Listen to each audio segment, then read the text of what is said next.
As I have been 4 times before at Rome, I know the prices of all the carriages. We will give you 12 piastres for today, tomorrow, and the day after, and then you will make a good profit. But, Excellency, said Pastrini, still striving to gain his point. Now go, returned France, or I shall go myself and bargain with your affettator, who is mine also. He is an old friend of mine who has plundered me pretty well already, and in the hope of making more out of me he will take a less price than the one I offer you. You will lose the preference, and that will be your fault. Do not give yourselves the trouble, Excellency, returned Signor Pastrini, with the smile peculiar to the Italian speculator when he confesses defeat. I will do all I can, and I hope you will be satisfied. So now we understand each other. When do you wish the carriage to be here? In an hour. In an hour it will be at the door. An hour after the vehicle was at the door. It was a hack conveyance which was elevated to the rank of a private carriage in honour of the occasion, but in spite of its humble exterior, the young men would have thought themselves happy to have secured it for the last 3 days of the carnival. Excellency, cried the cicerone, seeing France approach the window, shall I bring the carriage nearer to the palace? Accustomed as France was to the Italian phraseology, his first impulse was to look round him, but these words were addressed to him. France was the Excellency, the vehicle was the carriage, and the Hotel de Londres was the palace. The genius for laudation characteristic of the race was in that phrase. France and Albert descended, the carriage approached the palace, their Excellencies stretched their legs along the seats, the cicerone sprang into the seat behind. Where do your Excellencies wish to go? Asked he. To St. Peter's first, and then to the Colosseum, returned Albert. But Albert did not know that it takes a day to see St. Peter's and a month to study it. The day was passed at St. Peter's alone. Suddenly the daylight began to fade away. France took out his watch, it was 4:30. They returned to the hotel. At the door France ordered the coachman to be ready at 8. He wished to show Albert the Colosseum by moonlight, as he had shown him St. Peter's by daylight. When we show a friend a city one has already visited, we feel the same pride as when we point out a woman whose lover we have been. He was to leave the city by the Porta del Popolo, skirt the outer wall, and re-enter by the Porta San Giovanni. Thus they would behold the Colosseum without finding their impressions dulled by first looking on the Capitol, the Forum, the Arch of Septimus Severus, the Temple of Antoninus and Faustina, and the Via Sacra. They sat down to dinner. Signor Pastrini had promised them a banquet. He gave them a tolerable repast. At the end of the dinner he entered in person. France thought that he came to hear his dinner praised, and began accordingly, but at the first words he was interrupted. Excellency, said Pastrini, I am delighted to have your approbation, but it was not for that I came. Did you come to tell us you have procured a carriage? Asked Albert, lighting his cigar. No, and your Excellencies will do well not to think of that any longer. At Rome things can or cannot be done. When you are told anything cannot be done, there is an end of it. It is much more convenient at Paris. When anything cannot be done, you pay double and it is done directly. That is what all the French say, returned Signor Pastrini, somewhat piqued. For that reason I do not understand why they travel. But, said Albert, emitting a volume of smoke and balancing his chair on its hind legs, only madmen or blockheads like us ever do travel. Men in their senses do not quit their hotel in the Rue du Helder, their walk on the Boulevard de Gand and the Café de Paris. It is of course understood that Albert resided in the aforesaid street, appeared every day on the fashionable walk, and dined frequently at the only restaurant where you can really dine, that is, if you are on good terms with its waiters. Signor Pastrini remained silent a short time. It was evident that he was musing over this answer, which did not seem very clear. But, said France, in his turn interrupting his host's meditations, you had some motive for coming here, may I beg to know what it was? Ah, yes, you have ordered your carriage at 8 o'clock precisely. I have. You intend visiting Il Colosseo. You mean the Colosseum. It is the same thing. You have told your coachman to leave the city by the Porta del Popolo, to drive round the walls and re-enter by the Porta San Giovanni. These are my words exactly. Well, this route is impossible. Impossible, Very dangerous, to say the least. Dangerous, and why? On account of the famous Luigi Vampa. Pray, who may this famous Luigi Vampa be? Inquired Albert. He may be very famous at Rome, but I can assure you he is quite unknown at Paris. What, do you not know him? I have not that honour. You have never heard his name? Never. Well then, he is a bandit, compared to whom the Dicisaris and the Gasparones were mere children. Now then, Albert, cried Franz, here is a bandit for you at last. I forewarn you, Signor Pastrini, that I shall not believe one word of what you are going to tell us. Having told you this, begin. Once upon a time, well, go on. Signor Pastrini turned toward Franz, who seemed to him the more reasonable of the two. We must do him justice. He had had a great many Frenchmen in his house, but had never been able to comprehend them. Excellency, said he gravely, addressing Franz, if you look upon me as a liar, it is useless for me to say anything. It was for your interest Albert does not say you are a liar, Signor Pastrini, said Franz, but that he will not believe what you are going to tell us, but I will believe all you say, so proceed. But if your Excellency doubt my veracity, Signor Pastrini, returned Franz, you are more susceptible than Cassandra, who was a prophetess, and yet no one believed her, while you at least are sure of the credence of half your audience. Come, sit down and tell us all about this Signor Vampa. I had told your Excellency he is the most famous bandit we have had since the days of Mastrilla. Well, what has this bandit to do with the order I have given the coachman to leave the city by the Porta del Popolo and to re-enter by the Porta San Giovanni? This, replied Signor Pastrini, that you will go out by one, but I very much doubt your returning by the other. Why? Asked Franz. Because after nightfall you are not safe 50 yards from the gates. On your honour, is that true? Cried Albert. Count, returned Signor Pastrini, hurt at Albert's repeated doubts of the truth of his assertions. I do not say this to you, but to your companion who knows Rome and knows, too, that these things are not to be laughed at. My dear fellow, said Albert, turning to Franz, here is an admirable adventure. We will fill our carriage with pistols, blunderbusses, and double-barreled guns. Luigi Vampa comes to take us, and we take him. We bring him back to Rome, and present him to His Holiness the Pope, who asks how he can repay so great a service. Then we merely ask for a carriage and a pair of horses, and we see the carnival in the carriage, and doubtless the Roman people will crown us at the Capitol, and proclaim us, like Curtius and Horatius Cockles, the preservers of their country. Whilst Albert proposed this scheme, Signor Pastrini's face assumed an expression impossible to describe. And pray, asked Franz, where are these pistols, blunderbusses, and other deadly weapons with which you intend filling the carriage? Not out of my armoury, for at Terracina I was plundered even of my hunting knife. And you? I shared the same fate at Aquapendente. Do you know, Signor Pastrini, said Albert, lighting a second cigar at the first, that this practice is very convenient for bandits, and that it seems to be due to an arrangement of their own. Doubtless Signor Pastrini found this pleasantry compromising, for he only answered half the question, and then he spoke to Franz, as the only one likely to listen with attention.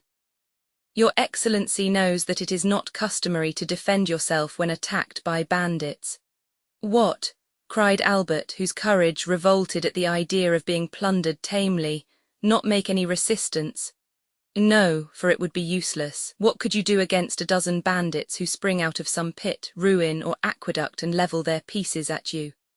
Eh, parbleu, they should kill me. The innkeeper turned to Franz with an air that seemed to say, your friend is decidedly mad. My dear Albert, returned Franz, your answer is sublime and worthy the let him die of Corneille. Only when Horace made that answer, the safety of Rome was concerned. But as for us, it is only to gratify a whim, and it would be ridiculous to risk our lives for so foolish a motive. Albert poured himself out a glass of Lacrima Christi, which he sipped at intervals, muttering some unintelligible words. Well, Signor Pastrini, said Franz, now that my companion is quieted and you have seen how peaceful my intentions are, tell me who is this Luigi Vampa? Is he a shepherd or a nobleman? Young or old? Tall or short? Describe him in order that if we meet him by chance, like Jean Esboga or Lara, we may recognize him. You could not apply to anyone better able to inform you on all these points, for I knew him when he was a child, and one day that I fell into his hands going from Ferentino to Alatri. He, fortunately for me, recollected me and set me free not only without ransom, but made me a present of a very splendid watch, and related his history to me. "Let us see the watch," said Albert. Signor Pastrini drew from his fob a magnificent braguet, bearing the name of its maker of Parisian manufacture and a count's coronet. "Here it is," said he. "Peste," returned Albert, "I compliment you on it. I have its fellow." He took his watch from his waistcoat pocket, and it cost me 3,000 francs. "Let us hear the history," said Franz, motioning Signor Pastrini to seat himself. "Your Excellencies permit it?" asked the host. "Pardieu," cried Albert, "you are not a preacher to remain standing." The host sat down, after having made each of them a respectful bow, which meant that he was ready to tell them all they wished to know concerning Luigi Vampa. "You tell me," said Franz, at the moment Signor Pastrini was about to open his mouth, "that you knew Luigi Vampa when he was a child. He is still a young man, then." "A young man, he is only 22. He will gain himself a reputation. What do you think of that, Albert? At 22 to be thus famous?" "Yes, and at his age Alexander, Caesar, and Napoleon, who have all made some noise in the world, were quite behind him." "So," continued Franz, "the hero of this history is only 22. Scarcely so much. Is he tall or short?" "Of the middle height, about the same stature as his Excellency," returned the host, pointing to Albert. "Thanks for the comparison," said Albert with a bow. "Go on, Signor Pastrini," continued Franz, smiling at his friend's susceptibility. "To what class of society does he belong?" "He was a shepherd boy attached to the farm of the Count of San Felice, situated between Palestrina and the Lake of Gabri. He was born at Pampinara, and entered the Count's service when he was 5 years old. His father was also a shepherd, who owned a small flock, and lived by the wool and the milk, which he sold at Rome. When quite a child, the little Vampa displayed a most extraordinary precocity. One day, when he was 7 years old, he came to the curate of Palestrina and asked to be taught to read. It was somewhat difficult, for he could not quit his flock. But the good curate went every day to say mass at a little hamlet too poor to pay a priest, and which, having no other name, was called Borgo. He told Luigi that he might meet him on his return, and that then he would give him a lesson, warning him that it would be short, and that he must profit as much as possible by it. The child accepted joyfully. Every day Luigi led his flock to graze on the road that leads from Palestrina to Borgo. Every day at 9 o'clock in the morning, the priest and the boy sat down on a bank by the wayside, and the little shepherd took his lesson out of the priest's breviary. At the end of 3 months he had learned to read. This was not enough. He must now learn to write. The priest had a writing teacher at Rome make 3 alphabets, one large, one middling, and one small, and pointed out to him that by the help of a sharp instrument he could trace the letters on a slate and thus learn to write. The same evening, when the flock was safe at the farm, the little Luigi hastened to the smith at Palestrina, took a large nail, heated and sharpened it, and formed a sort of stylus. The next morning he gathered an armful of pieces of slate and began. At the end of 3 months he had learned to write. The curate, astonished at his quickness and intelligence, made him a present of pens, paper, and a penknife. This demanded new effort, but nothing compared to the first. At the end of a week he wrote as well with this pen as with the stylus. The curate related the incident to the Count of San Felice, who sent for the little shepherd, made him read and write before him, ordered his attendant to let him eat with the domestics, and to give him 2 piastres a month. With this Luigi purchased books and pencils. He applied his imitative powers to everything, and like Giotto when young, he drew on his slate sheep, houses, and trees. Then, with his knife, he began to carve all sorts of objects in wood. It was thus that Pinelli, the famous sculptor, had commenced. A girl of 6 or 7, that is, a little younger than Vampa, tended sheep on a farm near Palestrina. She was an orphan born at Valmontone and was named Teresa. The 2 children met, sat down near each other, let their flocks mingle together, played, laughed, and conversed together. In the evening they separated the Count of San Felic's flock from those of Baron Servetri, and the children returned to their respective farms, promising to meet the next morning. The next day they kept their word, and thus they grew up together. Vampa was 12 and Teresa 11, and yet their natural disposition revealed itself. Beside his taste for the fine arts which Luigi had carried as far as he could in his solitude, he was given to alternating fits of sadness and enthusiasm, was often angry and capricious, and always sarcastic. None of the lads of Pampinara, Palestrina, or Valmontone had been able to gain any influence over him, or even to become his companion. His disposition, always inclined to exact concessions rather than to make them, kept him aloof from all friendships. Teresa alone ruled by a look, a word, a gesture, this impetuous character, which yielded beneath the hand of a woman, and which beneath the hand of a man might have broken, but could never have been bended. Teresa was lively and gay, but coquettish to excess. The 2 piastres that Luigi received every month from the Count of San Felic's steward, and the price of all the little carvings in wood he sold at Rome, were expended in earrings, necklaces, and gold hairpins. So that, thanks to her friend's generosity, Teresa was the most beautiful and the best attired peasant near Rome. The 2 children grew up together, passing all their time with each other, and giving themselves up to the wild ideas of their different characters. Thus, in all their dreams, their wishes, and their conversations, Vampa saw himself the captain of a vessel, general of an army, or governor of a province. Teresa saw herself rich, superbly attired, and attended by a train of liveried domestics. Then, when they had thus passed the day in building castles in the air, they separated their flocks and descended from the elevation of their dreams to the reality of their humble position. One day the young shepherd told the Count's steward that he had seen a wolf come out of the Sabine mountains and prowl around his flock. The steward gave him a gun. This was what Vampa longed for. This gun had an excellent barrel made at Brescia and carrying a ball with the precision of an English rifle. But one day the Count broke the stock, and had then cast the gun aside. This, however, was nothing to a sculptor like Vampa. He examined the broken stock, calculated what change it would require to adapt the gun to his shoulder, and made a fresh stock, so beautifully carved that it would have fetched 15 or 20 piastres had he chosen to sell it. But nothing could be farther from his thoughts. For a long time a gun had been the young man's greatest ambition.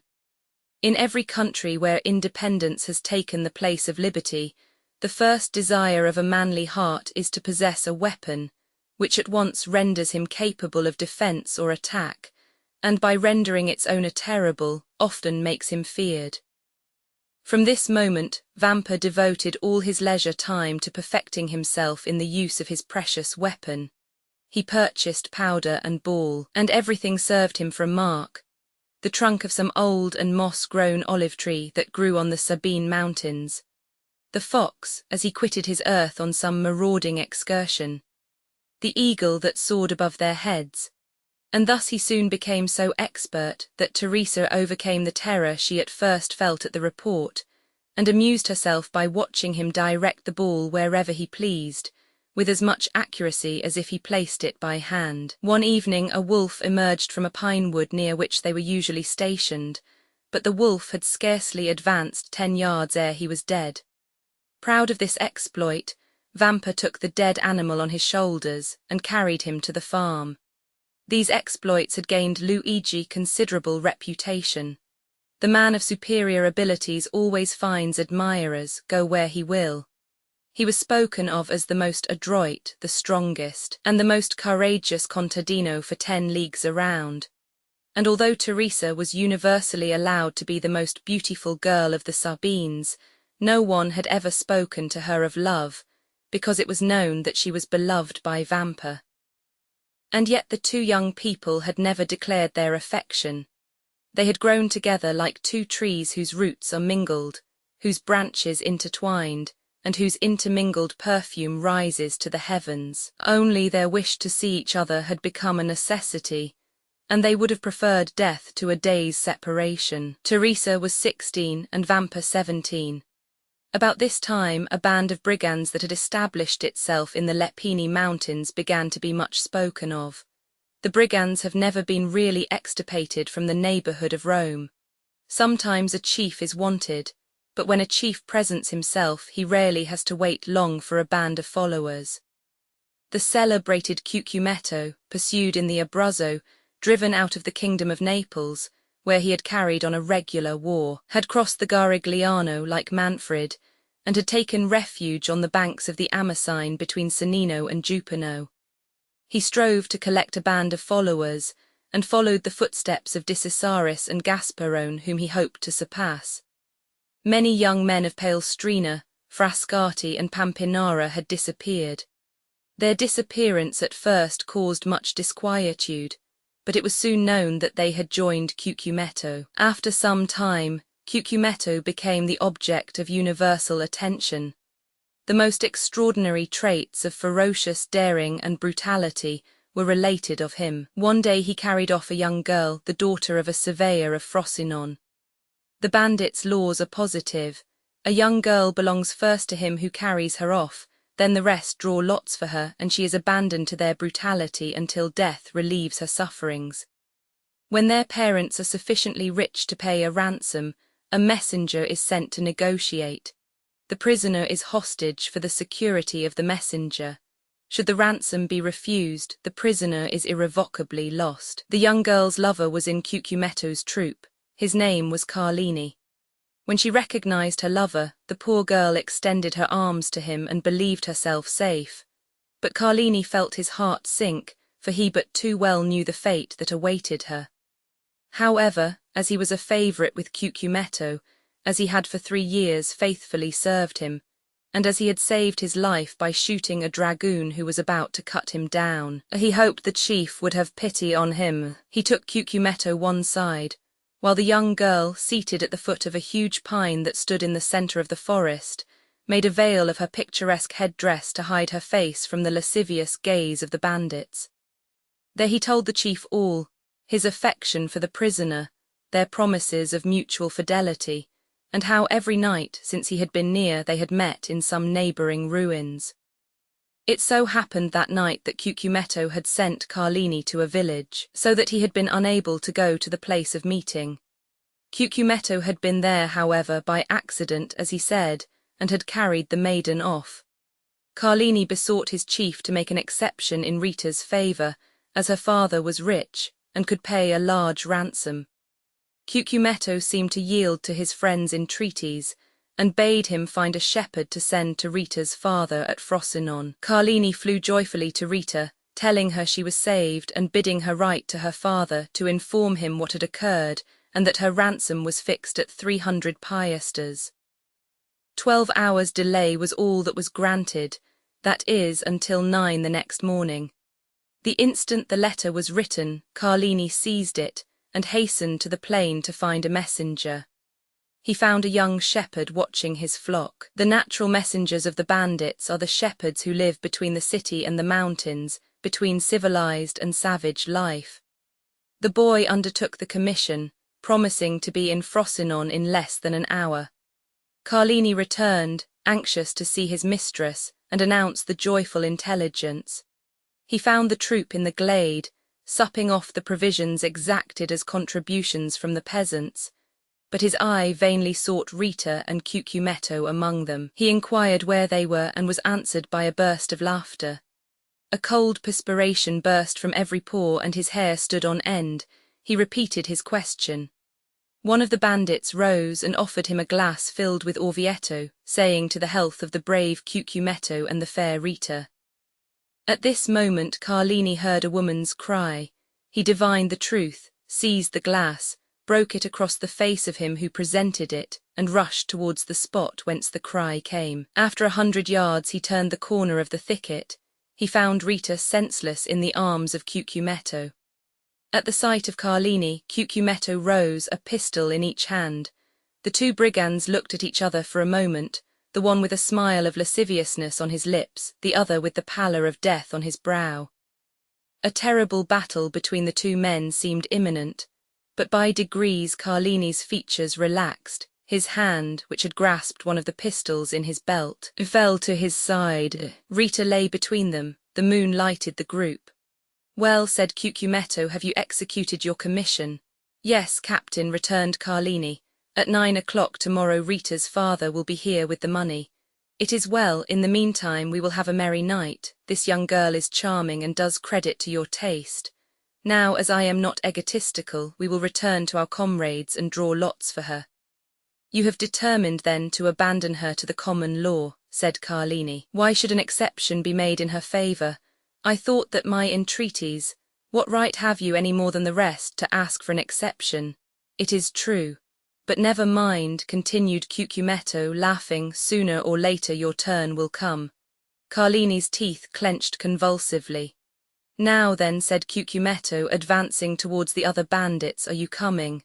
"I follow you." Cucumetto departed without losing sight of Carlini, for doubtless he feared lest he should strike him unawares, but nothing betrayed a hostile design on Carlini's part. He was standing, his arms folded, near Rita, who was still insensible. Cucumetto fancied for a moment the young man was about to take her in his arms and fly, but this mattered little to him now Rita had been his.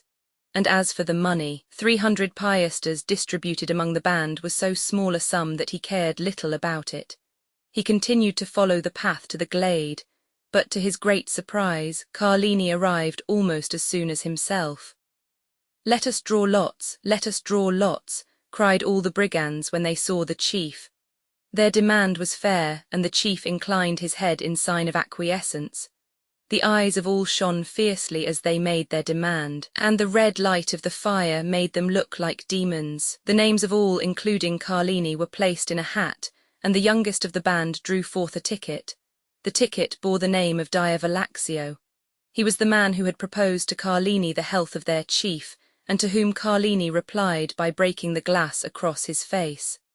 A large wound, extending from the temple to the mouth, was bleeding profusely. Diavolaxio, seeing himself thus favoured by fortune, burst into a loud laugh. "Captain," said he, "just now Carlini would not drink your health when I proposed it to him.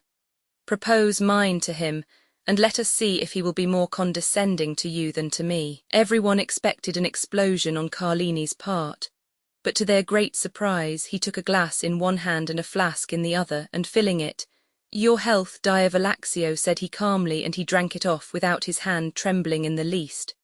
Then sitting down by the fire, "My supper," said he. "My expedition has given me an appetite." "Well done, Carlini," cried the brigands, "that is acting like a good fellow," and they all formed a circle round the fire, while Diavolaxio disappeared. Carlini ate and drank as if nothing had happened. The bandits looked on with astonishment at this singular conduct until they heard footsteps. They turned round and saw Diavolaxio bearing the young girl in his arms. Her head hung back, and her long hair swept the ground. As they entered the circle, the bandits could perceive, by the firelight, the unearthly pallor of the young girl and of Diavolaxio. This apparition was so strange and so solemn that everyone rose, with the exception of Carlini, who remained seated and ate and drank calmly. Diavolaxio advanced amidst the most profound silence and laid Rita at the captain's feet. Then everyone could understand the cause of the unearthly pallor in the young girl and the bandit. A knife was plunged up to the hilt in Rita's left breast. Everyone looked at Carlini. The sheath at his belt was empty. "Ah," said the chief, "I now understand why Carlini stayed behind. All savage natures appreciate a desperate deed. No other of the bandits would, perhaps, have done the same, but they all understood what Carlini had done." "Now then," cried Carlini, rising in his turn and approaching the corpse, his hand on the butt of one of his pistols, "does anyone dispute the possession of this woman with me?" "No," returned the chief, "she is thine." Carlini raised her in his arms and carried her out of the circle of firelight. Cucumetto placed his sentinels for the night, and the bandits wrapped themselves in their cloaks and lay down before the fire. At midnight the sentinel gave the alarm, and in an instant all were on the alert. It was Rita's father who brought his daughter's ransom in person. "Here," said he to Cucumetto, "here are 300 piastres, give me back my child." But the chief, without taking the money, made a sign to him to follow. The old man obeyed. They both advanced beneath the trees, through whose branches streamed the moonlight. Cucumetto stopped at last and pointed to 2 persons grouped at the foot of a tree.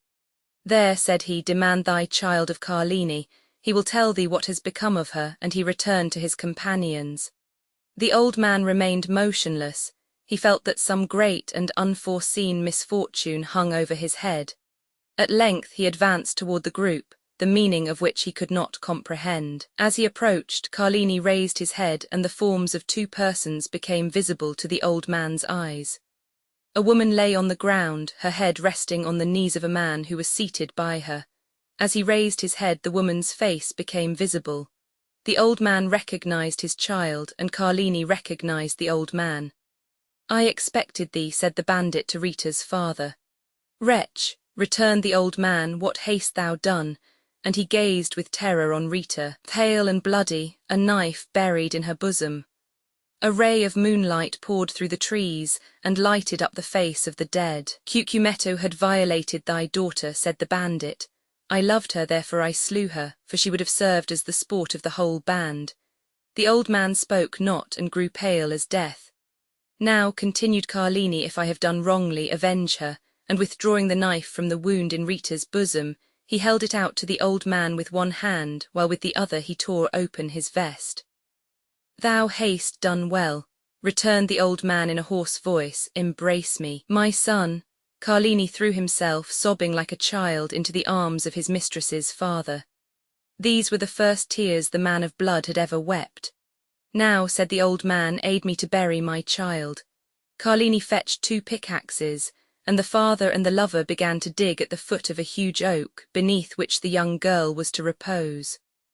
When the grave was formed, the father embraced her first, and then the lover, afterwards, one taking the head, the other the feet. They placed her in the grave. Then they knelt on each side of the grave and said the prayers of the dead. Then, when they had finished, they cast the earth over the corpse until the grave was filled. Then, extending his hand, the old man said, "I thank you, my son, and now leave me alone." "Yet," replied Carlini, "leave me, I command you." Carlini obeyed, rejoined his comrades, folded himself in his cloak, and soon appeared to sleep as soundly as the rest. It had been resolved the night before to change their encampment. An hour before daybreak, Cucumetto aroused his men and gave the word to march. But Carlini would not quit the forest, without knowing what had become of Rita's father. He went toward the place where he had left him. He found the old man suspended from one of the branches of the oak which shaded his daughter's grave.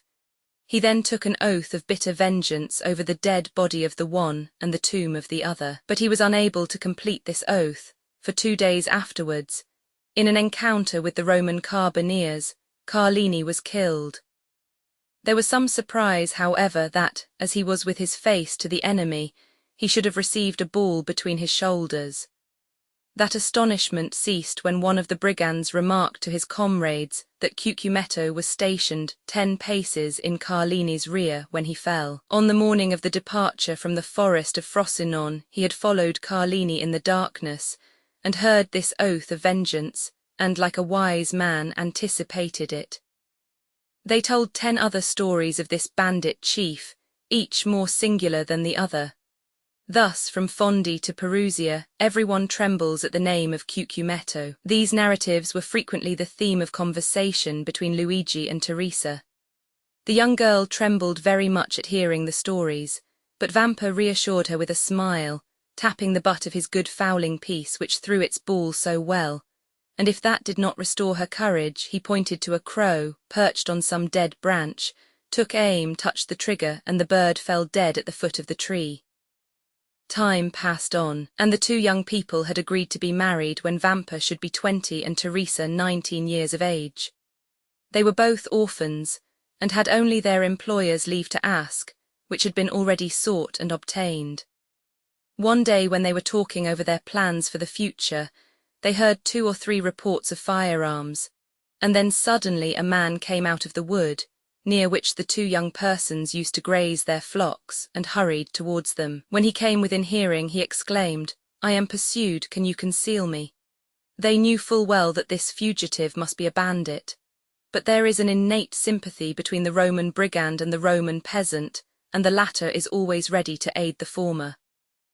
Vampa, without saying a word, hastened to the stone that closed up the entrance to their grotto, drew it away, made a sign to the fugitive to take refuge there, in a retreat unknown to everyone, closed the stone upon him, and then went and resumed his seat by Teresa. Instantly afterwards 4 carbineers on horseback appeared on the edge of the wood. 3 of them appeared to be looking for the fugitive, while the 4th dragged a brigand prisoner by the neck. The 3 carbineers looked about carefully on every side, saw the young peasants, and galloping up began to question them. They had seen no one. "That is very annoying," said the brigadier, "for the man we are looking for is the chief." "Cucumetto," cried Luigi and Teresa at the same moment. "Yes," replied the brigadier, "and as his head is valued at 1,000 Roman crowns, there would have been 500 for you if you had helped us to catch him." The 2 young persons exchanged looks. The brigadier had a moment's hope. 500 Roman crowns are 3,000 lire, and 3,000 lire are a fortune for 2 poor orphans who are going to be married. "Yes, it is very annoying," said Vampa, "but we have not seen him." Then the carbineers scoured the country in different directions, but in vain. Then, after a time, they disappeared. Vampa then removed the stone, and Cucumetto came out. Through the crevices in the granite he had seen the 2 young peasants talking with the carbineers, and guessed the subject of their parley.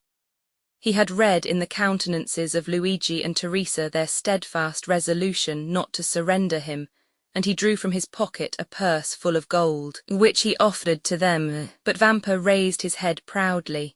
As to Teresa, her eyes sparkled when she thought of all the fine gowns and gay jewellery she could buy with this purse of gold. Cucumetto was a cunning fiend, and had assumed the form of a brigand instead of a serpent, and this look from Teresa showed to him that she was a worthy daughter of Eve, and he returned to the forest, pausing several times on his way, under the pretext of saluting his protectors. Several days elapsed, and they neither saw nor heard of Cucumetto. The time of the carnival was at hand. The Count of San Felice announced a grand masked ball, to which all that were distinguished in Rome were invited. Teresa had a great desire to see this ball. Luigi asked permission of his protector, the steward, that she and he might be present amongst the servants of the house. This was granted. The ball was given by the Count for the particular pleasure of his daughter Carmela, whom he adored. Carmela was precisely the age and figure of Teresa, and Teresa was as handsome as Carmela. On the evening of the ball, Teresa was attired in her best, her most brilliant ornaments in her hair and gayest glass beads. She was in the costume of the women of Frascati. Luigi wore the very picturesque garb of the Roman peasant at holiday time. They both mingled, as they had leave to do, with the servants and peasants. The festa was magnificent. Not only was the villa brilliantly illuminated, but thousands of coloured lanterns were suspended from the trees in the garden. And very soon the palace overflowed to the terraces, and the terraces to the garden walks. At each cross-path was an orchestra, and tables spread with refreshments. The guests stopped, formed quadrilles, and danced in any part of the grounds they pleased. Carmela was attired like a woman of Sannino. Her cap was embroidered with pearls. The pins in her hair were of gold and diamonds. Her girdle was of Turkey silk, with large, embroidered flowers. Her bodice and skirt were of cashmere, her apron of Indian muslin, and the buttons of her corset were of jewels. 2 of her companions were dressed, the one as a woman of Nettuno, and the other as a woman of Larixia. 4 young men of the richest and noblest families of Rome accompanied them with that Italian freedom which has not its parallel in any other country in the world. They were attired as peasants of Albano, Velletri, Civita Castellana and Sora. We need hardly add that these peasant costumes, like those of the young women, were brilliant with gold and jewels. Carmela wished to form a quadrille, but there was one lady wanting. Carmela looked all around her, but not one of the guests had a costume similar to her own or those of her companions. The Count of San Felice pointed out Teresa, who was hanging on Luigi's arm in a group of peasants. "Will you allow me, father?" said Carmela. "Certainly," replied the Count. "Are we not in carnival time?" Carmela turned towards the young man who was talking with her and, saying a few words to him, pointed with her finger to Teresa. The young man looked, bowed in obedience, and then went to Teresa and invited her to dance in a quadrille directed by the Count's daughter. Teresa felt a flush pass over her face. She looked at Luigi, who could not refuse his assent. Luigi slowly relinquished Teresa's arm, which he had held beneath his own, and Teresa, accompanied by her elegant cavalier, took her appointed place with much agitation in the aristocratic quadrille. Certainly, in the eyes of an artist, the exact and strict costume of Teresa had a very different character from that of Carmela and her companions, and Teresa was frivolous and coquettish, and thus the embroidery and muslins, the cashmere waist-girdles, all dazzled her, and the reflection of sapphires and diamonds almost turned her giddy brain. Luigi felt a sensation hitherto unknown arising in his mind. It was like an acute pain which gnawed at his heart and then thrilled through his whole body. He followed with his eye each movement of Teresa and her cavalier. When their hands touched, he felt as though he should swoon. Every pulse beat with violence, and it seemed as though a bell were ringing in his ears. When they spoke, although Teresa listened timidly and with downcast eyes to the conversation of her cavalier, as Luigi could read in the ardent looks of the good-looking young man that his language was that of praise, it seemed as if the whole world was turning round with him, and all the voices of hell were whispering in his ears ideas of murder and assassination. Then, fearing that his paroxysm might get the better of him, he clutched with one hand the branch of a tree against which he was leaning, and with the other convulsively grasped the dagger with a carved handle which was in his belt, and which, unwittingly, he drew from the scabbard from time to time. Luigi was jealous. He felt that, influenced by her ambitions and coquettish disposition, Teresa might escape him. The young peasant girl, at first timid and scared, soon recovered herself. We have said that Teresa was handsome, but this is not all. Teresa was endowed with all those wild graces which are so much more potent than our affected and studied elegancies. She had almost all the honours of the quadrille, and if she were envious of the Count of San Felice's daughter, we will not undertake to say that Carmela was not jealous of her. And with overpowering compliments her handsome cavalier led her back to the place whence he had taken her, and where Luigi awaited her. Twice or thrice during the dance the young girl had glanced at Luigi, and each time she saw that he was pale and that his features were agitated.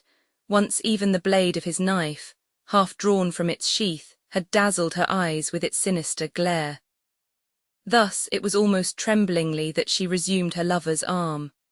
The quadrille had been most perfect, and it was evident there was a great demand for a repetition, Carmela alone objecting to it. But the Count of San Felice besought his daughter so earnestly that she acceded.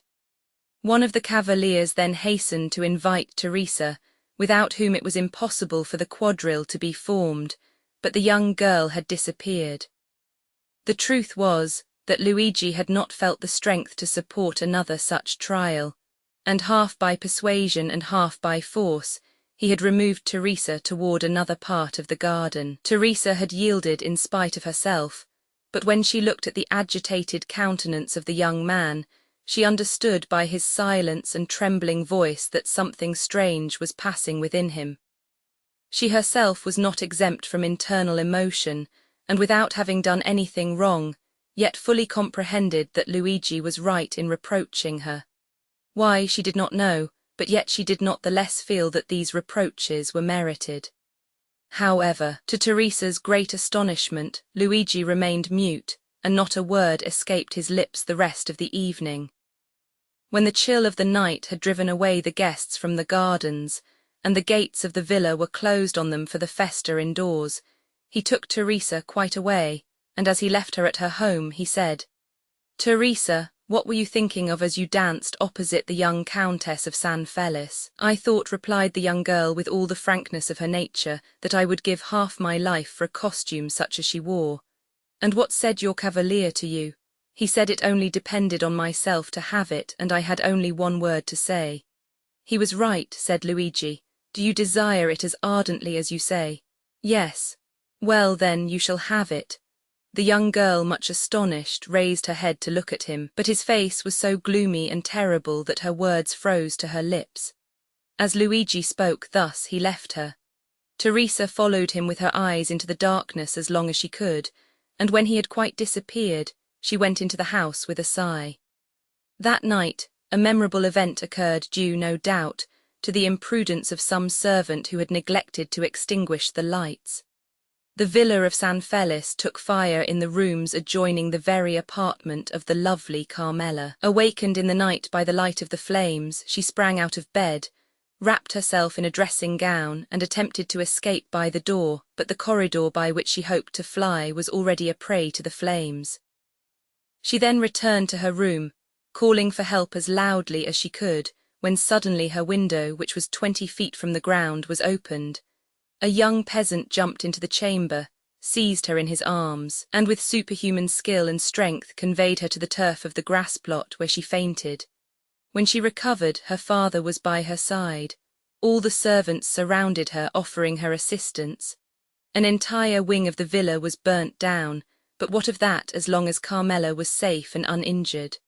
Her preserver was everywhere sought for, but he did not appear. He was inquired after, but no one had seen him. Carmela was greatly troubled that she had not recognized him, as the Count was immensely rich, accepting the danger Carmela had run, and the marvellous manner in which she had escaped made that appear to him rather a favour of Providence than a real misfortune. The loss occasioned by the conflagration was to him but a trifle. The next day, at the usual hour, the two young peasants were on the borders of the forest. Luigi arrived first. He came toward Teresa in high spirits, and seemed to have completely forgotten the events of the previous evening. The young girl was very pensive, but seeing Luigi so cheerful, she on her part assumed a smiling air which was natural to her when she was not excited or in a passion. Luigi took her arm beneath his own and led her to the door of the grotto. Then he paused. The young girl, perceiving that there was something extraordinary, looked at him steadfastly. "Teresa," said Luigi, "yesterday evening you told me you would give all the world to have a costume similar to that of the Count's daughter." "Yes," replied Teresa with astonishment, "but I was mad to utter such a wish." And I replied, "Very well, you shall have it." "Yes," replied the young girl, whose astonishment increased at every word uttered by Luigi, "but of course your reply was only to please me." "I have promised no more than I have given you, Teresa," said Luigi proudly. "Go into the grotto and dress yourself." At these words he drew away the stone and showed Teresa the grotto, lighted up by 2 wax lights which burnt on each side of a splendid mirror. On a rustic table made by Luigi was spread out the pearl necklace and the diamond pins, and on a chair at the side was laid the rest of the costume. Teresa uttered a cry of joy, and without inquiring whence this attire came, or even thanking Luigi, darted into the grotto, transformed into a dressing-room. Luigi pushed the stone behind her, for on the crest of a small adjacent hill which cut off the view toward Palestrina, he saw a traveller on horseback, stopping a moment, as if uncertain of his road, and thus presenting against the blue sky that perfect outline which is peculiar to distant objects in southern climes. When he saw Luigi, he put his horse into a gallop and advanced toward him. Luigi was not mistaken. The traveller who was going from Palestrina to Tivoli had mistaken his way. The young man directed him, but as at a distance of 1/4 of a mile the road again divided into 3 ways, and on reaching these the traveller might again stray from his route, he begged Luigi to be his guide. Luigi threw his cloak on the ground, placed his carbine on his shoulder, and, freed from his heavy covering, preceded the traveller with the rapid step of a mountaineer, which a horse can scarcely keep up with. In 10 minutes Luigi and the traveller reached the crossroads. On arriving there, with an air as majestic as that of an emperor, he stretched his hand towards that one of the roads which the traveller was to follow. "That is your road, Excellency, and now you cannot again mistake. And here is your recompense," said the traveller, offering the young herdsman some small pieces of money. "Thank you," said Luigi, drawing back his hand. "I render a service. I do not sell it." "Well," replied the traveller, who seemed used to this difference between the servility of a man of the cities and the pride of the mountaineer, "if you refuse wages, you will, perhaps, accept a gift." "Ah, yes, that is another thing." "Then," said the traveller, "take these 2 Venetian sequins and give them to your bride to make herself a pair of earrings." "And then do you take this poniard," said the young herdsman. "You will not find one better carved between Albano and Civita Castellana." "I accept it," answered the traveller, "but then the obligation will be on my side, for this poniard is worth more than 2 sequins. For a dealer perhaps, but for me, who engraved it myself, it is hardly worth a piaster." "What is your name?" inquired the traveller. "Luigi Vampa," replied the shepherd, with the same air as he would have replied Alexander, king of Macedon. "And yours?" "I," said the traveller, "am called Sinbad the Sailor." Franz d'Épinay started with surprise. "Sinbad the Sailor," he said. "Yes," replied the narrator, "that was the name which the traveller gave to Vampa as his own." "Well, and what may you have to say against this name?" inquired Albert. "It is a very pretty name, and the adventures of the gentleman of that name amused me very much in my youth, I must confess." Franz said no more. The name of Sinbad the Sailor, as may well be supposed, awakened in him a world of recollections, as had the name of the Count of Monte Cristo on the previous evening.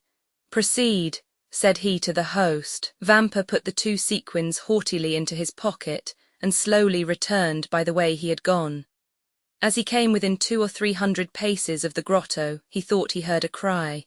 He listened to know whence this sound could proceed. A moment afterwards he thought he heard his own name pronounced distinctly. The cry proceeded from the grotto. He bounded like a chamois, cocking his carbine as he went, and in a moment reached the summit of a hill opposite to that on which he had perceived the traveller.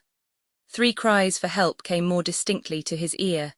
He cast his eyes around him and saw a man carrying off Teresa, as Nessus, the centaur, carried Deianira. This man, who was hastening towards the wood, was already 3/4 of the way on the road from the grotto to the forest.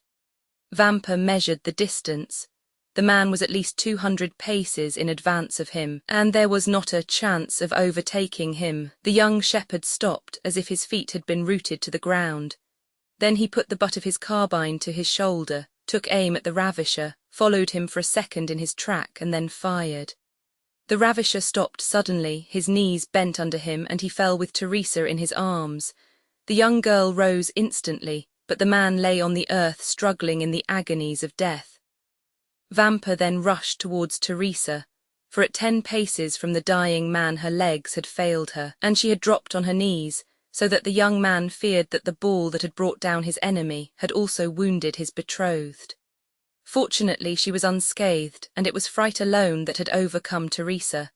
When Luigi had assured himself that she was safe and unharmed, he turned towards the wounded man. He had just expired, with clenched hands, his mouth in a spasm of agony, and his hair on end in the sweat of death. His eyes remained open and menacing. Vampa approached the corpse and recognized Cucumetto. From the day on which the bandit had been saved by the 2 young peasants, he had been enamored of Teresa, and had sworn she should be his.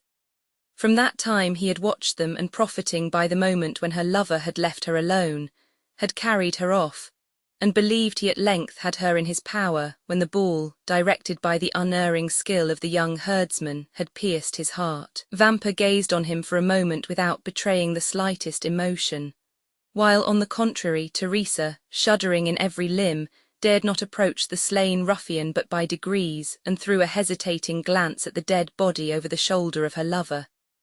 Suddenly Vampa turned toward his mistress. "Ah," said he, "good, good, you are dressed. It is now my turn to dress myself."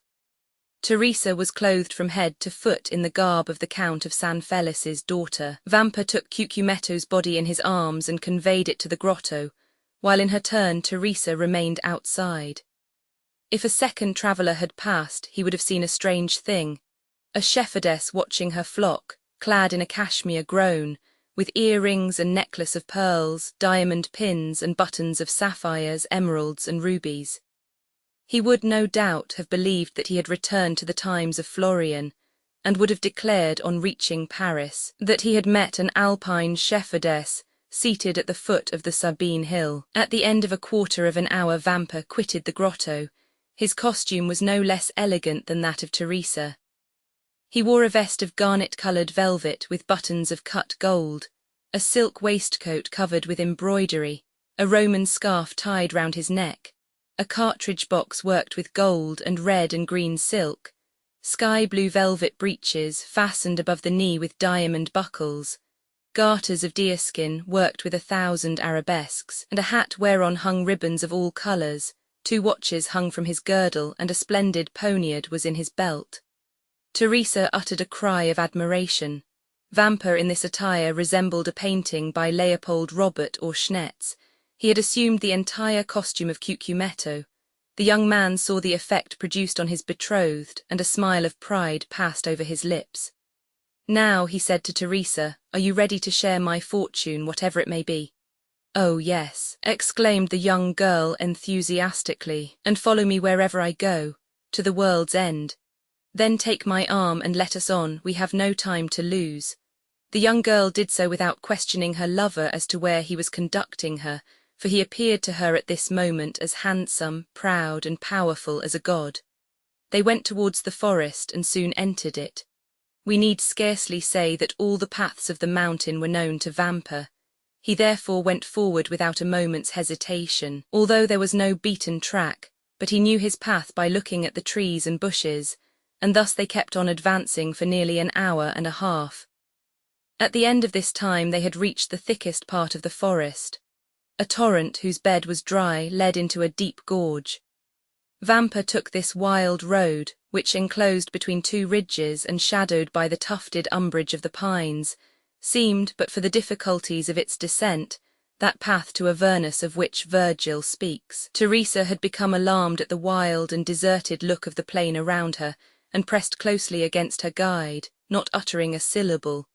But as she saw him advance with even step and composed countenance, she endeavoured to repress her emotion. Suddenly, about 10 paces from them, a man advanced from behind a tree and aimed at Vampa. "Not another step," he said, "or you are a dead man." "What then?" said Vampa, raising his hand with a gesture of disdain, while Teresa, no longer able to restrain her alarm, clung closely to him. "Do wolves rend each other?" "Who are you?" inquired the sentinel.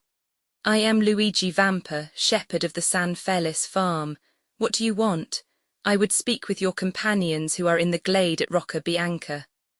"Follow me then," said the sentinel, "or, as you know your way, go first." Vampa smiled disdainfully at this precaution on the part of the bandit, went before Teresa, and continued to advance with the same firm and easy step as before. At the end of 10 minutes the bandit made them a sign to stop. The 2 young persons obeyed. Then the bandit thrice imitated the cry of a crow. A croak answered this signal. "Good," said the sentry, "you may now go on." Luigi and Teresa again set forward. As they went on, Teresa clung tremblingly to her lover at the sight of weapons and the glistening of carbines through the trees. The retreat of Rocca Bianca was at the top of a small mountain, which no doubt in former days had been a volcano, an extinct volcano before the days when Remus and Romulus had deserted Alba to come and found the city of Rome. Teresa and Luigi reached the summit, and all at once found themselves in the presence of 20 bandits. "Here is a young man who seeks and wishes to speak to you," said the sentinel. "What has he to say?" inquired the young man who was in command in the chief's absence. "I wish to say that I am tired of a shepherd's life," was Vampa's reply. "Ah, I understand," said the lieutenant, "and you seek admittance into our ranks." "Welcome," cried several bandits from Ferrucino, Pampinara, and Anagni, who had recognized Luigi Vampa.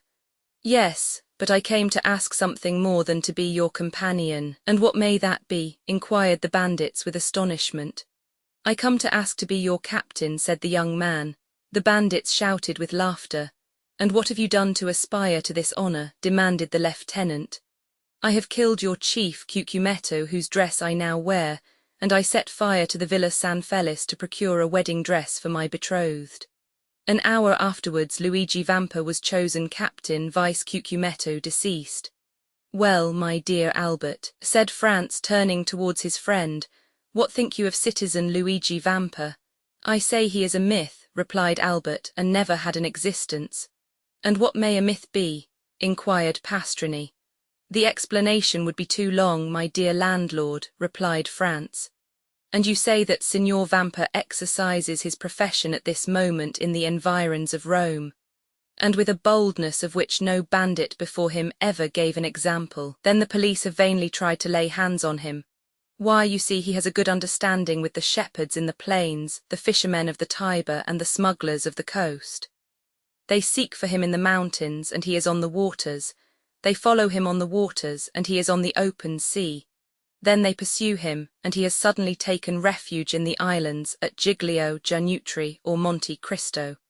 And when they hunt for him there, he reappears suddenly at Albano, Tivoli, or Larixia. And how does he behave towards travellers? Alas, his plan is very simple. It depends on the distance he may be from the city, whether he gives 8 hours, 12 hours, or a day wherein to pay their ransom, and when that time has elapsed he allows another hour's grace. At the 60th minute of this hour, if the money is not forthcoming, he blows out the prisoner's brains with a pistol shot, or plants his dagger in his heart, and that settles the account. "Well, Albert," inquired Franz of his companion, "are you still disposed to go to the Colosseum by the outer wall?" "Quite so," said Albert, "if the way be picturesque." The clock struck 9 as the door opened and a coachman appeared. "Excellencies," said he, "the coach is ready." "Well then," said Franz, "let us to the Colosseum. By the Porta del Popolo or by the streets, your excellencies?" "By the streets, Morbleu, by the streets," cried Franz. "Ah, my dear fellow," said Albert, rising and lighting his third cigar, "really, I thought you had more courage." So saying, the two young men went down the staircase and got into the carriage. Chapter 34. Franz had so managed his route that during the ride to the Colosseum they passed not a single ancient ruin, so that no preliminary impression interfered to mitigate the colossal proportions of the gigantic building they came to admire. The road selected was a continuation of the Via Sistina. Then, by cutting off the right angle of the street in which stands Santa Maria Maggia, and proceeding by the Via Urbana and San Pietro in Vincoli, the travellers would find themselves directly opposite the Colosseum. This itinerary possessed another great advantage, that of leaving Franz at full liberty to indulge his deep reverie upon the subject of Signor Pastrini's story, in which his mysterious host of Monte Cristo was so strangely mixed up. Seated with folded arms in a corner of the carriage, he continued to ponder over the singular history he had so lately listened to, and to ask himself an interminable number of questions touching its various circumstances without, however, arriving at a satisfactory reply to any of them. One fact more than the rest brought his friend, Sinbad the sailor, back to his recollection, and that was the mysterious sort of intimacy that seemed to exist between the brigands and the sailors, and Pastrini's account of Vampa's having found refuge on board the vessels of smugglers and fishermen reminded Franz of the 2 Corsican bandits he had found supping so amicably with the crew of the little yacht, which had even deviated from its course and touched at Porto Vecchio for the sole purpose of landing them. The very name assumed by his host of Monte Cristo and again repeated by the landlord of the Hotel de Londres abundantly proved to him that his island friend was playing his philanthropic part on the shores of Piombino, Civita Vecchia, Ostia and Gaeta, as on those of Corsica, Tuscany and Spain. And further, Franz bethought him of having heard his singular entertainer speak both of Tunis and Palermo, proving thereby how largely his circle of acquaintances extended. But however the mind of the young man might be absorbed in these reflections, they were at once dispersed at the sight of the dark, frowning ruins of the stupendous Colosseum. through the various openings of which the pale moonlight played and flickered, like the unearthly gleam from the eyes of the wandering dead. The carriage stopped near the Meta Sudans.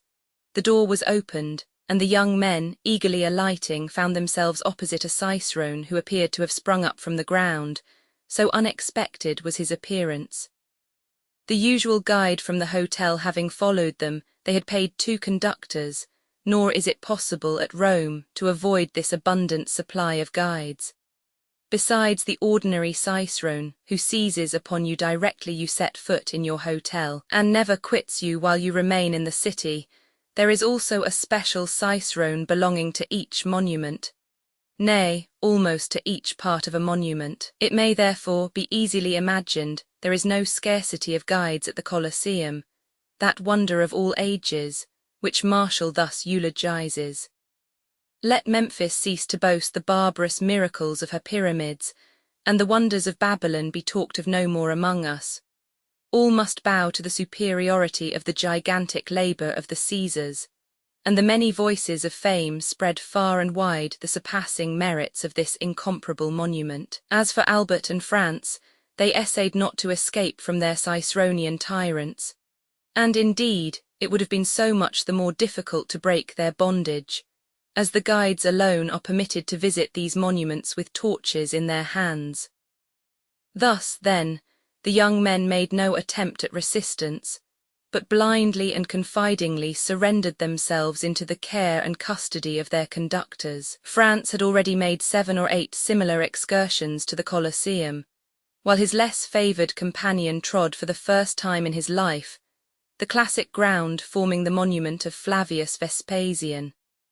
And to his credit be it spoken, his mind, even amid the glib loquacity of the guides, was duly and deeply touched with awe and enthusiastic admiration of all he saw, and certainly no adequate notion of these stupendous ruins can be formed save by such as have visited them, and more especially by moonlight, at which time the vast proportions of the building appear twice as large when viewed by the mysterious beams of a southern moonlit sky, whose rays are sufficiently clear and vivid to light the horizon with a glow equal to the soft twilight of a western clime. Scarcely, therefore, had the reflective France walked 100 steps beneath the interior porticos of the ruin, when, abandoning Albert to the guides, who would by no means yield their prescriptive right of carrying their victims through the routine regularly laid down, and as regularly followed by them, but dragged the unconscious visitor to the various objects with a pertinacity that admitted of no appeal. Beginning, as a matter of course, with the Lion's Den, the Hall of the Gladiators, and finishing with Caesar's Podium, to escape a jargon and mechanical survey of the wonders by which he was surrounded, France ascended a half-dilapidated staircase, and leaving them to follow their monotonous round, seated himself at the foot of a column, and immediately opposite a large aperture, which permitted him to enjoy a full and undisturbed view of the gigantic dimensions of the majestic ruin. France had remained for nearly a quarter of an hour perfectly hidden by the shadow of the vast column at whose base he had found a resting place, and from whence his eyes followed the motions of Albert and his guides, who, holding torches in their hands, had emerged from a vomitorium at the opposite extremity of the Colosseum, and then again disappeared down the steps conducting to the seats reserved for the Vestal Virgins, resembling, as they glided along, some restless shades following the flickering glare of so many ens fatui. All at once his ear caught a sound resembling that of a stone rolling down the staircase opposite the one by which he had himself ascended. There was nothing remarkable in the circumstance of a fragment of granite giving way and falling heavily below, but it seemed to him that the substance that fell gave way beneath the pressure of a foot, and also that someone, who endeavoured as much as possible to prevent his footsteps from being heard, was approaching the spot where he sat. Conjecture soon became certainty, for the figure of a man was distinctly visible to France, gradually emerging from the staircase opposite, upon which the moon was at that moment pouring a full tide of silvery brightness. The stranger thus presenting himself was probably a person who, like Franz, preferred the enjoyment of solitude and his own thoughts to the frivolous gabble of the guides. And his appearance had nothing extraordinary in it, but the hesitation with which he proceeded, stopping and listening with anxious attention at every step he took, convinced Franz that he expected the arrival of some person. By a sort of instinctive impulse, Franz withdrew as much as possible behind his pillar. About 10 feet from the spot where he and the stranger were, the roof had given way, leaving a large round opening, through which might be seen the blue vault of heaven, thickly studded with stars. Around this opening, which had possibly, for ages permitted a free entrance to the brilliant moonbeams that now illumined the vast pile, grew a quantity of creeping plants, whose delicate green branches stood out in bold relief against the clear azure of the firmament, while large masses of thick, strong, fibrous shoots forced their way through the chasm, and hung floating to and fro, like so many waving strings. The person whose mysterious arrival had attracted the attention of Franz stood in a kind of half-light, that rendered it impossible to distinguish his features, although his dress was easily made out. He wore a large brown mantle, one fold of which, thrown over his left shoulder, served likewise to mask the lower part of his countenance, while the upper part was completely hidden by his broad-brimmed hat. The lower part of his dress was more distinctly visible by the bright rays of the moon, which, entering through the broken ceiling, shed their refulgent beams on feet cased in elegantly made boots of polished leather, over which descended fashionably cut trousers of black cloth. From the imperfect means Franz had of judging, he could only come to one conclusion, that the person whom he was thus watching certainly belonged to no inferior station of life. Some few minutes had elapsed, and the stranger began to show manifest signs of impatience, when a slight noise was heard outside the aperture in the roof, and almost immediately a dark shadow seemed to obstruct the flood of light that had entered it, and the figure of a man was clearly seen gazing with eager scrutiny on the immense space beneath him. Then, as his eye caught sight of him in the mantle, he grasped a floating mass of thickly matted boughs, and glided down by their help to within 3 or 4 feet of the ground, and then leaped lightly on his feet. The man who had performed this daring act with so much indifference wore the Transstevia costume. "I beg your Excellency's pardon for keeping you waiting," said the man in the Roman dialect, "but I don't think I'm many minutes after my time. 10 o'clock has just struck by the clock of St. John Lateran." "Say not a word about being late," replied the stranger in purest Tuscan. "'Tis I who am too soon. But even if you had caused me to wait a little while, I should have felt quite sure that the delay was not occasioned by any fault of yours." "Your Excellency is perfectly right in so thinking," said the man. "I came here direct from the castle of St. Angelo, and I had an immense deal of trouble before I could get a chance to speak to Beppo." "And who is Beppo?" "Oh, Beppo is employed in the prison, and I give him so much a year to let me know what is going on within his Holiness's castle." "Indeed, you are a provident person, I see. Why, you see, no one knows what may happen. Perhaps some of these days I may be entrapped, like poor Peppino, and may be very glad to have some little nibbling mouse to gnaw the meshes of my net, and so help me out of prison." "Briefly, what did you learn?" "That 2 executions of considerable interest will take place the day after tomorrow at 2 o'clock, as is customary at Rome at the commencement of all great festivals. 1 of the culprits will be Mazzolato. 3, he is an atrocious villain, who murdered the priest who brought him up and deserves not the smallest pity. The other sufferer is sentenced to be decapitato.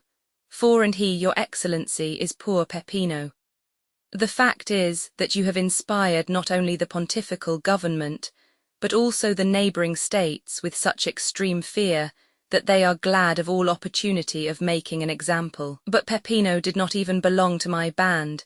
He was merely a poor shepherd, whose only crime consisted in furnishing us with provisions." "Which makes him your accomplice to all intents and purposes." But mark the distinction with which he is treated. Instead of being knocked on the head as you would be if once they caught hold of you, he is simply sentenced to be guillotined, by which means, too, the amusements of the day are diversified, and there is a spectacle to please every spectator, without reckoning the wholly unexpected one I am preparing to surprise them with. My good friend, said the man in the cloak, excuse me for saying that you seem to me precisely in the mood to commit some wild or extravagant act. Perhaps I am, but one thing I have resolved on, and that is, to stop at nothing to restore a poor devil to liberty, who has got into this scrape solely from having served me. I should hate and despise myself as a coward did I desert the brave fellow in his present extremity. And what do you mean to do? To surround the scaffold with 20 of my best men, who at a signal from me will rush forward directly Peppino is brought for execution, and by the assistance of their stilettos, drive back the guard and carry off the prisoner. That seems to me as hazardous as uncertain, and convinces me that my scheme is far better than yours. And what is your Excellency's project? Just this: I will so advantageously bestow 2,000 piastres that the person receiving them shall obtain a respite till next year for Peppino, and during that year another skilfully placed 1,000 piastres will afford him the means of escaping from his prison. And do you feel sure of succeeding? Pardieu, exclaimed the man in the cloak, suddenly expressing himself in French. What did your Excellency say? Inquired the other. I said, my good fellow, that I would do more single-handed by the means of gold than you and all your troop could effect with stilettos, pistols, carbines, and blunderbusses included. Leave me then to act, and have no fears for the result. At least, there can be no harm in myself and party being in readiness, in case your Excellency should fail. None whatever. Take what precautions you please if it is any satisfaction to you to do so, but rely upon my obtaining the reprieve I seek. Remember, the execution is fixed for the day after tomorrow, and that you have but 1 day to work in. And what of that? Is not a day divided into 24 hours, each hour into 60 minutes, and every minute subdivided into 60 seconds? Now in 86,400 seconds very many things can be done. And how shall I know whether your Excellency has succeeded or not? Oh, that is very easily arranged. I have engaged the 3 lower windows at the Café Wrongfully. Should I have obtained the requisite pardon for Peppino, the 2 outside windows will be hung with yellow damasks, and the centre with white, having a large cross in red marked on it. And whom will you employ to carry the reprieve to the officer directing the execution? Send one of your men, disguised as a penitent friar, and I will give it to him. His dress will procure him the means of approaching the scaffold itself, and he will deliver the official order to the officer, who in his turn will hand it to the executioner. In the meantime, it will be as well to acquaint Peppino with what we have determined on, if it be only to prevent his dying of fear or losing his senses, because in either case a very useless expense will have been incurred. Your Excellency, said the man, you are fully persuaded of my entire devotion to you, are you not? Nay, I flatter myself that there can be no doubt of it, replied the cavalier in the cloak. Well then, only fulfill your promise of rescuing Peppino, and henceforward you shall receive not only devotion, but the most absolute obedience from myself, and those under me that one human being can render to another. Have a care how far you pledge yourself, my good friend, for I may remind you of your promise at some perhaps not very distant period, when I in my turn may require your aid and influence. Let that day come sooner or later, your Excellency will find me what I have found you in this my heavy trouble, and if from the other end of the world you but write me word to do such or such a thing, you may regard it as done, for done it shall be. On the word and faith of— Hush, interrupted the stranger, I hear a noise. 'Tis some travellers who are visiting the Colosseum by torchlight. 'Twere better we should not be seen together. Those guides are nothing but spies and might possibly recognize you.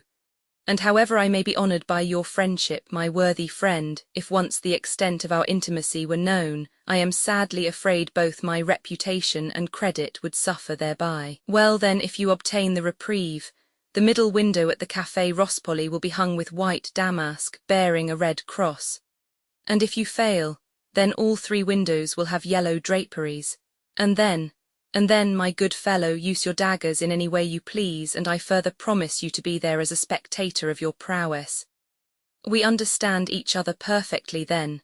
Adieu, your excellency, depend upon me as firmly as I do upon you." Saying these words, the Transteverin disappeared down the staircase, while his companion, muffling his features more closely than before in the folds of his mantle, passed almost close to France, and descended to the arena by an outward flight of steps. The next minute France heard himself called by Albert, who made the lofty building re-echo with the sound of his friend's name. France, however, did not obey the summons till he had satisfied himself that the 2 men whose conversation he had overheard were at a sufficient distance to prevent his encountering them in his descent. In 10 minutes after the strangers had departed, France was on the road to the Piazza di Spagna, listening with studied indifference to the learned dissertation delivered by Albert, after the manner of Pliny and Calpurnius, touching the iron-pointed nets used to prevent the ferocious beasts from springing on the spectators. France let him proceed without interruption, and in fact did not hear what was said. He longed to be alone, and free to ponder over all that had occurred. One of the 2 men, whose mysterious meeting in the Colosseum he had so unintentionally witnessed, was an entire stranger to him, but not so the other. And though France had been unable to distinguish his features, from his being either wrapped in his mantle or obscured by the shadow, the tones of his voice had made too powerful an impression on him, the first time he had heard them for him ever again to forget them, hear them when or where he might. It was more especially when this man was speaking in a manner half jesting, half bitter, that France's ear recalled most vividly the deep sonorous, yet well-pitched voice that had addressed him in the grotto of Monte Cristo, and which he heard for the second time amid the darkness and ruined grandeur of the Colosseum. And the more he thought, the more entire was his conviction that the person who wore the mantle was no other than his former host and entertainer, Sinbad the sailor. Under any other circumstances, France would have found it impossible to resist his extreme curiosity to know more of so singular a personage, and with that intent have sought to renew their short acquaintance. But in the present instance, the confidential nature of the conversation he had overheard made him, with propriety, judge that his appearance at such a time would be anything but agreeable. As we have seen, therefore, he permitted his former host to retire without attempting a recognition, but fully promising himself a rich indemnity for his present forbearance should chance afford him another opportunity. In vain did France endeavour to forget the many perplexing thoughts which assailed him. In vain did he court the refreshment of sleep. Slumber refused to visit his eyelids, and the night was passed in feverish contemplation of the chain of circumstances tending to prove the identity of the mysterious visitant to the Colosseum with the inhabitant of the grotto of Monte Cristo. And the more he thought, the firmer grew his opinion on the subject. Worn out at length, he fell asleep at daybreak, and did not awake till late. Like a genuine Frenchman, Albert had employed his time in arranging for the evening's diversion. He had sent to engage a box at the Teatro Argentina, and France, having a number of letters to write, relinquished the carriage to Albert for the whole of the day. At 5 o'clock Albert returned, delighted with his day's work. He had been occupied in leaving his letters of introduction, and had received in return more invitations to balls and routs than it would be possible for him to accept. Besides this, he had seen, as he called it, all the remarkable sights at Rome. Yes, in a single day he had accomplished what his more serious-minded companion would have taken weeks to effect. Neither had he neglected to ascertain the name of the piece to be played that night at the Teatro Argentina, and also what performers appeared in it. The opera of Parisina was announced for representation, and the principal actors were Caselli, Moriani, and La Specchia.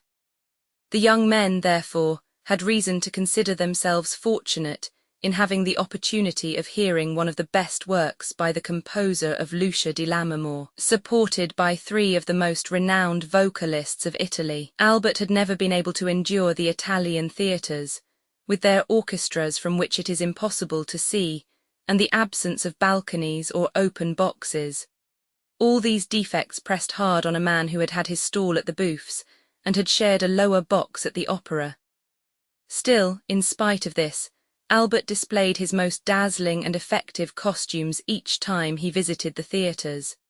But alas, his elegant toilet was wholly thrown away, and one of the most worthy representatives of Parisian fashion had to carry with him the mortifying reflection that he had nearly overrun Italy without meeting with a single adventure. Sometimes Albert would affect to make a joke of his want of success, but internally he was deeply wounded, and his self-love immensely piqued, to think that Albert de Morcerf, the most admired and most sought after of any young person of his day, should thus be passed over, and merely have his labour for his pains. And the thing was so much the more annoying, as, according to the characteristic modesty of a Frenchman, Albert had quitted Paris with the full conviction that he had only to show himself in Italy to carry all before him, and that upon his return he should astonish the Parisian world with the recital of his numerous love affairs. Alas, poor Albert! None of those interesting adventures fell in his way. The lovely Genoese, Florentines, and Neapolitans were all faithful, if not to their husbands, at least to their lovers, and thought not of changing even for the splendid appearance of Albert de Morcerf. And all he gained was the painful conviction that the ladies of Italy have this advantage over those of France, that they are faithful even in their infidelity. Yet he could not restrain a hope that in Italy, as elsewhere, there might be an exception to the general rule. Albert, besides being an elegant, well-looking young man, was also possessed of considerable talent and ability. Moreover, he was a viscount. A recently created one, certainly, but in the present day it is not necessary to go as far back as Noah in tracing a descent, and a genealogical tree is equally estimated, whether dated from 1399 or merely 1815. But to crown all these advantages, Albert de Morcerf commanded an income of 50,000 livres, a more than sufficient sum to render him a personage of considerable importance in Paris. It was therefore no small mortification to him to have visited most of the principal cities in Italy, without having excited the most trifling observation. Albert, however, hoped to indemnify himself for all these slights and indifferences during the carnival, knowing full well that among the different states and kingdoms in which this festivity is celebrated, Rome is the spot where even the wisest and gravest throw off the usual rigidity of their lives, and deign to mingle in the follies of this time of liberty and relaxation. The carnival was to commence on the morrow. Therefore Albert had not an instant to lose in setting forth the programme of his hopes, expectations, and claims to notice. With this design he had engaged a box in the most conspicuous part of the theatre, and exerted himself to set off his personal attractions by the aid of the most rich and elaborate toilet. The box taken by Albert was in the first circle, although each of the 3 tiers of boxes is deemed equally aristocratic, and is, for this reason, generally styled the nobility's boxes. And although the box engaged for the 2 friends was sufficiently capacious to contain at least 12 persons, it had cost less than would be paid at some of the French theatres for one admitting merely 4 occupants. Another motive had influenced Albert's selection of his seat, who knew but that, thus advantageously placed, he might not in truth attract the notice of some fair Roman, and an introduction might ensue that would procure him the offer of a seat in a carriage, or a place in a princely balcony, from which he might behold the gaieties of the carnival. These united considerations made Albert more lively and anxious to please than he had hitherto been. Totally disregarding the business of the stage, he leaned from his box and began attentively scrutinizing the beauty of each pretty woman, aided by a powerful opera glass. But alas, this attempt to attract notice wholly failed. Not even curiosity had been excited, and it was but too apparent that the lovely creatures into whose good graces he was desirous of stealing were all so much engrossed with themselves, their lovers or their own thoughts, that they had not so much as noticed him or the manipulation of his glass. The truth was that the anticipated pleasures of the carnival, with the Holy Week that was to succeed it, so filled every fair breast, as to prevent the least attention being bestowed even on the business of the stage. The actors made their entries and exits unobserved or unthought of. At certain conventional moments, the spectators would suddenly cease their conversation, or rouse themselves from their musings, to listen to some brilliant effort of Moriani's, a well-executed recitative by Caselli, or to join in loud applause at the wonderful powers of La Specchia. But that momentary excitement over, they quickly relapsed into their former state of preoccupation or interesting conversation. Towards the close of the first act, the door of a box which had been hitherto vacant was opened. A lady entered to whom France had been introduced in Paris, where indeed he had imagined she still was. The quick eye of Albert caught the involuntary start with which his friend beheld the new arrival, and turning to him, he said hastily, "Do you know the woman who has just entered that box?" "Yes, what do you think of her?" "Oh, she is perfectly lovely, what a complexion, and such magnificent hair. Is she French?" "No, a Venetian." "And her name is Countess G." "Ah, I know her by name," exclaimed Albert. "She is said to possess as much wit and cleverness as beauty. I was to have been presented to her when I met her at Madame Villefort's ball." "Shall I assist you in repairing your negligence?" asked France. "My dear fellow, are you really on such good terms with her as to venture to take me to her box?" "Why, I have only had the honour of being in her society and conversing with her 3 or 4 times in my life, but you know that even such an acquaintance as that might warrant my doing what you ask." At that instant, the Countess perceived France, and graciously waved her hand to him, to which he replied by a respectful inclination of the head. "Upon my word," said Albert, "you seem to be on excellent terms with the beautiful Countess." "You are mistaken in thinking so," returned France calmly. "But you merely fall into the same error which leads so many of our countrymen to commit the most egregious blunders. I mean that of judging the habits and customs of Italy and Spain by our Parisian notions.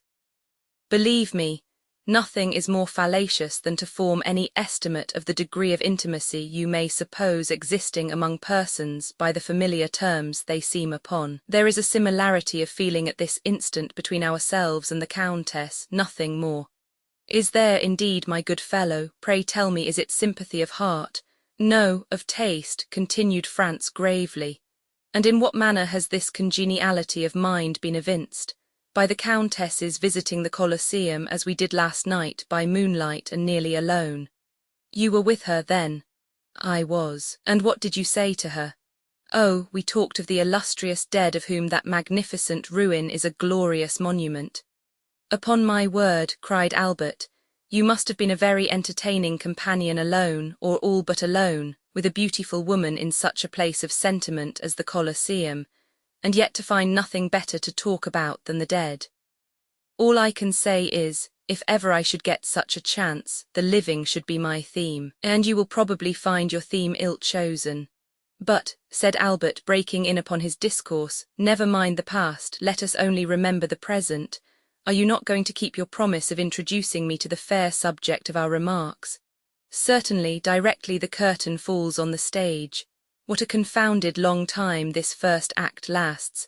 I believe on my soul that they never mean to finish it." "Oh, yes, they will. Only listen to that charming finale. How exquisitely Caselli sings his part, but what an awkward, inelegant fellow he is. Well then, what do you say to La Specchia? Did you ever see anything more perfect than her acting?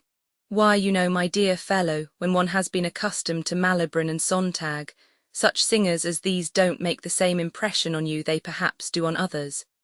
At least, you must admire Moriani's style and execution." I never fancied men of his dark, ponderous appearance singing with a voice like a woman's. My good friend, said Franz, turning to him, while Albert continued to point his glass at every box in the theatre. You seem determined not to approve. You are really too difficult to please. The curtain at length fell on the performances, to the infinite satisfaction of the Viscount of Morcerf, who seized his hat, rapidly passed his fingers through his hair, arranged his cravat and wristbands, and signified to Franz that he was waiting for him to lead the way. Franz, who had mutely interrogated the Countess, and received from her a gracious smile in token that he would be welcome, sought not to retard the gratification of Albert's eager impatience, but began at once the tour of the house, closely followed by Albert, who availed himself of the few minutes required to reach the opposite side of the theatre to settle the height and smoothness of his collar, and to arrange the lappets of his coat. This important task was just completed as they arrived at the Countess's box. At the knock, the door was immediately opened, and the young man who was seated beside the Countess in obedience to the Italian custom instantly rose and surrendered his place to the strangers, who in turn would be expected to retire upon the arrival of other visitors. Franz presented Albert as one of the most distinguished young men of the day, both as regarded his position in society and extraordinary talents. Nor did he say more than the truth, for in Paris and the circle in which the Viscount moved, he was looked upon and cited as a model of perfection. Franz added that his companion, deeply grieved at having been prevented the honour of being presented to the Countess during her sojourn in Paris, was most anxious to make up for it, and had requested him, Franz, to remedy the past misfortune by conducting him to her box, and concluded by asking pardon for his presumption in having taken it upon himself to do so. The Countess in reply bowed gracefully to Albert, and extended her hand with cordial kindness to Franz. Then, inviting Albert to take the vacant seat beside her, she recommended Franz to take the next best, if he wished to view the ballet, and pointed to the one behind her own chair. Albert was soon deeply engrossed in discoursing upon Paris and Parisian matters, speaking to the Countess of the various persons they both knew there. Franz perceived how completely he was in his element, and unwilling to interfere with the pleasure he so evidently felt, took up Albert's glass, and began in his turn to survey the audience. Sitting alone in the front of a box immediately opposite but situated on the third row, was a woman of exquisite beauty, dressed in a Greek costume, which evidently, from the ease and grace with which she wore it, was her national attire. Behind her, but in deep shadow, was the outline of a masculine figure, but the features of this latter personage it was not possible to distinguish. Franz could not forbear breaking in upon the apparently interesting conversation passing between the Countess and Albert, to inquire of the former if she knew who was the fair Albanian opposite, since beauty such as hers was well worthy of being observed by either sex. "All I can tell about her," replied the Countess, "is that she has been at Rome since the beginning of the season, for I saw her where she now sits the very first night of the season, and since then she has never missed a performance. Sometimes she is accompanied by the person who is now with her, and at others she is merely attended by a black servant. And what do you think of her personal appearance? Oh, I consider her perfectly lovely. She is just my idea of what Medora must have been." Franz and the Countess exchanged a smile, and then the latter resumed her conversation with Albert, while Franz returned to his previous survey of the house and company. The curtain rose on the ballet, which was one of those excellent specimens of the Italian school, admirably arranged and put on the stage by Henry, who has established for himself a great reputation throughout Italy for his taste and skill in the choreographic art, one of those masterly productions of grace, method, and elegance in which the whole corps de ballet, from the principal dancers to the humblest supernumerary, are all engaged on the stage at the same time, and 150 persons may be seen exhibiting the same attitude, or elevating the same arm or leg with a simultaneous movement. That would lead you to suppose that but one mind, one act of volition, influenced the moving mass. The ballet was called Poliska. However much the ballet might have claimed his attention, Franz was too deeply occupied with the beautiful Greek to take any note of it. While she seemed to experience an almost childlike delight in watching it, her eager, animated looks contrasting strongly with the utter indifference of her companion, who, during the whole time the piece lasted, never even moved, not even when the furious, crashing din produced by the trumpets, cymbals, and Chinese bells sounded their loudest from the orchestra. Of this he took no heed, but was, as far as appearances might be trusted, enjoying soft repose and bright celestial dreams. The ballet at length came to a close, and the curtain fell amid the loud, unanimous plaudits of an enthusiastic and delighted audience. Owing to the very judicious plan of dividing the two acts of the opera with a ballet, the pauses between the performances are very short, the singers in the opera having time to repose themselves and change their costume, when necessary, while the dancers are executing their pirouettes and exhibiting their graceful steps. The overture to the second act began, and at the first sound of the leader's bow across his violin, Franz observed the sleeper slowly arise and approach the Greek girl, who turned around to say a few words to him, and then, leaning forward again on the railing of her box, she became as absorbed as before in what was going on. The countenance of the person who had addressed her remained so completely in the shade that though Franz tried his utmost, he could not distinguish a single feature. The curtain rose, and the attention of Franz was attracted by the actors, and his eyes turned from the box containing the Greek girl and her strange companion to watch the business of the stage. Most of my readers are aware that the second act of Parasinner opens with the celebrated and effective duet in which Parasinner, while sleeping, betrays to Atso the secret of her love for Hugo. The injured husband goes through all the emotions of jealousy, until conviction seizes on his mind, and then, in a frenzy of rage and indignation, he awakens his guilty wife to tell her that he knows her guilt, and to threaten her with his vengeance. This duet is one of the most beautiful, expressive, and terrible conceptions that has ever emanated from the fruitful pen of Dynasty.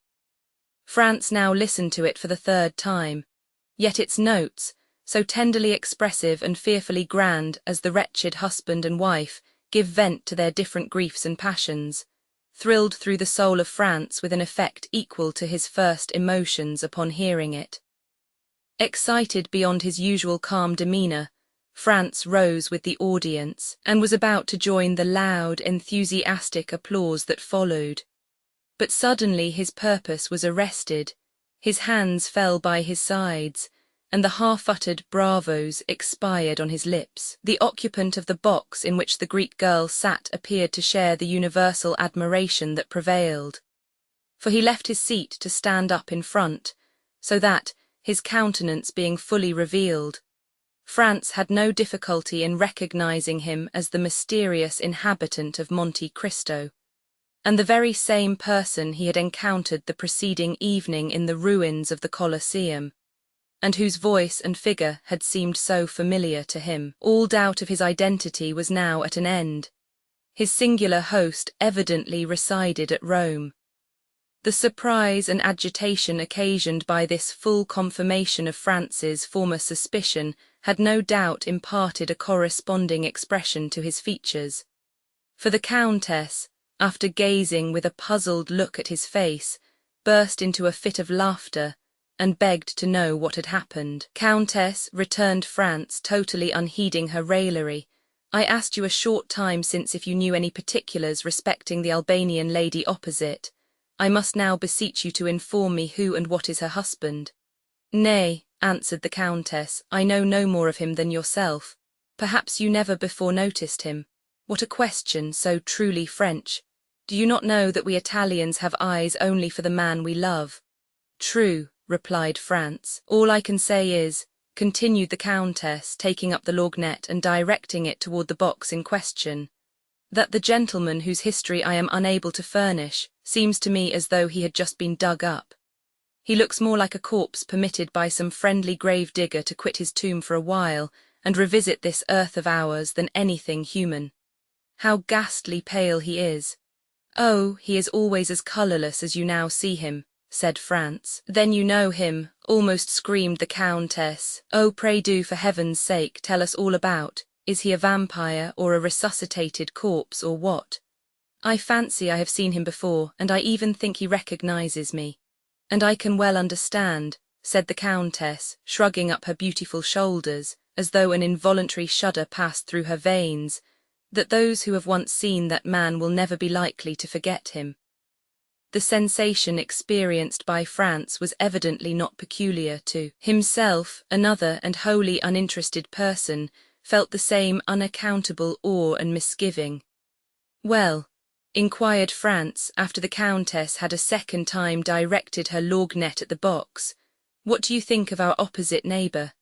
Why, that he is no other than Lord Ruthven himself in a living form. This fresh allusion to Byron 5 drew a smile to Franz's countenance, although he could but allow that if anything was likely to induce belief in the existence of vampires, it would be the presence of such a man as the mysterious personage before him. I must positively find out who and what he is, said Franz, rising from his seat. No, no, cried the Countess, you must not leave me. I depend upon you to escort me home. Oh, indeed, I cannot permit you to go. Is it possible, whispered Franz, that you entertain any fear? I'll tell you, answered the Countess. Byron had the most perfect belief in the existence of vampires, and even assured me that he had seen them. The description he gave me perfectly corresponds with the features and character of the man before us. Oh, he is the exact personification of what I have been led to expect. The coal-black hair, large, bright, glittering eyes, in which a wild, unearthly fire seems burning. The same ghastly paleness. Then observe, too, that the woman with him is altogether unlike all others of her sex. She is a foreigner, a stranger. Nobody knows who she is or where she comes from. No doubt she belongs to the same horrible race he does, and is, like himself, a dealer in magical arts. I entreat of you not to go near him, at least tonight, and if tomorrow your curiosity still continues as great, pursue your researches if you will. But tonight you neither can nor shall. For that purpose I mean to keep you all to myself. Franz protested he could not defer his pursuit till the following day for many reasons. Listen to me, said the Countess, and do not be so very headstrong. I am going home. I have a party at my house tonight, and therefore cannot possibly remain till the end of the opera. Now, I cannot for one instant believe you so devoid of gallantry as to refuse a lady your escort when she even condescends to ask you for it. There was nothing else left for Franz to do but to take up his hat, open the door of the box, and offer the Countess his arm.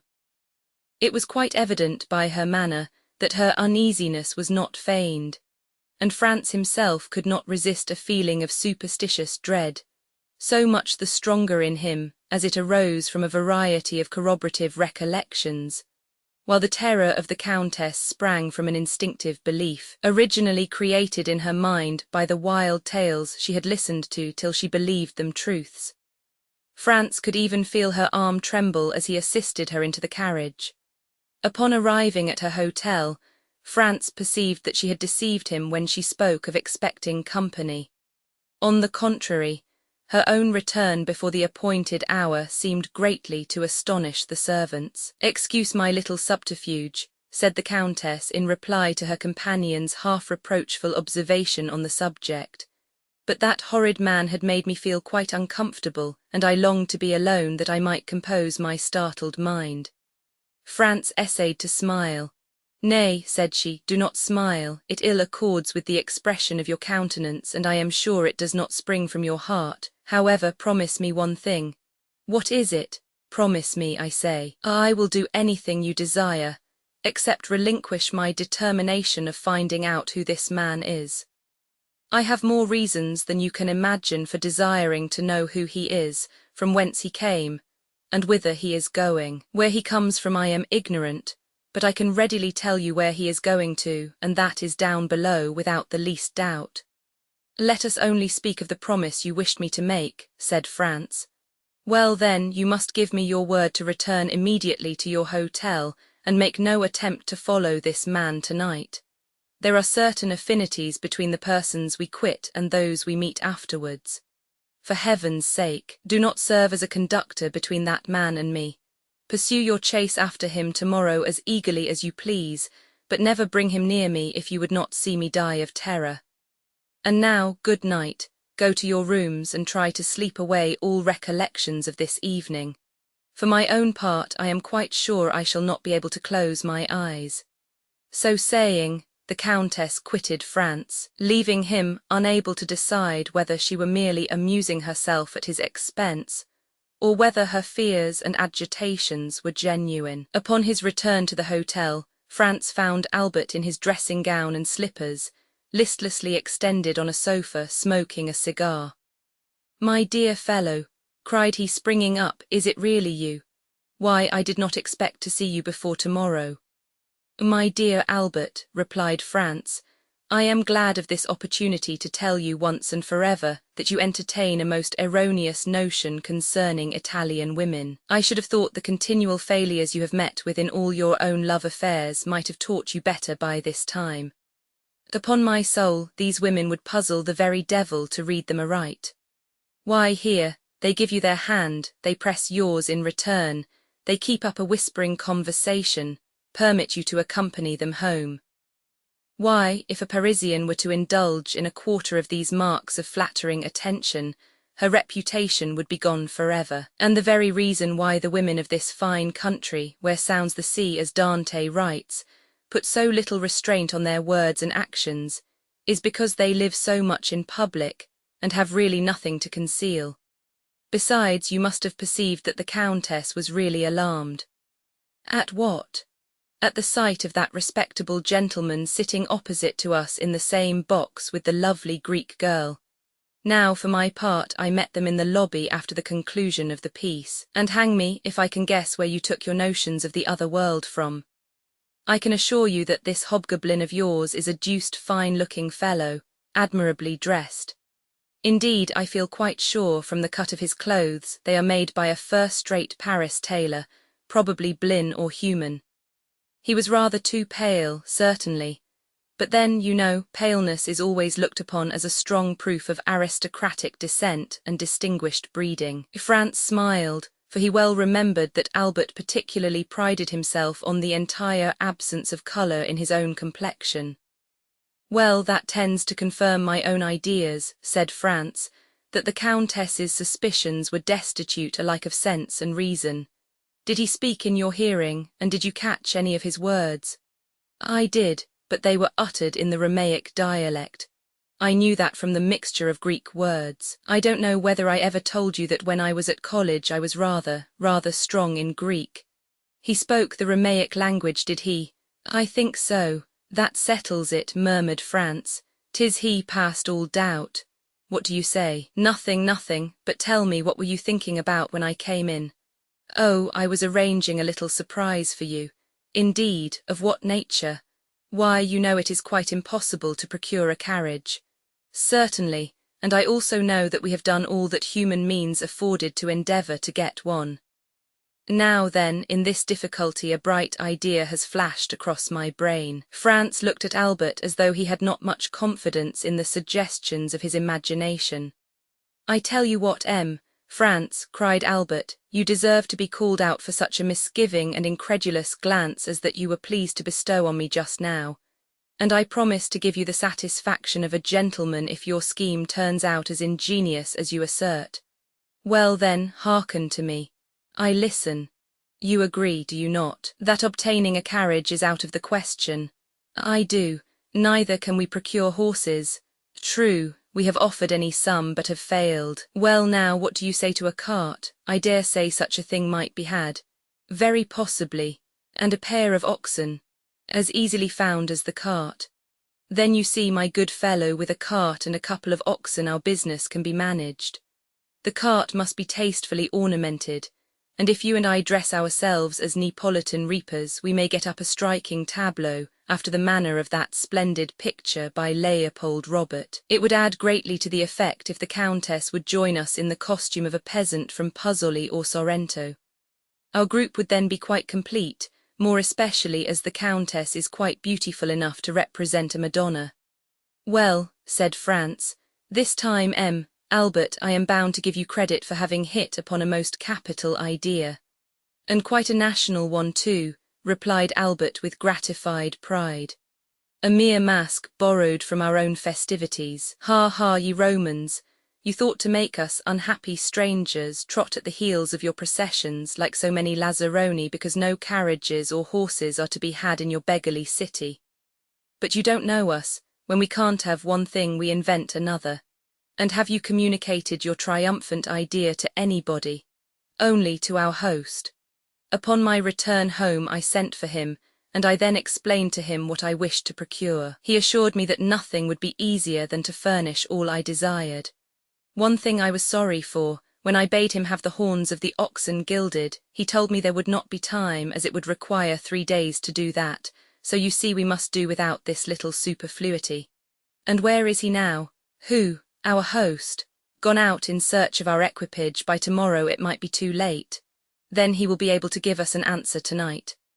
Oh, I expect him every minute. At this instant the door opened and the head of Signor Pastrini appeared. Permesso, inquired he. Certainly, certainly, cried Franz. Come in, my host. Now then, asked Albert eagerly, have you found the desired cart and oxen? Better than that, replied Signor Pastrini with the air of a man perfectly well satisfied with himself. Take care, my worthy host, said Albert, better is a sure enemy to well. Let your excellencies only leave the matter to me, returned Signor Pastrini in a tone indicative of unbounded self-confidence. But what have you done? Asked Franz. Speak out, there's a worthy fellow. Your excellencies are aware, responded the landlord, swelling with importance, that the Count of Monte Cristo is living on the same floor with yourselves. I should think we did know it, exclaimed Albert, since it is owing to that circumstance that we are packed into these small rooms, like 2 poor students in the back streets of Paris. When then the Count of Monte Cristo, hearing of the dilemma in which you are placed, has sent to offer you seats in his carriage and 2 places at his windows in the Palazzo Rospoli. The friends looked at each other with unutterable surprise. But do you think, asked Albert, that we ought to accept such offers from a perfect stranger? What sort of person is this Count of Monte Cristo? Asked Franz of his host. A very great nobleman, but whether Maltese or Sicilian I cannot exactly say, but this I know, that he is noble as a Borghese and rich as a gold mine. It seems to me, said Franz, speaking in an undertone to Albert, that if this person merited the high panegyrics of our landlord, he would have conveyed his invitation through another channel and not permitted it to be brought to us in this unceremonious way. He would have written, or at this instant someone knocked at the door. Come in, said Franz. A servant, wearing a livery of considerable style and richness, appeared at the threshold, and placing 2 cards in the landlord's hands, who forthwith presented them to the 2 young men, he said, Please to deliver these from the Count of Monte Cristo to Vicomte Albert de Morcerf and M. Franz d'Épinay. The Count of Monte Cristo, continued the servant, begs these gentlemen's permission to wait upon them as their neighbour, and he will be honoured by an intimation of what time they will please to receive him. Faith, Franz, whispered Albert, there is not much to find fault with here. Tell the Count, replied Franz, that we will do ourselves the pleasure of calling on him. The servant bowed and retired. That is what I call an elegant mode of attack, said Albert. You were quite correct in what you said, Signor Pastrini. The Count of Monte Cristo is unquestionably a man of first-rate breeding and knowledge of the world. Then you accept his offer, said the host. Of course we do, replied Albert. Still, I must own I am sorry to be obliged to give up the cart and the group of reapers. It would have produced such an effect. And were it not for the windows at the Palazzo Rospoli, by way of recompense for the loss of our beautiful scheme, I don't know but what I should have held on by my original plan. What say you, Franz? Oh, I agree with you. the windows in the Palazzo Rospoli alone decided me. The truth was that the mention of 2 places in the Palazzo Rospoli had recalled to Franz the conversation he had overheard the preceding evening in the ruins of the Colosseum between the mysterious unknown and the Transteverin, in which the stranger in the cloak had undertaken to obtain the freedom of a condemned criminal. And if this muffled-up individual proved, as Franz felt sure he would, the same as the person he had just seen in the Teatro Argentina, then he should be able to establish his identity, and also to prosecute his researches respecting him with perfect facility and freedom. Franz passed the night in confused dreams respecting the 2 meetings he had already had with his mysterious tormentor, and in waking speculations as to what the morrow would produce. The next day must clear up every doubt, and unless his near neighbour and would-be friend, the Count of Monte Cristo, possessed the ring of Gyges, and by its power was able to render himself invisible, it was very certain he could not escape this time. 8 o'clock found Franz up and dressed, while Albert, who had not the same motives for early rising, was still soundly asleep. The first act of Franz was to summon his landlord, who presented himself with his accustomed obsequiousness. "Pray, Signor Pastrini," asked Franz, "is not some execution appointed to take place today?" "Yes, Your Excellency, but if your reason for inquiry is that you may procure a window to view it from, you are much too late." "Oh no," answered Franz, "I had no such intention, and even if I had felt a wish to witness the spectacle, I might have done so from Monte Pincio, could I not?" "Ah," exclaimed mine host, "I did not think it likely Your Excellency would have chosen to mingle with such a rabble as are always collected on that hill, which indeed they consider as exclusively belonging to themselves." "Very possibly I may not go," answered Franz, "but in case I feel disposed, give me some particulars of today's executions." "What particulars would Your Excellency like to hear?" "Why, the number of persons condemned to suffer, their names, and description of the death they are to die." "That happens just lucky, Your Excellency. Only a few minutes ago they brought me the Tavo letters." "What are they?" "Sort of wooden tablets hung up at the corners of streets the evening before an execution, on which is pasted up a paper containing the names of the condemned persons, their crimes, and mode of punishment. The reason for so publicly announcing all this is, that all good and faithful Catholics may offer up their prayers for the unfortunate culprits, and above all, beseech of heaven to grant them a sincere repentance. And these tablets are brought to you that you may add your prayers to those of the faithful, are they?" asked Franz somewhat incredulously. "Oh dear, no, Your Excellency. I have not time for anybody's affairs but my own and those of my honourable guests.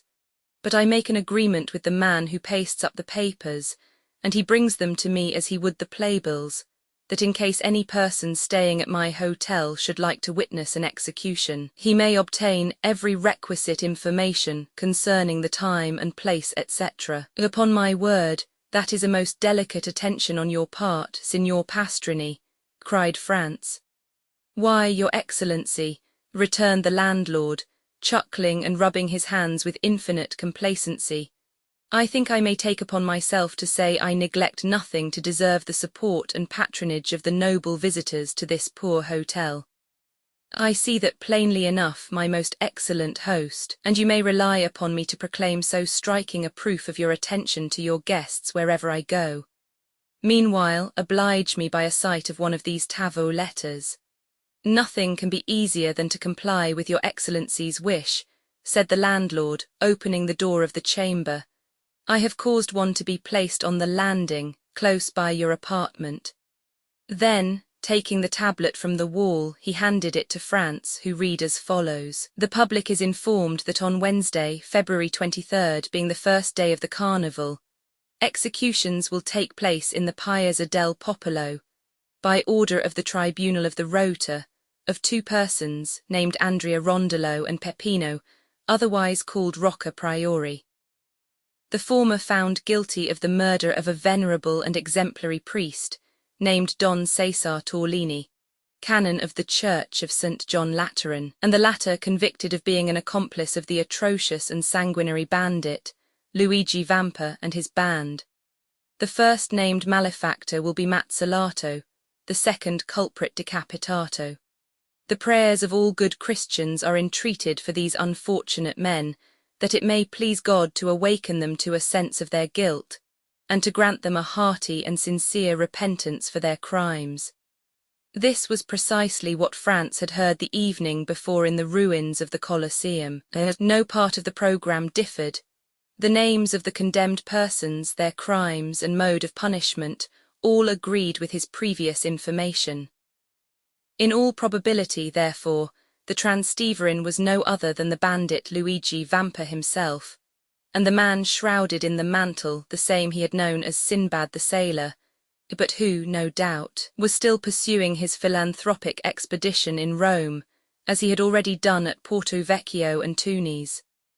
Time was getting on, however, and France deemed it advisable to awaken Albert, but at the moment he prepared to proceed to his chamber. His friend entered the room in perfect costume for the day.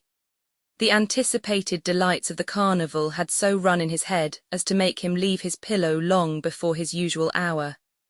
"Now, my excellent Signor Pastrini," said France, addressing his landlord, "since we are both ready, do you think we may proceed at once to visit the Count of Monte Cristo?" "Most assuredly," replied he. "The Count of Monte Cristo is always an early riser, and I can answer for his having been up these 2 hours. Then you really consider we shall not be intruding if we pay our respects to him directly?" "Oh, I am quite sure. I will take all the blame on myself if you find I have led you into an error." "Well then, if it be so, are you ready, Albert?" "Perfectly. Let us go and return our best thanks for his courtesy." "Yes, let us do so." The landlord preceded the friends across the landing, which was all that separated them from the apartments of the Count, rang at the bell, and upon the door being opened by a servant, said, "I Signori Francesi." The domestic bowed respectfully and invited them to enter. They passed through 2 rooms, furnished in a luxurious manner they had not expected to see under the roof of Signor Pastrini, and were shown into an elegantly fitted-up drawing-room. The richest Turkey carpets covered the floor, and the softest and most inviting couches, easy-chairs and sofas offered their high-piled and yielding cushions to such as desired repose or refreshment. Splendid paintings by the first masters were ranged against the walls, intermingled with magnificent trophies of war, while heavy curtains of costly tapestry were suspended before the different doors of the room. "If your excellencies will please to be seated," said the man, "I will let the Count know that you are here," and with these words he disappeared behind one of the tapestried portieres. As the door opened, the sound of a guzzler reached the ears of the young men but was almost immediately lost, for the rapid closing of the door merely allowed one rich swell of harmony to enter. France and Albert looked inquiringly at each other, then at the gorgeous furnishings of the apartment. Everything seemed more magnificent at a second view than it had done at their first rapid survey. "Well," said France to his friend, "what think you of all this?" "Why, upon my soul, my dear fellow, it strikes me that our elegant and attentive neighbour must either be some successful stock jobber who has speculated in the fall of the Spanish funds, or some prince travelling incog." "Hush, hush," replied France. "We shall ascertain who and what he is he comes." As France spoke, he heard the sound of a door turning on its hinges, and almost immediately afterwards the tapestry was drawn aside, and the owner of all these riches stood before the 2 young men.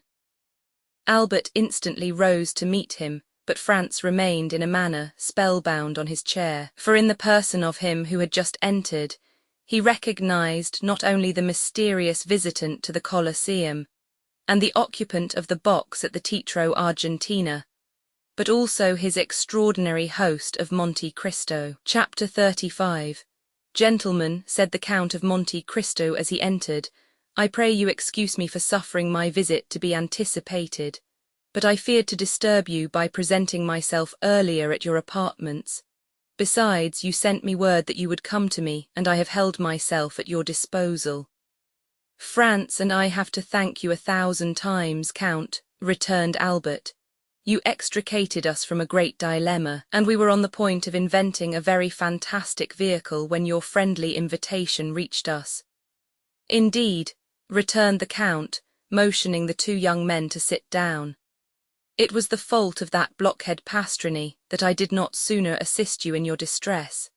He did not mention a syllable of your embarrassment to me, when he knows that, alone and isolated as I am, I seek every opportunity of making the acquaintance of my neighbours. As soon as I learned I could in any way assist you, I most eagerly seized the opportunity of offering my services." The two young men bowed.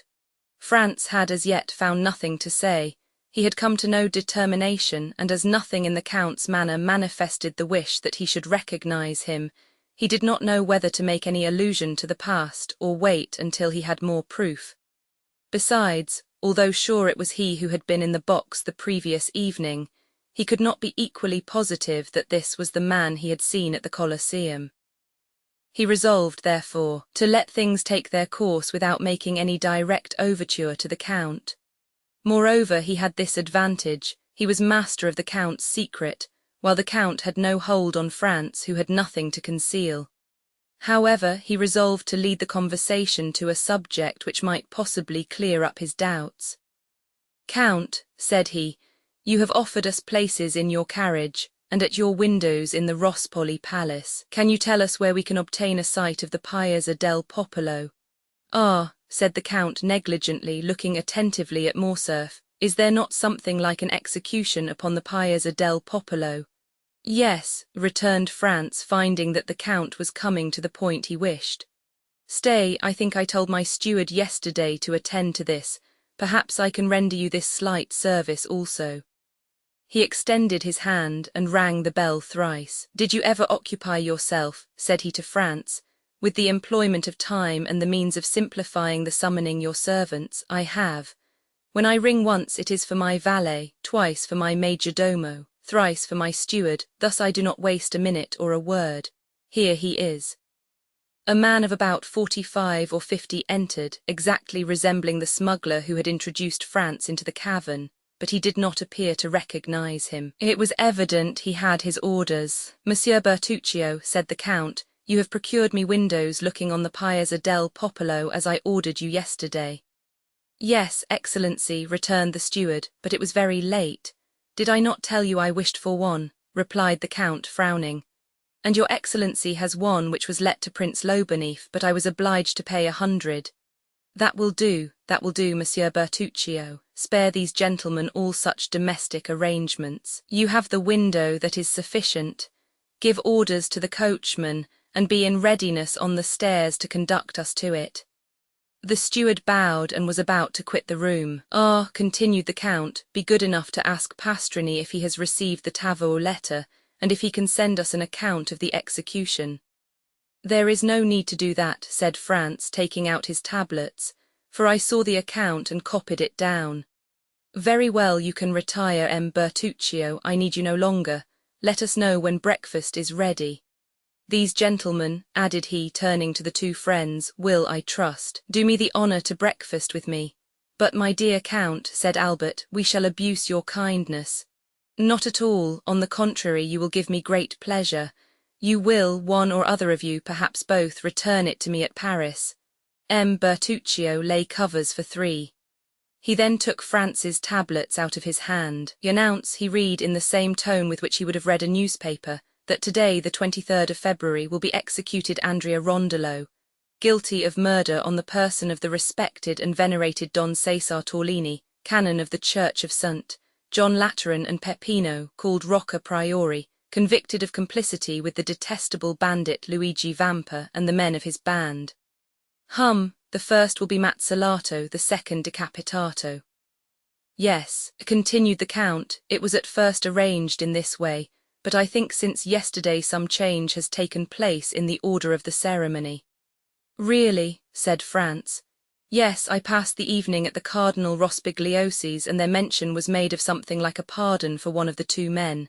"For Andrea Rondello?" asked Franz. "No," replied the Count carelessly.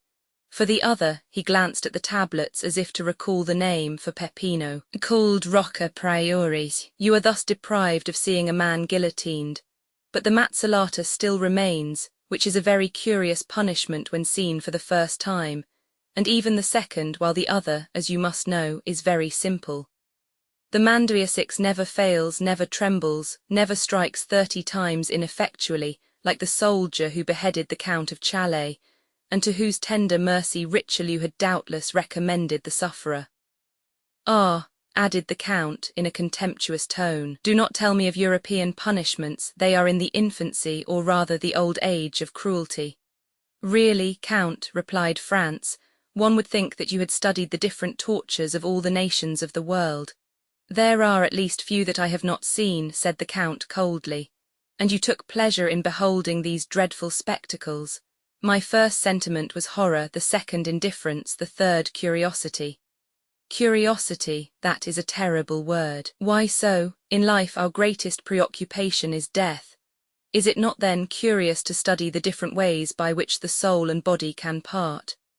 And how, according to their different characters, temperaments, and even the different customs of their countries, different persons bear the transition from life to death, from existence to annihilation.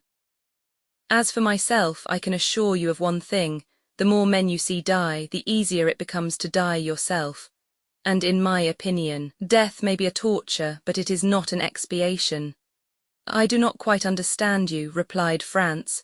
Pray explain your meaning, for you excite my curiosity to the highest pitch. Listen, said the Count, and deep hatred mounted to his face, as the blood would to the face of any other.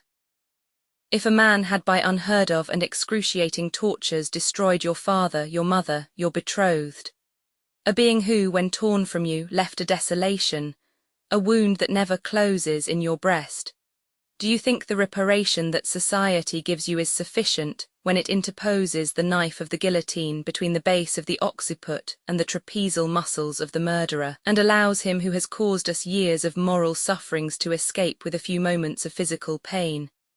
Yes, I know, said France, that human justice is insufficient to console us.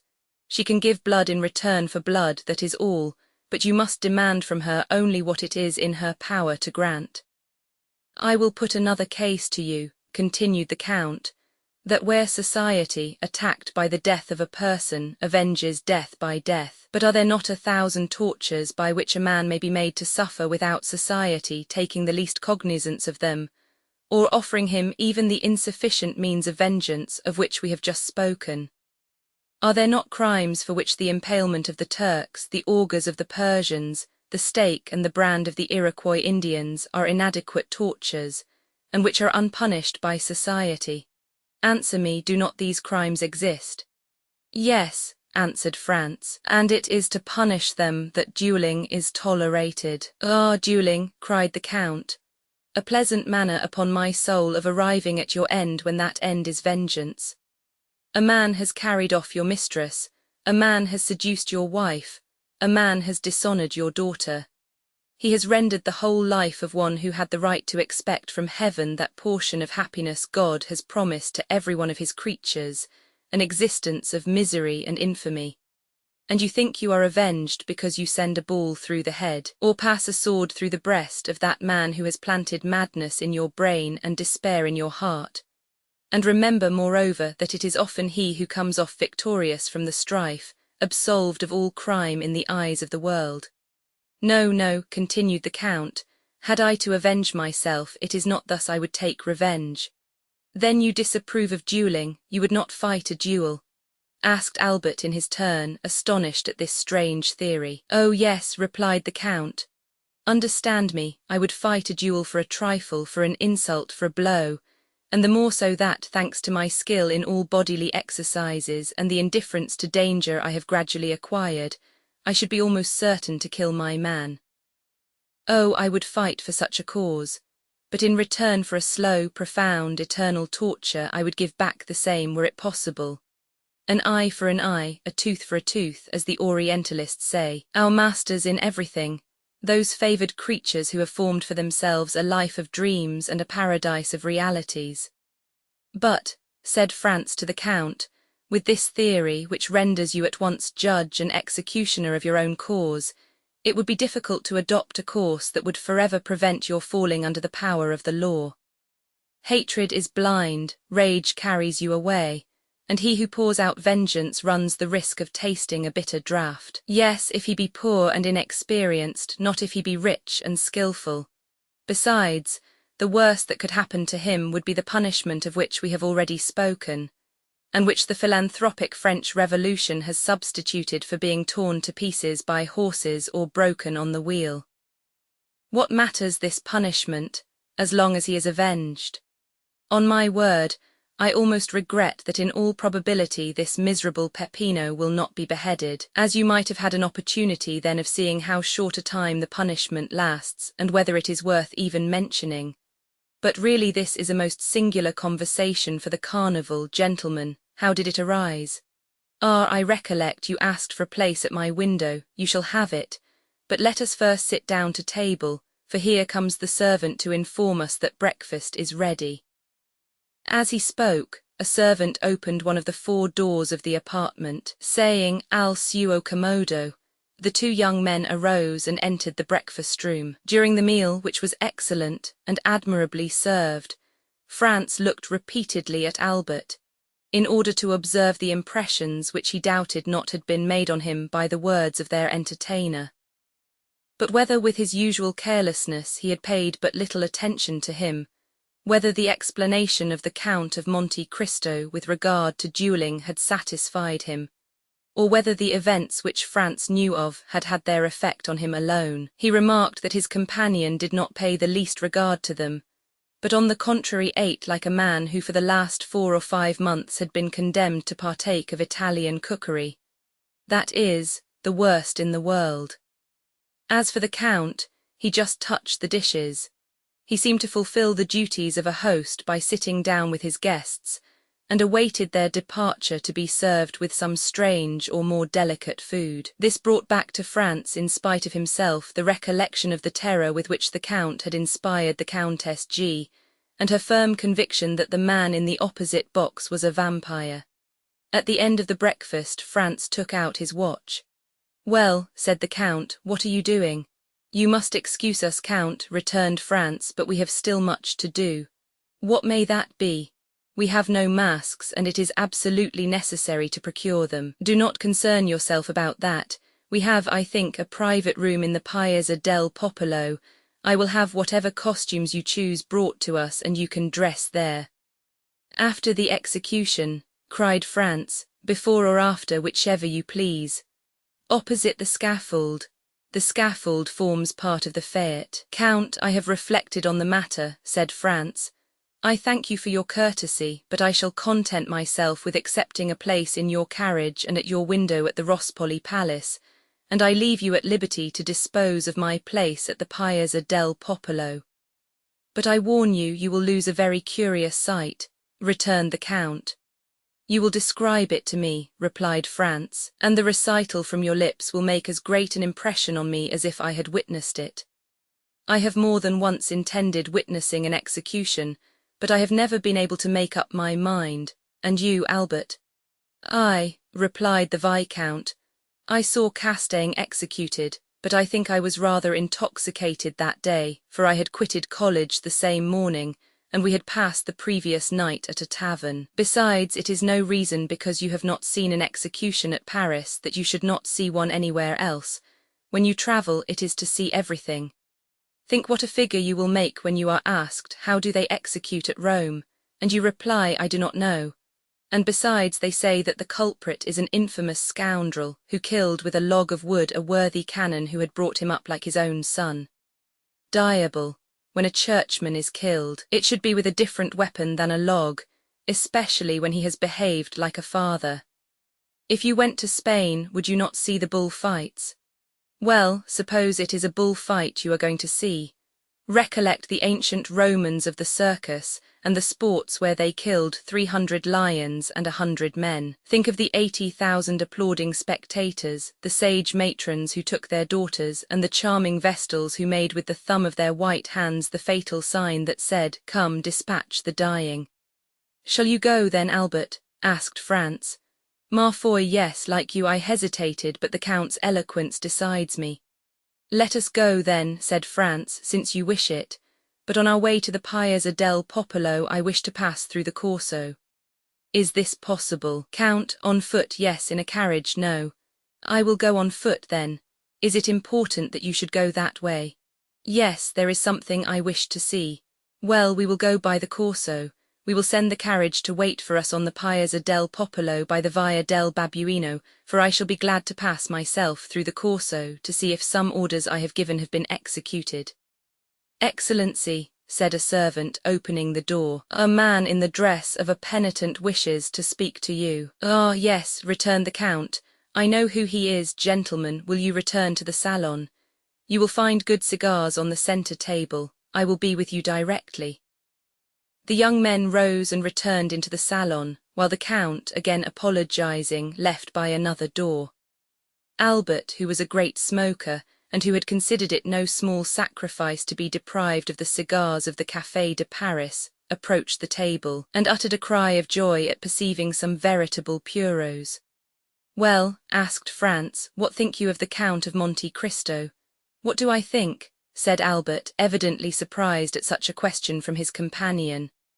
I think he is a delightful fellow who does the honours of his table admirably, who has travelled much, read much, is like Brutus of the Stoic school, and moreover, added he, sending a volume of smoke up towards the ceiling, that he has excellent cigars. Such was Albert's opinion of the Count, and as France well knew that Albert professed never to form an opinion except upon long reflection, he made no attempt to change it. But, said he, did you observe one very singular thing? What? How attentively he looked at you. At me? Yes. Albert reflected. Ah, replied he, sighing, that is not very surprising.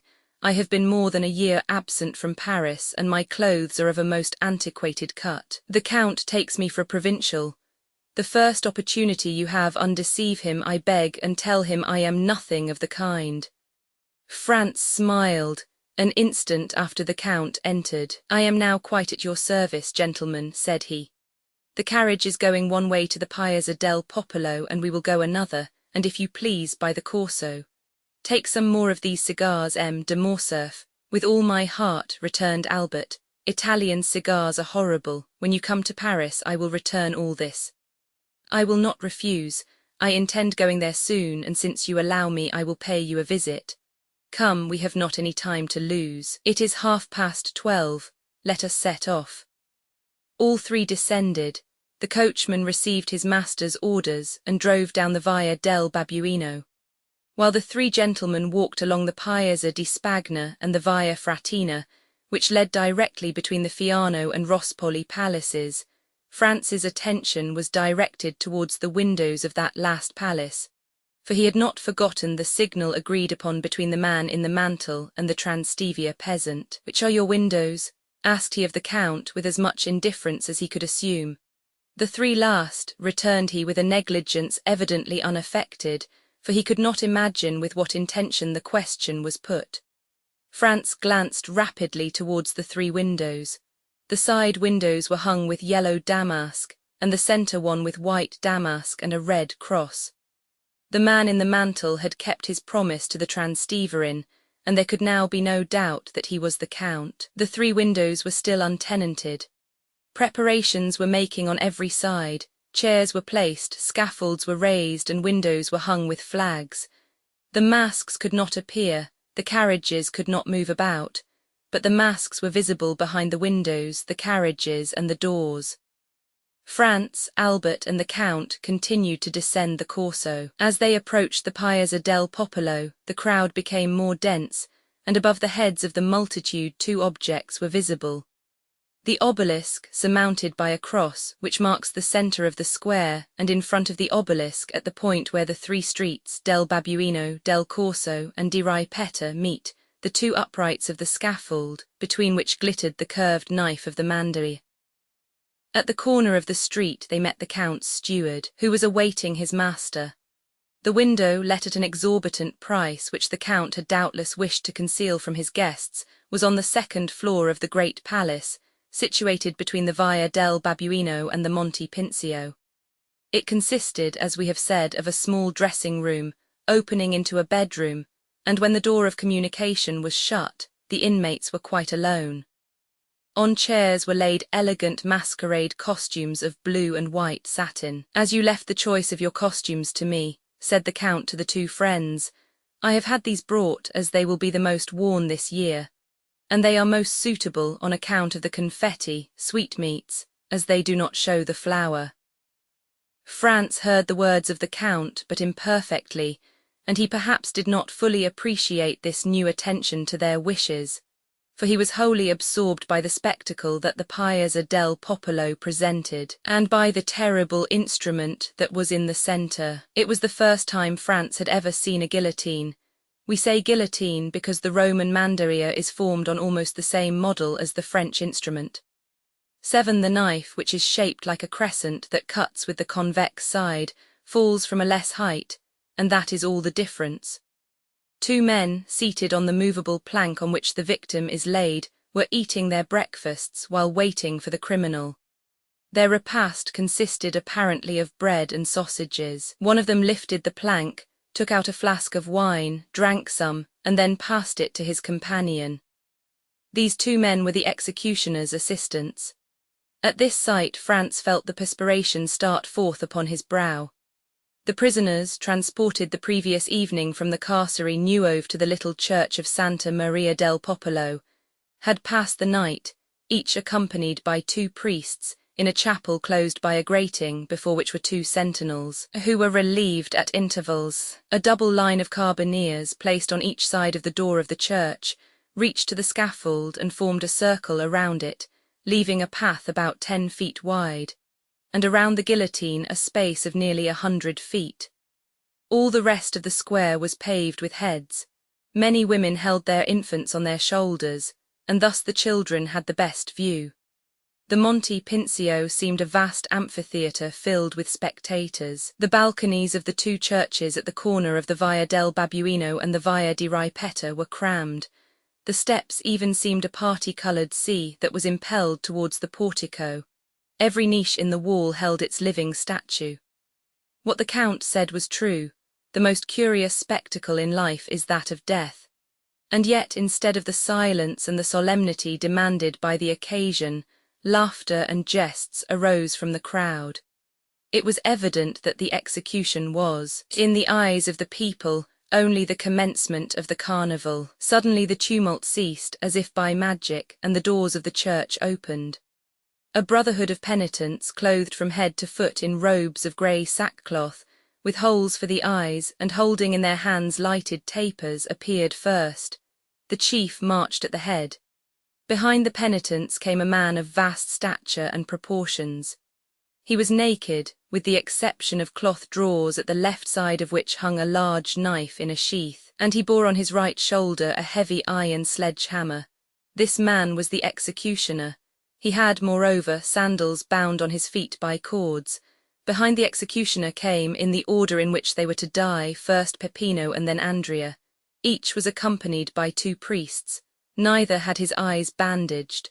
Peppino walked with a firm step, doubtless aware of what awaited him. Andrea was supported by 2 priests. Each of them, from time to time, kissed the crucifix a confessor held out to them. At this sight alone Franz felt his legs tremble under him. He looked at Albert. He was as white as his shirt, and mechanically cast away his cigar, although he had not half smoked it. The Count alone seemed unmoved, nay more, a slight colour seemed striving to rise in his pale cheeks. His nostrils dilated like those of a wild beast that scents its prey, and his lips, half opened, disclosed his white teeth, small and sharp like those of a jackal, and yet his features wore an expression of smiling tenderness, such as Franz had never before witnessed in them. His black eyes especially were full of kindness and pity. However, the 2 culprits advanced, and as they approached their faces became visible. Peppino was a handsome young man of 4 or 25, bronzed by the sun. He carried his head erect and seemed on the watch to see on which side his liberator would appear. Andrea was short and fat. His visage, marked with brutal cruelty, did not indicate age. He might be 30. In prison he had suffered his beard to grow. His head fell on his shoulder, his legs bent beneath him, and his movements were apparently automatic and unconscious. "I thought," said France to the Count, "that you told me there would be but one execution." "I told you true," replied he coldly, "and yet here are two culprits." "Yes, but only one of these two is about to die, the other has many years to live. If the pardon is to come, there is no time to lose." "And see, here it is," said the Count. At the moment when Peppino reached the foot of the Mandaria, a priest arrived in some haste, forced his way through the soldiers, and advancing to the chief of the Brotherhood, gave him a folded paper. The piercing eye of Peppino had noticed all. The chief took the paper, unfolded it, and raising his hand, "Heaven be praised, and his holiness also," said he in a loud voice. "Here is a pardon for one of the prisoners." "A pardon," cried the people with one voice, "a pardon." At this cry Andrea raised his head. "Pardon for whom?" cried he. Peppino remained breathless. "A pardon for Peppino, called Rocca Priori," said the principal friar. And he passed the paper to the officer commanding the carbineers, who read and returned it to him. "For Peppino," cried Andrea, who seemed roused from the torpor in which he had been plunged. "Why for him and not for me? We ought to die together.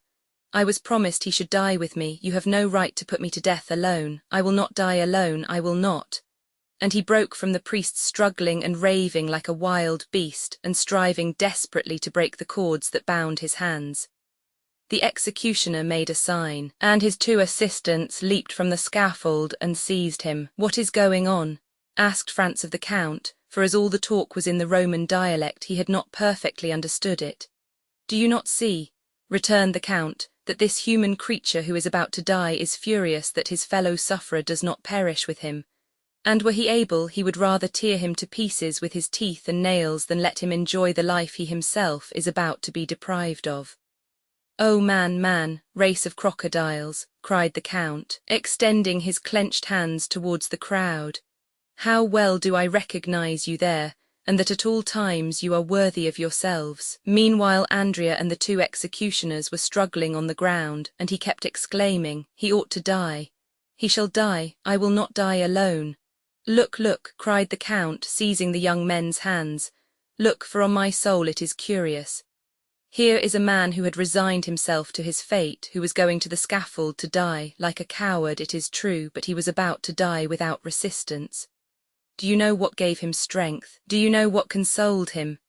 It was that another partook of his punishment, that another partook of his anguish, that another was to die before him. Lead 2 sheep to the butcher's, 2 oxen to the slaughter-house, and make one of them understand that his companion will not die. The sheep will bleat for pleasure, the ox will bellow with joy. But man whom God created in his own image, man upon whom God has laid his first, his sole commandment to love his neighbor, man to whom God has given a voice to express his thoughts. What is his first cry when he hears his fellow man is saved? A blasphemy. Honor to man, this masterpiece of nature, this king of the creation. And the Count burst into a laugh, a terrible laugh that showed he must have suffered horribly to be able thus to laugh. However, the struggle still continued, and it was dreadful to witness. The 2 assistants carried Andrea up to the scaffold, the people all took part against Andrea, and 20,000 voices cried, "Put him to death, put him to death." France sprang back, but the Count seized his arm and held him before the window. "What are you doing?" said he. "Do you pity him? If you heard the cry of mad dog, you would take your gun, you would unhesitatingly shoot the poor beast who, after all, was only guilty of having been bitten by another dog. And yet you pity a man who, without being bitten by one of his race, has yet murdered his benefactor, and who, now unable to kill anyone because his hands are bound, wishes to see his companion in captivity perish. No, look. The recommendation was needless. France was fascinated by the horrible spectacle. The 2 assistants had borne Andrea to the scaffold, and there, in spite of his struggles, his bites and his cries, had forced him to his knees. During this time the executioner had raised his mace and signed to them to get out of the way. The criminal strove to rise, but ere he had time the mace fell on his left temple. A dull and heavy sound was heard, and the man dropped like an ox on his face and then turned over on his back. The executioner let fall his mace, drew his knife, and with one stroke opened his throat, and mounting on his stomach, stamped violently on it with his feet. At every stroke, a jet of blood sprang from the wound. This time Franz could contain himself no longer, but sank, half fainting, into a seat. Albert, with his eyes closed, was standing grasping the window curtains. The Count was erect and triumphant, like the avenging angel. Chapter 36.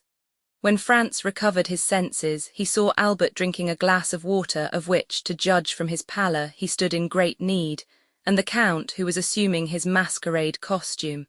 He glanced mechanically towards the piazza. The scene was wholly changed. Scaffold, executioners, victims, all had disappeared. Only the people remained, full of noise and excitement. The bell of Monte Cristo, which only sounds on the Pope's decease and the opening of the carnival, was ringing a joyous peal. "Well," asked he of the Count, "what has then happened?" "Nothing," replied the Count, "only, as you see, the carnival has commenced. Make haste and dress yourself." "In fact," said Franz, "this horrible scene has passed away like a dream." "It is but a dream, a nightmare that has disturbed you." "Yes, that I have suffered, but the culprit—" "That is a dream also, only he has remained asleep while you have awakened, and who knows which of you is the most fortunate? But Peppino, what has become of him?" "Peppino is a lad of sense who, unlike most men, who are happy in proportion as they are noticed, was delighted to see that the general attention was directed towards his companion. He profited by this distraction to slip away among the crowd, without even thanking the worthy priests who accompanied him. Decidedly, man is an ungrateful and egotistical animal, but dress yourself. C.M. de Morcerf sets you the example." Albert was drawing on the satin pantaloon over his black trousers and varnished boots. "Well, Albert," said Franz, "do you feel much inclined to join the revels? Come, answer frankly." "Ma foi, no," returned Albert, "but I am really glad to have seen such a sight, and I understand what the Count said, that when you have once habituated yourself to a similar spectacle, it is the only one that causes you any emotion. Without reflecting that this is the only moment in which you can study character," said the Count. "On the steps of the scaffold death tears off the mask that has been worn through life, and the real visage is disclosed. It must be allowed that Andrea was not very handsome, the hideous scoundrel. Come, dress yourselves, gentlemen, dress yourselves." Franz felt it would be ridiculous not to follow his two companions' example. He assumed his costume and fastened on the mask that scarcely equalled the pallor of his own face. Their toilet finished, they descended. The carriage awaited them at the door, filled with sweetmeats and bouquets. They fell into the line of carriages. It is difficult to form an idea of the perfect change that had taken place. Instead of the spectacle of gloomy and silent death, the Piazza del Popolo presented a spectacle of gay and noisy mirth and revelry. A crowd of masks flowed in from all sides, emerging from the doors, descending from the windows. From every street and every corner drove carriages filled with clowns, harlequins, dominos, mummers, pantomimists, transteverins, knights and peasants, screaming, fighting, gesticulating, throwing eggs filled with flour, confetti, nosegays, attacking, with their sarcasms and their missiles, friends and foes, companions and strangers, indiscriminately, and no one took offence, or did anything but laugh. Franz and Albert were like men who, to drive away a violent sorrow, have recourse to wine, and who, as they drink and become intoxicated, feel a thick veil drawn between the past and the present.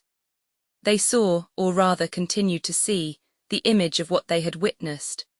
But little by little the general vertigo seized them, and they felt themselves obliged to take part in the noise and confusion. A handful of confetti that came from a neighbouring carriage, and which, while it covered Morcerf and his two companions with dust, pricked his neck, and that portion of his face uncovered by his mask like 100 pins, incited him to join in the general combat, in which all the masks around him were engaged. He rose in his turn, and seizing handfuls of confetti and sweetmeats with which the carriage was filled, cast them with all the force and skill he was master of. The strife had fairly begun, and the recollection of what they had seen half an hour before was gradually effaced from the young men's minds. So much were they occupied by the gay and glittering procession they now beheld.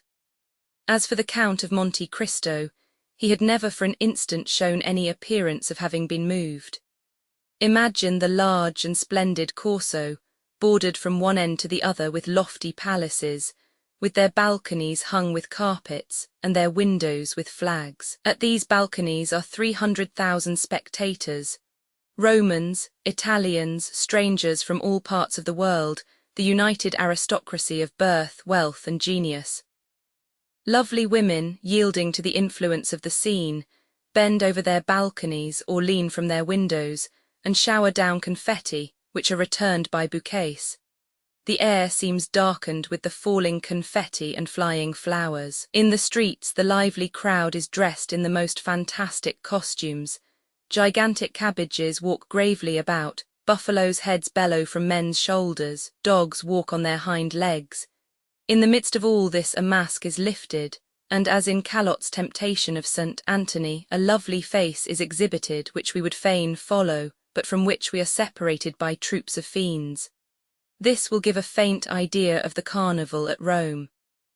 At the second turn, the Count stopped the carriage and requested permission to withdraw, leaving the vehicle at their disposal. Franz looked up. They were opposite the Wrongfully Palace. At the centre window, the one hung with white damask with a red cross, was a blue domino, beneath which Franz's imagination easily pictured the beautiful Greek of the Argentina. "Gentlemen," said the Count, springing out, "when you are tired of being actors and wish to become spectators of this scene, you know you have places at my windows. In the meantime, dispose of my coachman, my carriage, and my servants." We have forgotten to mention that the Count's coachman was attired in a bear skin, exactly resembling Audrey's in The Bear and the Pasha, and the two footmen behind were dressed up as green monkeys with spring masks with which they made grimaces at everyone who passed. Franz thanked the Count for his attention. As for Albert, he was busily occupied throwing bouquets at a carriage full of Roman peasants that was passing near him. Unfortunately for him, the line of carriages moved on again, and while he descended the Piazza del Popolo, the other ascended towards the Palazzo di Venezia. "Ah, my dear fellow," said he to Franz, "you did not see." "What?" "There, that calash filled with Roman peasants." "No. Well, I am convinced they are all charming women. How unfortunate that you were masked, Albert," said Franz. Here was an opportunity of making up for past disappointments. "Oh," replied he, half laughing, half serious, "I hope the carnival will not pass without some amends in one shape or the other." But in spite of Albert's hope, the day passed unmarked by any incident, excepting 2 or 3 encounters with the carriage full of Roman peasants. At one of these encounters, accidentally or purposely, Albert's mask fell off. He instantly rose and cast the remainder of the bouquets into the carriage. Doubtless one of the charming females Albert had detected beneath their coquettish disguise was touched by his gallantry, for, as the carriage of the two friends passed her, she threw a bunch of violets. Albert seized it, and as Franz had no reason to suppose it was meant for him, he suffered Albert to retain it. Albert placed it in his buttonhole and the carriage went triumphantly on. "Well," said Franz to him, "there is the beginning of an adventure. Laugh if you please, I really think so I will not abandon this bouquet." "Pardieu," returned Franz, laughing, "in token of your ingratitude." The jest, however, soon appeared to become earnest, for when Albert and Franz again encountered the carriage with the contadini, the one who had thrown the violets to Albert clapped her hands when she beheld them in his buttonhole. "Bravo, bravo," said Franz. "Things go wonderfully. Shall I leave you? Perhaps you would prefer being alone." "No," replied he. "I will not be caught like a fool at a first disclosure by a rendezvous under the clock, as they say at the opera balls. If the fair peasant wishes to carry matters any further, we shall find her, or rather, she will find us tomorrow. Then she will give me some sign or other, and I shall know what I have to do." "On my word," said Franz, "you are as wise as Nestor and prudent as Ulysses, and your fair Circe must be very skillful or very powerful if she succeed in changing you into a beast of any kind." Albert was right. The fair unknown had resolved, doubtless, to carry the intrigue no farther, for although the young men made several more turns, they did not again see the calash, which had turned up one of the neighbouring streets. Then they returned to the Wrongfully palace, but the Count and the blue domino had also disappeared. The two windows, hung with yellow damask, were still occupied by the persons whom the Count had invited. At this moment, the same bell that had proclaimed the beginning of the Mascherata sounded the retreat. The file on the Corso broke the line, and in a second all the carriages had disappeared. Franz and Albert were opposite the Via del Murat. The coachman, without saying a word, drove up it, passed along the Piazza di Spagna and the Wrongfully Palace, and stopped at the door of the hotel. Signor Pastrini came to the door to receive his guests. Franz hastened to inquire after the Count, and to express regret that he had not returned in sufficient time.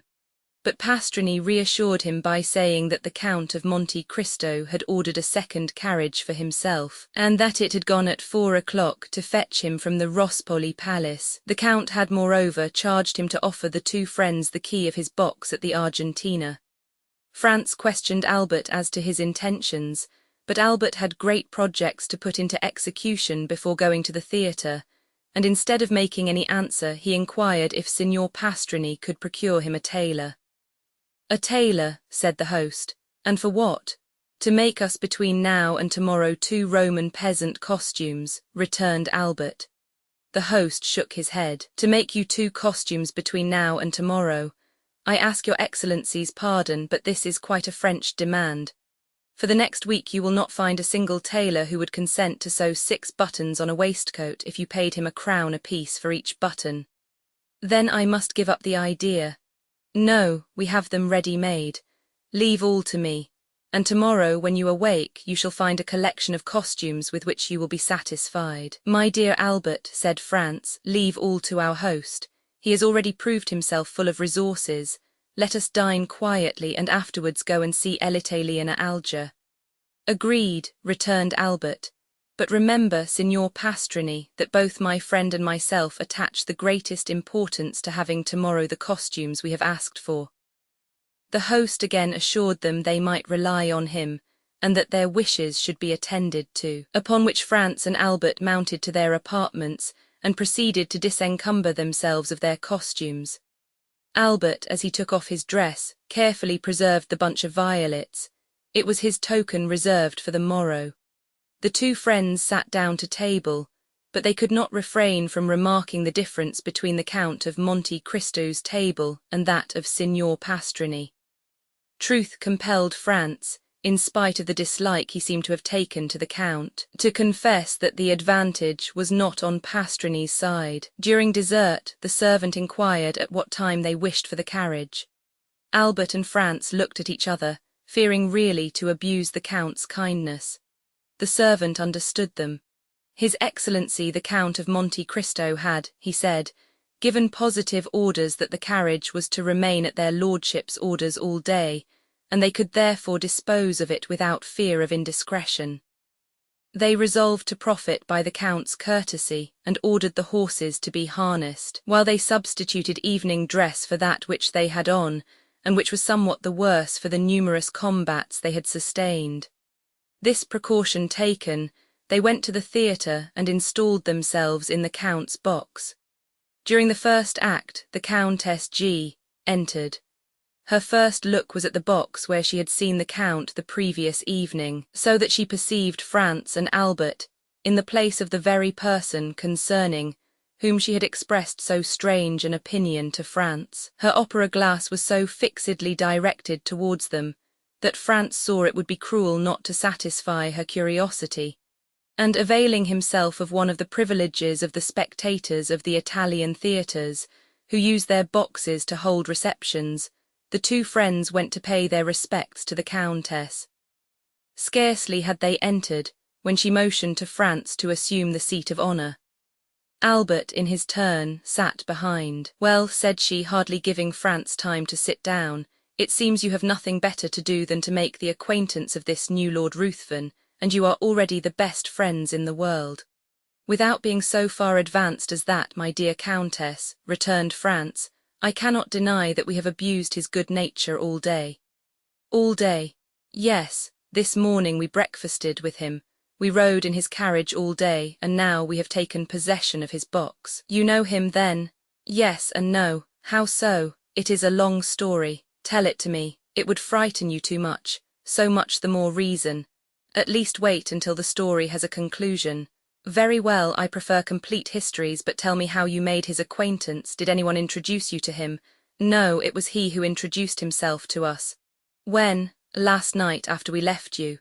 "Through what medium?" "The very prosaic one of our landlord. He is staying then at the Hotel de Londres with you. Not only in the same hotel, but on the same floor. What is his name? For of course you know. The Count of Monte Cristo. That is not a family name. No, it is the name of the island he has purchased.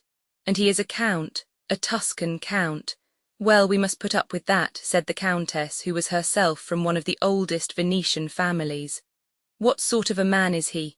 "Ask the Vicomte de Morcerf." "You hear, M. de Morcerf, I am referred to you," said the Countess.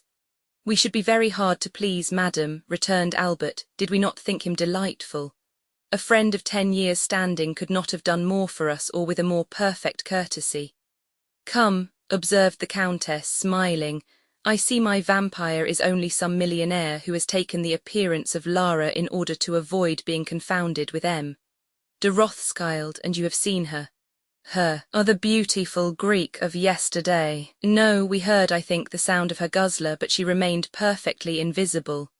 "When you say invisible," interrupted Albert, "it is only to keep up the mystery. For whom do you take the blue domino at the window with the white curtains?" "Where was this window with white hangings?" asked the Countess. "At the Wrongfully Palace." "The Count had 3 windows at the Wrongfully Palace." "Yes." "Did you pass through the Corso?" "Yes." "Well, did you notice 2 windows hung with yellow damask, and one with white damask with a red cross? Those were the Count's windows." "Why, he must be a nabob. Do you know what those 3 windows were worth?" 200 or 300 Roman crowns. 2,000 or 3,000. "The deuce! Does his island produce him such a revenue?"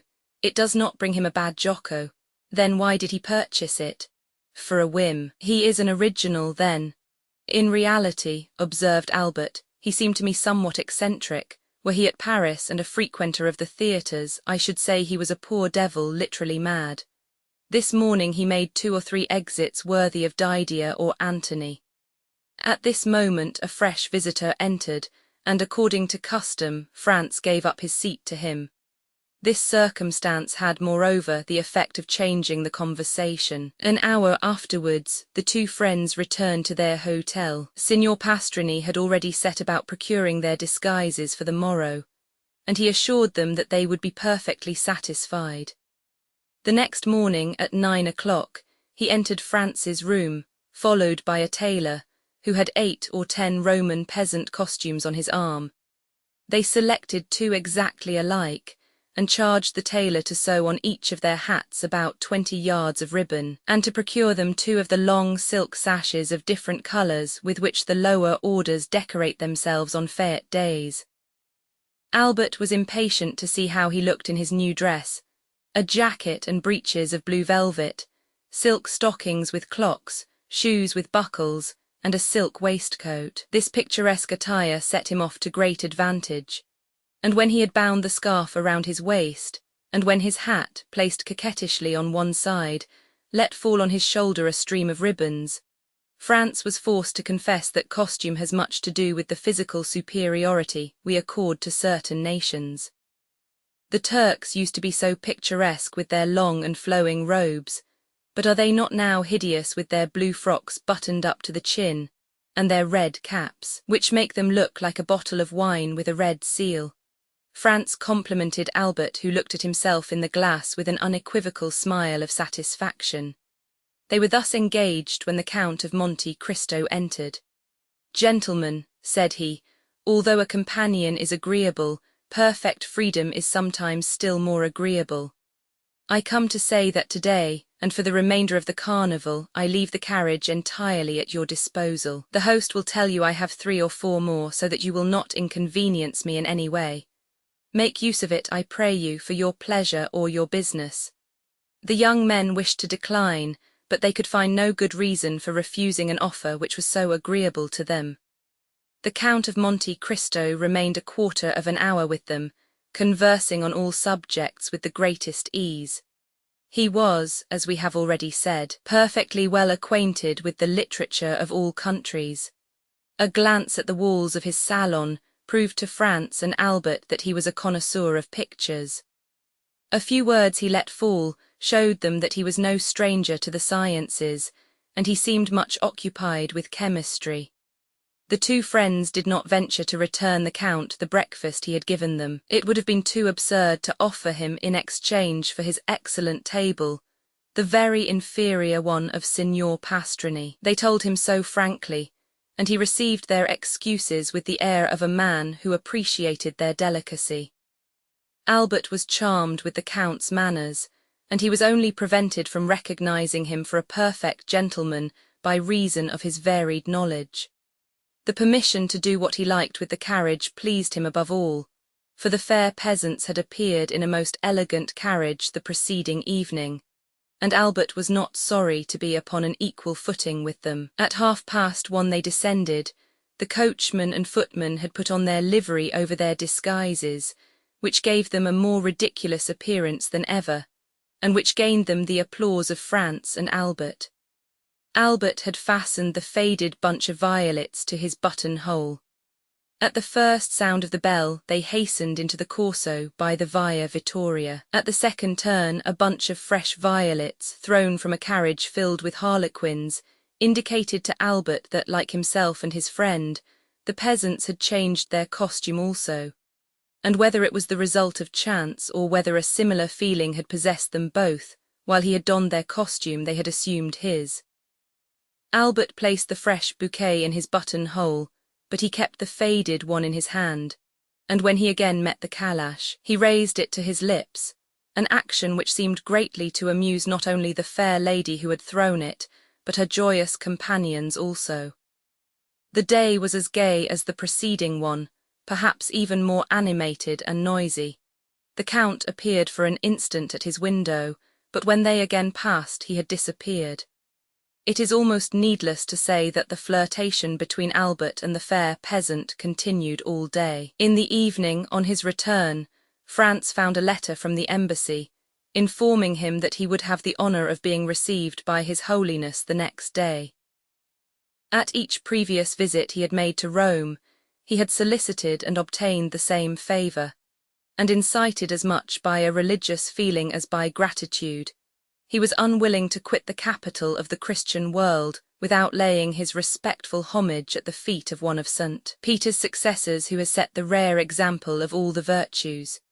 He did not then think of the carnival, for in spite of his condescension and touching kindness, one cannot incline oneself without awe before the venerable and noble old man called Gregory Roman 16. On his return from the Vatican, Franz carefully avoided the Corso.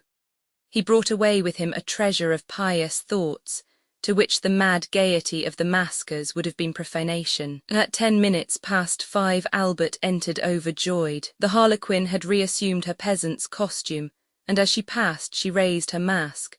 She was charming. Franz congratulated Albert, who received his congratulations with the air of a man conscious that they are merited.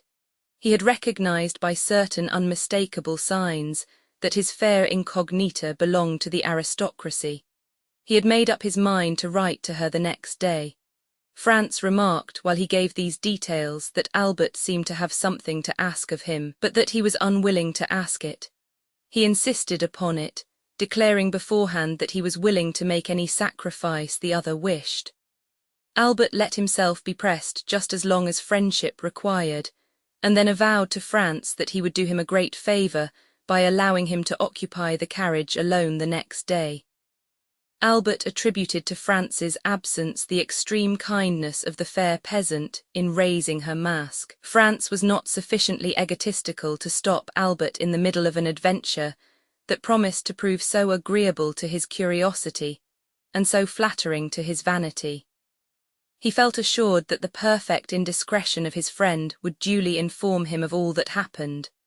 And as, during 3 years that he had travelled all over Italy, a similar piece of good fortune had never fallen to his share, France was by no means sorry to learn how to act on such an occasion. He therefore promised Albert that he would content himself the morrow with witnessing the carnival from the windows of the Wrongfully palace. The next morning he saw Albert pass and repass, holding an enormous bouquet, which he doubtless meant to make the bearer of his amorous epistle.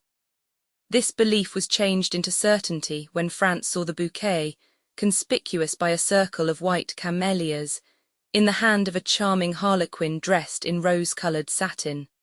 The evening was no longer joy, but delirium.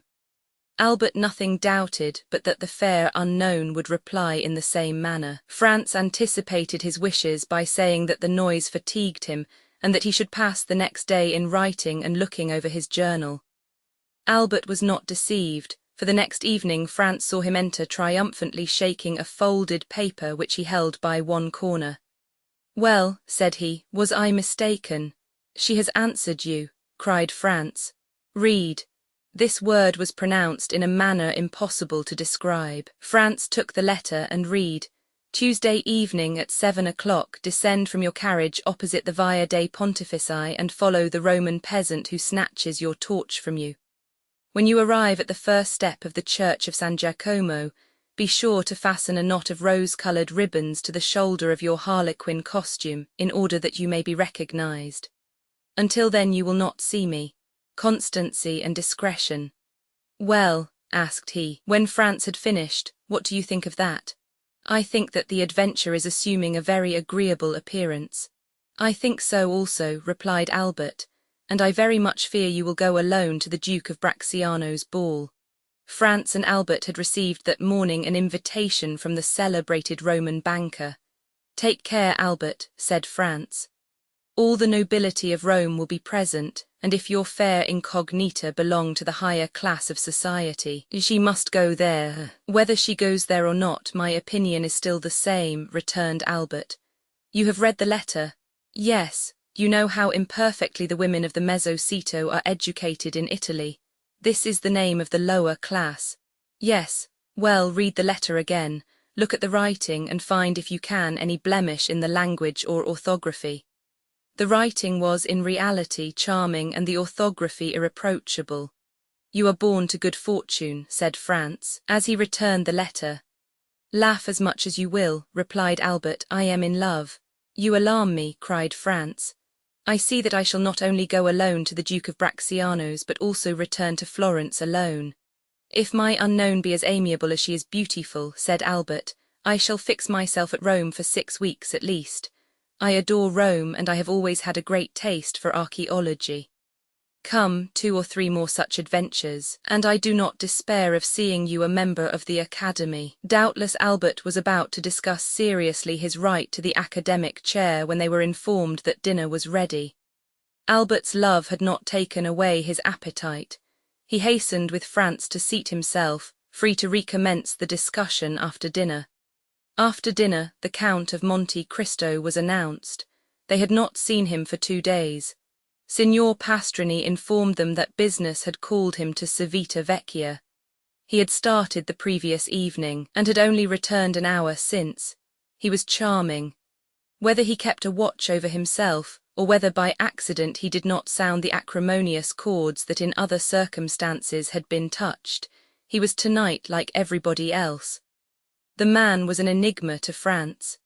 The Count must feel sure that France recognized him, and yet he had not let fall a single word indicating any previous acquaintance between them. On his side, however great France's desire was to allude to their former interview, the fear of being disagreeable to the man who had loaded him and his friend with kindness prevented him from mentioning it.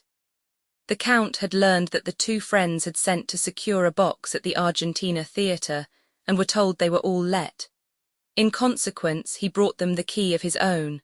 At least such was the apparent motive of his visit. France and Albert made some difficulty, alleging their fear of depriving him of it, but the Count replied that, as he was going to the Palais Theatre, the box at the Argentina Theatre would be lost if they did not profit by it.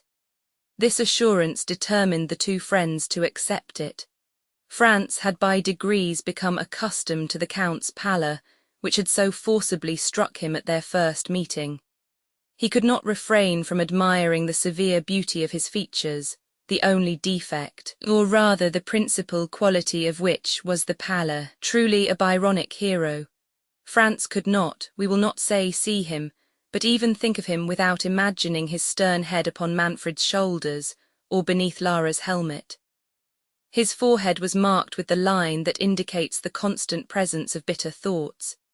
He had the fiery eyes that seem to penetrate to the very soul, and the haughty and disdainful upper lip that gives to the words it utters a peculiar character that impresses them on the minds of those to whom they are addressed. The Count was no longer young.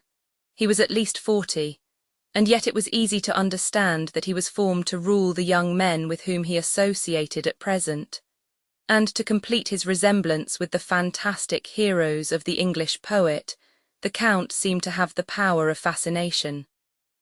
Albert was constantly expatiating on their good fortune in meeting such a man. France was less enthusiastic, but the Count exercised over him also the ascendancy a strong mind always acquires over a mind less domineering. He thought several times of the project the Count had of visiting Paris, and he had no doubt but that with his eccentric character, his characteristic face and his colossal fortune, he would produce a great effect there. And yet he did not wish to be at Paris when the Count was there. The evening passed as evenings mostly pass at Italian theatres, that is, not in listening to the music, but in paying visits and conversing.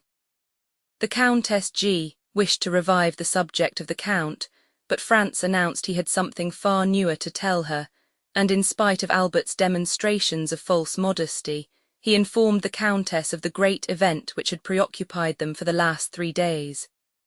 As similar intrigues are not uncommon in Italy, if we may credit travellers, the Comtesse did not manifest the least incredulity, but congratulated Albert on his success. They promised, upon separating, to meet at the Duke of Bracciano's ball, to which all Rome was invited.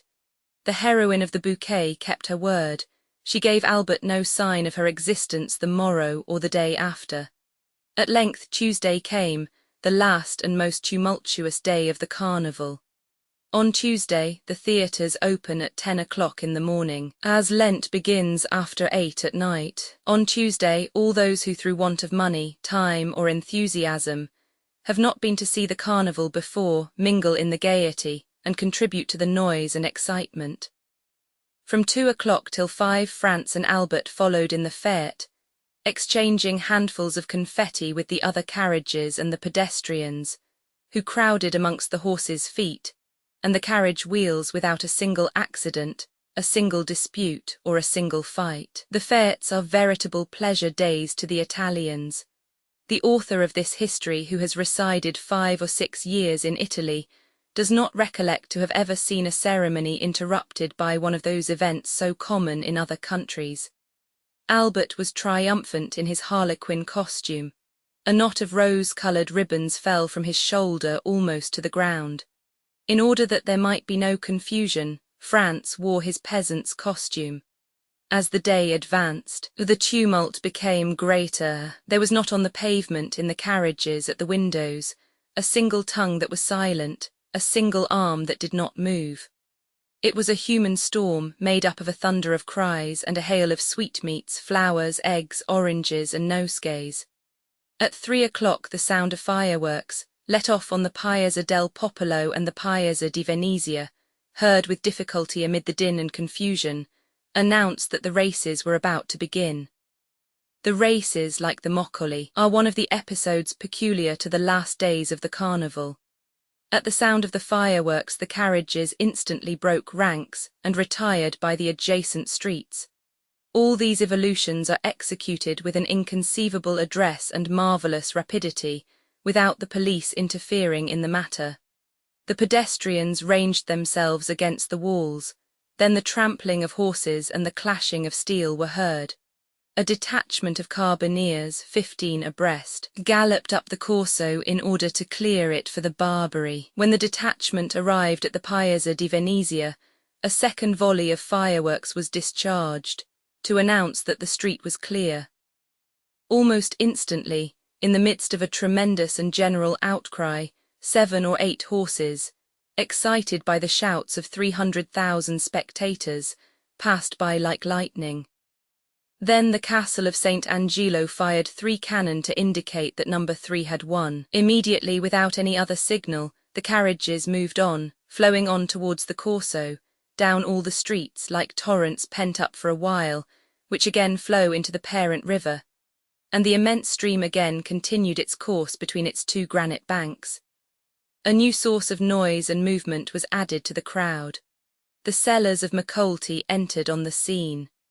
The moccoli or macolti are candles which vary in size from the paschal taper to the rushlight, and which give to each actor in the great final scene of the carnival 2 very serious problems to grapple with: first, how to keep his own macolto alight, and secondly, how to extinguish the macolti of others. The macolto is like life. Man has found but one means of transmitting it, and that one comes from God. But he has discovered 1,000 means of taking it away, and the devil has somewhat aided him. The macolto is kindled by approaching it to a light. But who can describe the 1,000 means of extinguishing the macolto? The gigantic bellows, the monstrous extinguishers, the superhuman fans. Everyone hastened to purchase macolti, France and Albert among the rest. The night was rapidly approaching, and already at the cry of macolti, repeated by the shrill voices of 1,000 vendors, 2 or 3 stars began to burn among the crowd. It was a signal. At the end of 10 minutes 50,000 lights glittered, descending from the Palazzo di Venezia to the Piazza del Popolo, and mounting from the Piazza del Popolo to the Palazzo di Venezia. It seemed like the fete of jack-o'-lanterns. It is impossible to form any idea of it without having seen it. Suppose that all the stars had descended from the sky and mingled in a wild dance on the face of the earth, the whole accompanied by cries that were never heard in any other part of the world. The facchino follows the prince, the transsteverin the citizen, everyone blowing, extinguishing, relighting. Had old Aeolus appeared at this moment, he would have been proclaimed king of the moccoli and Aquilo the heir presumptive to the throne. This battle of folly and flame continued for 2 hours. The Corso was light as day. The features of the spectators on the 3rd and 4th stories were visible. Every 5 minutes Albert took out his watch. At length it pointed to 7. The 2 friends were in the Via dei Pontefici. Albert sprang out, bearing his macolto in his hand. 2 or 3 masks strove to knock his macolto out of his hand, but Albert, a first-rate pugilist, sent them rolling in the street, one after the other, and continued his course towards the church of San Giacomo. The steps were crowded with masks, who strove to snatch each other's torches. France followed Albert with his eyes and saw him mount the first step. Instantly a mask, wearing the well-known costume of a peasant woman, snatched his macolto from him without his offering any resistance.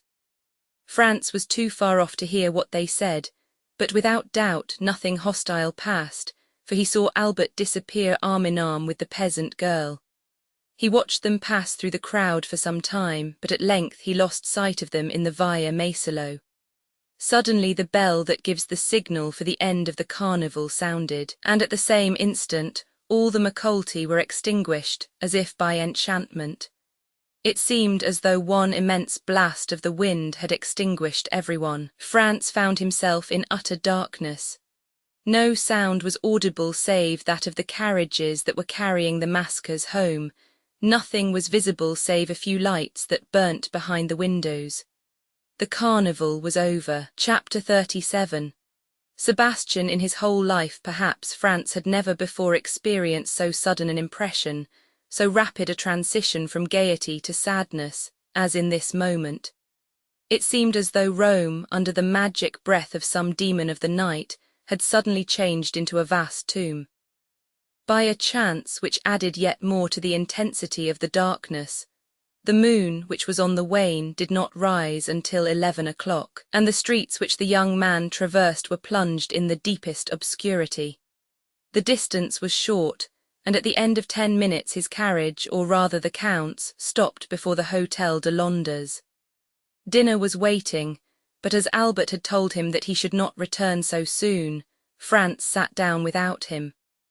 Signor Pastrini, who had been accustomed to see them dine together, inquired into the cause of his absence, but Franz merely replied that Albert had received on the previous evening an invitation which he had accepted. The sudden extinction of the Maquet, the darkness which had replaced the light, and the silence which had succeeded the turmoil, had left in Franz's mind a certain depression which was not free from uneasiness. He therefore dined very silently, in spite of the officious attention of his host, who presented himself 2 or 3 times to inquire if he wanted anything. Franz resolved to wait for Albert as late as possible. He ordered the carriage, therefore, for 11 o'clock, desiring Signor Pastrini to inform him the moment that Albert returned to the hotel. At 11 o'clock Albert had not come back. Franz dressed himself and went out, telling his host that he was going to pass the night at the Duke of Bracciano's. The house of the Duke of Bracciano is one of the most delightful in Rome. The Duchess, one of the last heiresses of the Colonnas, does its honours with the most consummate grace, and thus their fêtes have a European celebrity. Franz and Albert had brought to Rome letters of introduction to them, and their first question on his arrival was to inquire the whereabouts of his travelling companion. Franz replied that he had left him at the moment they were about to extinguish the Maquet, and that he had lost sight of him in the Via Macello. "Then he has not returned," said the Duke. "I waited for him until this hour," replied Franz. "And do you know whither he went?" "No, not precisely, however. I think it was something very like a rendezvous." "Diavolo," said the Duke, "this is a bad day, or rather a bad night, to be out late, is it not, Countess?" These words were addressed to the Countess G., who had just arrived and was leaning on the arm of Signor Torlonia, the Duke's brother. "I think, on the contrary, that it is a charming night," replied the Countess, "and those who are here will complain of but one thing, that of its too rapid flight." "I am not speaking," said the Duke with a smile, "of the persons who are here. The men run no other danger than that of falling in love with you, and the women of falling ill of jealousy at seeing you so lovely. I meant persons who were out in the streets of Rome." "Ah," asked the Countess, "who is out in the streets of Rome at this hour, unless it be to go to a ball?" "Our friend Albert de Morcerf, Countess, whom I left in pursuit of his unknown about 7 o'clock this evening," said Franz, "and whom I have not seen since." "And don't you know where he is?" "Not at all." "Is he armed?" "He is in masquerade." "You should not have allowed him to go," said the Duke to Franz. "You who know Rome better than he does. You might as well have tried to stop number 3 of the Barbary, who gained the prize in the race today," replied Franz. "And then, moreover, what could happen to him? Who can tell? The night is gloomy, and the Tiber is very near the Via Macello." Franz felt a shudder run through his veins at observing that the feeling of the Duke and the Countess was so much in unison with his own personal disquietude. "I informed them at the hotel that I had the honour of passing the night here, Duke," said Franz, "and desired them to come and inform me of his return." "Ah," replied the Duke, "here, I think, is one of my servants who is seeking you." The Duke was not mistaken. When he saw Franz, the servant came up to him. "Your Excellency," he said, "the master of the Hôtel de Londres has sent to let you know that a man is waiting for you with a letter from the Viscount of Morcerf." "A letter from the Viscount," exclaimed Franz. "Yes, and who is the man?" "I do not know. Why did he not bring it to me here?" "The messenger did not say." "And where is the messenger?" "He went away directly he saw me enter the ballroom to find you." "Oh," said the Countess to Franz, "go with all speed, poor young man, perhaps some accident has happened to him." "I will hasten," replied Franz.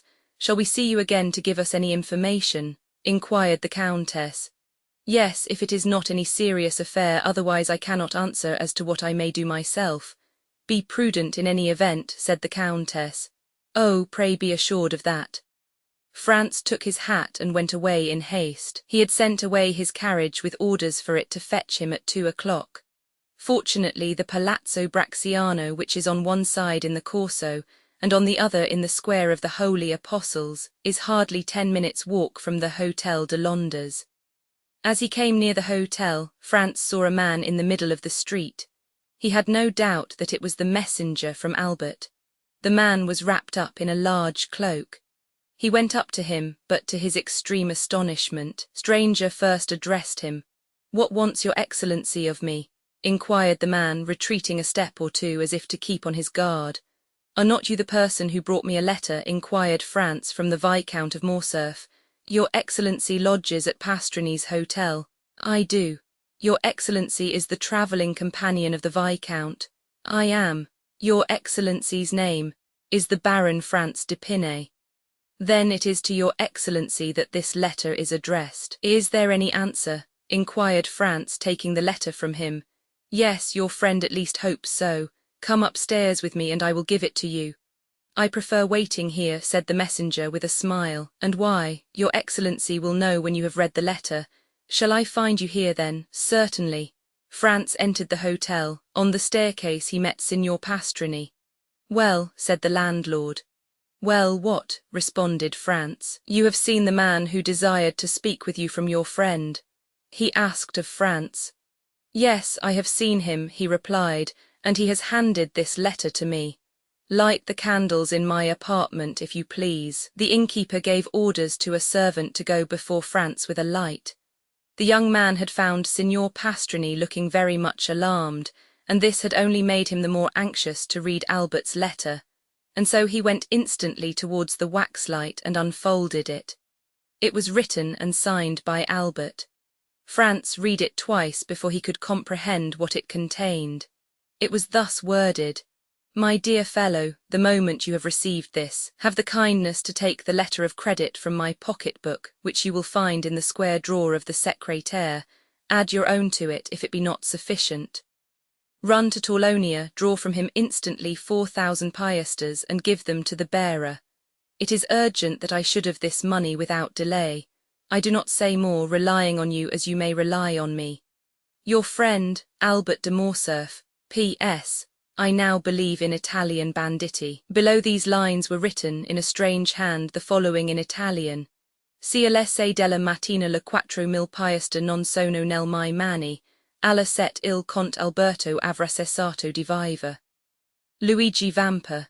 If by 6 in the morning the 4,000 piastres are not in my hands, by 7 o'clock the Count Albert will have ceased to live." This second signature explained everything to Franz, who now understood the objection of the messenger to coming up into the apartment. The street was safer for him. Albert, then, had fallen into the hands of the famous bandit chief, in whose existence he had for so long a time refused to believe. There was no time to lose. He hastened to open the secrétaire and found the pocket-book in the drawer, and in it the letter of credit. There were in all 6,000 piastres, but of these 6,000 Albert had already expended 3,000. As to Franz, he had no letter of credit, as he lived at Florence, and had only come to Rome to pass 7 or 8 days. He had brought but 100 louis, and of these he had not more than 50 left.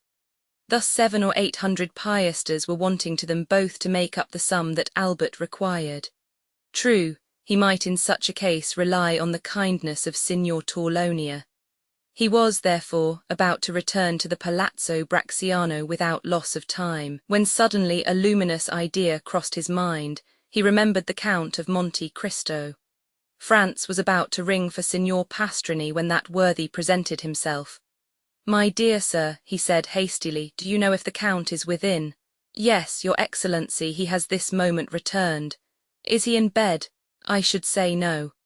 "Then ring at his door, if you please, and request him to be so kind as to give me an audience." Signor Pastrini did as he was desired, and returning 5 minutes after, he said, "The Count awaits your excellency." Franz went along the corridor, and a servant introduced him to the Count. He was in a small room which Franz had not yet seen, and which was surrounded with divans. The Count came towards him. "Well, what good wind blows you hither at this hour?" said he. "Have you come to sup with me? It would be very kind of you." "No, I have come to speak to you of a very serious matter." "A serious matter," said the Count, looking at Franz with the earnestness usual to him. "And what may it be? Are we alone?" "Yes," replied the Count, going to the door and returning. Franz gave him Albert's letter. "Read that," he said. The Count read it. "Well, well," said he, "did you see the postscript?" "I did indeed. Si all'esse della mattina le 4.000 piaster non sono nel mai mani alla set il Conte Alberto avrà cessato di vivere." Luigi Vampa. "What think you of that?" inquired Franz. "Have you the money he demands?" "Yes, all but 800 piasters." The Count went to his secrétaire, opened it, and pulling out a drawer filled with gold, said to Franz, "I hope you will not offend me by applying to anyone but myself." "You see, on the contrary, I come to you first and instantly," replied Franz, "and I thank you, have what you will," and he made a sign to Franz to take what he pleased. "Is it absolutely necessary, then, to send the money to Luigi Vampa?" asked the young man, looking fixedly in his turn at the Count. "Judge for yourself," replied he. "The postscript is explicit. I think that if you would take the trouble of reflecting, you could find a way of simplifying the negotiation," said Franz. "How so?" returned the Count with surprise. "If we were to go together to Luigi Vampa, I am sure he would not refuse you Albert's freedom. What influence can I possibly have over a bandit? Have you not just rendered him a service that can never be forgotten? What is that? Have you not saved Peppino's life?" "Well, well," said the Count, "who told you that?" "No matter, I know it." The Count knit his brows and remained silent an instant. "And if I went to seek Vampa, would you accompany me?" "If my society would not be disagreeable. Be it so. It is a lovely night, and a walk without Rome will do us both good. Shall I take any arms? For what purpose? Any money? It is useless. Where is the man who brought the letter? In the street. He awaits the answer. Yes, I must learn where we are going. I will summon him hither. It is useless, he would not come up. To your apartments, perhaps, but he will not make any difficulty at entering mine." The Count went to the window of the apartment that looked on to the street and whistled in a peculiar manner.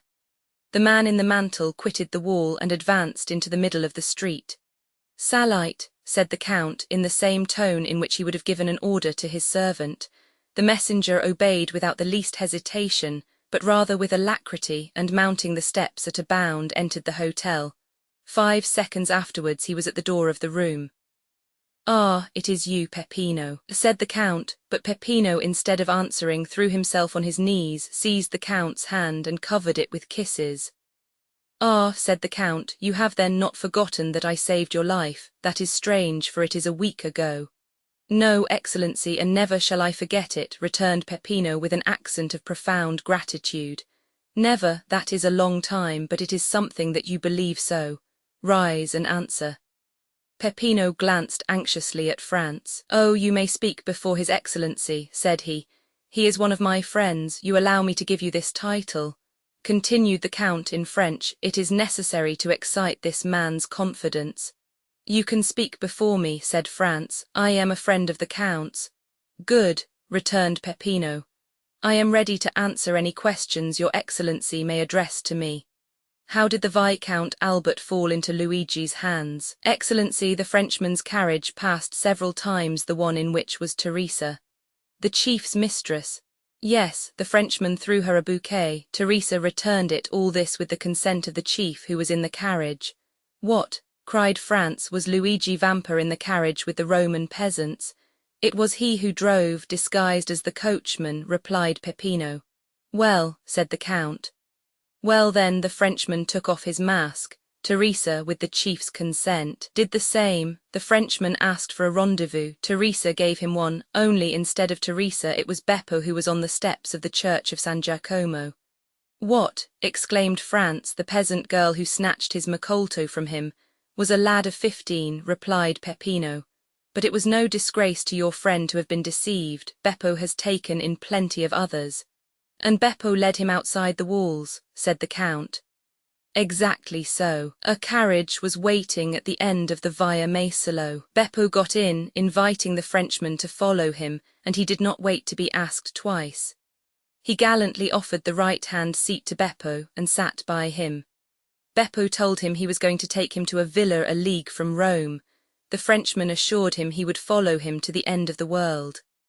The coachman went up the Via di Ripetta and the Porta San Paolo, and when they were 200 yards outside, as the Frenchman became somewhat too forward, Beppo put a brace of pistols to his head. The coachman pulled up and did the same. At the same time, 4 of the band who were concealed on the banks of the Olmo surrounded the carriage. The Frenchman made some resistance and nearly strangled Beppo, but he could not resist 5 armed men and was forced to yield. They made him get out, walk along the banks of the river, and then brought him to Teresa and Luigi, who were waiting for him in the catacombs of St. Sebastian. "Well," said the Count, turning towards France, "it seems to me that this is a very likely story. What do you say to it?" "Why, that I should think it very amusing," replied Franz, "if it had happened to anyone but poor Albert." "And in truth, if you had not found me here," said the Count, "it might have proved a gallant adventure which would have cost your friend dear. But now, be assured, his alarm will be the only serious consequence." "And shall we go and find him?" inquired Franz. "Oh, decidedly, sir. He is in a very picturesque place. Do you know the catacombs of St. Sebastian?" "I was never in them, but I have often resolved to visit them." "Well, here is an opportunity made to your hand, and it would be difficult to contrive a better. Have you a carriage?" "No, that is of no consequence. I always have one ready day and night." "Always ready?" "Yes, I am a very capricious being, and I should tell you that sometimes when I rise, or after my dinner, or in the middle of the night, I resolve on starting for some particular point, and away I go." The Count rang and a footman appeared. "Order out the carriage," he said, "and remove the pistols which are in the holsters. You need not awaken the coachman. Ali will drive." In a very short time the noise of wheels was heard and the carriage stopped at the door. The Count took out his watch. 12:30, he said. "We might start at 5 o'clock and be in time, but the delay may cause your friend to pass an uneasy night, and therefore we had better go with all speed to extricate him from the hands of the infidels. Are you still resolved to accompany me?" "More determined than ever." "Well then, come along." Franz and the Count went downstairs, accompanied by Peppino. At the door they found the carriage.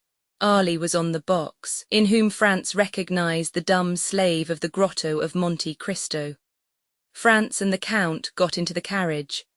Peppino placed himself beside Ali, and they set off at a rapid pace.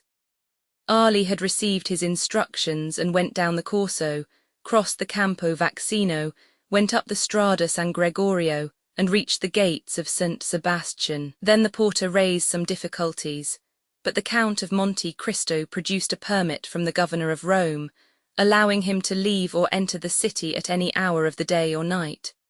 The portcullis was therefore raised. The porter had a louis for his trouble, and they went on their way. The road which the carriage now traversed was the ancient Appian Way, and bordered with tombs. From time to time, by the light of the moon which began to rise, Franz imagined that he saw something like a sentinel appear at various points among the ruins, and suddenly retreat into the darkness on a signal from Peppino. A short time before they reached the baths of Caracalla the carriage stopped. Peppino opened the door, and the Count and Franz alighted. "In 10 minutes," said the Count to his companion, "we shall be there." He then took Peppino aside, gave him an order in a low voice, and Peppino went away, taking with him a torch, brought with them in the carriage. 5 minutes elapsed, during which Franz saw the shepherd going along a narrow path that led over the irregular and broken surface of the Campagna, and finally he disappeared in the midst of the tall red herbage, which seemed like the bristling mane of an enormous lion. "Now," said the Count, "let us follow him." Franz and the Count in their turn then advanced along the same path, which at the distance of 100 paces led them over a declivity to the bottom of a small valley. They then perceived 2 men conversing in the obscurity. "Ought we to go on?" asked Franz of the Count, "or should we pause?" "Let us go on. Peppino will have warned the sentry of our coming." One of the two men was Peppino and the other a bandit on the lookout.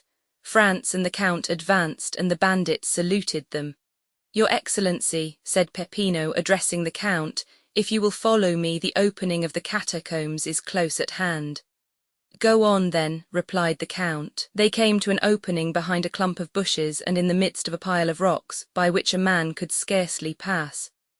Peppino glided first into this crevice. After they got along a few paces, the passage widened. Peppino passed, lighted his torch, and turned to see if they came after him.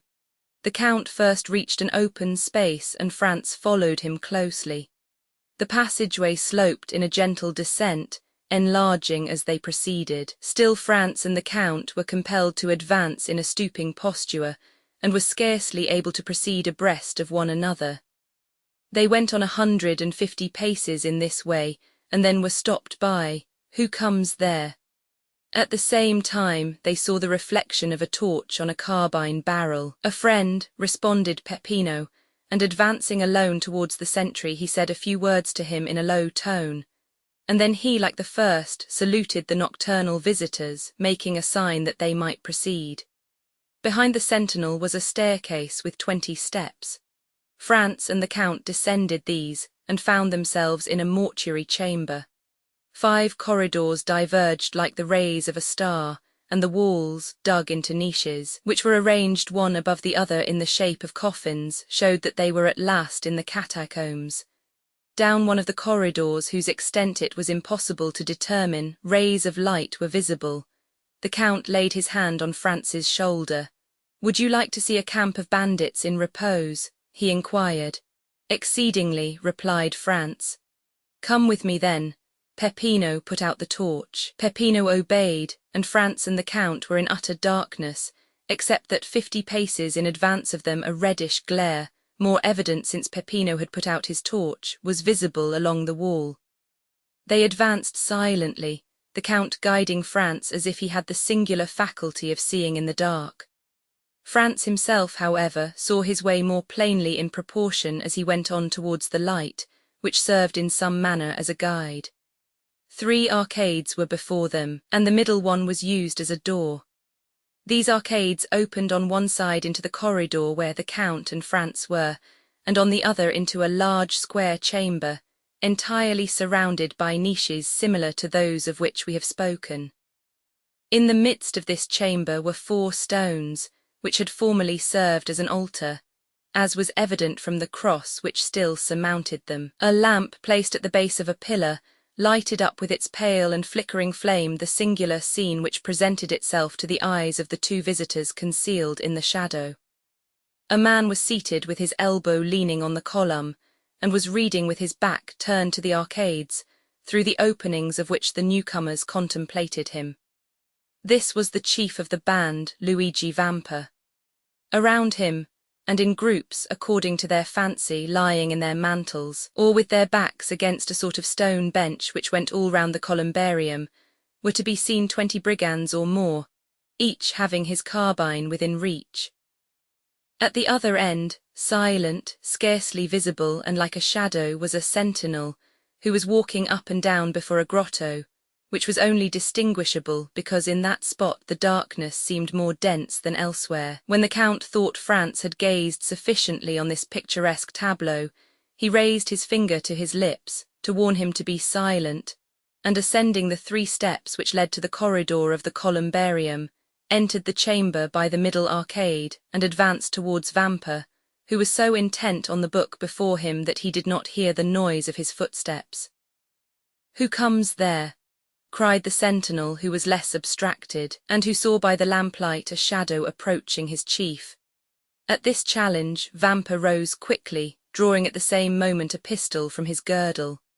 In a moment all the bandits were on their feet, and 20 carbines were levelled at the Count. "Well," said he in a voice perfectly calm, and no muscle of his countenance disturbed, "well, my dear Vampa, it appears to me that you receive a friend with a great deal of ceremony." "Ground arms," exclaimed the chief with an imperative sign of the hand, while with the other he took off his hat respectfully. Then, turning to the singular personage who had caused this scene, he said, "Your pardon, your Excellency, but I was so far from expecting the honor of a visit that I did not really recognize you. It seems that your memory is equally short in everything, Vampa, said the Count, and that not only do you forget people's faces, but also the conditions you make with them. What conditions have I forgotten, Your Excellency? Inquired the bandit with the air of a man who, having committed an error, is anxious to repair it. Was it not agreed, asked the Count, that not only my person but also that of my friends should be respected by you? And how have I broken that treaty, Your Excellency? You have this evening carried off and conveyed hither the Viscount Albert de Morcerf. Well, continued the Count in a tone that made France shudder, this young gentleman is one of my friends. This young gentleman lodges in the same hotel as myself. This young gentleman has been up and down the Corso for 8 hours in my private carriage. And yet, I repeat to you, you have carried him off and conveyed him hither. And, added the Count, taking the letter from his pocket, you have set a ransom on him, as if he were an utter stranger. Why did you not tell me all this, you? Inquired the brigand chief, turning towards his men who all retreated before his look. Why have you caused me thus to fail in my word towards a gentleman like the Count, who has all our lives in his hands? By heavens! If I thought one of you knew that the young gentleman was the friend of his Excellency, I would blow his brains out with my own hand. Well, said the Count, turning towards France, I told you there was some mistake in this. Are you not alone? Asked Vampa with uneasiness. I am with the person to whom this letter was addressed, and to whom I desired to prove that Luigi Vampa was a man of his word. Come, Your Excellency, the Count added, turning to France, here is Luigi Vampa, who will himself express to you his deep regret at the mistake he has committed. France approached, the chief advancing several steps to meet him. Welcome among us, Your Excellency, he said to him. You heard what the Count just said, and also my reply. Let me add that I would not for the 4,000 piastres at which I had fixed your friend's ransom that this had happened. But, said France, looking round him uneasily, where is the Viscount? I do not see him. Nothing has happened to him, I hope, said the Count frowningly. The prisoner is there, replied Vampa, pointing to the hollow space in front of which the bandit was on guard, and I will go myself and tell him he is free. The chief went towards the place he had pointed out as Albert's prison, and France and the Count followed him. What is the prisoner doing? Inquired Vampa of the sentinel. Ma foi, captain, replied the sentry, I do not know, for the last hour I have not heard him stir. Come in, Your Excellency, said Vampa. The Count and France ascended 7 or 8 steps after the chief, who drew back a bolt and opened a door. Then, by the gleam of a lamp, similar to that which lighted the columbarium, Albert was to be seen wrapped up in a cloak which one of the bandits had lent him, lying in a corner in profound slumber. Come, said the Count, smiling with his own peculiar smile, not so bad for a man who is to be shot at 7 o'clock tomorrow morning. Vampa looked at Albert with a kind of admiration. He was not insensible to such a proof of courage. You are right, Your Excellency, he said. This must be one of your friends. Then going to Albert, he touched him on the shoulder, saying, Will Your Excellency please to awaken? Albert stretched out his arms, rubbed his eyelids, and opened his eyes. Oh, said he, is it you, Captain? You should have allowed me to sleep. I had such a delightful dream. I was dancing the galop at Torlonia's with the Countess G. Then he drew his watch from his pocket that he might see how time sped. 1:30 only, said he. Why the devil do you rouse me at this hour? To tell you that you are free, Your Excellency. My dear fellow, replied Albert with perfect ease of mind, remember for the future Napoleon's maxim, never awaken me but for bad news. If you had let me sleep on, I should have finished my gallop and have been grateful to you all my life. So then they have paid my ransom? No, Your Excellency. Well then, how am I free? A person to whom I can refuse nothing has come to demand you. Come hither. Yes, hither. Really. Then that person is a most amiable person. Albert looked around and perceived France. What, said he, is it you, my dear France, whose devotion and friendship are thus displayed? No, not I, replied France, but our neighbour, the Count of Monte Cristo. Oh, my dear Count, said Albert gaily, arranging his cravat and wristbands, You are really most kind, and I hope you will consider me as under eternal obligations to you, in the first place for the carriage and in the next for this visit." And he put out his hand to the Count, who shuddered as he gave his own, but who nevertheless did give it. The bandit gazed on this scene with amazement. He was evidently accustomed to see his prisoners tremble before him, and yet here was one whose gay temperament was not for a moment altered. As for France, he was enchanted at the way in which Albert had sustained the national honour in the presence of the bandit. "My dear Albert," he said, "if you will make haste, we shall yet have time to finish the night at Torlonia's. You may conclude your interrupted gallop, so that you will owe no ill will to Signor Luigi, who has indeed throughout this whole affair acted like a gentleman. You are decidedly right, and we may reach the palazzo by 2 o'clock. Signor Luigi," continued Albert, "is there any formality to fulfill before I take leave of your Excellency?" "None, sir," replied the bandit, "you are as free as air." "Well then, a happy and merry life to you. Come, gentlemen, come." And Albert, followed by France and the Count, descended the staircase, crossed the square chamber where stood all the bandits, hat in hand. "Peppino," said the brigand chief, "give me the torch." "What are you going to do?" inquired the Count. "I will show you the way back myself," said the captain.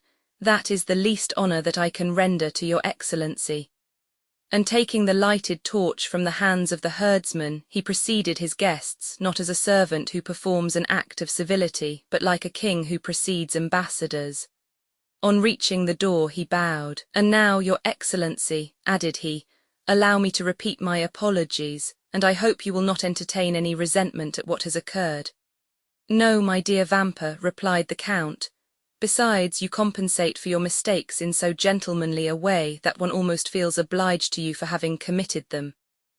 Gentlemen," added the chief, turning towards the young men, "perhaps the offer may not appear very tempting to you, but if you should ever feel inclined to pay me a second visit, wherever I may be, you shall be welcome."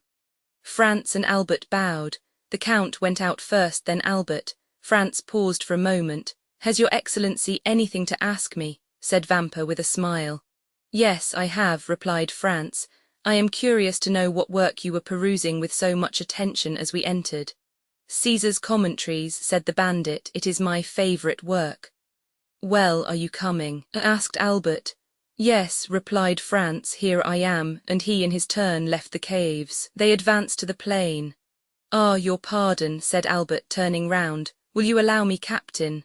And he lighted his cigar at Vampa's torch. "Now, my dear Count," he said, "let us on with all the speed we may. I am enormously anxious to finish my night at the Duke of Bracciano's." They found the carriage where they had left it. The Count said a word in Arabic to Ali, and the horses went on at great speed. It was just 2 o'clock by Albert's watch when the two friends entered into the dancing room. Their return was quite an event, but as they entered together, all uneasiness on Albert's account ceased instantly.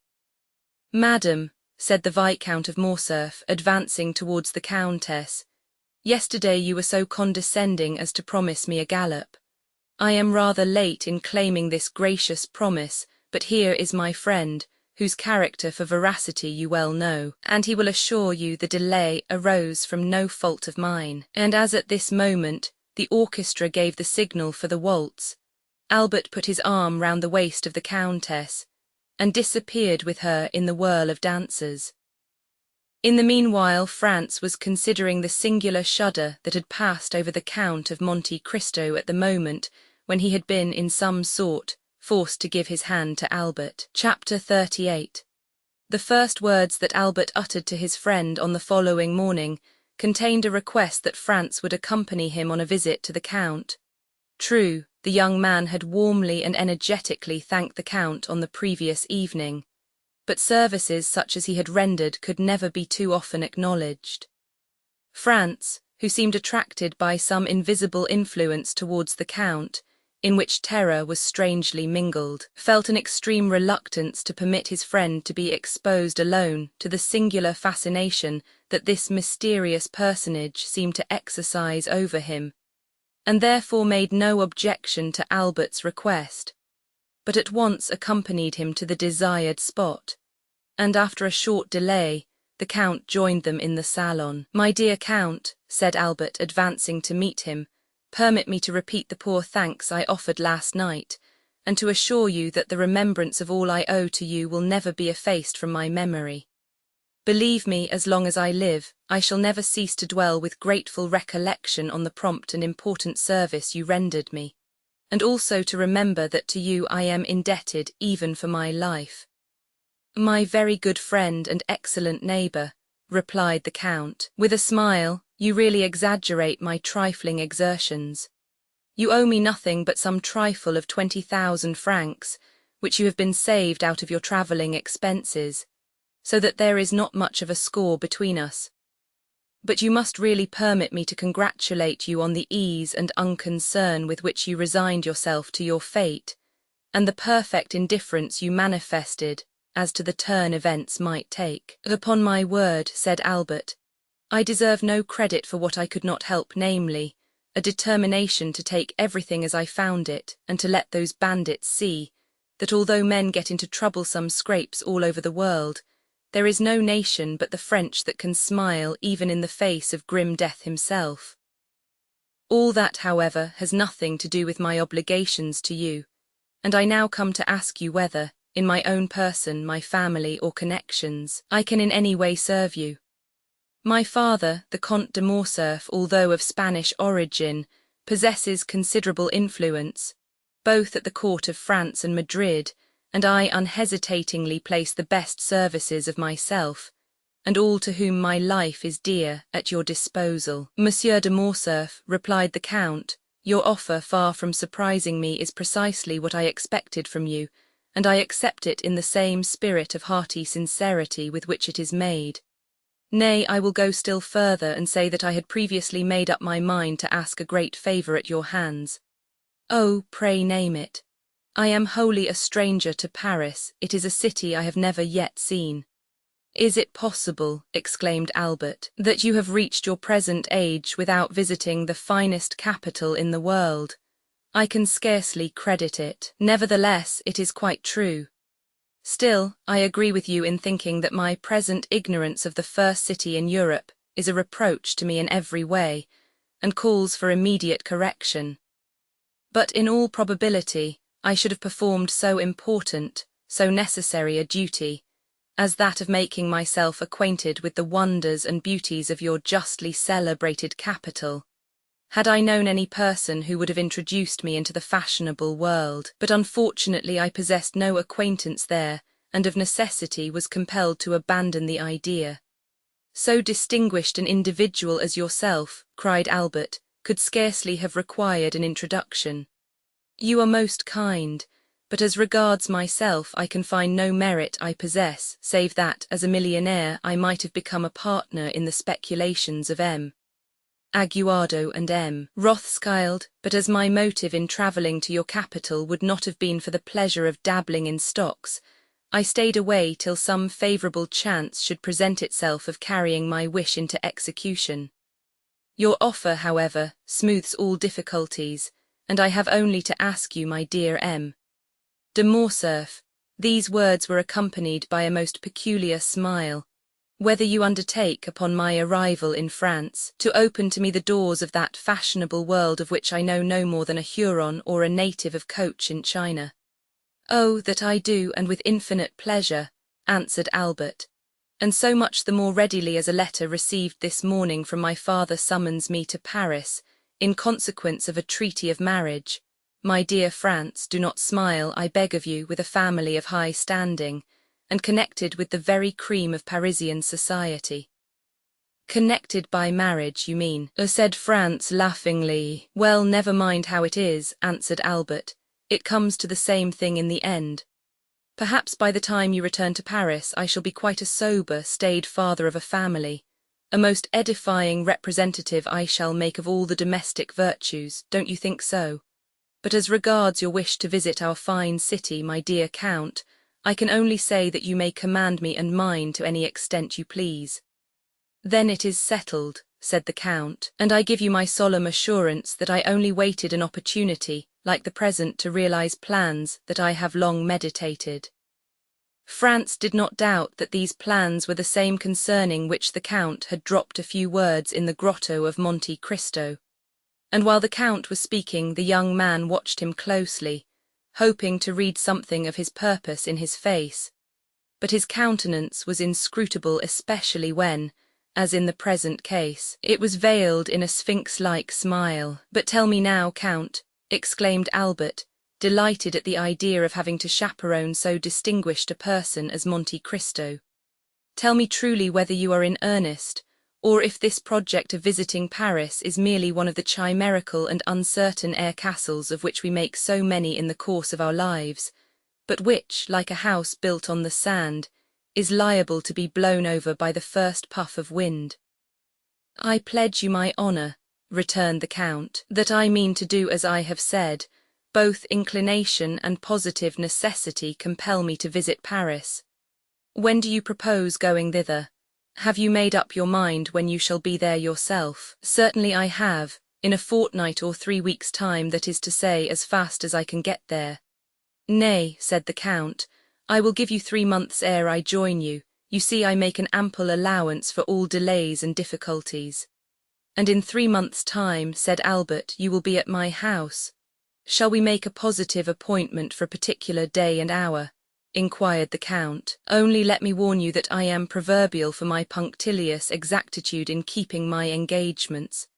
"Day for day, hour for hour," said Albert, "that will suit me to a dot." "So be it then," replied the Count, and extending his hand towards a calendar suspended near the chimney-piece, he said, "Today is the 21st of February," and drawing out his watch, added, "It is exactly 10:30 o'clock. Now promise me to remember this, and expect me the 21st of May at the same hour in the forenoon." "Capital," exclaimed Albert, "your breakfast shall be waiting. Where do you live?" "No, 27 Rue du Helder." "Have you bachelor's apartments there? I hope my coming will not put you to any inconvenience." "I reside in my father's house, but occupy a pavilion at the farther side of the courtyard, entirely separated from the main building." "Quite sufficient," replied the Count, as, taking out his tablets, he wrote down No. 27 Rue du Helder, 21st May, 10:30 in the morning.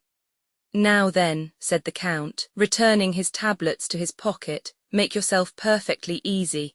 The hand of your timepiece will not be more accurate in marking the time than myself." "Shall I see you again ere my departure?" asked Albert. "That depends. When do you leave?" "Tomorrow evening at 5 o'clock. "In that case I must say adieu to you, as I am compelled to go to Naples, and shall not return hither before Saturday evening or Sunday morning." "And you, Baron," pursued the Count, addressing France, "do you also depart tomorrow?" "Yes." "For France?" "No, for Venice. I shall remain in Italy for another year or 2. "Then we shall not meet in Paris." "I fear I shall not have that honour." "Well, since we must part," said the Count, holding out a hand to each of the young men, "allow me to wish you both a safe and pleasant journey." It was the first time the hand of France had come in contact with that of the mysterious individual before him, and unconsciously he shuddered at its touch, for it felt cold and icy as that of a corpse. "Let us understand each other," said Albert. "It is agreed, is it not, that you are to be at No. 27 in the Rue du Helder on the 21st of May at 10:30 in the morning, and your word of honour passed for your punctuality?" "The 21st of May at 10:30 in the morning, Rue du Helder, No. 27, replied the Count. The young men then rose, and bowing to the Count, quitted the room. "What is the matter?" asked Albert of France when they had returned to their own apartments. "You seem more than commonly thoughtful." "I will confess to you, Albert," replied France, "the Count is a very singular person, and the appointment you have made to meet him in Paris fills me with 1,000 apprehensions." "My dear fellow," exclaimed Albert, "what can there possibly be in that to excite uneasiness? Why, you must have lost your senses." "Whether I am in my senses or not," answered France, "that is the way I feel." "Listen to me, France," said Albert. "I am glad that the occasion has presented itself for saying this to you, for I have noticed how cold you are in your bearing towards the Count, while he, on the other hand, has always been courtesy itself to us. Have you anything particular against him? Possibly. Did you ever meet him previously to coming hither?" "I have." "And where?" Will you promise me not to repeat a single word of what I am about to tell you? I promise. Upon your honor. Upon my honor. Then listen to me. France then related to his friend the history of his excursion to the island of Monte Cristo, and of his finding a party of smugglers there, and the 2 Corsican bandits with them. He dwelt with considerable force and energy on the almost magical hospitality he had received from the Count, and the magnificence of his entertainment in the grotto of the 1,001 Nights. He recounted, with circumstantial exactitude, all the particulars of the supper, the hashish, the statues, the dream, and how, at his awakening, there remained no proof or trace of all these events, save the small yacht, seen in the distant horizon driving under full sail toward Porto Vecchio. Then he detailed the conversation overheard by him at the Colosseum, between the Count and Vampa, in which the Count had promised to obtain the release of the bandit Peppino, an engagement which, as our readers are aware, he most faithfully fulfilled. At last he arrived at the adventure of the preceding night, and the embarrassment in which he found himself placed by not having sufficient cash by 600 or 700 piastres to make up the sum required, and finally of his application to the Count, and the picturesque and satisfactory result that followed. Albert listened with the most profound attention. "Well," said he when France had concluded, "what do you find to object to in all you have related? The Count is fond of travelling, and being rich possesses a vessel of his own. Go but to Portsmouth or Southampton, and you will find the harbours crowded with the yachts belonging to such of the English as can afford the expense, and have the same liking for this amusement. Now, by way of having a resting place during his excursions, avoiding the wretched cookery, which has been trying its best to poison me during the last 4 months, while you have manfully resisted its effects for as many years, and obtaining a bed on which it is possible to slumber, Monte Cristo has furnished for himself a temporary abode where you first found him. But to prevent the possibility of the Tuscan government taking a fancy to his enchanted palace, and thereby depriving him of the advantages naturally expected from so large an outlay of capital, he has wisely enough purchased the island and taken its name. Just ask yourself, my good fellow, whether there are not many persons of our acquaintance who assume the names of lands and properties they never in their lives were masters of. But, said France, the Corsican bandits that were among the crew of his vessel, why really the thing seems to me simple enough. Nobody knows better than yourself that the bandits of Corsica are not rogues or thieves, but purely and simply fugitives, driven by some sinister motive from their native town or village, and that their fellowship involves no disgrace or stigma. For my own part, I protest that, should I ever go to Corsica, my first visit, ere even I presented myself to the mayor or prefect, should be to the bandits of Colomba, if I could only manage to find them, for on my conscience they are a race of men I admire greatly. Still, persisted France, I suppose you will allow that such men as Vampa and his band are regular villains, who have no other motive than plunder when they seize your person. How do you explain the influence the Count evidently possessed over those ruffians? My good friend, as in all probability I own my present safety to that influence, it would ill become me to search too closely into its source. Therefore, instead of condemning him for his intimacy with outlaws, you must give me leave to excuse any little irregularity there may be in such a connection. Not altogether for preserving my life, for my own idea was that it never was in much danger, but certainly for saving me 4,000 piastres, which, being translated, means neither more nor less than 24,000 livres of our money, a sum at which, most assuredly, I should never have been estimated in France, proving most indisputably, added Albert with a laugh, that no prophet is honoured in his own country. Talking of countries, replied France, of what country is the Count, what is his native tongue, whence does he derive his immense fortune, and what were those events of his early life, a life as marvellous as unknown, that have tinctured his succeeding years with so dark and gloomy a misanthropy? Certainly these are questions that in your place I should like to have answered.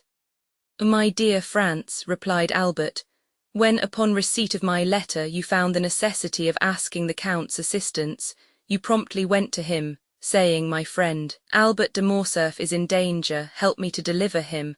Was not that nearly what you said? It was. Well then, did he ask you who is M. Albert de Morcerf? How does he come by his name, his fortune? What are his means of existence? What is his birthplace? Of what country is he a native?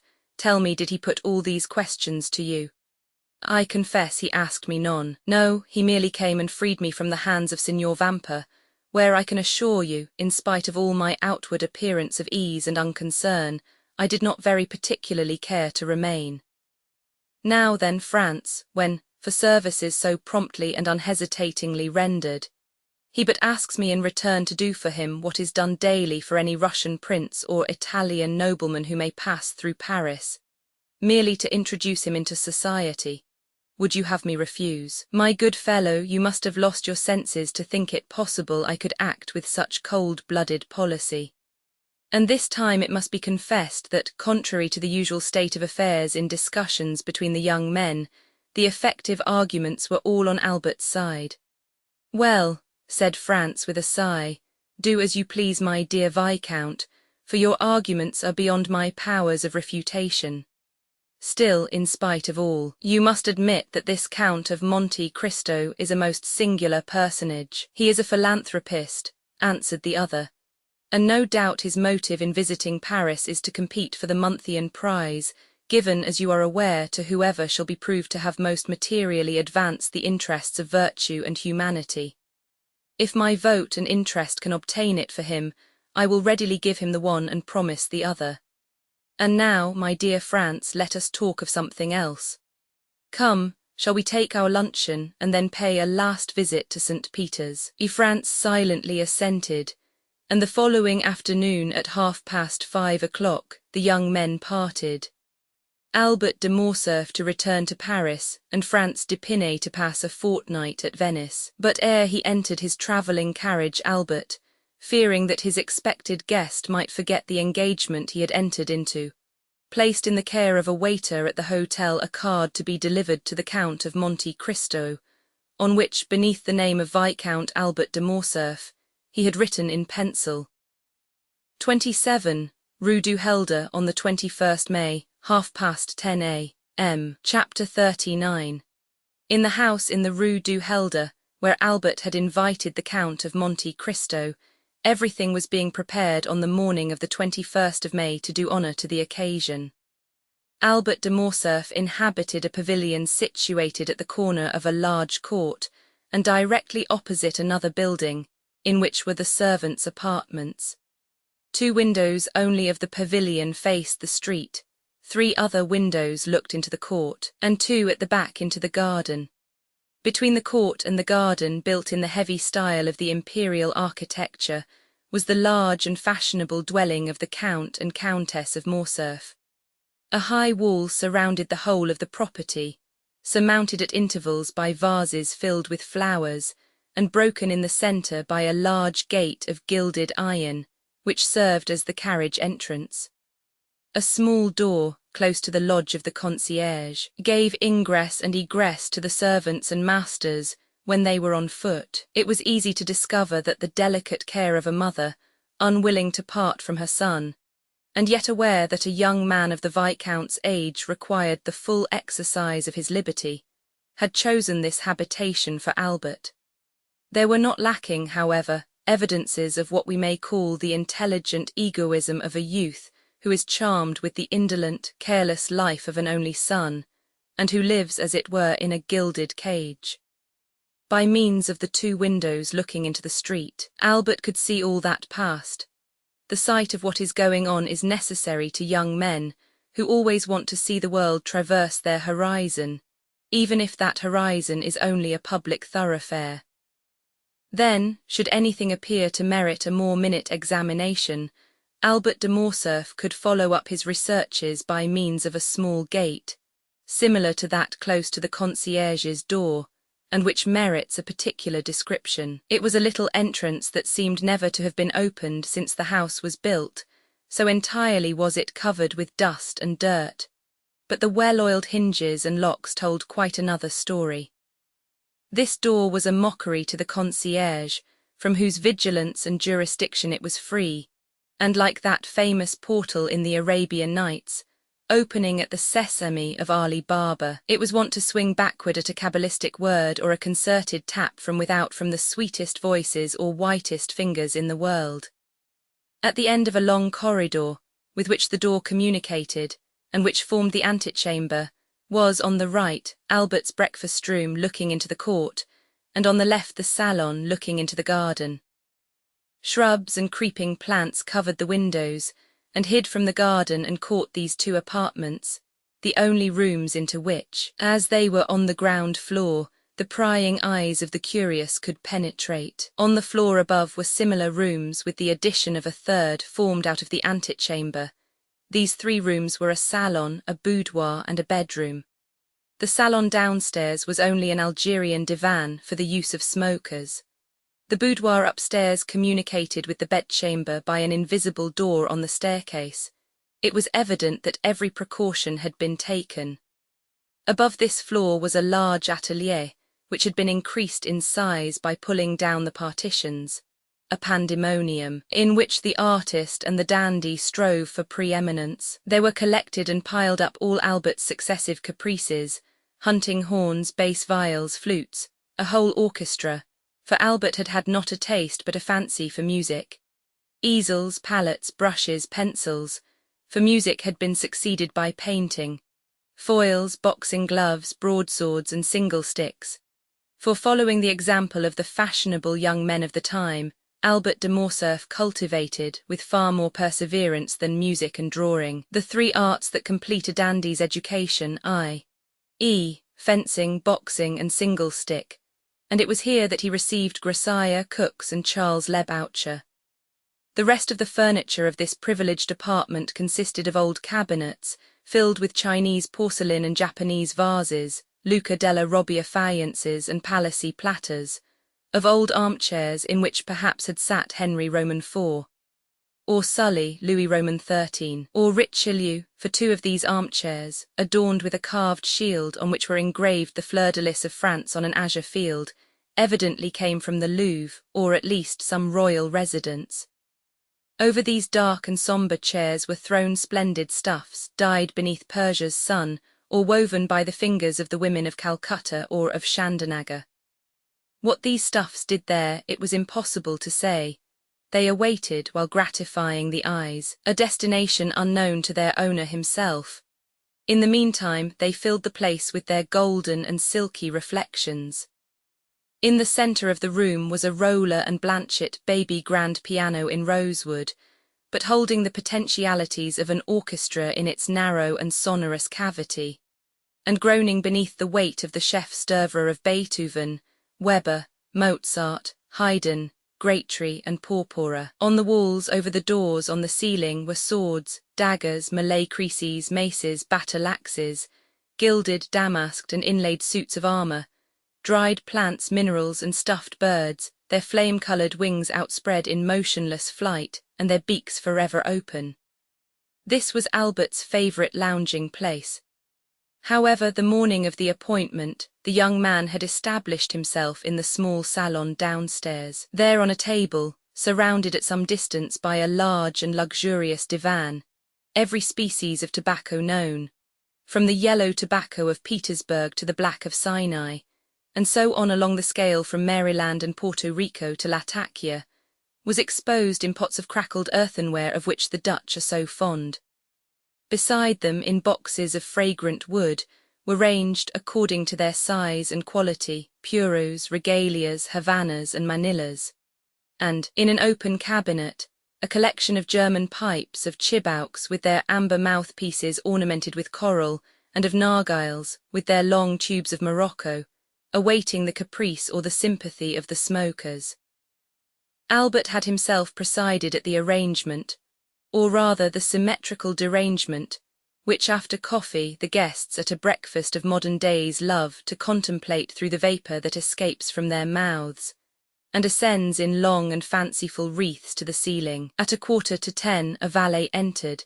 He composed with a little groom named John and who only spoke English all Albert's establishment, although the cook of the hotel was always at his service, and on great occasions the Count's chasseur also. This valet, whose name was Germain, and who enjoyed the entire confidence of his young master, held in one hand a number of papers, and in the other a packet of letters, which he gave to Albert. Albert glanced carelessly at the different missives, selected 2 written in a small and delicate hand, and enclosed in scented envelopes, opened them and perused their contents with some attention. "How did these letters come?" said he.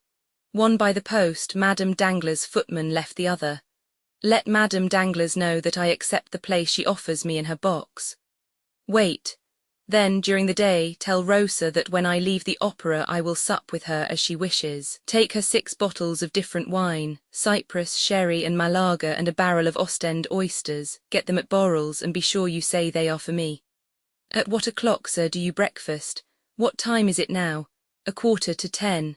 "Very well, at 10:30. Debray will perhaps be obliged to go to the minister, and besides," Albert looked at his tablets, "it is the hour I told the Count, 21st May at 10:30, and though I do not much rely upon his promise, I wish to be punctual. Is the Countess up yet? If you wish, I will inquire. Yes, ask her for one of her liqueur cellarets, mine is incomplete, and tell her I shall have the honour of seeing her about 3 o'clock, and that I request permission to introduce someone to her." The valet left the room. Albert threw himself on the divan, tore off the cover of 2 or 3 of the papers, looked at the theatre announcements, made a face seeing they gave an opera and not a ballet, hunted vainly amongst the advertisements for a new tooth powder of which he had heard, and threw down, one after the other, the 3 leading papers of Paris, muttering, "These papers become more and more stupid every day." A moment after, a carriage stopped before the door and the servant announced M. Lucien Debray, a tall young man with light hair, clear grey eyes and thin and compressed lips, dressed in a blue coat with beautifully carved gold buttons, a white neckcloth and a tortoiseshell eyeglass suspended by a silken thread, and which by an effort of the superciliary and zygomatic muscles he fixed in his eye, entered with a half-official air without smiling or speaking. "Good morning, Lucien, good morning," said Albert. "Your punctuality really alarms me." "What do I say, punctuality? You whom I expected last, you arrive at 5 minutes to 10 when the time fixed was 30:30. Has the ministry resigned?" "No, my dear fellow," returned the young man, seating himself on the divan.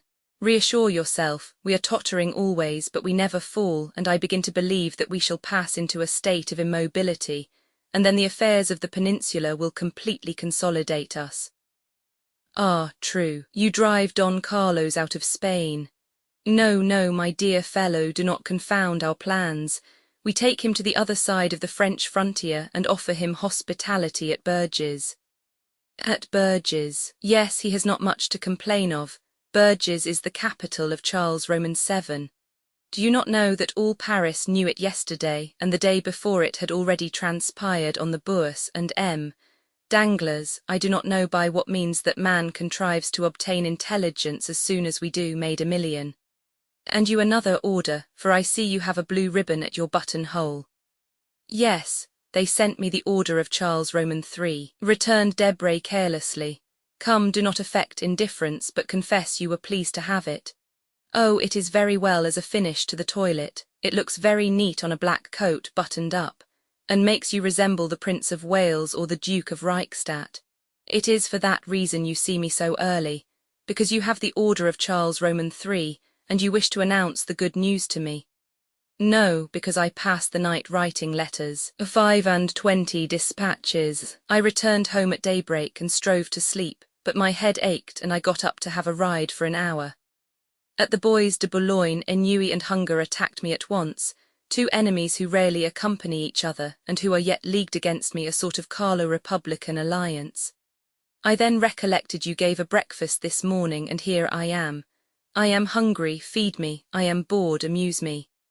"It is my duty as your host," returned Albert, ringing the bell, while Lucien turned over with his gold-mounted cane the papers that lay on the table. "Germain, a glass of sherry and a biscuit. In the meantime, my dear Lucien, here are cigars, contraband of course. Try them and persuade the minister to sell us such instead of poisoning us with cabbage leaves." "Peste! I will do nothing of the kind. The moment they come from government you would find them execrable. Besides, that does not concern the home but the financial department. Address yourself to M. Human, section of the indirect contributions, corridor A, no, 26. "On my word," said Albert, "you astonish me by the extent of your knowledge. Take a cigar." "Really, my dear Albert," replied Lucien, lighting a manila at a rose-coloured taper that burnt in a beautifully enamelled stand, "how happy you are to have nothing to do. You do not know your own good fortune." "And what would you do, my dear diplomatist?" replied Morcerf with a slight degree of irony in his voice. "If you did nothing, what, private secretary to a minister, plunged at once into European cabals and Parisian intrigues, having kings and, better still, queens to protect, parties to unite, elections to direct, making more use of your cabinet with your pen and your telegraph than Napoleon did of his battlefields with his sword and his victories, possessing 25,000 francs a year besides your place, a horse for which Chateau Renaud offered you 400 louis and which you would not part with, a tailor who never disappoints you. With the opera, the jockey club, and other diversions, can you not amuse yourself? Well, I will amuse you. How? By introducing to you a new acquaintance. A man or a woman?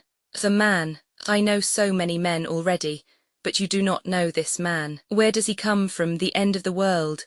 Farther still, perhaps. The deuce, I hope he does not bring our breakfast with him. Oh no, our breakfast comes from my father's kitchen. Are you hungry? Humiliating as such a confession is, I am, but I dined at M.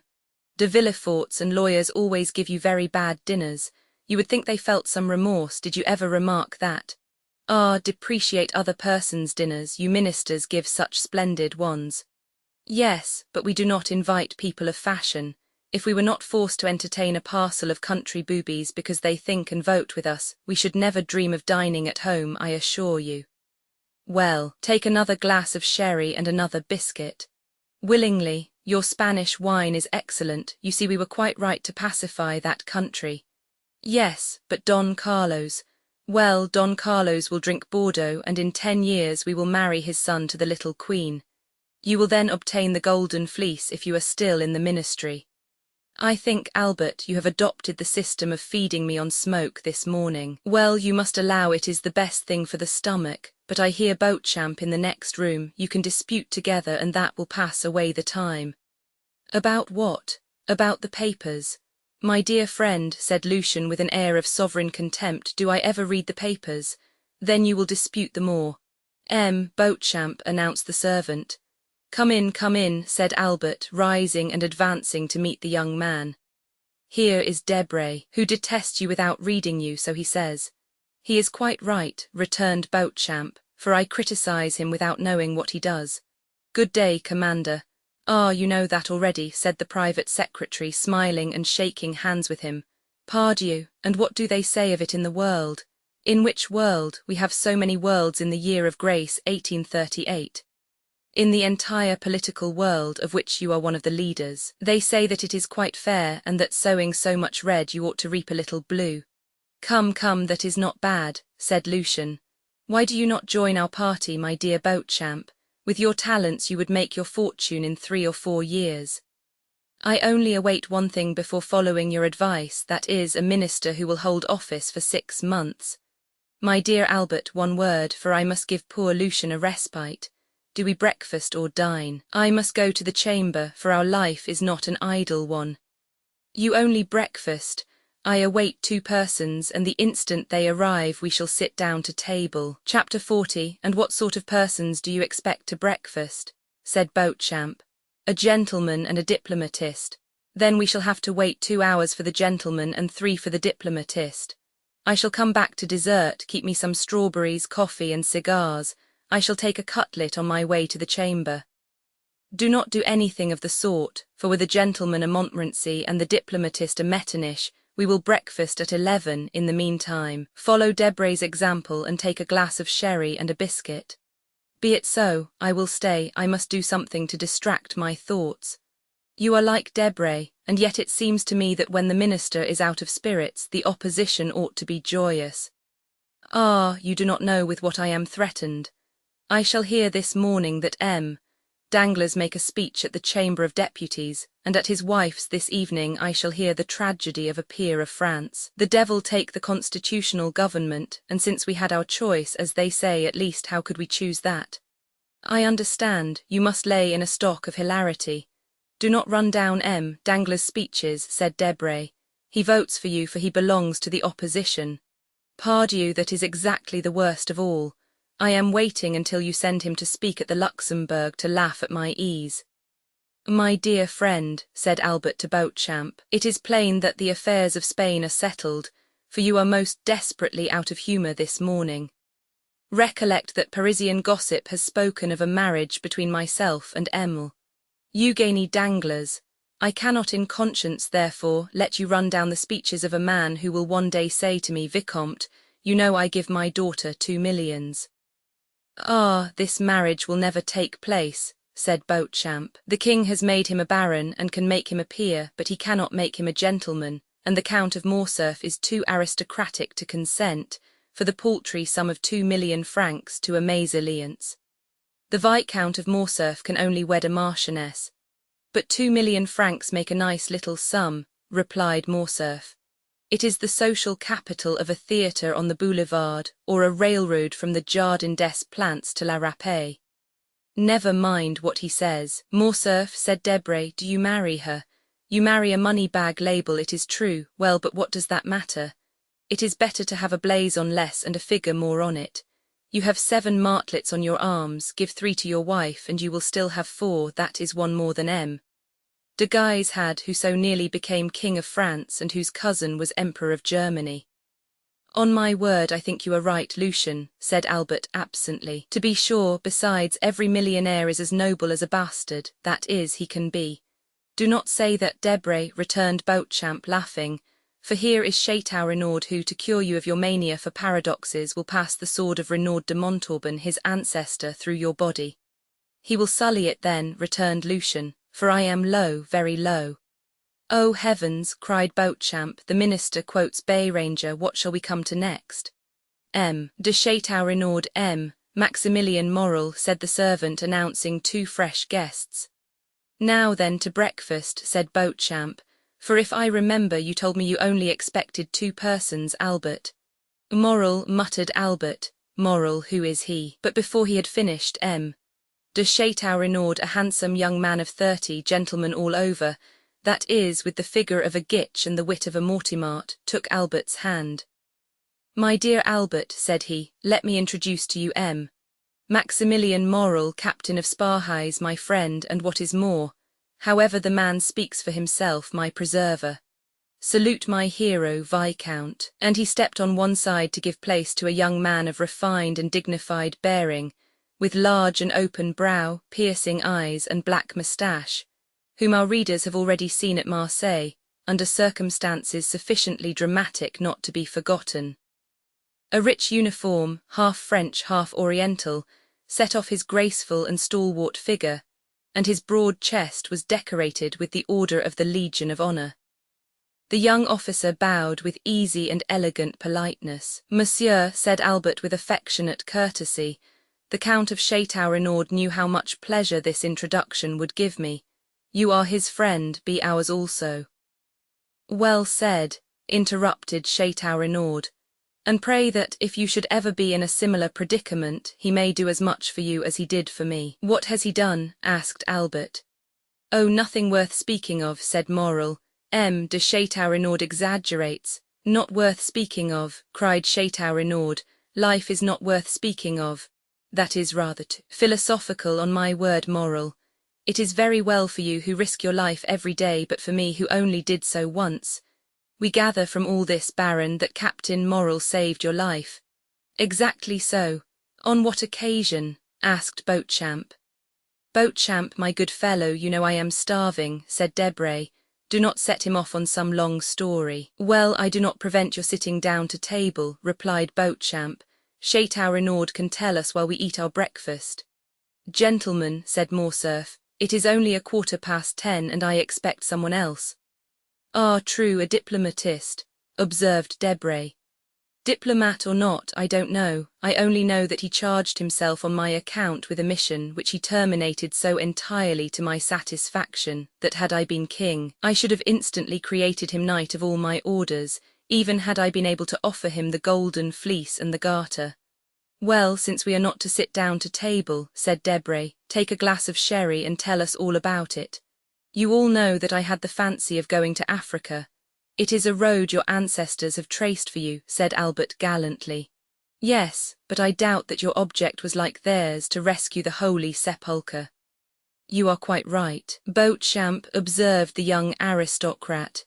It was only to fight as an amateur. I cannot bear duelling ever since 2 seconds, whom I had chosen to arrange an affair, forced me to break the arm of one of my best friends, one whom you all know, poor Franz d'Épinay.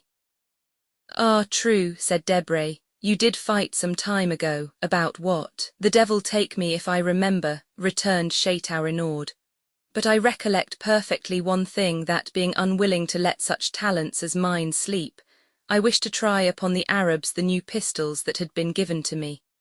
In consequence I embarked for Oran, and went from thence to Constantine, where I arrived just in time to witness the raising of the siege. I retreated with the rest for 48 hours. I endured the rain during the day, and the cold during the night tolerably well, but the 3rd morning my horse died of cold. Poor brute, accustomed to be covered up and to have a stove in the stable, the Arabian finds himself unable to bear 10 degrees of cold in Arabia. That's why you want to purchase my English horse, said Debray. You think he will bear the cold better. You are mistaken, for I have made a vow never to return to Africa. You were very much frightened then, asked Beauchamp. Well, yes, and I had good reason to be so, replied Chateau Renaud. I was retreating on foot, for my horse was dead. 6 Arabs came up full gallop to cut off my head. I shot 2 with my double-barreled gun and 2 more with my pistols, but I was then disarmed and 2 were still left. One seized me by the hair, that is why I now wear it so short, for no one knows what may happen.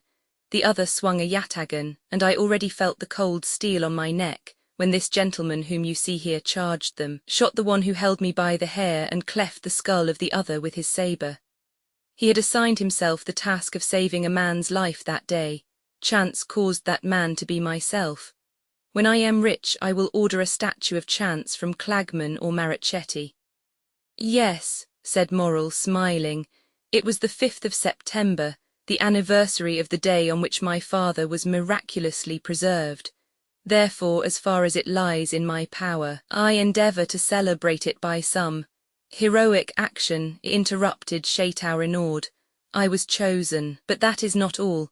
After rescuing me from the sword, he rescued me from the cold, not by sharing his cloak with me like St. Martin, but by giving me the whole, then from hunger by sharing with me, guess what?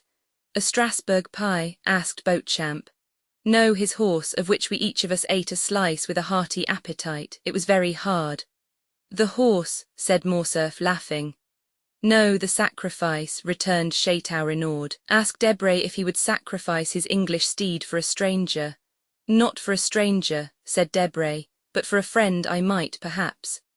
I divined that you would become mine, Count, replied Morrel. Besides, as I had the honour to tell you, heroism or not, sacrifice or not, that day I owed an offering to bad fortune in recompense for the favours good fortune had on other days granted to us. The history to which Morrel alludes, continued Chateau Renaud, is an admirable one which he will tell you some day when you are better acquainted with him. Today let us fill our stomachs and not our memories. What time do you breakfast, Albert? At 10:30. Precisely, asked Debray, taking out his watch. Oh, you will give me 5 minutes' grace, replied Morcerf, for I also expect a preserver. Of whom? Of myself, cried Morcerf. Parbleu, do you think I cannot be saved as well as anyone else, and that there are only Arabs who cut off heads? Our breakfast is a philanthropic one, and we shall have at table. At least I hope so, two benefactors of humanity. What shall we do? Said Debray. We have only one Monthean prize. Well, it will be given to someone who has done nothing to deserve it, said Beauchamp. That is the way the Academy mostly escapes from the dilemma. And where does he come from? Asked Debray. You have already answered the question once, but so vaguely that I venture to put it a second time. Really, said Albert, I do not know. When I invited him 3 months ago he was then at Rome, but since that time who knows where he may have gone. And you think him capable of being exact? Demanded Debray. I think him capable of everything. Well, with the 5 minutes' grace, we have only 10 left. I will profit by them to tell you something about my guest. I beg pardon, interrupted Beauchamp. Are there any materials for an article in what you are going to tell us? Yes, and for a most curious one. Go on then, for I see I shall not get to the chamber this morning, and I must make up for it. I was at Rome during the last carnival. We know that, said Beauchamp. Yes, but what you do not know is that I was carried off by bandits. There are no bandits, cried Debray. Yes, there are, and most hideous, or rather most admirable ones, for I found them ugly enough to frighten me. Come, my dear Albert, said Debray, confess that your cook is behindhand, that the oysters have not arrived from Ostend or Marennes, and that, like Madame de Maintenon, you are going to replace the dish by a story. Say so at once. We are sufficiently well bred to excuse you, and to listen to your history, fabulous as it promises to be. And I say to you, fabulous as it may seem, I tell it as a true one from beginning to end. The brigands had carried me off and conducted me to a gloomy spot called the Catacombs of Saint Sebastian. I know it, said Chateau Renaud. I narrowly escaped catching a fever there. And I did more than that, replied Morcerf, for I caught one. I was informed that I was prisoner until I paid the sum of 4,000 Roman crowns, about 24,000 francs. Unfortunately, I had not above 1,500. I was at the end of my journey and of my credit. I wrote to France, and were he here he would confirm every word. I wrote then to France that if he did not come with the 4,000 crowns before 6, at 10 minutes past, I should have gone to join the blessed saints and glorious martyrs in whose company I had the honour of being. And Signor Luigi Vampa, such was the name of the chief of these bandits, would have scrupulously kept his word. But France did come with the 4,000 crowns, said Chateau Renaud. A man whose name is France de Pinet or Albert de Morcerf has not much difficulty in procuring them. No, he arrived accompanied simply by the guest I am going to present to you. Ah, this gentleman is a Hercules killing Cacus, a Perseus freeing Andromeda. No, he is a man about my own size. Armed to the teeth, he had not even a knitting needle, but he paid your ransom. He said 2 words to the chief and I was free. And they apologized to him for having carried you off, said Beauchamp. Just so. Why, he is a second Ariosto. No, his name is the Count of Monte Cristo. There is no Count of Monte Cristo, said Debray. I do not think so, added Chateau Renaud with the air of a man who knows the whole of the European nobility perfectly. Does anyone know anything of a Count of Monte Cristo? He comes possibly from the Holy Land, and one of his ancestors possessed Calvary, as the Mortemarts did the Dead Sea. I think I can assist your researches, said Maximilian. Monte Cristo is a little island I have often heard spoken of by the old sailors my father employed, a grain of sand in the centre of the Mediterranean, an atom in the infinite. Precisely, cried Albert. Well, he of whom I speak is the lord and master of this grain of sand, of this atom. He has purchased the title of Count somewhere in Tuscany. He is rich, then? I believe so, but that ought to be visible. That is what deceives you, Debray. I do not understand you. Have you read the Arabian Nights? What a question. Well, do you know if the persons you see there are rich or poor, if their sacks of wheat are not rubies or diamonds? They seem like poor fishermen, and suddenly they open some mysterious cavern filled with the wealth of the Indies. Which means that my Count of Monte Cristo is one of those fishermen. He has even a name taken from the book, since he calls himself Sinbad the Sailor, and has a cave filled with gold. And you have seen this cavern, Morcerf? Asked Beauchamp. No, but France has. For heaven's sake, not a word of this before him. France went in with his eyes blindfolded, and was waited on by mutes and by women to whom Cleopatra was a painted strumpet. Only he is not quite sure about the women, for they did not come in until after he had taken hashish, so that what he took for women might have been simply a row of statues. The two young men looked at Morcerf as if to say, "Are you mad, or are you laughing at us?" "And I also," said Morrel thoughtfully, "have heard something like this from an old sailor named Penelon." "Ah," cried Albert, "it is very lucky that Morrel comes to aid me. You are vexed, are you not, that he thus gives a clue to the labyrinth?" "My dear Albert," said Debray, "what you tell us is so extraordinary." "Ah, because your ambassadors and your consuls do not tell you of them. They have no time. They are too much taken up with interfering in the affairs of their countrymen who travel. Now you get angry and attack our poor agents. How will you have them protect you? The Chamber cuts down their salaries every day so that now they have scarcely any. Will you be ambassador, Albert? I will send you to Constantinople." "No, lest on the first demonstration I make in favour of Mehemet Ali, the Sultan send me the bowstring, and make my secretaries strangle me." "You say very true," responded Debray. "Yes," said Albert, "but this has nothing to do with the existence of the Count of Monte Cristo. Pardieu, everyone exists. Doubtless, but not in the same way. Everyone has not black slaves, a princely retinue, an arsenal of weapons that would do credit to an Arabian fortress, horses that cost 6,000 francs apiece, and Greek mistresses. Have you seen the Greek mistress?" "I have both seen and heard her. I saw her at the theatre and heard her one morning when I breakfasted with the Count." "He eats, then?" "Yes, but so little it can hardly be called eating. He must be a vampire. Laugh if you will. The Countess G., who knew Lord Ruthven, declared that the Count was a vampire." "Ah, capital," said Beauchamp. "For a man not connected with newspapers, here is the pendant to the famous sea serpent of the Constitutional." "Wild eyes, the iris of which contracts or dilates at pleasure," said Debray. "Facial angles strongly developed, magnificent forehead, livid complexion, black beard, sharp and white teeth, politeness unexceptionable."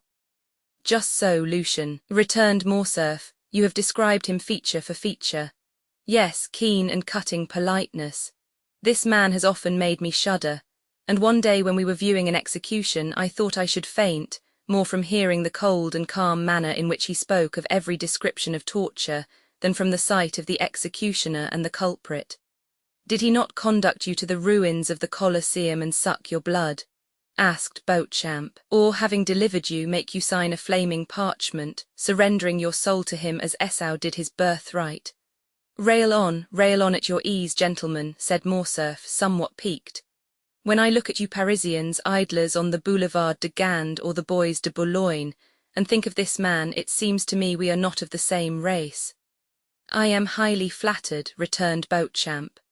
"At the same time," added Chateau Renaud, "your Count of Monte Cristo is a very fine fellow, always accepting his little arrangements with the Italian banditti." "There are no Italian banditti," said Debray. "No vampire," cried Beauchamp. "No Count of Monte Cristo," added Debray. "There is 10:30 striking, Albert." "Confess you have dreamed this, and let us sit down to breakfast," continued Beauchamp. But the sound of the clock had not died away when Germain announced, "His Excellency the Count of Monte Cristo." The involuntary start everyone gave proved how much Morcerf's narrative had impressed them, and Albert himself could not wholly refrain from manifesting sudden emotion. He had not heard a carriage stop in the street or steps in the antechamber. The door had itself opened noiselessly. The Count appeared, dressed with the greatest simplicity, but the most fastidious dandy could have found nothing to cavil at in his toilet.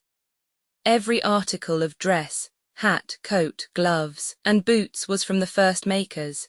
He seemed scarcely 35, but what struck everybody was his extreme resemblance to the portrait Debray had drawn. The Count advanced, smiling, into the centre of the room and approached Albert, who hastened towards him holding out his hand in a ceremonial manner. "Punctuality," said Monte Cristo, "is the politeness of kings, according to one of your sovereigns, I think, but it is not the same with travellers. However, I hope you will excuse the 2 or 3 seconds I am behindhand."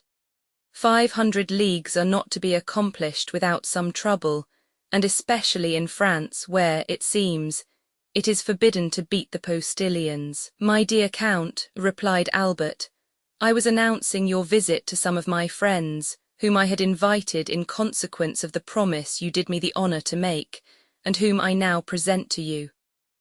They are the Count of Château-Renaud, whose nobility goes back to the 12 peers, and whose ancestors had a place at the Round Table. Lucien Debray, private secretary to the Minister of the Interior. Beauchamp, an editor of a paper and the terror of the French government, but of whom, in spite of his national celebrity, you perhaps have not heard in Italy, since his paper is prohibited there, and Maximilian Morel, captain of Spahis.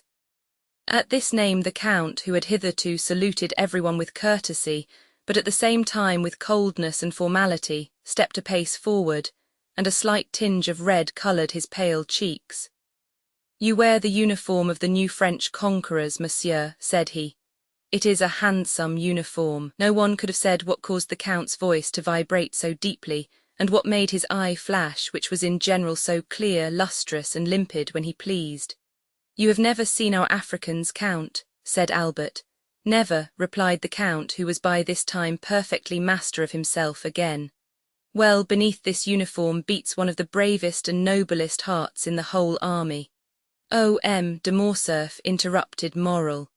Let me go on, Captain, and we have just heard, continued Albert, of a new deed of his, and so heroic a one, that although I have seen him today for the first time, I request you to allow me to introduce him as my friend. At these words it was still possible to observe in Monte Cristo the concentrated look, changing colour, and slight trembling of the eyelid that show emotion.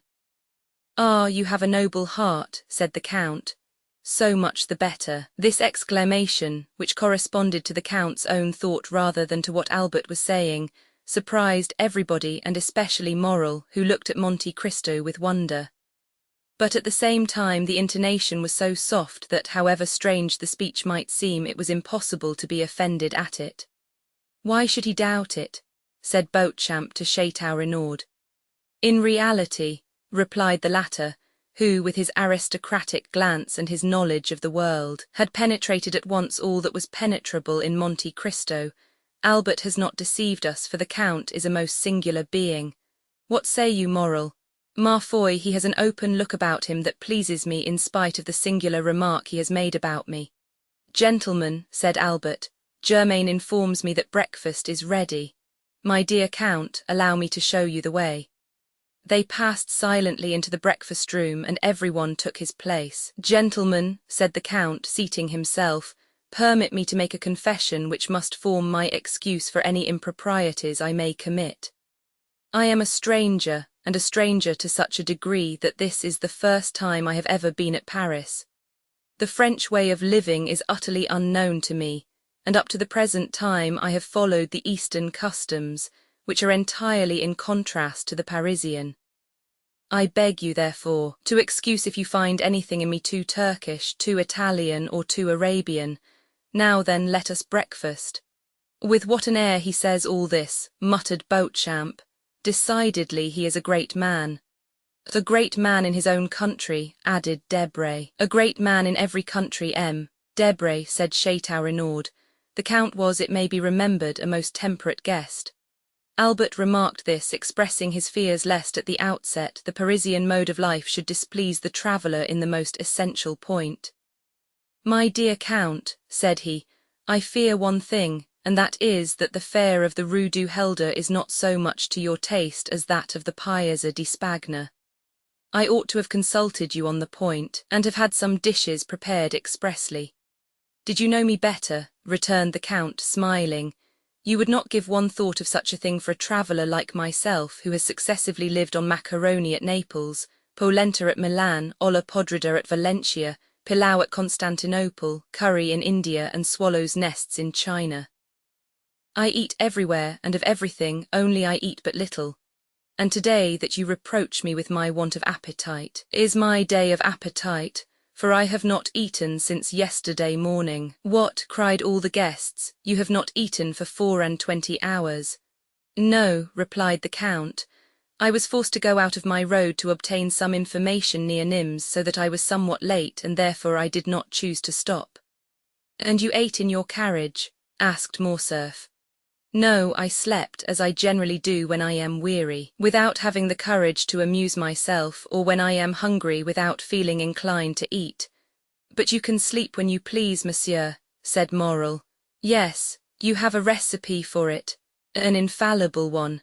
That would be invaluable to us in Africa, who have not always any food to eat and rarely anything to drink." "Yes," said Monte Cristo, "but unfortunately a recipe excellent for a man like myself would be very dangerous applied to an army which might not awake when it was needed." "May we inquire what is this recipe?" asked Debray.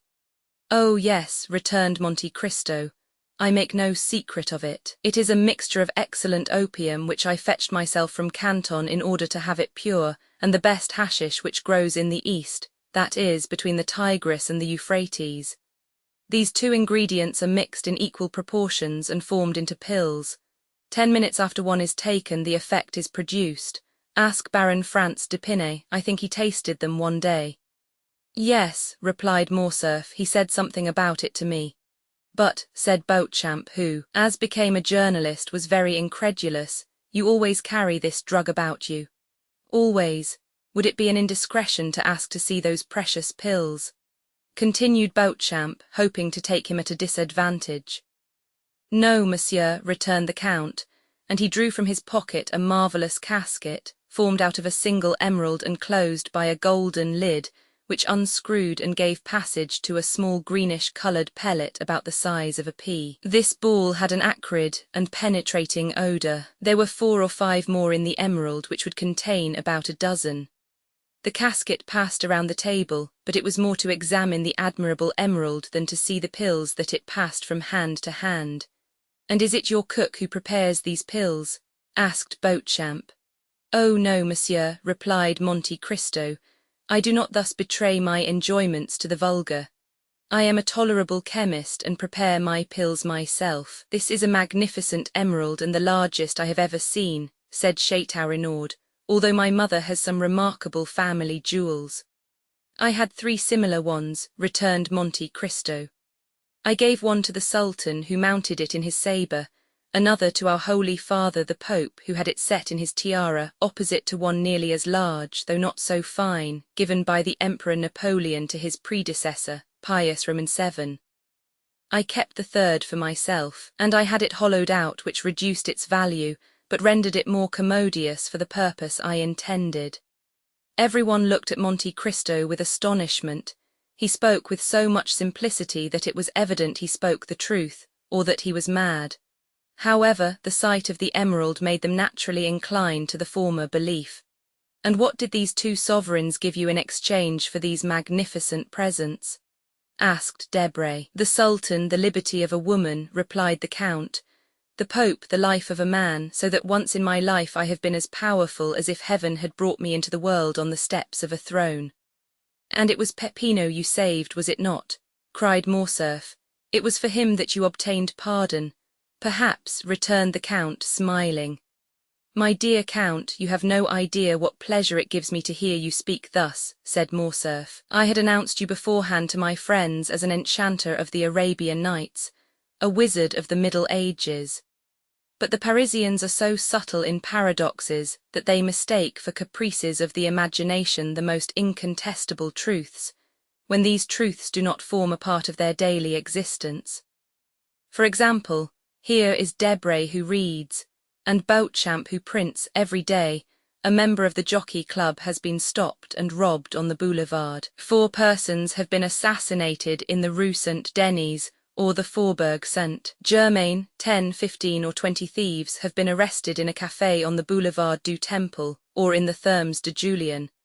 And yet these same men deny the existence of the bandits in the Maremma, the Campagna di Romana, or the Pontine Marshes.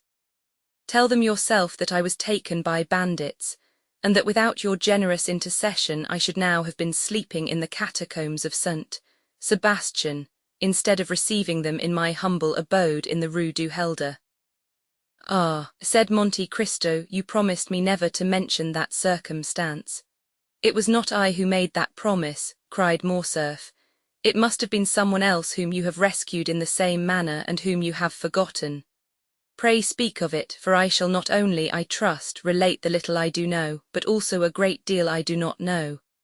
It seems to me, returned the Count, smiling, that you played a sufficiently important part to know as well as myself what happened. Well, you promise me if I tell all I know to relate in your turn all that I do not know. That is but fair, replied Monte Cristo. Well, said Morcerf, for 3 days I believed myself the object of the attentions of a mask, whom I took for a descendant of Tullia or Papier, while I was simply the object of the attentions of a contadina, and I say contadina to avoid saying peasant girl.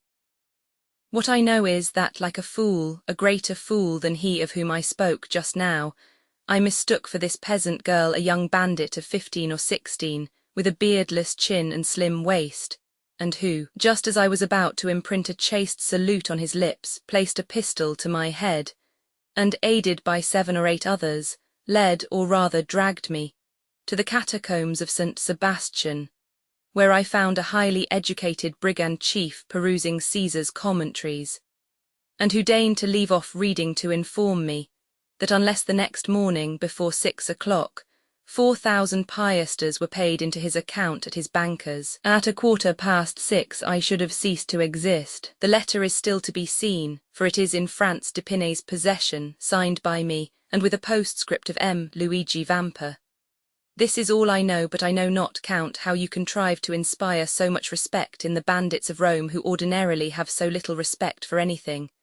I assure you, Franz and I were lost in admiration. Nothing more simple, returned the Count.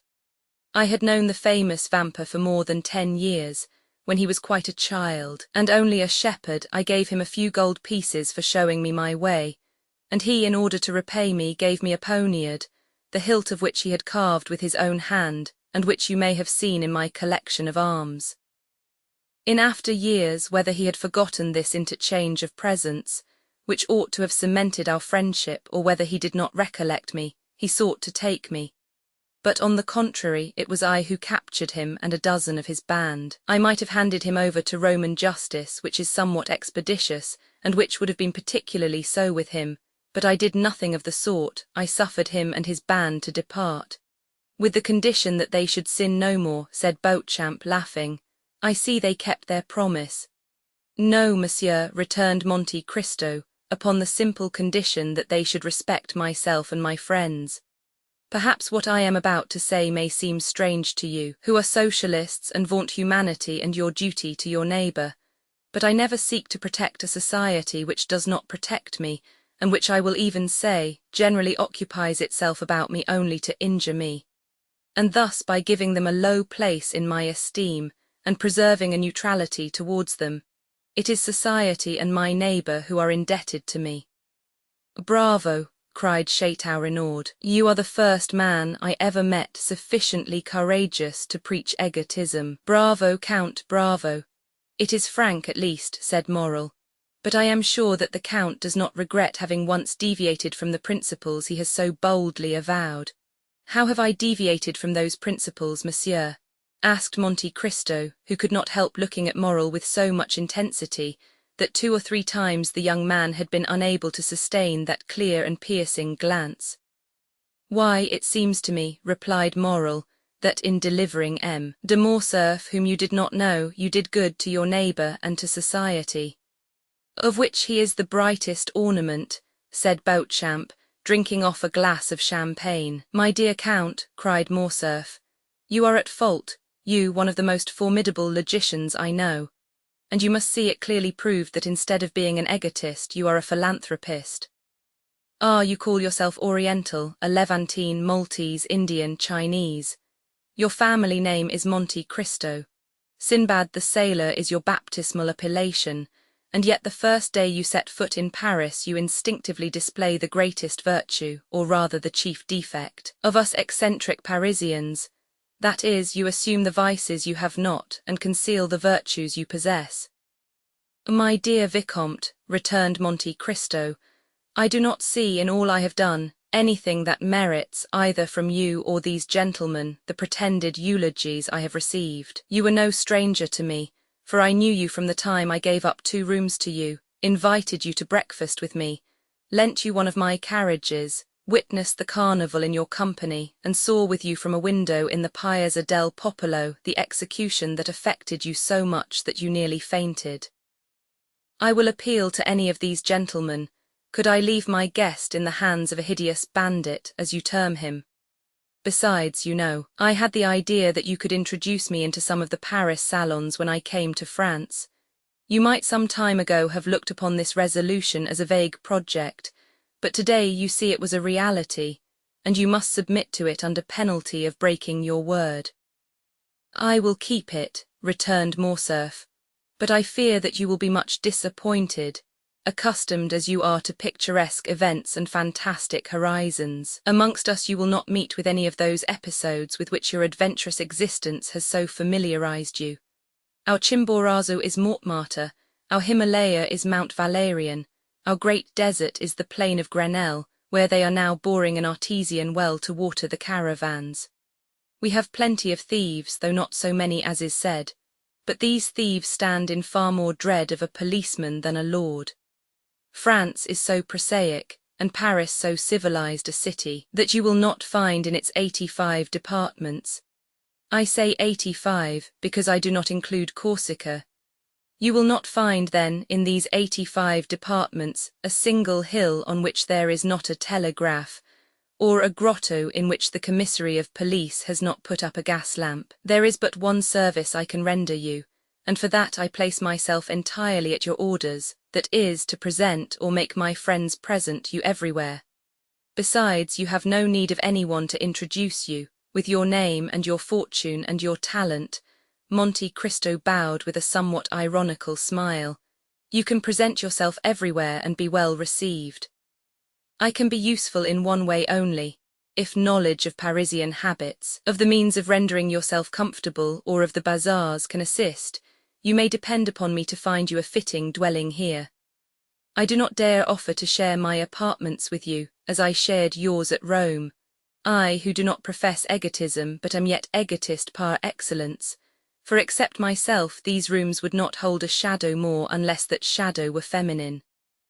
Ah, said the Count, that is a most conjugal reservation. I recollect that at Rome you said something of a projected marriage. May I congratulate you?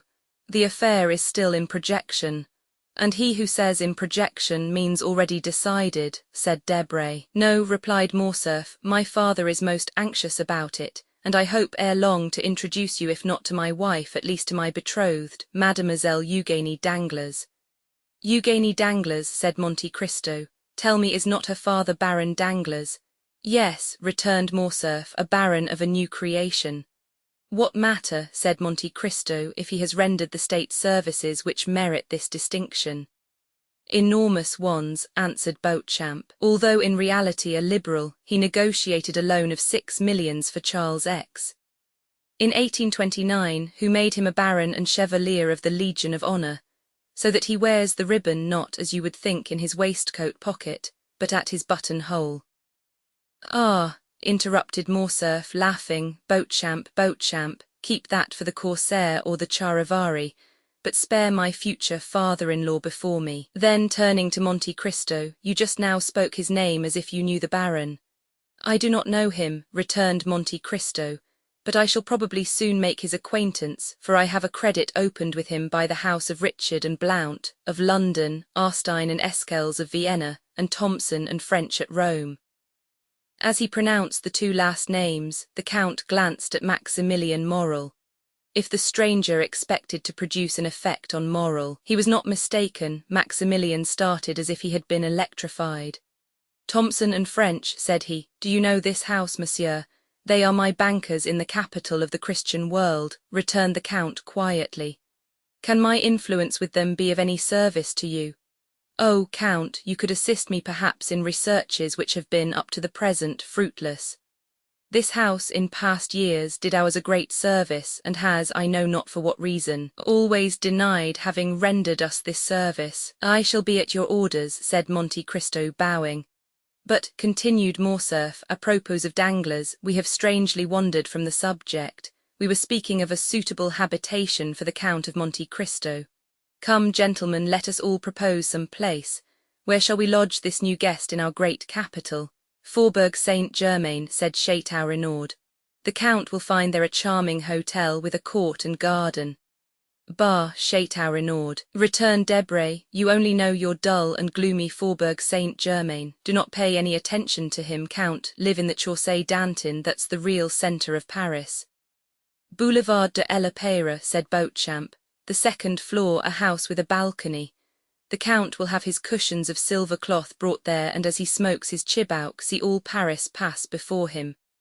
You have no idea, then, moral? Asked Chateau Renaud. You do not propose anything. Oh, yes, returned the young man, smiling. On the contrary, I have one, but I expected the Count would be tempted by one of the brilliant proposals made him. Yet as he has not replied to any of them, I will venture to offer him a suite of apartments in a charming hotel in the Pompadour style that my sister has inhabited for a year in the Rue Meslay. You have a sister? Asked the Count. Yes, monsieur, a most excellent sister. Married nearly 9 years. Happy? Asked the Count again. As happy as it is permitted to a human creature to be, replied Maximilian. She married the man she loved, who remained faithful to us in our fallen fortunes, Emmanuel Herbaut. Monte Cristo smiled imperceptibly. I live there during my leave of absence, continued Maximilian, and I shall be, together with my brother-in-law Emmanuel, at the disposition of the Count, whenever he thinks fit to honour us. 1 minute, cried Albert, without giving Monte Cristo the time to reply. Take care, you are going to immure a traveller, Sinbad the sailor, a man who comes to see Paris. You are going to make a patriarch of him. Oh, no, said Morel. My sister is 25, my brother-in-law is 30, they are gay, young, and happy. Besides, the Count will be in his own house, and only see them when he thinks fit to do so. Thanks, monsieur, said Monte Cristo. I shall content myself with being presented to your sister and her husband, if you will do me the honour to introduce me. But I cannot accept the offer of any one of these gentlemen, since my habitation is already prepared. What? Cried Morcerf. You are then going to a hotel? That will be very dull for you. Was I so badly lodged at Rome? Said Monte Cristo, smiling. Parbleu, at Rome you spent 50,000 piastres in furnishing your apartments, but I presume that you are not disposed to spend a similar sum every day. It is not that which deterred me, replied Monte Cristo, but as I determined to have a house to myself, I sent on my valet de chambre, and he ought by this time to have bought the house and furnished it. But you have then a valet de chambre who knows Paris, said Beauchamp. It is the first time he has ever been in Paris. He is black and cannot speak, returned Monte Cristo. It is Ali, cried Albert in the midst of the general surprise. Yes, Ali himself, my Nubian mute whom you saw, I think, at Rome. Certainly, said Morcerf. I recollect him perfectly, but how could you charge a Nubian to purchase a house and a mute to furnish it? He will do everything wrong. Undeceive yourself, monsieur, replied Monte Cristo. I am quite sure that, on the contrary, he will choose everything as I wish. He knows my tastes, my caprices, my wants. He has been here a week with the instinct of a hound hunting by himself. He will arrange everything for me. He knew that I should arrive today at 10 o'clock. He was waiting for me at 9 at the Barrière de Fontainebleau. He gave me this paper. It contains the number of my new abode. Read it yourself, and Monte Cristo passed a paper to Albert. Ah, that is really original, said Beauchamp. And very princely, added Chateau Renaud. What, do you not know your house? Asked Debray. No, said Monte Cristo. I told you I did not wish to be behind my time. I dressed myself in the carriage and descended at the Viscount's door. The young men looked at each other. They did not know if it was a comedy Monte Cristo was playing, but every word he uttered had such an air of simplicity that it was impossible to suppose what he said was false. Besides, why should he tell a falsehood? We must content ourselves then, said Beauchamp, with rendering the Count all the little services in our power. I, in my quality of journalist, open all the theatres to him." "Thanks, monsieur," returned Monte Cristo. "My steward has orders to take a box at each theatre." "Is your steward also a Nubian?" asked Debray. "No, he is a countryman of yours, if a Corsican is a countryman of anyone's. But you know him, M. de Morcerf. Is it that excellent M. Bertuccio who understands hiring windows so well?" "Yes, you saw him the day I had the honor of receiving you. He has been a soldier, a smuggler, in fact, everything. I would not be quite sure that he has not been mixed up with the police for some trifle, a stab with a knife, for instance." "And you have chosen this honest citizen for your steward," said Debray. "Of how much does he rob you every year?" "On my word," replied the Count, "not more than another. I am sure he answers my purpose, knows no impossibility, and so I keep him." "Then," continued Chateau Renaud, "since you have an establishment, a steward, and a hotel in the Champs-Élysées, you only want a mistress." Albert smiled. He thought of the fair Greek he had seen in the Count's box at the Argentina and Val theatres. "I have something better than that," said Monte Cristo. "I have a slave. You procure your mistresses from the opera, the vaudeville, or the Varietés. I purchased mine at Constantinople. It cost me more, but I have nothing to fear." "But you forget," replied Debray, laughing, "that we are Franks by name and Franks by nature, as King Charles said, and that the moment she puts her foot in France your slave becomes free." "Who will tell her?" "The first person who sees her." "She only speaks Romaic." "That is different. But at least we shall see her," said Beauchamp. "Or do you keep eunuchs as well as mutes?" "Oh no," replied Monte Cristo. "I do not carry brutalism so far. Everyone who surrounds me is free to quit me, and when they leave me will no longer have any need of me or anyone else. It is for that reason, perhaps, that they do not quit me." They had long since passed to dessert and cigars. "My dear Albert," said Debray, rising, "it is 2:30. Your guest is charming, but you leave the best company to go into the worst sometimes. I must return to the minister's. I will tell him of the Count, and we shall soon know who he is." "Take care," returned Albert. "No one has been able to accomplish that. Oh, we have 3 millions for our police. It is true they are almost always spent beforehand, but no matter, we shall still have 50,000 francs to spend for this purpose. And when you know, will you tell me?" "I promise you. Au revoir, Albert. Gentlemen, good morning." As he left the room, Debray called out loudly, "My carriage."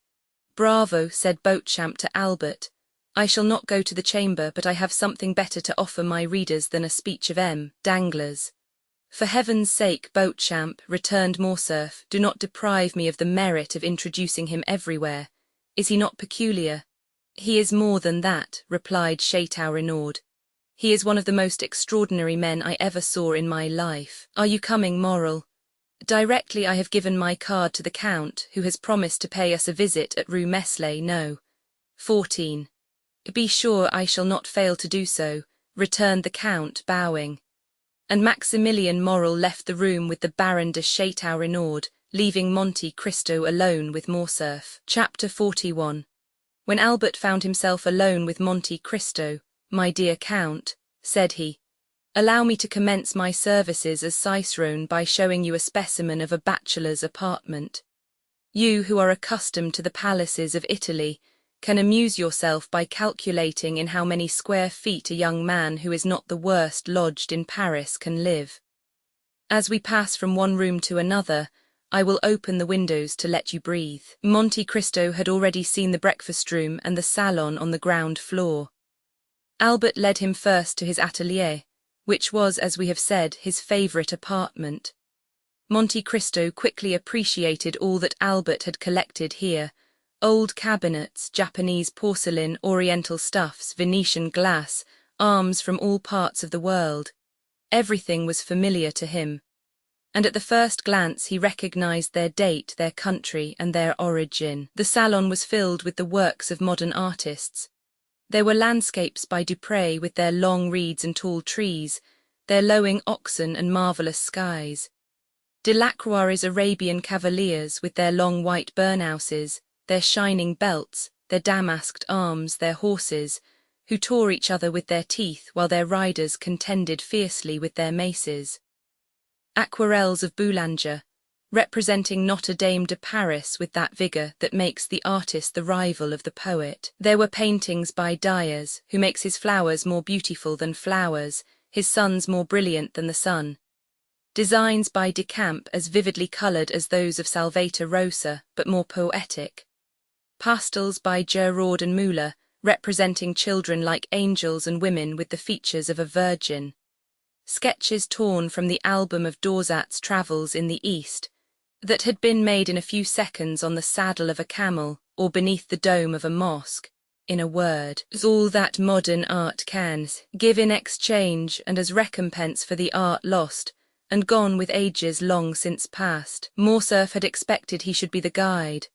On the contrary, it was he who, under the Count's guidance, followed a course of archaeology, mineralogy, and natural history. They descended to the first floor. Albert led his guest into the salon. Albert expected to have something new this time to show to the traveller, but to his great surprise, the latter, without seeking for the signatures, many of which indeed were only initials, named instantly the author of every picture in such a manner that it was easy to see that each name was not only known to him, but that each style associated with it had been appreciated and studied by him. From the salon they passed into the bedchamber. It was a model of taste and simple elegance. A single portrait, signed by Leopold Robert, shone in its carved and gilded frame. This portrait attracted the Count of Monte Cristo's attention, for he made 3 rapid steps in the chamber and stopped suddenly before it. It was the portrait of a young woman of 5 or 26, with a dark complexion and light and lustrous eyes, veiled beneath long lashes. She wore the picturesque costume of the Catalan fisherwomen, a red and black bodice and golden pins in her hair. She was looking at the sea, and her form was outlined on the blue ocean and sky. The light was so faint in the room that Albert did not perceive the pallor that spread itself over the Count's visage, or the nervous heaving of his chest and shoulders. Silence prevailed for an instant, during which Monte Cristo gazed intently on the picture. "You have there a most charming mistress, Viscount," said the Count in a perfectly calm tone, "and this costume, a ball costume, doubtless becomes her admirably." "Ah, monsieur," returned Albert, "I would never forgive you this mistake if you had seen another picture beside this. You do not know my mother, she it is whom you see here. She had her portrait painted thus 6 or 8 years ago. This costume is a fancy one, it appears, and the resemblance is so great that I think I still see my mother the same as she was in 1830. The Countess had this portrait painted during the Count's absence. She doubtless intended giving him an agreeable surprise, but strange to say, this portrait seemed to displease my father, and the value of the picture, which is, as you see, one of the best works of Leopold Robert, could not overcome his dislike to it. It is true, between ourselves, that M. de Morcerf is one of the most assiduous peers at the Luxembourg, a general renowned for theory but a most mediocre amateur of art. It is different with my mother, who paints exceedingly well, and who, unwilling to part with so valuable a picture, gave it to me to put here, where it would be less likely to displease M.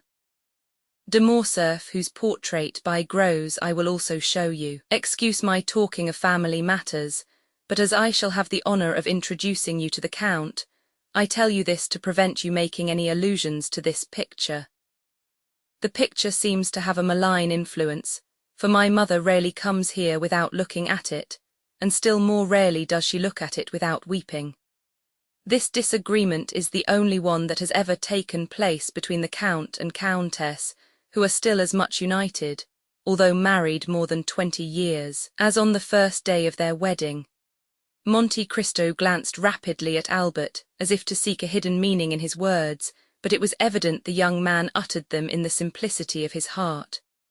"Now," said Albert, "that you have seen all my treasures, allow me to offer them to you, unworthy as they are.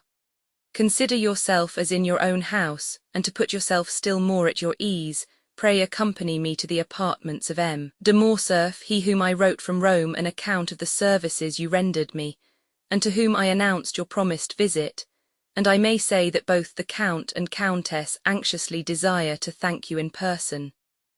You are somewhat blasé, I know, and family scenes have not much effect on Sinbad the sailor, who has seen so many others. However, accept what I propose to you as an initiation into Parisian life, a life of politeness, visiting and introductions. Monte Cristo bowed without making any answer. He accepted the offer without enthusiasm and without regret, as one of those conventions of society which every gentleman looks upon as a duty. Albert summoned his servant and ordered him to acquaint M. and Madame de Morcerf of the arrival of the Count of Monte Cristo. Albert followed him with the Count. When they arrived at the antechamber, above the door was visible a shield which, by its rich ornaments and its harmony with the rest of the furniture, indicated the importance the owner attached to this blazon. Monte Cristo stopped and examined it attentively.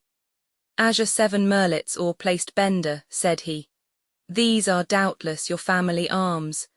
Except the knowledge of blazons that enables me to decipher them, I am very ignorant of heraldry. I, account of a fresh creation, fabricated in Tuscany by the aid of a commandery of St. Stephen, and who would not have taken the trouble had I not been told that, when you travel much, it is necessary. Besides, you must have something on the panels of your carriage to escape being searched by the custom-house officers. Excuse my putting such a question to you. It is not indiscreet," returned Morcerf with the simplicity of conviction. "You have guessed rightly. These are our arms, that is, those of my father, but they are, as you see, joined to another shield which has gules, a silver tower, which are my mother's. By her side I am Spanish, but the family of Morcerf is French, and, I have heard, one of the oldest of the south of France." "Yes," replied Monte Cristo, "these blazons prove that. Almost all the armed pilgrims that went to the Holy Land took for their arms either a cross, in honor of their mission, or birds of passage, in sign of the long voyage they were about to undertake, and which they hoped to accomplish on the wings of faith. One of your ancestors had joined the Crusades, and supposing it to be only that of St. Louis, that makes you mount to the 13th century, which is tolerably ancient." "It is possible," said Morcerf. "My father has in his study a genealogical tree which will tell you all that, and on which I made commentaries that would have greatly edified de Hosier and Jaucourt. At present I no longer think of it, and yet I must tell you that we are beginning to occupy ourselves greatly with these things under our popular government." "Well, then, your government would do well to choose from the past something better than the things that I have noticed on your monuments, and which have no heraldic meaning whatever. As for you, Viscount," continued Monte Cristo to Morcerf, "you are more fortunate than the government, for your arms are really beautiful and speak to the imagination. Yes, you are at once from Provence and Spain. That explains if the portrait you showed me be like the dark hue I so much admired on the visage of the noble Catalan. It would have required the penetration of Oedipus or the Sphinx to have divined the irony the Count concealed beneath these words, apparently uttered with the greatest politeness." Morcerf thanked him with a smile, and pushed open the door above which were his arms, and which, as we have said, opened into the salon. In the most conspicuous part of the salon was another portrait. It was that of a man, from 5 to 38, in the uniform of a general officer, wearing the double epaulet of heavy bullion that indicates superior rank, the ribbon of the Legion of Honor around his neck, which showed he was a commander, and on the right breast, the star of a Grand Officer of the Order of the Saviour, and on the left that of the Grand Cross of Charles Roman III, which proved that the person represented by the picture had served in the wars of Greece and Spain, or, what was just the same thing as regarded decorations, had fulfilled some diplomatic mission in the two countries. Monte Cristo was engaged in examining this portrait with no less care than he had bestowed upon the other, when another door opened, and he found himself opposite to the Count of Morcerf in person. He was a man of 40 to 45 years, but he seemed at least 50, and his black moustache and eyebrows contrasted strangely with his almost white hair, which was cut short in the military fashion. He was dressed in plain clothes, and wore at his buttonhole the ribbons of the different orders to which he belonged. He entered with a tolerably dignified step and some little haste. Monte Cristo saw him advance towards him without making a single step. It seemed as if his feet were rooted to the ground, and his eyes on the Count of Morcerf. "Father," said the young man, "I have the honor of presenting to you the Count of Monte Cristo, the generous friend, whom I had the good fortune to meet in the critical situation of which I have told you." "You are most welcome, monsieur," said the Count of Morcerf, saluting Monte Cristo with a smile, "and monsieur has rendered our house, in preserving its only heir, a service which ensures him our eternal gratitude." As he said these words, the Count of Morcerf pointed to a chair, while he seated himself in another opposite the window. Monte Cristo, in taking the seat Morcerf offered him, placed himself in such a manner as to remain concealed in the shadow of the large velvet curtains, and read on the careworn and livid features of the Count a whole history of secret griefs written in each wrinkle time had planted there. "The Countess," said Morcerf, "was at her toilet when she was informed of the visit she was about to receive. She will, however, be in the salon in 10 minutes. "It is a great honor to me," returned Monte Cristo, "to be thus, on the first day of my arrival in Paris, brought in contact with a man whose merit equals his reputation, and to whom fortune has for once been equitable, but has she not still on the plains of Mitiga, or in the mountains of Atlas, a marshal's staff to offer you?" "Oh," replied Morcerf, reddening slightly, "I have left the service, monsieur. Made a peer at the Restoration, I served through the first campaign under the orders of Marshal Bermont. I could, therefore, expect a higher rank, and who knows what might have happened had the elder branch remained on the throne. But the Revolution of July was, it seems, sufficiently glorious to allow itself to be ungrateful, and it was so for all services that did not date from the imperial period. I tendered my resignation, for when you have gained your epaulettes on the battlefield, you do not know how to maneuver on the slippery grounds of the salons. I have hung up my sword and cast myself into politics. I have devoted myself to industry. I study the useful arts.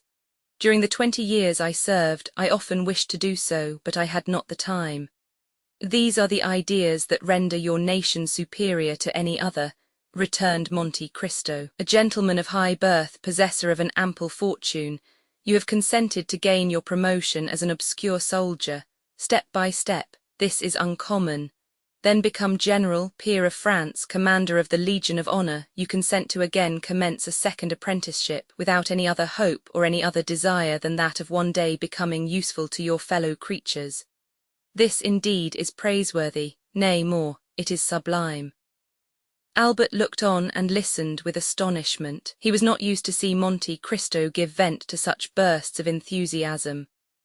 "Alas," continued the stranger, doubtless to dispel the slight cloud that covered Morcerf's brow, "we do not act thus in Italy. We grow according to our race and our species, and we pursue the same lines, and often the same uselessness, all our lives." "But, monsieur," said the Count of Morcerf, "for a man of your merit, Italy is not a country, and France opens her arms to receive you. Respond to her call. France will not, perhaps, be always ungrateful. She treats her children ill, but she always welcomes strangers." "Ah, father," said Albert with a smile, "it is evident you do not know the Count of Monte Cristo. He despises all honors and contents himself with those written on his passport." "That is the most just remark," replied the stranger, "I ever heard made concerning myself." "You have been free to choose your career," observed the Count of Morcerf with a sigh, "and you have chosen the path strewed with flowers." "Precisely, monsieur," replied Monte Cristo with one of those smiles that a painter could never represent or a physiologist analyze. "If I did not fear to fatigue you," said the general, evidently charmed with the Count's manners, "I would have taken you to the chamber. There is a debate very curious to those who are strangers to our modern senators. I shall be most grateful, monsieur, if you will at some future time renew your offer, but I have been flattered with the hope of being introduced to the Countess, and I will therefore wait." "Ah, here is my mother," cried the Viscount. Monte Cristo turned round hastily and saw Madame de Morcerf at the entrance of the salon, at the door opposite to that by which her husband had entered, pale and motionless. When Monte Cristo turned round, she let fall her arm, which for some unknown reason had been resting on the gilded door-post. She had been there some moments and had heard the last words of the visitor. The latter rose and bowed to the Countess, who inclined herself without speaking. "Ah, good heavens, madam," said the Count, "are you ill, or is it the heat of the room that affects you?" "Are you ill, mother?" cried the Viscount, springing towards her. She thanked them both with a smile. "No," returned she, "but I feel some emotion on seeing for the first time the man without whose intervention we should have been in tears and desolation." "Monsieur," continued the Countess, advancing with the majesty of a queen, "I owe to you the life of my son, and for this I bless you. Now I thank you for the pleasure you give me in thus affording me the opportunity of thanking you as I have blessed you from the bottom of my heart." The Count bowed again, but lower than before. He was even paler than Mercédès. "Madam," said he, "the Count and yourself recompense too generously a simple action. To save a man, to spare a father's feelings or a mother's sensibility, is not to do a good action, but a simple deed of humanity." At these words, uttered with the most exquisite sweetness and politeness, Madame de Morcerf replied, "It is very fortunate for my son, monsieur, that he found such a friend, and I thank God that things are thus." And Mercédès raised her fine eyes to heaven with so fervent an expression of gratitude that the Count fancied he saw tears in them. M. de Morcerf approached her. "Madam," said he, "I have already made my excuses to the Count for quitting him, and I pray you to do so also. The sitting commences at 2. It is now 3, and I am to speak." "Go, then, and Monsieur and I will strive our best to forget your absence," replied the Countess, with the same tone of deep feeling. "Monsieur," continued she, turning to Monte Cristo, "will you do us the honour of passing the rest of the day with us?" "Believe me, madam, I feel most grateful for your kindness, but I got out of my travelling carriage at your door this morning, and I am ignorant how I am installed in Paris, which I scarcely know. This is but a trifling inquietude, I know, but one that may be appreciated." "We shall have the pleasure another time," said the Countess. "You promise that?" Monte Cristo inclined himself without answering, but the gesture might pass for assent. "I will not detain you, monsieur," continued the Countess. "I would not have our gratitude become indiscreet or importunate." "My dear Count," said Albert, "I will endeavour to return your politeness at Rome, and place my coupé at your disposal until your own be ready." "A thousand thanks for your kindness, Viscount," returned the Count of Monte Cristo, "but I suppose that M. Bertuccio has suitably employed the 4 hours and a half I have given him, and that I shall find a carriage of some sort ready at the door." Albert was used to the Count's manner of proceeding. He knew that, like Nero, he was in search of the impossible, and nothing astonished him, but wishing to judge with his own eyes how far the Count's orders had been executed, he accompanied him to the door of the house. Monte Cristo was not deceived. As soon as he appeared in the Count of Morcerf's antechamber, a footman, the same who at Rome had brought the Count's card to the 2 young men and announced his visit, sprang into the vestibule, and when he arrived at the door the illustrious traveller found his carriage awaiting him. It was a coupé of Collar's building, and with horses and harness for which Drake had, to the knowledge of all the lions of Paris, refused on the previous day 700 guineas.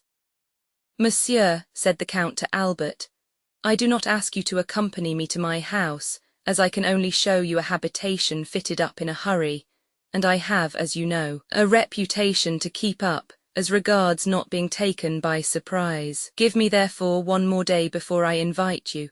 I shall then be certain not to fail in my hospitality. If you ask me for a day, Count, I know what to anticipate. It will not be a house I shall see, but a palace. You have decidedly some genius at your control." "Ma foi, spread that idea," replied the Count of Monte Cristo, putting his foot on the velvet-lined steps of his splendid carriage, "and that will be worth something to me among the ladies." As he spoke, he sprang into the vehicle. The door was closed, but not so rapidly that Monte Cristo failed to perceive the almost imperceptible movement which stirred the curtains of the apartment in which he had left Madame de Morcerf. When Albert returned to his mother, he found her in the boudoir reclining in a large velvet armchair, the whole room so obscure that only the shining spangle, fastened here and there to the drapery, and the angles of the gilded frames of the pictures, showed with some degree of brightness in the gloom. Albert could not see the face of the Countess, as it was covered with a thin veil she had put on her head, and which fell over her features in misty folds, but it seemed to him as though her voice had altered.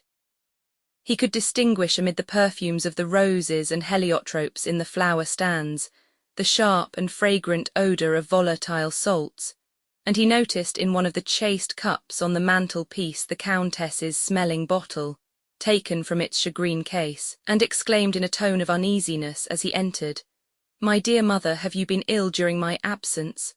"No, no, Albert, but you know these roses, tuberoses, and orange flowers throw out at first, before one is used to them, such violent perfumes." "Then, my dear mother," said Albert, putting his hand to the bell, "they must be taken into the antechamber. You are really ill, and just now were so pale as you came into the room." "Was I pale, Albert?" "Yes, a pallor that suits you admirably, mother, but which did not the less alarm my father and myself." "Did your father speak of it?" inquired Mercedes eagerly. "No, madam, but do you not remember that he spoke of the fact to you?"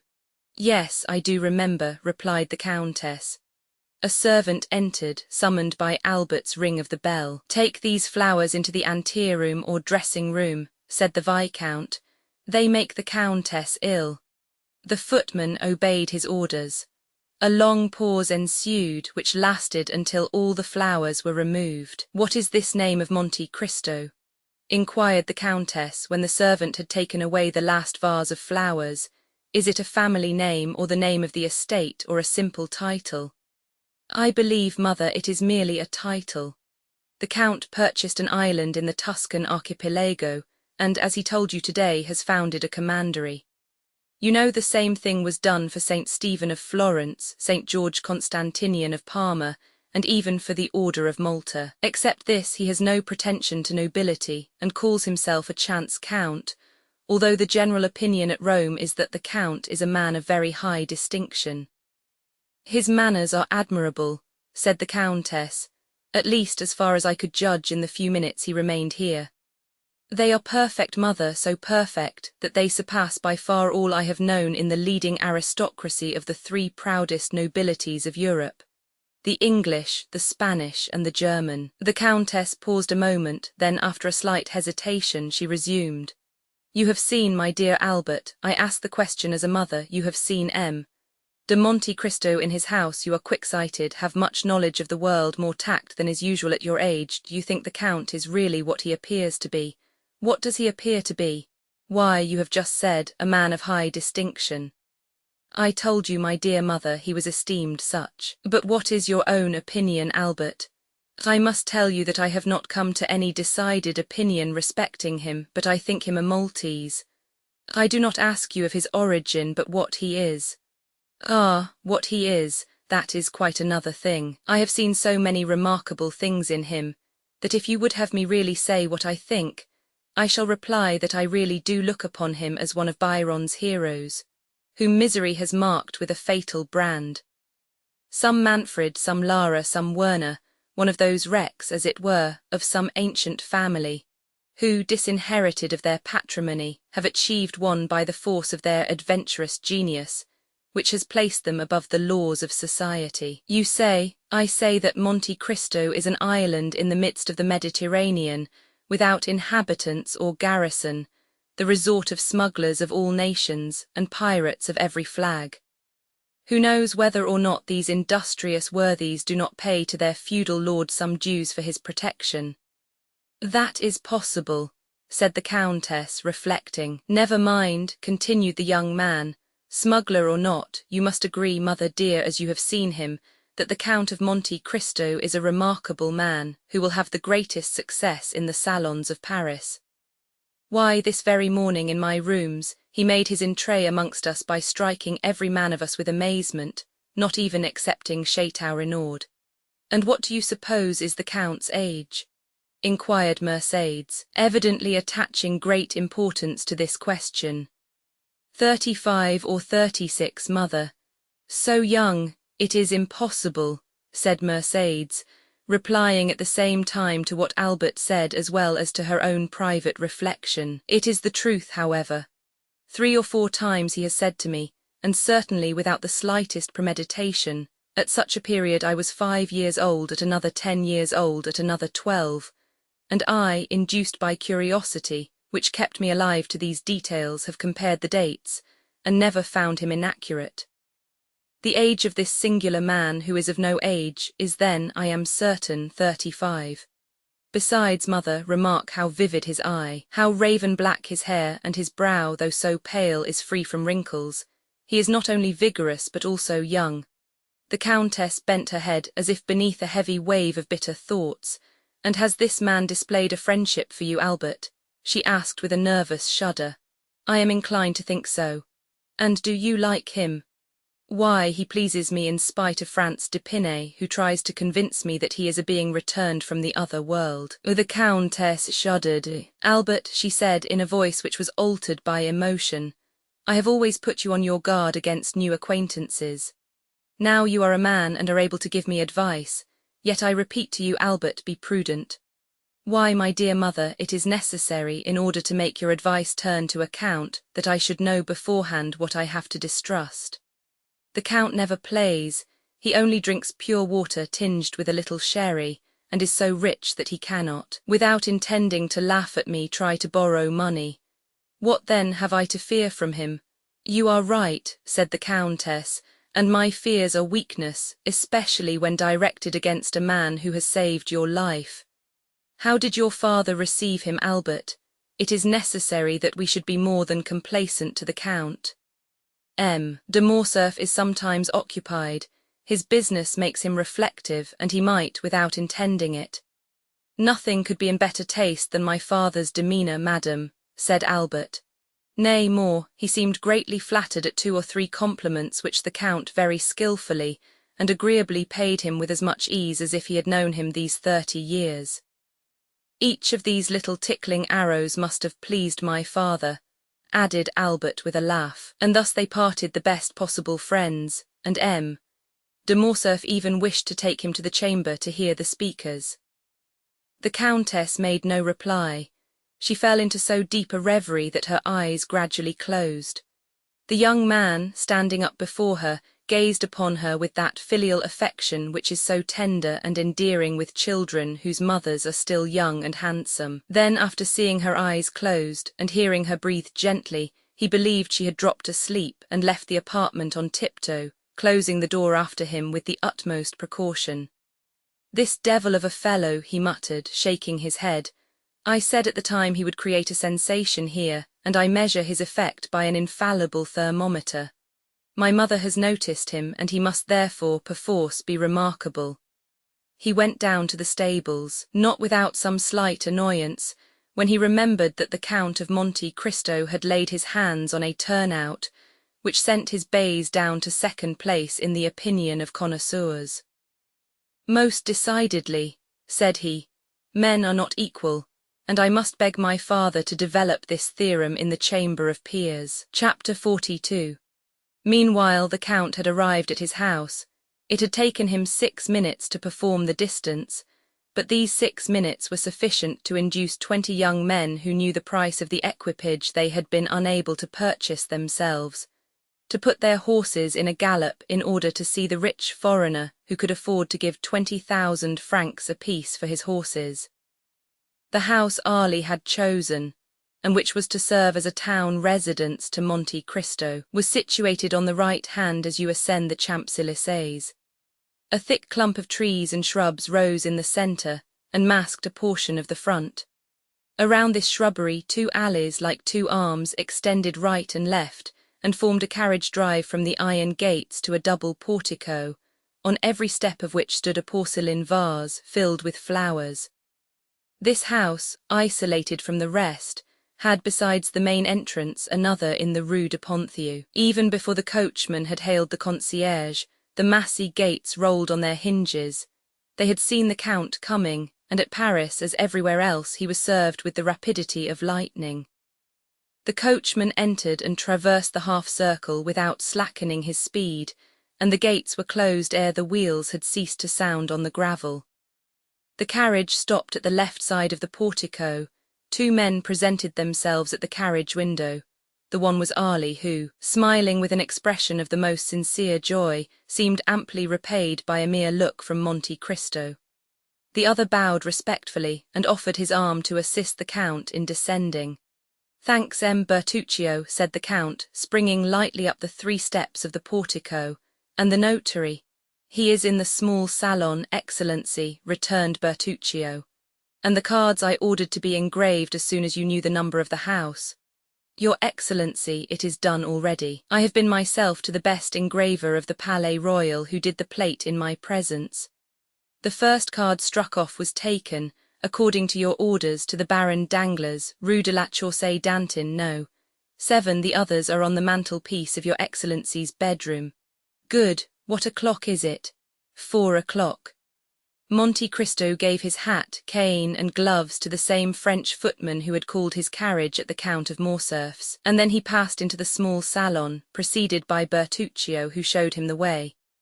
"These are but indifferent marbles in this antechamber," said Monte Cristo. "I trust all this will soon be taken away." Bertuccio bowed. As the steward had said, the notary awaited him in the small salon. He was a simple-looking lawyer's clerk, elevated to the extraordinary dignity of a provincial scrivener. "You are the notary empowered to sell the country house that I wish to purchase, monsieur?" asked Monte Cristo. "Yes, Count," returned the notary. "Is the deed of sale ready?" "Yes, Count." "Have you brought it?" "Here it is." "Very well, and where is this house that I purchase?" asked the Count carelessly, addressing himself half to Bertuccio, half to the notary. The steward made a gesture that signified, "I do not know." The notary looked at the Count with astonishment. "What," said he, "does not the Count know where the house he purchases is situated?" "No," returned the Count. "The Count does not know. How should I know? I have arrived from Cadiz this morning. I have never before been at Paris, and it is the first time I have ever even set my foot in France." "Ah, that is different. The house you purchase is at Auteuil." At these words Bertuccio turned pale. "And where is Auteuil?" asked the Count. "Close by here, monsieur," replied the notary, "a little beyond Passy, a charming situation in the heart of the Bois de Boulogne." "So near as that," said the Count, "but that is not in the country. What made you choose a house at the gates of Paris, Bertuccio?" "I," cried the steward with a strange expression. "His Excellency did not charge me to purchase this house. If His Excellency will recollect, if he will think—" "Ah, true," observed Monte Cristo. "I recollect now. I read the advertisement in one of the papers and was tempted by the false title, A Country House." "It is not yet too late," cried Bertuccio eagerly. "And if your Excellency will entrust me with the commission, I will find you a better at Enghien, at Fontenay-aux-Roses, or at Bellevue." "Oh no," returned Monte Cristo negligently. "Since I have this, I will keep it." "And you are quite right," said the notary, who feared to lose his fee. "It is a charming place, well supplied with spring water and fine trees, a comfortable habitation, although abandoned for a long time, without reckoning the furniture, which, although old, is yet valuable, now that old things are so much sought after. I suppose the Count has the tastes of the day." "To be sure," returned Monte Cristo. "It is very convenient, then." "It is more, it is magnificent." "Peste, let us not lose such an opportunity," returned Monte Cristo. "The deed, if you please, Mr. Notary," and he signed it rapidly, after having first run his eye over that part of the deed in which were specified the situation of the house and the names of the proprietors. "Bertuccio," said he, "give 55,000 francs to monsieur." The steward left the room with a faltering step, and returned with a bundle of banknotes, which the notary counted like a man who never gives a receipt for money until after he is sure it is all there. "And now," demanded the Count, "are all the forms complied with?" "All, sir." "Have you the keys?" "They are in the hands of the concierge, who takes care of the house, but here is the order I have given him to install the Count in his new possessions." "Very well," and Monte Cristo made a sign with his hand to the notary, which said, "I have no further need of you, you may go." But, observed the honest notary, the Count is, I think, mistaken. It is only 50,000 francs, everything included. And your fee is included in this sum. But have you not come from Autuil here? Yes, certainly. Well then, it is but fair that you should be paid for your loss of time and trouble, said the Count, and he made a gesture of polite dismissal. The notary left the room backwards and bowing down to the ground. It was the first time he had ever met a similar client. See this gentleman out, said the Count to Bertuccio. And the steward followed the notary out of the room. Scarcely was the Count alone when he drew from his pocket a book closed with a lock, and opened it with a key which he wore round his neck and which never left him. After having sought for a few minutes, he stopped at a leaf which had several notes and compared them with the deed of sale which lay on the table, and recalling his souvenirs. Autuil, Rue de la Fontaine, No. 28. It is indeed the same, said he. And now, am I to rely upon an avowal extorted by religious or physical terror? However, in an hour I shall know all. Bertuccio, cried he, striking a light hammer with a pliant handle on a small gong. Bertuccio, the steward appeared at the door. Monsieur Bertuccio, said the Count, did you never tell me that you had travelled in France? In some parts of France, yes, Excellency. You know the environs of Paris, then? No, Excellency, no, returned the steward with a sort of nervous trembling which Monte Cristo, a connoisseur in all emotions, rightly attributed to great disquietude. It is unfortunate, returned he, that you have never visited the environs, for I wish to see my new property this evening, and had you gone with me, you could have given me some useful information. To Autuil, cried Bertuccio, whose copper complexion became livid, I go to Autuil. Well, what is there surprising in that? When I live at Autuil, you must come there as you belong to my service. Bertuccio hung down his head before the imperious look of his master and remained motionless without making any answer. Why, what has happened to you? Are you going to make me ring a second time for the carriage? Asked Monte Cristo in the same tone that Louis Roman XIV pronounced the famous. I have been almost obliged to wait. Bertuccio made but one bound to the antechamber and cried in a hoarse voice, His Excellency's horses. Monte Cristo wrote 2 or 3 notes, and as he sealed the last, the steward appeared.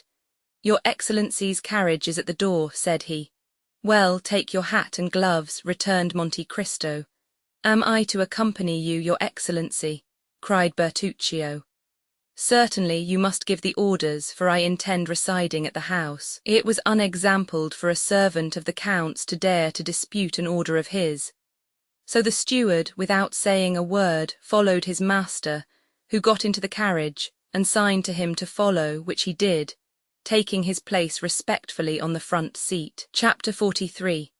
Monte Cristo noticed, as they descended the staircase, that Bertuccio signed himself in the Corsican manner, that is, had formed the sign of the cross in the air with his thumb, and as he seated himself in the carriage, muttered a short prayer.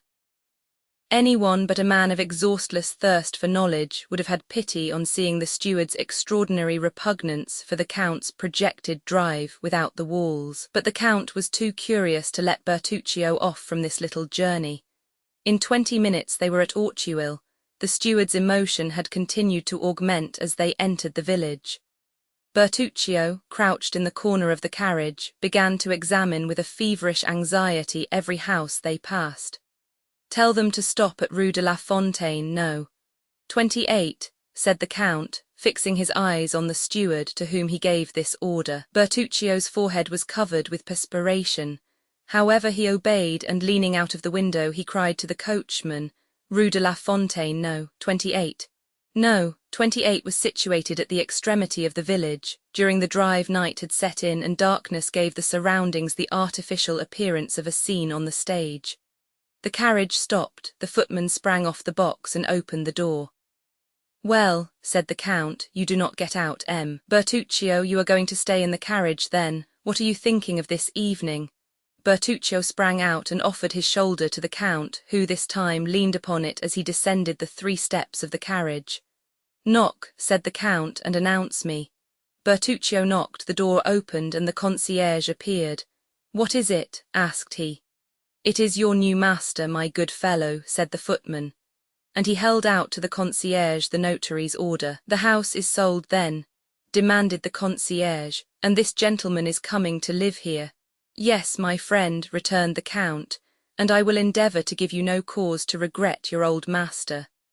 "Oh, monsieur," said the concierge, "I shall not have much cause to regret him, for he came here but seldom. It is 5 years since he was here last, and he did well to sell the house, for it did not bring him in anything at all." "What was the name of your old master?" said Monte Cristo. "The Marquis of Saint-Méran. Ah, I am sure he has not sold the house for what he gave for it." "The Marquis of Saint-Méran," returned the Count. "The name is not unknown to me, the Marquis of Saint-Méran," and he appeared to meditate.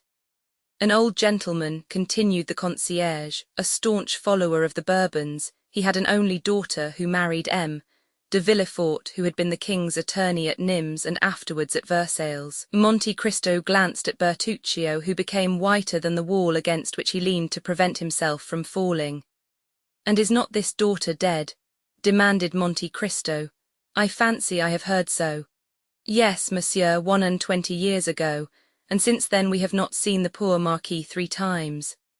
"Thanks, said Monte Cristo, judging from the steward's utter prostration that he could not stretch the cord further without danger of breaking it. "Give me a light. Shall I accompany you, monsieur?" "No, it is unnecessary. Bertuccio will show me a light." And Monte Cristo accompanied these words by the gift of 2 gold pieces, which produced a torrent of thanks and blessings from the concierge. "Ah, monsieur," said he, after having vainly searched on the mantelpiece and the shelves, "I have not got any candles." "Take one of the carriage lamps, Bertuccio," said the Count, "and show me the apartments." The steward obeyed in silence, but it was easy to see, from the manner in which the hand that held the light trembled, how much it cost him to obey.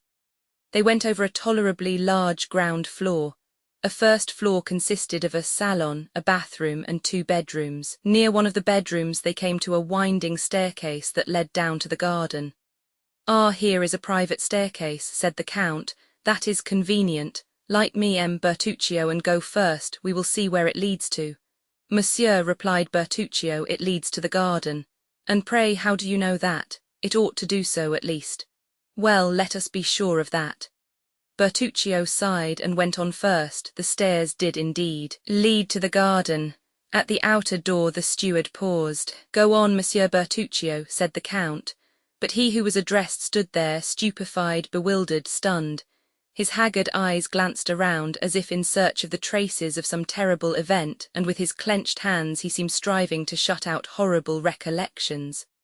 "Well," insisted the Count.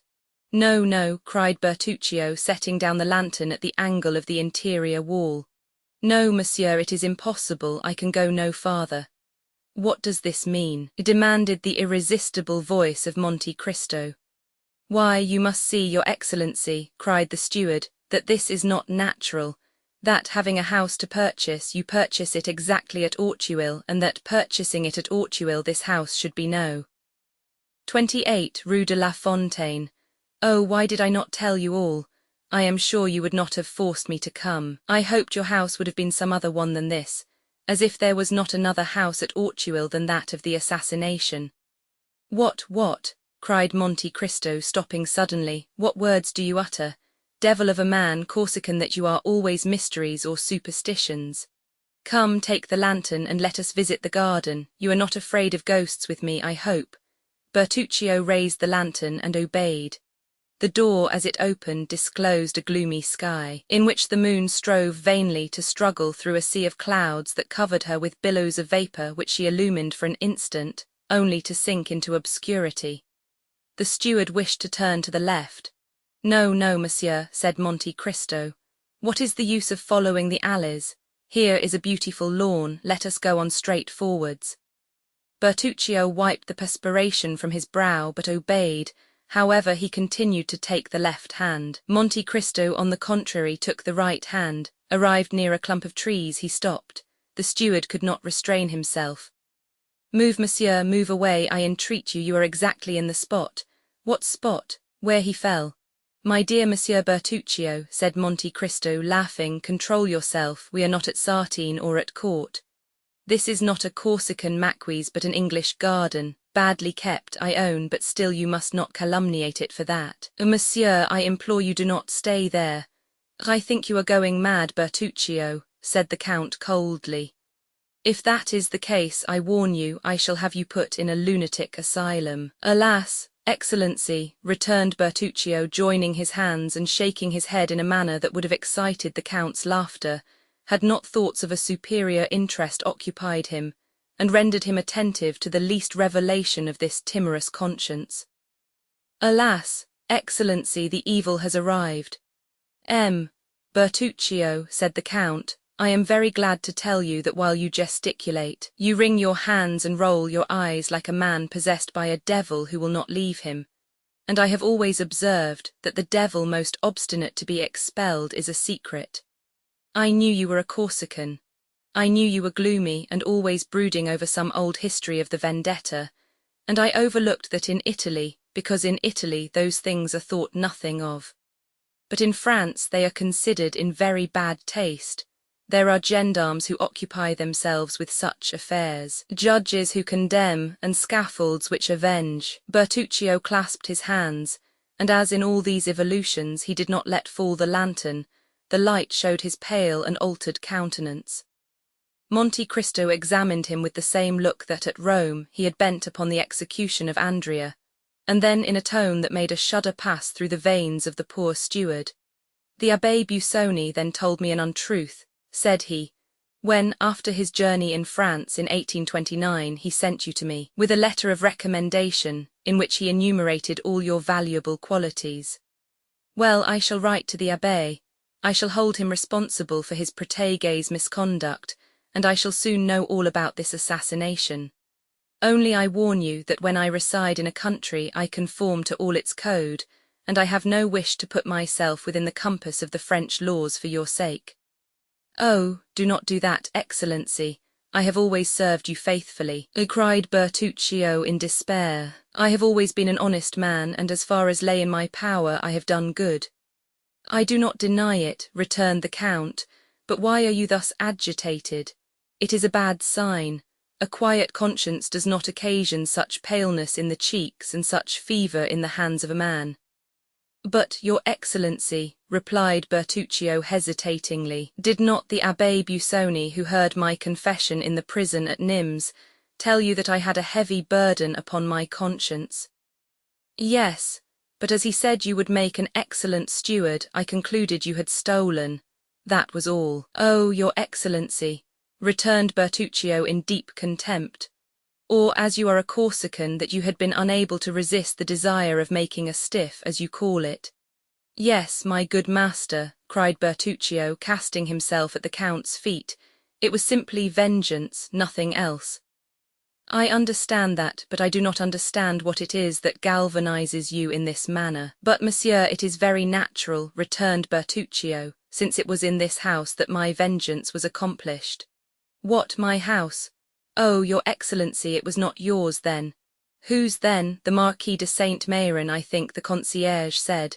What had you to revenge on the Marquis de Saint-Méran? Oh, it was not on him, monsieur, it was on another.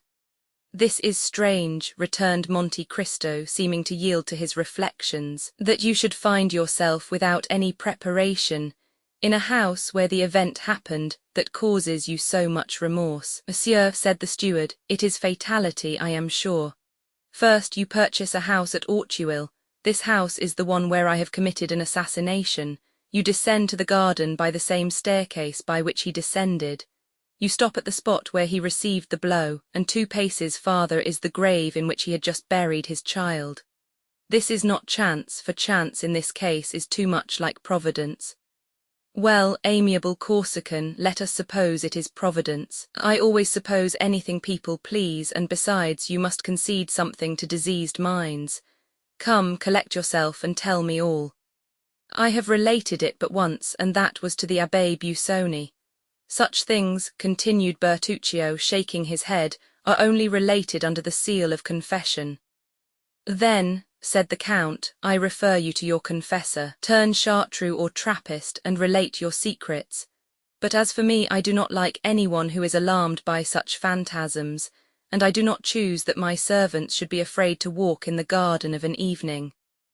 I confess I am not very desirous of a visit from the commissary of police, for in Italy justice is only paid when silent, in France she is paid only when she speaks. Peste, I thought you somewhat Corsican, a great deal smuggler and an excellent steward, but I see you have other strings to your bow. You are no longer in my service, Monsieur Bertuccio. Oh, your excellency, cried the steward, struck with terror at this threat. If that is the only reason I cannot remain in your service, I will tell all, for if I quit you it will only be to go to the scaffold. That is different, replied Monte Cristo. But if you intend to tell an untruth, reflect it were better not to speak at all. No, monsieur, I swear to you by my hopes of salvation I will tell you all, for the Abbé Busoni himself only knew a part of my secret. But I pray you go away from that plane tree. The moon is just bursting through the clouds, and there, standing where you do, and wrapped in that cloak that conceals your figure, you remind me of M. de Villefort. What? Cried Monte Cristo, it was M. de Villefort. Your excellency knows him. The former royal attorney at Nimes. Yes, who married the Marquis of Saint-Méran's daughter. Yes, who enjoyed the reputation of being the most severe, the most upright, the most rigid magistrate on the bench. Well, monsieur, said Bertuccio, this man with this spotless reputation, well, was a villain. Bah, replied Monte Cristo, impossible. It is as I tell you. Ah, really, said Monte Cristo. Have you proof of this? I had it. And you have lost it, how stupid. Yes, but by careful search it might be recovered. Really, returned the Count, relate it to me, for it begins to interest me. And the Count, humming an air from Lucia, went to sit down on a bench, while Bertuccio followed him, collecting his thoughts. Bertuccio remained standing before him. Chapter 44. At what point shall I begin my story, your excellency? Asked Bertuccio. Where you please, returned Monte Cristo, since I know nothing at all of it. I thought the Abbé Busoni had told your excellency. Some particulars, doubtless, but that is 7 or 8 years ago, and I have forgotten them. Then I can speak without fear of tiring your excellency. Go on, M. Bertuccio, you will supply the want of the evening papers. The story begins in 1815. Ah, said Monte Cristo, 1815 is not yesterday. No, monsieur, and yet I recollect all things as clearly as if they had happened but then. I had a brother, an elder brother, who was in the service of the Emperor. He had become lieutenant in a regiment composed entirely of Corsicans. This brother was my only friend. We became orphans, I at 5, he at 18. He brought me up as if I had been his son, and in 1814 he married. When the Emperor returned from the island of Elba, my brother instantly joined the army, was slightly wounded at Waterloo, and retired with the army beyond the Loire. But that is the history of the 100 days, M. Bertuccio, said the Count. Unless I am mistaken, it has been already written. Excuse me, excellency, but these details are necessary, and you promised to be patient. Go on, I will keep my word. One day we received a letter. I should tell you that we lived in the little village of Rogliano at the extremity of Cap Corse. This letter was from my brother. He told us that the army was disbanded, and that he should return by Châteauroux, Clermont-Ferrand, Le Pai, and Nimes, and if I had any money he prayed me to leave it for him at Nimes with an innkeeper with whom I had dealings. In the smuggling line, said Monte Cristo. Your excellency, everyone must live. Certainly, go on. I loved my brother tenderly, as I told your excellency, and I resolved not to send the money but to take it to him myself. I possessed 1,000 francs. I left 500 with Assunta, my sister-in-law, and with the other 500 I set off for Nimes. It was easy to do so, and as I had my boat and a lading to take in at sea, everything favoured my project. But after we had taken in our cargo, the wind became contrary, so that we were 4 or 5 days without being able to enter the Rhône. At last, however, we succeeded and worked up to Arles. I left the boat between Bellegarde and Beaucaire and took the road to Nimes. We are getting to the story now. Yes, your excellency, excuse me, but as you will see, I only tell you what is absolutely necessary. Just at this time the famous massacres took place in the south of France. 3 brigands called Trestalen, Truffamy, and Graffan publicly assassinated everybody whom they suspected of Bonapartism. You have doubtless heard of these massacres, Your Excellency. Vaguely. I was far from France at that period. Go on. As I entered Nimes, I literally waded in blood. At every step you encountered dead bodies and bands of murderers, who killed, plundered, and burned. At the sight of this slaughter and devastation I became terrified, not for myself, for I, a simple Corsican fisherman, had nothing to fear. On the contrary, that time was most favourable for us smugglers. But for my brother, a soldier of the Empire, returning from the army of the Loire with his uniform and his epaulettes, there was everything to apprehend. I hastened to the innkeeper. My misgivings had been but too true. My brother had arrived the previous evening at Nimes, and at the very door of the house where he was about to demand hospitality, he had been assassinated. I did all in my power to discover the murderers, but no one durst tell me their names, so much were they dreaded. I then thought of that French justice of which I had heard so much and which feared nothing, and I went to the king's attorney. And this king's attorney was named Villefort, asked Monte Cristo carelessly. Yes, Your Excellency, he came from Marseille where he had been deputy procureur. His zeal had procured him advancement, and he was said to be one of the first who had informed the government of the departure from the island of Elba. Then, said Monte Cristo, you went to him. Monsieur, I said, my brother was assassinated yesterday in the streets of Nimes, I know not by whom, but it is your duty to find out. You are the representative of justice here, and it is for justice to avenge those she has been unable to protect. Who was your brother? Asked he. A lieutenant in the Corsican battalion, a soldier of the usurper then, a soldier of the French army. Well, replied he has smitten with the sword, and he has perished by the sword. You are mistaken, monsieur, I replied, he has perished by the poniard. What do you want me to do? Asked the magistrate. I have already told you, avenge him. On whom? On his murderers. How should I know who they are? Order them to be sought for. Why, your brother has been involved in a quarrel and killed in a duel. All these old soldiers commit excesses which were tolerated in the time of the emperor, but which are not suffered now, for the people here do not like soldiers of such disorderly conduct. Monsieur, I replied, it is not for myself that I entreat your interference. I should grieve for him or avenge him, but my poor brother had a wife, and were anything to happen to me, the poor creature would perish from want, for my brother's pay alone kept her. Pray, try and obtain a small government pension for her. Every revolution has its catastrophes, returned M. de Villefort, your brother has been the victim of this. It is a misfortune, and government owes nothing to his family. If we are to judge by all the vengeance that the followers of the usurper exercised on the partisans of the king, when in their turn they were in power, your brother would be today in all probability condemned to death. What has happened is quite natural, and in conformity with the law of reprisals. What, cried I, do you, a magistrate, speak thus to me?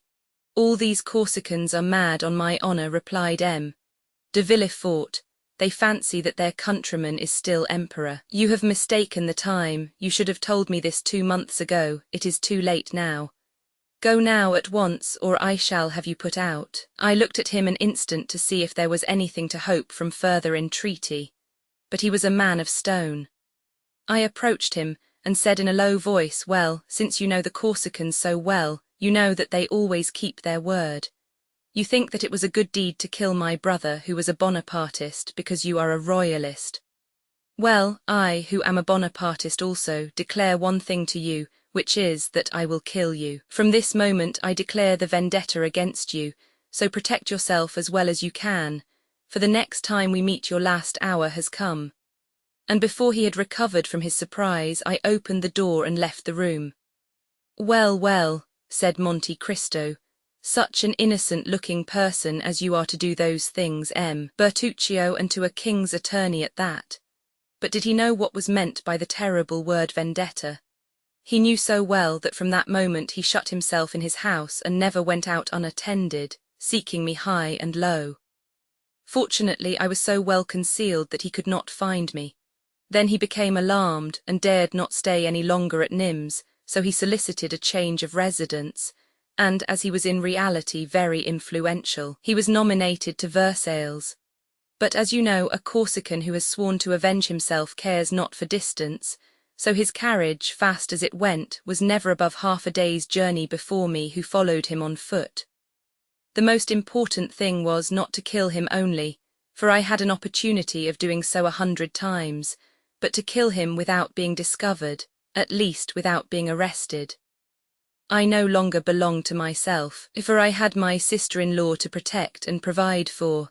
For 3 months I watched M. de Villefort. For 3 months he took not a step out of doors without my following him.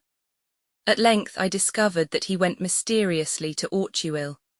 I followed him thither, and I saw him enter the house where we now are, only, instead of entering by the great door that looks into the street, he came on horseback or in his carriage, left the one or the other at the little inn, and entered by the gate you see there. Monte Cristo made a sign with his head to show that he could discern in the darkness the door to which Bertuccio alluded.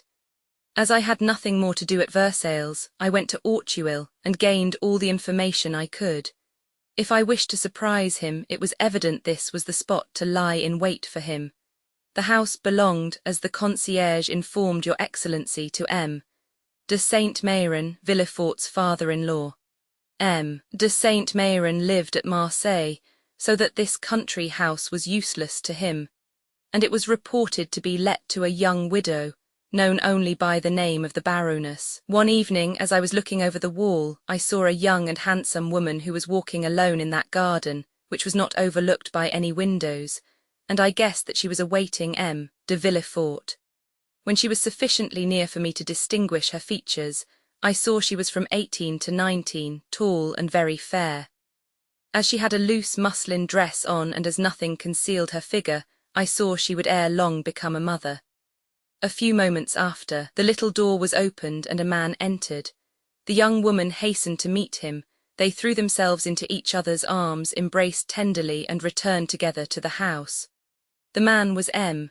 de Villefort. I fully believed that when he went out in the night he would be forced to traverse the whole of the garden alone. And, asked the Count, did you ever know the name of this woman? No, Excellency, returned Bertuccio. You will see that I had no time to learn it. Go on. That evening, continued Bertuccio, I could have killed the procureur, but as I was not sufficiently acquainted with the neighbourhood, I was fearful of not killing him on the spot, and that if his cries were overheard I might be taken. So I put it off until the next occasion, and in order that nothing should escape me, I took a chamber looking into the street bordered by the wall of the garden. 3 days after, about 7 o'clock in the evening, I saw a servant on horseback leave the house at full gallop and take the road to Sèvres. I concluded that he was going to Versailles, and I was not deceived. 3 hours later the man returned covered with dust. His errand was performed, and 2 minutes after, another man on foot, muffled in a mantle, opened the little door of the garden, which he closed after him. I descended rapidly. Although I had not seen Villefort's face, I recognized him by the beating of my heart. I crossed the street and stopped at a post placed at the angle of the wall, and by means of which I had once before looked into the garden. This time I did not content myself with looking, but I took my knife out of my pocket, felt that the point was sharp, and sprang over the wall. My first care was to run to the door. He had left the key in it, taking the simple precaution of turning it twice in the lock. Nothing, then, preventing my escape by this means, I examined the grounds. The garden was long and narrow. A stretch of smooth turf extended down the middle, and at the corners were clumps of trees with thick and massy foliage that made a background for the shrubs and flowers. In order to go from the door to the house, or from the house to the door, M. de Villefort would be obliged to pass by one of these clumps of trees. It was the end of September. The wind blew violently. The faint glimpses of the pale moon, hidden momentarily by masses of dark clouds that were sweeping across the sky, whitened the gravel walks that led to the house, but were unable to pierce the obscurity of the thick shrubberies, in which a man could conceal himself without any fear of discovery. I hid myself in the one nearest to the path Villefort must take, and scarcely was I there when, amidst the gusts of wind, I fancied I heard groans. But you know, or rather you do not know, your Excellency, that he who is about to commit an assassination fancies that he hears low cries perpetually ringing in his ears. 2 hours passed thus, during which I imagined I heard moans repeatedly. Midnight struck. As the last stroke died away, I saw a faint light shine through the windows of the private staircase by which we have just descended. The door opened, and the man in the mantle reappeared. The terrible moment had come, but I had so long been prepared for it that my heart did not fail in the least. I drew my knife from my pocket again, opened it, and made ready to strike. The man in the mantle advanced towards me, but as he drew near I saw that he had a weapon in his hand. I was afraid not of a struggle but of a failure. When he was only a few paces from me, I saw that what I had taken for a weapon was only a spade. I was still unable to divine for what reason de Villefort had this spade in his hands, when he stopped close to the thicket where I was, glanced round, and began to dig a hole in the earth. I then perceived that he was hiding something under his mantle, which he laid on the grass in order to dig more freely. Then, I confess, curiosity mingled with hatred. I wished to see what Villefort was going to do there, and I remained motionless, holding my breath. Then an idea crossed my mind, which was confirmed when I saw the procureur lift from under his mantle a box, 2 feet long and 6 or 8 inches deep. I let him place the box in the hole he had made, then, while he stamped with his feet to remove all traces of his occupation, I rushed on him and plunged my knife into his breast, exclaiming, "I am Giovanni Bertuccio, thy death for my brothers, thy treasure for his widow. Thou seest that my vengeance is more complete than I had hoped." I know not if he heard these words. I think he did not, for he fell without a cry. I felt his blood gush over my face, but I was intoxicated, I was delirious, and the blood refreshed instead of burning me. In a second I had disinterred the box. Then, that it might not be known I had done so, I filled up the hole, threw the spade over the wall, and rushed through the door, which I double-locked, carrying off the key. "Ah," said Monte Cristo, "it seems to me this was nothing but murder and robbery." "No, your Excellency," returned Bertuccio, "it was a vendetta followed by restitution." "And was the sum a large one? It was not money." "Ah, I recollect," replied the Count. "Did you not say something of an infant?" "Yes, Excellency. I hastened to the river, sat down on the bank, and with my knife forced open the lock of the box. In a fine linen cloth was wrapped a newborn child. Its purple visage and its violet-coloured hands showed that it had perished from suffocation, but as it was not yet cold, I hesitated to throw it into the water that ran at my feet. After a moment I fancied that I felt a slight pulsation of the heart, and as I had been assistant at the hospital at Bastia, I did what a doctor would have done. I inflated the lungs by blowing air into them, and at the expiration of a quarter of an hour it began to breathe and cried feebly. In my turn I uttered a cry, but a cry of joy. "God has not cursed me then," I cried, "since he permits me to save the life of a human creature in exchange for the life I have taken away." "And what did you do with the child?" asked Monte Cristo. It was an embarrassing load for a man seeking to escape. I had not for a moment the idea of keeping it, but I knew that at Paris there was an asylum where they receive such creatures. As I passed the city gates I declared that I had found the child on the road, and I inquired where the asylum was. The box confirmed my statement. The linen proved that the infant belonged to wealthy parents. The blood with which I was covered might have proceeded from the child as well as from anyone else. No objection was raised, but they pointed out the asylum, which was situated at the upper end of the Rue d'Enfer, and after having taken the precaution of cutting the linen in 2 pieces, so that one of the 2 letters which marked it was on the piece wrapped around the child, while the other remained in my possession, I rang the bell and fled with all speed. A fortnight after I was at Rogliano, and I said to Assunta, "Console thyself, sister. Israel is dead, but he is avenged." She demanded what I meant, and when I had told her all, "Giovanni," said she, "you should have brought this child with you. We would have replaced the parents it has lost, have called it Benedetto, and then in consequence of this good action God would have blessed us. In reply I gave her the half of the linen I had kept in order to reclaim him if we became rich. What letters were marked on the linen? Said Monte Cristo. An H and an N surmounted by a baron's coronet. By heaven, Bertuccio, you make use of heraldic terms. Where did you study heraldry? In your service, Excellency, where everything is learned. Go on, I am curious to know two things. What are they, Your Excellency? What became of this little boy, for I think you told me it was a boy, Bertuccio. No, Excellency, I do not recollect telling you that. I thought you did, I must have been mistaken. No, you were not, for it was in reality a little boy. But Your Excellency wished to know two things. What was the second? The second was the crime of which you were accused when you asked for a confessor, and the Abbé Busoni came to visit you at your request in the prison at Nimes. The story will be very long, Excellency. What matter? You know I take but little sleep, and I do not suppose you are very much inclined for it either. Bertuccio bowed and resumed his story, partly to drown the recollections of the past that haunted me, partly to supply the wants of the poor widow. I eagerly returned to my trade of smuggler, which had become more easy since that relaxation of the laws which always follows a revolution. The southern districts were ill-watched in particular, in consequence of the disturbances that were perpetually breaking out in Avignon, Nimes, or Uzes. We profited by this respite, on the part of the government, to make friends everywhere. Since my brother's assassination in the streets of Nimes, I had never entered the town. The result was that the innkeeper with whom we were connected, seeing that we would no longer come to him, was forced to come to us, and had established a branch to his inn, on the road from Bellegarde to Beaucaire, at the sign of the Pont du Gard. We had thus at Aigues-Mortes, Martigues, or Bouc, a dozen places where we left our goods, and where, in case of necessity, we concealed ourselves from the gendarmes and custom-house officers.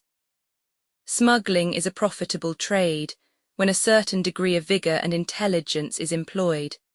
As for myself, brought up in the mountains, I had a double motive for fearing the gendarmes and custom-house officers, as my appearance before the judges would cause an inquiry, and an inquiry always looks back into the past. And in my past life they might find something far more grave than the selling of smuggled cigars, or barrels of brandy without a permit. So, preferring death to capture, I accomplished the most astonishing deeds, and which more than once showed me that the too great care we take of our bodies is the only obstacle to the success of those projects which require rapid decision, and vigorous and determined execution. In reality, when you have once devoted your life to your enterprises, you are no longer the equal of other men, or rather other men are no longer your equals, and whosoever has taken this resolution feels his strength and resources doubled. Philosophy, Bertuccio, interrupted the Count. You have done a little of everything in your life. Oh, Excellency, no, but philosophy at 10:30 at night is somewhat late, yet I have no other observation to make, for what you say is correct, which is more than can be said for all philosophy. My journeys became more and more extensive and more productive. Assunta took care of all, and our little fortune increased. One day as I was setting off on an expedition, "Go," said she, "at your return I will give you a surprise." I questioned her, but in vain. She would tell me nothing, and I departed. Our expedition lasted nearly 6 weeks. We had been to Lucca to take in oil, to Leghorn for English cottons, and we ran our cargo without opposition, and returned home full of joy. When I entered the house, the first thing I beheld in the middle of Assunta's chamber was a cradle that might be called sumptuous compared with the rest of the furniture, and in it a baby 7 or 8 months old. I uttered a cry of joy, the only moments of sadness I had known since the assassination of the procureur were caused by the recollection that I had abandoned this child. For the assassination itself I had never felt any remorse. Poor Assunta had guessed all. She had profited by my absence and furnished with the half of the linen, and having written down the day and hour at which I had deposited the child at the asylum, had set off for Paris and had reclaimed it. No objection was raised, and the infant was given up to her. Ah, I confess, Your Excellency, when I saw this poor creature sleeping peacefully in its cradle, I felt my eyes filled with tears. Ah, Assunta, cried I, you are an excellent woman, and heaven will bless you. This, said Monte Cristo, is less correct than your philosophy, it is only faith. Alas, Your Excellency is right, replied Bertuccio, and God made this infant the instrument of our punishment. Never did a perverse nature declare itself more prematurely, and yet it was not owing to any fault in his bringing up. He was a most lovely child, with large blue eyes, of that deep colour that harmonizes so well with the blonde complexion. Only his hair, which was too light, gave his face a most singular expression, and added to the vivacity of his look and the malice of his smile. Unfortunately, there is a proverb which says that red is either altogether good or altogether bad. The proverb was but too correct as regarded Benedetto, and even in his infancy he manifested the worst disposition. It is true that the indulgence of his foster mother encouraged him. This child, for whom my poor sister would go to the town, 5 or 6 leagues off, to purchase the earliest fruits and the most tempting sweetmeats, preferred to Parma grapes or Genoese preserves, the chestnuts stolen from a neighbour's orchard, or the dried apples in his loft, when he could eat as well of the nuts and apples that grew in my garden. One day when Benedetto was about 5 or 6, our neighbour Wasilio, who, according to the custom of the country, never locked up his purse or his valuables, for, as Your Excellency knows, there are no thieves in Corsica, complained that he had lost a louis out of his purse. We thought he must have made a mistake in counting his money, but he persisted in the accuracy of his statement. One day Benedetto, who had been gone from the house since morning, to our great anxiety, did not return until late in the evening, dragging a monkey after him which he said he had found chained to the foot of a tree. For more than a month past, the mischievous child, who knew not what to wish for, had taken it into his head to have a monkey. A boatman who had passed by Rogliano and who had several of these animals, whose tricks had greatly diverted him, had doubtless suggested this idea to him. Monkeys are not found in our woods chained to trees, said I. To confess how you obtained this animal. Benedetto maintained the truth of what he had said, and accompanied it with details that did more honour to his imagination than to his veracity. I became angry. He began to laugh, I threatened to strike him, and he made 2 steps backwards. You cannot beat me, said he. You have no right, for you are not my father. We never knew who had revealed this fatal secret which we had so carefully concealed from him. However, it was this answer, in which the child's whole character revealed itself, that almost terrified me, and my arm fell without touching him. The boy triumphed, and this victory rendered him so audacious that all the money of Assunta, whose affection for him seemed to increase as he became more unworthy of it, was spent in caprices she knew not how to contend against, and follies she had not the courage to prevent.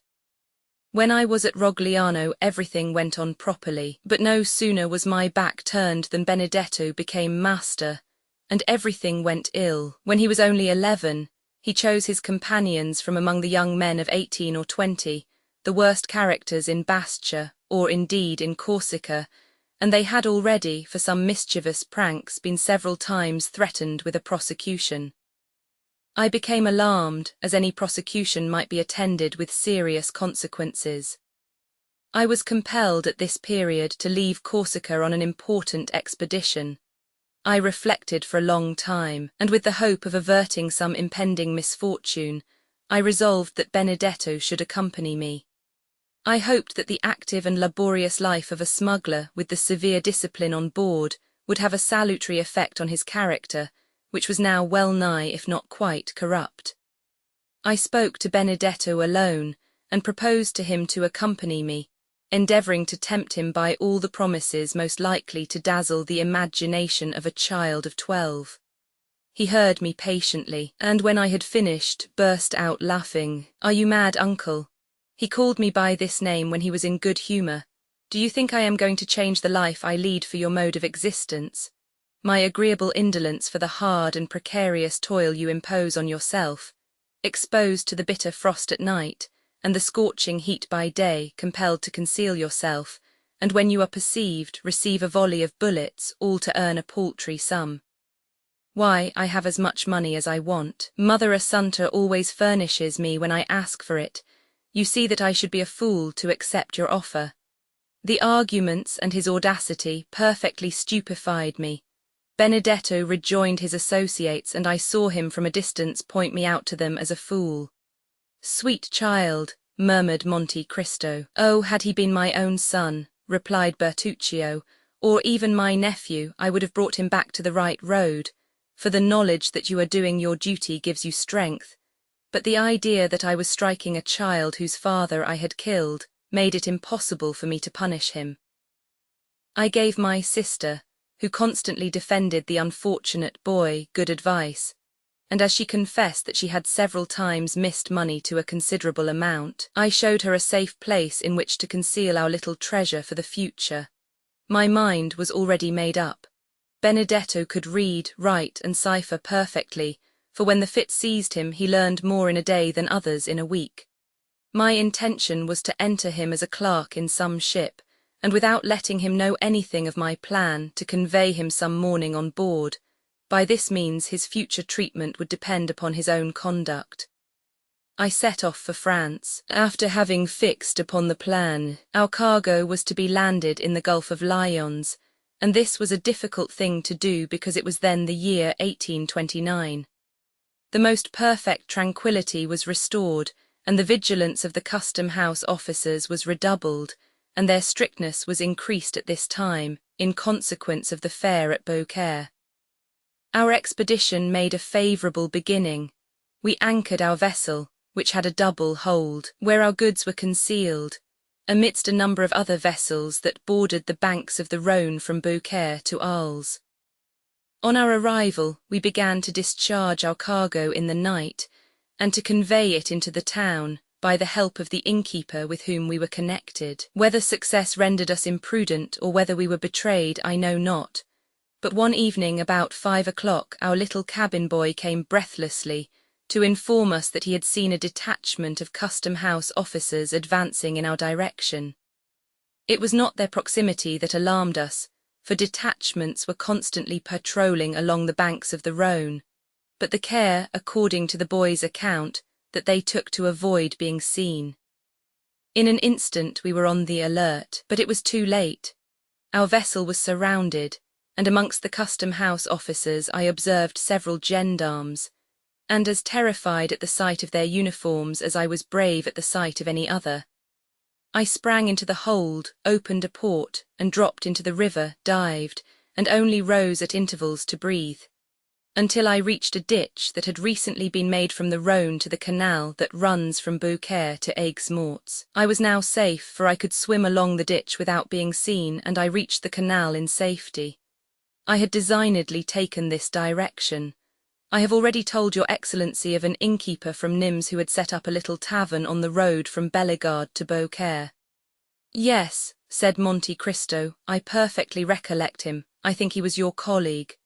Precisely, answered Bertuccio, but he had, 7 or 8 years before this period, sold his establishment to a tailor at Marseille, who, having almost ruined himself in his old trade, wished to make his fortune in another.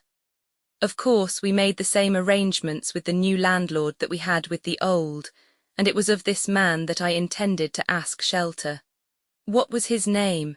Inquired the Count, who seemed to become somewhat interested in Bertuccio's story. Gaspard Cadraus. He had married a woman from the village of Carcant, and whom we did not know by any other name than that of her village. She was suffering from malarial fever and seemed dying by inches. As for her husband, he was a strapping fellow of 40 or 45 who had more than once in time of danger given ample proof of his presence of mind and courage. And you say, interrupted Monte Cristo, that this took place towards the year 1829, your Excellency.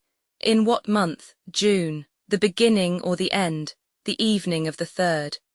Ah, said Monte Cristo, the evening of the 3rd of June, 1829.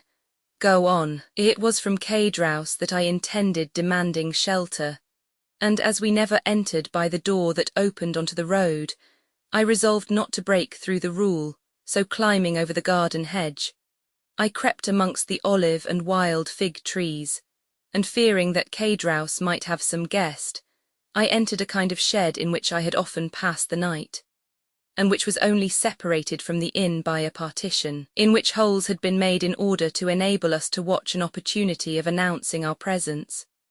My intention was, if Cédras was alone, to acquaint him with my presence, finish the meal the custom-house officers had interrupted, and profit by the threatened storm to return to the Rhône, and ascertain the state of our vessel and its crew.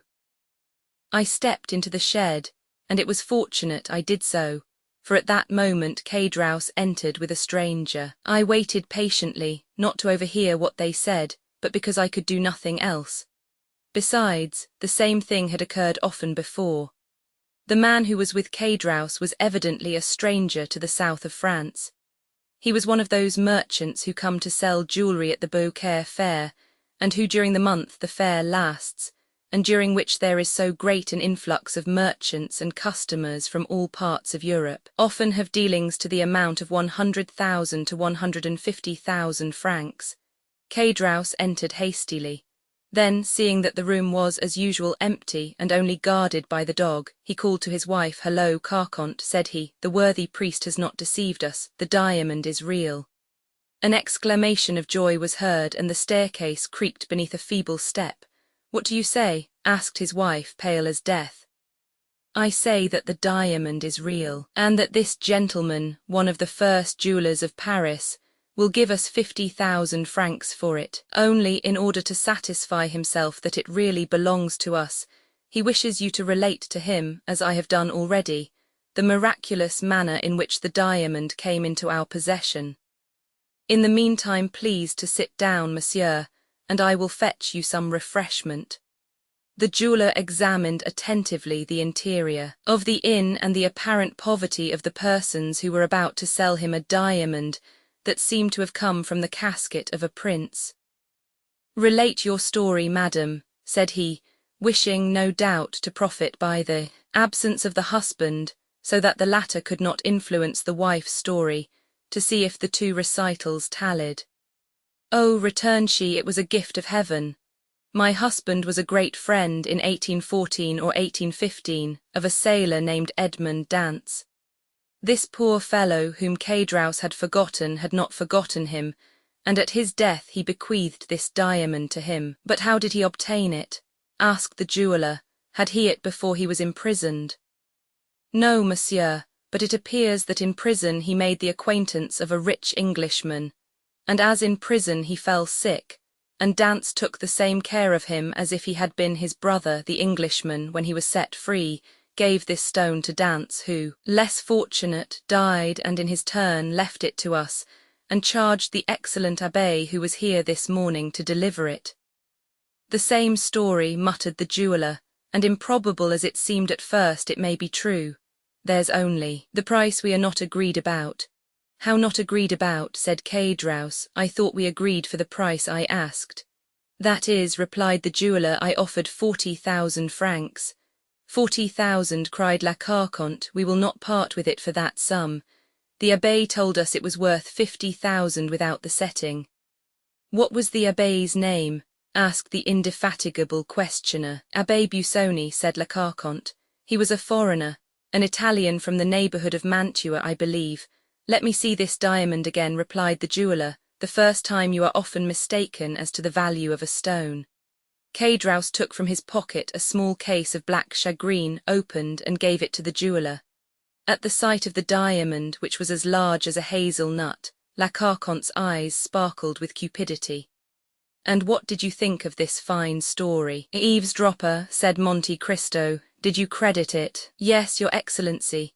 I did not look on Cédras as a bad man, and I thought him incapable of committing a crime or even a theft." "That did more honour to your heart than to your experience, M. Bertuccio. Had you known this Edmond Dantès of whom they spoke?" "No, your excellency, I had never heard of him before and never but once afterwards, and that was from the Abbé Busoni himself when I saw him in the prison at Nimes." "Go on." The jeweller took the ring, and drawing from his pocket a pair of steel pliers and a small set of copper scales, He took the stone out of its setting and weighed it carefully. "I will give you 45,000, said he, but not a sou more. Besides, as that is the exact value of the stone, I brought just that sum with me." "Oh, that's no matter," replied Caedrouse. "I will go back with you to fetch the other 5,000 francs. "No," returned the jeweller, giving back the diamond and the ring to Caedrouse. "No, it is worth no more, and I am sorry I offered so much, for the stone has a flaw in it which I had not seen. However, I will not go back on my word, and I will give 45,000. "At least replace the diamond in the ring," said La Carconte sharply. "Ah, true," replied the jeweller, and he reset the stone. "No matter," observed Caedrouse, replacing the box in his pocket. "Someone else will purchase it." "Yes," continued the jeweller, "but someone else will not be so easy as I am, or content himself with the same story. It is not natural that a man like you should possess such a diamond. He will inform against you. You will have to find the Abbé Busoni, and abbés who give diamonds worth 2,000 louis are rare. The law would seize it and put you in prison. If at the end of 3 or 4 months you are set at liberty, the ring will be lost, or a false stone worth 3 francs will be given you instead of a diamond worth 50,000 or perhaps 55,000 francs, from which you must allow that one runs considerable risk in purchasing." Caedrouse and his wife looked eagerly at each other. "No," said Caedrouse, "we are not rich enough to lose 5,000 francs. "As you please, my dear sir," said the jeweller. "I had, however, as you see, brought you the money in bright coin." And he drew from his pocket a handful of gold, and held it sparkling before the dazzled eyes of the innkeeper, and in the other hand he held a packet of bank notes. There was evidently a severe struggle in the mind of Caedrouse. It was plain that the small shagreen case, which he turned over and over in his hand, did not seem to him commensurate in value to the enormous sum which fascinated his gaze. He turned towards his wife. "What do you think of this?" he asked in a low voice. Let him have it," she said. "If he returns to Beaucaire without the diamond, he will inform against us, and as he says, who knows if we shall ever again see the Abbé Busoni. In all probability we shall never see him." "Well then, so I will," said Caedrouse, "so you may have the diamond for 45,000 francs. But my wife wants a gold chain, and I want a pair of silver buckles." The jeweller drew from his pocket a long, flat box, which contained several samples of the articles demanded. "Here," he said, "I am very straightforward in my dealings, take your choice." The woman selected a gold chain worth about 5 louis, and the husband a pair of buckles, worth perhaps 15 francs. "I hope you will not complain now," said the jeweller. "The abbé told me it was worth 50,000 francs, muttered Caedrouse. "Come, come, give it to me. What a strange fellow you are," said the jeweller, taking the diamond from his hand. "I give you 45,000 francs, that is 2,500 livres of income, a fortune such as I wish I had myself, and you are not satisfied." "And the 45,000 francs?" inquired Caedrouse in a hoarse voice. "Where are they? Come, let us see them." "Here they are," replied the jeweller, and he counted out upon the table 15,000 francs in gold and 30,000 francs in bank notes. "Wait whilst I light the lamp," said La Carconte. "It is growing dark, and there may be some mistake." In fact, night had come on during this conversation, and with night the storm which had been threatening for the last half-hour. The thunder growled in the distance, but it was apparently not heard by the jeweller, Caedrouse, or La Carconte, absorbed as they were all three with the demon of gain. I myself felt a strange kind of fascination at the sight of all this gold and all these bank notes. It seemed to me that I was in a dream, and as it always happens in a dream, I felt myself riveted to the spot. Caedrouse counted and again counted the gold and the notes, then handed them to his wife, who counted and counted them again in her turn. During this time the jeweller made the diamond play and sparkle in the lamplight, and the gem threw out jets of light which made him unmindful of those which, precursors of the storm, began to play in at the windows. "Well," inquired the jeweller, "is the cash all right?" "Yes," said Caedrouse. "Give me the pocket-book, La Carconte, and find a bag somewhere." La Carconte went to a cupboard and returned with an old leathern pocket-book and a bag. From the former she took some greasy letters and put in their place the bank-notes, and from the bag took 2 or 3 crowns of 6 livres each, which, in all probability, formed the entire fortune of the miserable couple. "There," said Caedrouse, "and now, although you have wronged us of perhaps 10,000 francs, will you have your supper with us? I invite you with good will." "Thank you," replied the jeweller, "it must be getting late, and I must return to Beaucaire. My wife will be getting uneasy." He drew out his watch and exclaimed, "Morbleu, nearly 9 o'clock, why, I shall not get back to Beaucaire before midnight. Good night, my friends. If the Abbé Busoni should by any accident return, think of me." "In another week you will have left Beaucaire," remarked Caedrouse, "for the fair ends in a few days." "True, but that makes no difference. Write to me at Paris, to M. Joannes in the Palais Royal, Arcade Pierre No. 45. I will make the journey on purpose to see him if it is worth while." At this moment there was a tremendous clap of thunder, accompanied by a flash of lightning so vivid that it quite eclipsed the light of the lamp. "See here," exclaimed Caedrouse, "you cannot think of going out in such weather as this." "Oh, I am not afraid of thunder," said the jeweller. "And then there are robbers," said La Carconte. "The road is never very safe during fair time." "Oh, as to the robbers," said Joannes, "here is something for them," and he drew from his pocket a pair of small pistols loaded to the muzzle. "Here," said he, "are dogs who bark and bite at the same time. They are for the 2 first who shall have a longing for your diamond, friend Caedrouse." Caedrouse and his wife again interchanged a meaning look. It seemed as though they were both inspired at the same time with some horrible thought. "Well then, a good journey to you," said Caedrouse. "Thanks," replied the jeweller. He then took his cane, which he had placed against an old cupboard, and went out. At the moment when he opened the door, such a gust of wind came in that the lamp was nearly extinguished. "Oh," said he, "this is very nice weather, and 2 leagues to go in such a storm." "Remain," said Caedrouse, "you can sleep here." "Yes, do stay," added La Carconte in a tremulous voice, "we will take every care of you." "No, I must sleep at Beaucaire, so once more good night." Caedrouse followed him slowly to the threshold. "I can see neither heaven nor earth," said the jeweller who was outside the door. "Do I turn to the right or to the left hand?" "To the right," said Caedrouse. "You cannot go wrong, the road is bordered by trees on both sides." "Good, all right," said a voice almost lost in the distance. "Close the door," said La Carconte. "I do not like open doors when it thunders." "Particularly when there is money in the house, eh?" answered Caedrouse, double-locking the door. He came into the room, went to the cupboard, took out the bag and pocket-book, and both began for the 3rd time to count their gold and bank-notes. I never saw such an expression of cupidity as the flickering lamp revealed in those 2 countenances. The woman, especially, was hideous. Her usual feverish tremulousness was intensified, her countenance had become livid, and her eyes resembled burning coals. "Why," she inquired in a hoarse voice, "did you invite him to sleep here tonight?" "Why," said Caedrouse with a shudder, "why, that he might not have the trouble of returning to Beaucaire." "Ah," responded the woman with an expression impossible to describe, "I thought it was for something else." "Woman, woman, why do you have such ideas?" cried Caedrouse, "or if you have them, why don't you keep them to yourself?" "Well," said La Carconte after a moment's pause, "you are not a man." "What do you mean?" added Caedrouse. "If you had been a man you would not have let him go from here."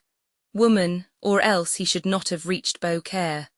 "Woman, the road takes a turn, he is obliged to follow it, while alongside of the canal there is a shorter road." "Woman, you offend the good God. There, listen." And at this moment there was a tremendous peal of thunder, while the livid lightning illumined the room, and the thunder, rolling away in the distance, seemed to withdraw unwillingly from the cursed abode. "Mercy," said Caedrouse, crossing himself. At the same moment, and in the midst of the terrifying silence which usually follows a clap of thunder, they heard a knocking at the door. Caedrouse and his wife started and looked aghast at each other. "Who's there?" cried Caedrouse, rising, and drawing up in a heap the golden notes scattered over the table, and which he covered with his 2 hands. "It is I," shouted a voice. "And who are you?" Pardieu, Joannes the jeweller." "Well, and you said I offended the good God," said La Carconte with a horrid smile. "Why, the good God sends him back again. Cadraus sank pale and breathless into his chair. La Carconte, on the contrary, rose and going with a firm step towards the door opened it, saying as she did so, "Come in, dear M. Joannes." "Ma foi," said the jeweller, drenched with rain, "I am not destined to return to Beaucaire tonight. The shortest follies are best, my dear Cadraus. You offered me hospitality, and I accept it, and have returned to sleep beneath your friendly roof." Cadraus stammered out something, while he wiped away the sweat that started to his brow.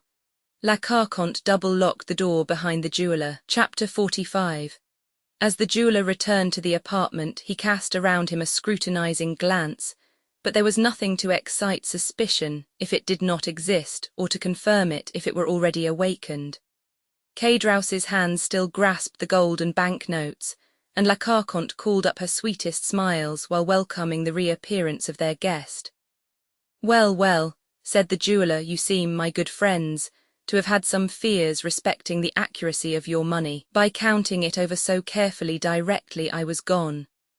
"Oh no," answered Cadraus, "that was not my reason, I can assure you, but the circumstances by which we have become possessed of this wealth are so unexpected, as to make us scarcely credit our good fortune, and it is only by placing the actual proof of our riches before our eyes that we can persuade ourselves that the whole affair is not a dream."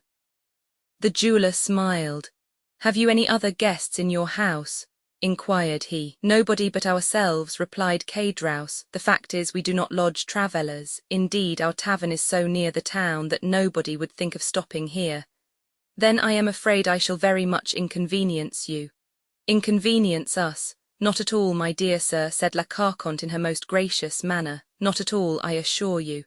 But where will you manage to stow me?" "In the chamber overhead."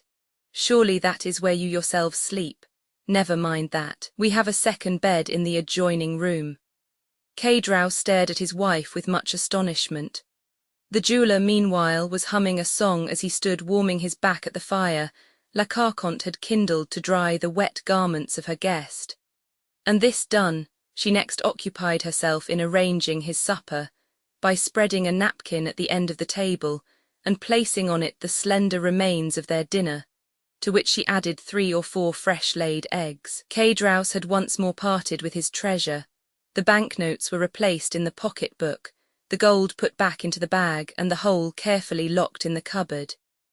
He then began pacing the room with a pensive and gloomy air, glancing from time to time at the jeweller, who stood reeking with the steam from his wet clothes, and merely changing his place on the warm hearth to enable the whole of his garments to be dried. "There," said La Carconte, as she placed a bottle of wine on the table. "Supper is ready whenever you are." "And you?" asked Joannes. "I don't want any supper," said Cadraus. "We dined so very late," hastily interposed La Carconte. "Then it seems I am to eat alone," remarked the jeweller. "Oh, we shall have the pleasure of waiting upon you," answered La Carconte, with an eager attention she was not accustomed to manifest even to guests who paid for what they took. From time to time Cadraus darted on his wife keen, searching glances, but rapid as the lightning flash. The storm still continued.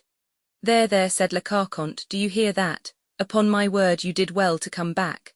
"Nevertheless," replied the jeweller, "if by the time I have finished my supper the tempest has at all abated, I shall make another start." "It's the mistral," said Cadraus, "and it will be sure to last till tomorrow morning." He sighed heavily. "Well," said the jeweller, as he placed himself at table, "all I can say is, so much the worse for those who are abroad." "Yes," chimed in La Carconte, "they will have a wretched night of it." The jeweller began eating his supper, and the woman, who was ordinarily so querulous and indifferent to all who approached her, was suddenly transformed into the most smiling and attentive hostess. Had the unhappy man on whom she lavished her assiduities been previously acquainted with her, so sudden an alteration might well have excited suspicion in his mind, or at least have greatly astonished him. Cadraus, meanwhile, continued to pace the room in gloomy silence, sedulously avoiding the sight of his guest. But as soon as the stranger had completed his repast, the agitated innkeeper went eagerly to the door and opened it. "I believe the storm is over," said he. But as if to contradict his statement, at that instant, a violent clap of thunder seemed to shake the house to its very foundation, while a sudden gust of wind, mingled with rain, extinguished the lamp he held in his hand. Trembling and awestruck, Cédras hastily shut the door and returned to his guest, while La Carconte lighted a candle by the smouldering ashes that glimmered on the hearth. "You must be tired," said she to the jeweller. "I have spread a pair of white sheets on your bed. Go up when you are ready, and sleep well." Joanne stayed for a while to see whether the storm seemed to abate in its fury, but a brief space of time sufficed to assure him that instead of diminishing, the violence of the rain and thunder momentarily increased. Resigning himself, therefore, to what seemed inevitable, he bade his host good night and mounted the stairs. He passed over my head, and I heard the flooring creak beneath his footsteps.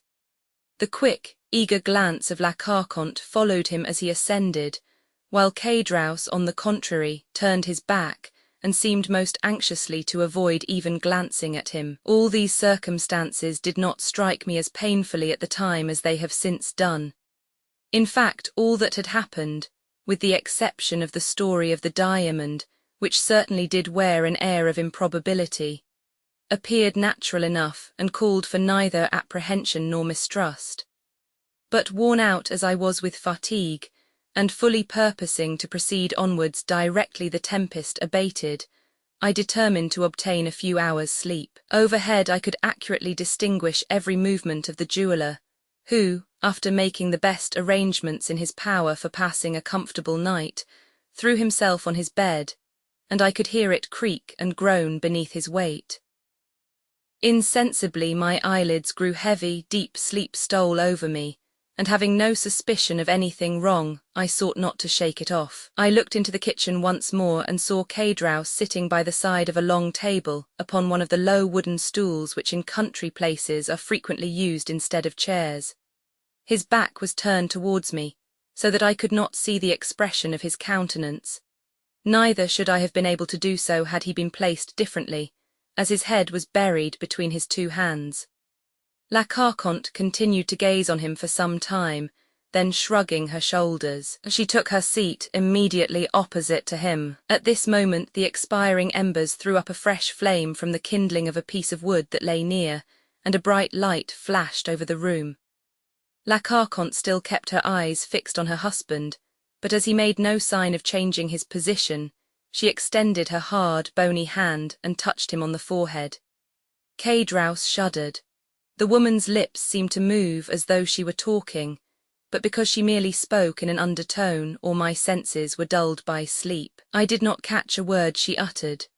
Confused sights and sounds seemed to float before me, and gradually I fell into a deep, heavy slumber. How long I had been in this unconscious state I know not, when I was suddenly aroused by the report of a pistol, followed by a fearful cry. Weak and tottering footsteps resounded across the chamber above me, and the next instant a dull, heavy weight seemed to fall powerless on the staircase. I had not yet fully recovered consciousness, when again I heard groans, mingled with half-stifled cries, as if from persons engaged in a deadly struggle. A cry more prolonged than the others and ending in a series of groans effectually roused me from my drowsy lethargy. Hastily raising myself on one arm, I looked around, but all was dark, and it seemed to me as if the rain must have penetrated through the flooring of the room above, for some kind of moisture appeared to fall, drop by drop, upon my forehead, and when I passed my hand across my brow I felt that it was wet and clammy. To the fearful noises that had awakened me had succeeded the most perfect silence, unbroken, save by the footsteps of a man walking about in the chamber above. The staircase creaked, he descended into the room below, approached the fire and lit a candle. The man was Cédras. He was pale and his shirt was all bloody. Having obtained the light, he hurried upstairs again, and once more I heard his rapid and uneasy footsteps. A moment later he came down again, holding in his hand the small shagreen case which he opened to assure himself it contained the diamond, seemed to hesitate as to which pocket he should put it in. Then, as if dissatisfied with the security of either pocket, He deposited it in his red handkerchief, which he carefully rolled round his head. After this he took from his cupboard the bank notes and gold he had put there, thrust the one into the pocket of his trousers, and the other into that of his waistcoat, hastily tied up a small bundle of linen, and rushing towards the door, disappeared in the darkness of the night. Then all became clear and manifest to me, and I reproached myself with what had happened, as though I myself had done the guilty deed. I fancied that I still heard faint moans, and imagining that the unfortunate jeweller might not be quite dead, I determined to go to his relief by way of atoning in some slight degree, not for the crime I had committed, but for that which I had not endeavoured to prevent. For this purpose I applied all the strength I possessed to force an entrance from the cramped spot in which I lay to the adjoining room.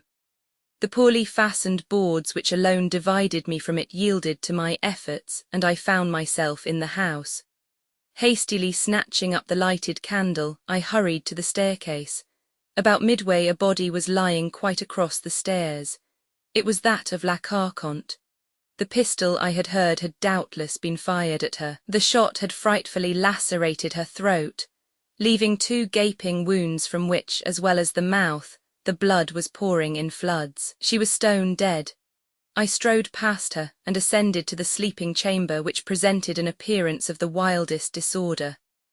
The furniture had been knocked over in the deadly struggle that had taken place there, and the sheets to which the unfortunate jeweller had doubtless clung were dragged across the room.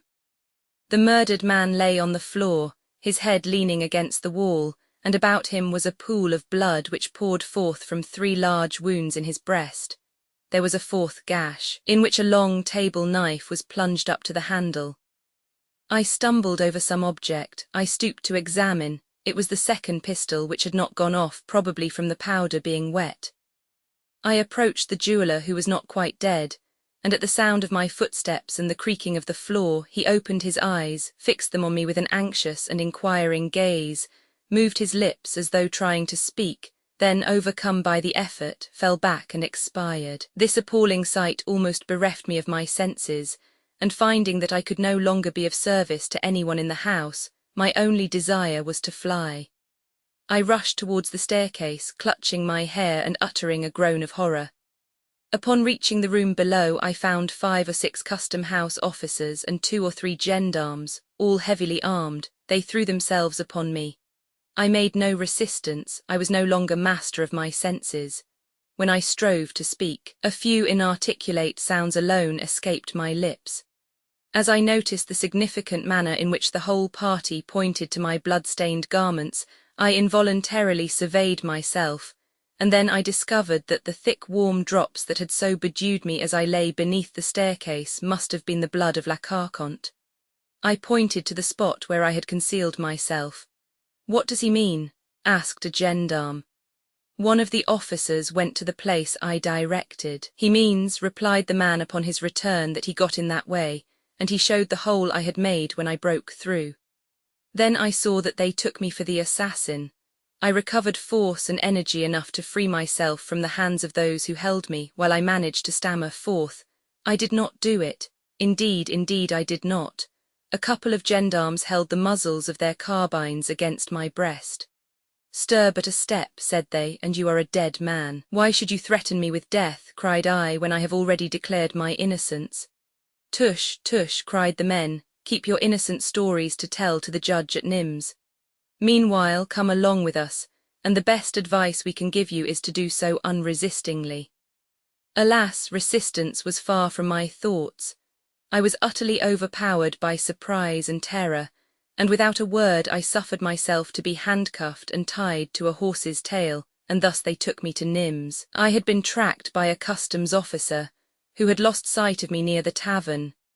Feeling certain that I intended to pass the night there, he had returned to summon his comrades, who just arrived in time to hear the report of the pistol, and to take me in the midst of such circumstantial proofs of my guilt as rendered all hopes of proving my innocence utterly futile. One only chance was left me, that of beseeching the magistrate before whom I was taken to cause every inquiry to be made for the Abbé Busoni, who had stopped at the inn of the Pont du Gard on that morning. If Cadraus had invented the story relative to the diamond, and there existed no such person as the Abbé Busoni, then indeed I was lost past redemption, or at least my life hung upon the feeble chance of Cadraus himself being apprehended and confessing the whole truth. 2 months passed away in hopeless expectation on my part, while I must do the magistrate the justice to say that he used every means to obtain information of the person I declared could exculpate me if he would. Cadraus still evaded all pursuit, and I had resigned myself to what seemed my inevitable fate. My trial was to come on at the approaching assizes, when on the 8th of September, that is to say, precisely 3 months and 5 days after the events which had perilled my life, the Abbé Busoni, whom I never ventured to believe I should see, presented himself at the prison doors, saying he understood one of the prisoners wished to speak to him. He added that having learned at Marseille the particulars of my imprisonment, he hastened to comply with my desire. You may easily imagine with what eagerness I welcomed him, and how minutely I related the whole of what I had seen and heard. I felt some degree of nervousness as I entered upon the history of the diamond, but to my inexpressible astonishment, he confirmed it in every particular, and to my equal surprise, he seemed to place entire belief in all I said. And then it was that, won by his mild charity, seeing that he was acquainted with all the habits and customs of my own country, and considering also that pardon for the only crime of which I was really guilty might come with a double power from lips so benevolent and kind, I besought him to receive my confession, under the seal of which I recounted the Audiobook affair in all its details, as well as every other transaction of my life. That which I had done by the impulse of my best feelings produced the same effect as though it had been the result of calculation. My voluntary confession of the assassination at Audiobook proved to him that I had not committed that of which I stood accused.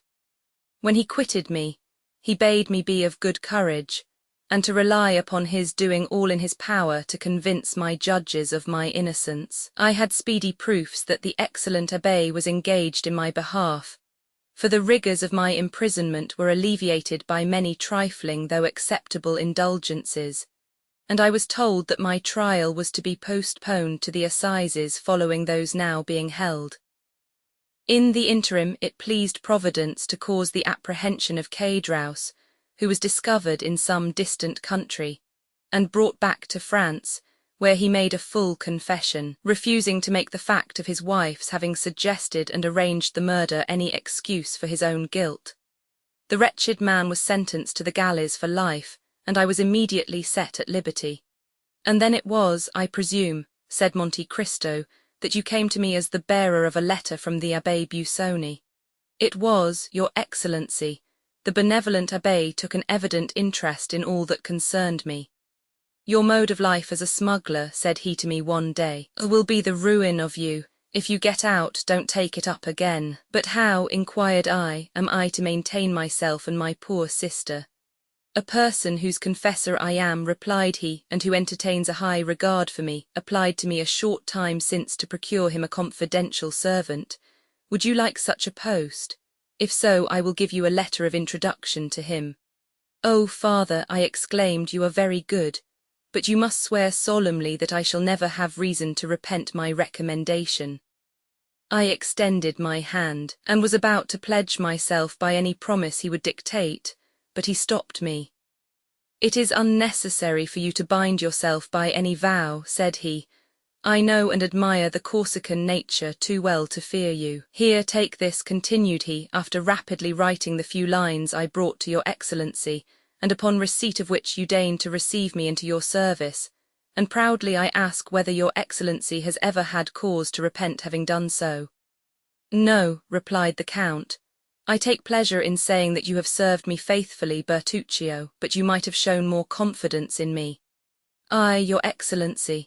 Yes, you, how comes it, that having both a sister and an adopted son, you have never spoken to me of either? Alas, I have still to recount the most distressing period of my life.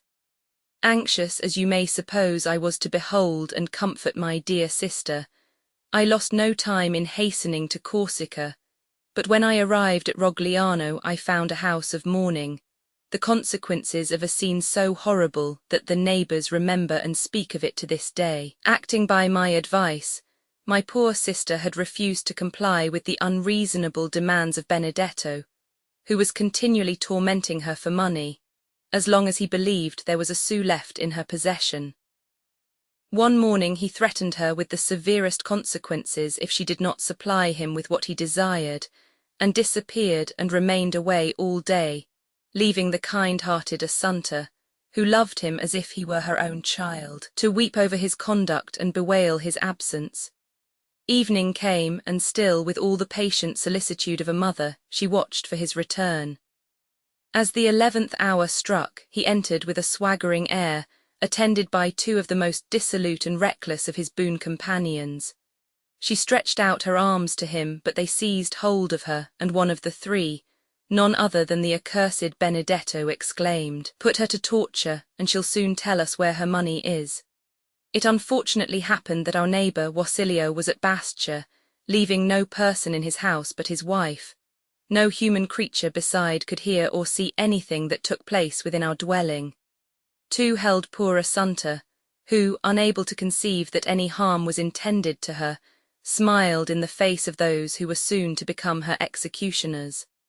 The third proceeded to barricade the doors and windows, then returned, and the three united in stifling the cries of terror incited by the sight of these preparations, and then dragged Assunta feet foremost towards the brazier, expecting to wring from her an avowal of where her supposed treasure was secreted.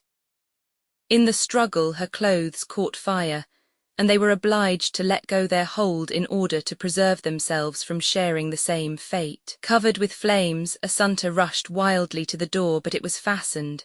She flew to the windows, but they were also secured. Then the neighbours heard frightful shrieks. It was Assunta calling for help.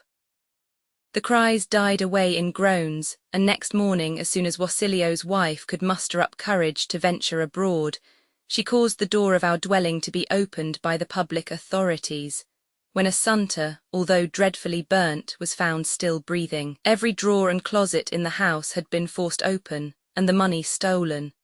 Benedetto never again appeared at Rogliano, neither have I since that day either seen or heard anything concerning him.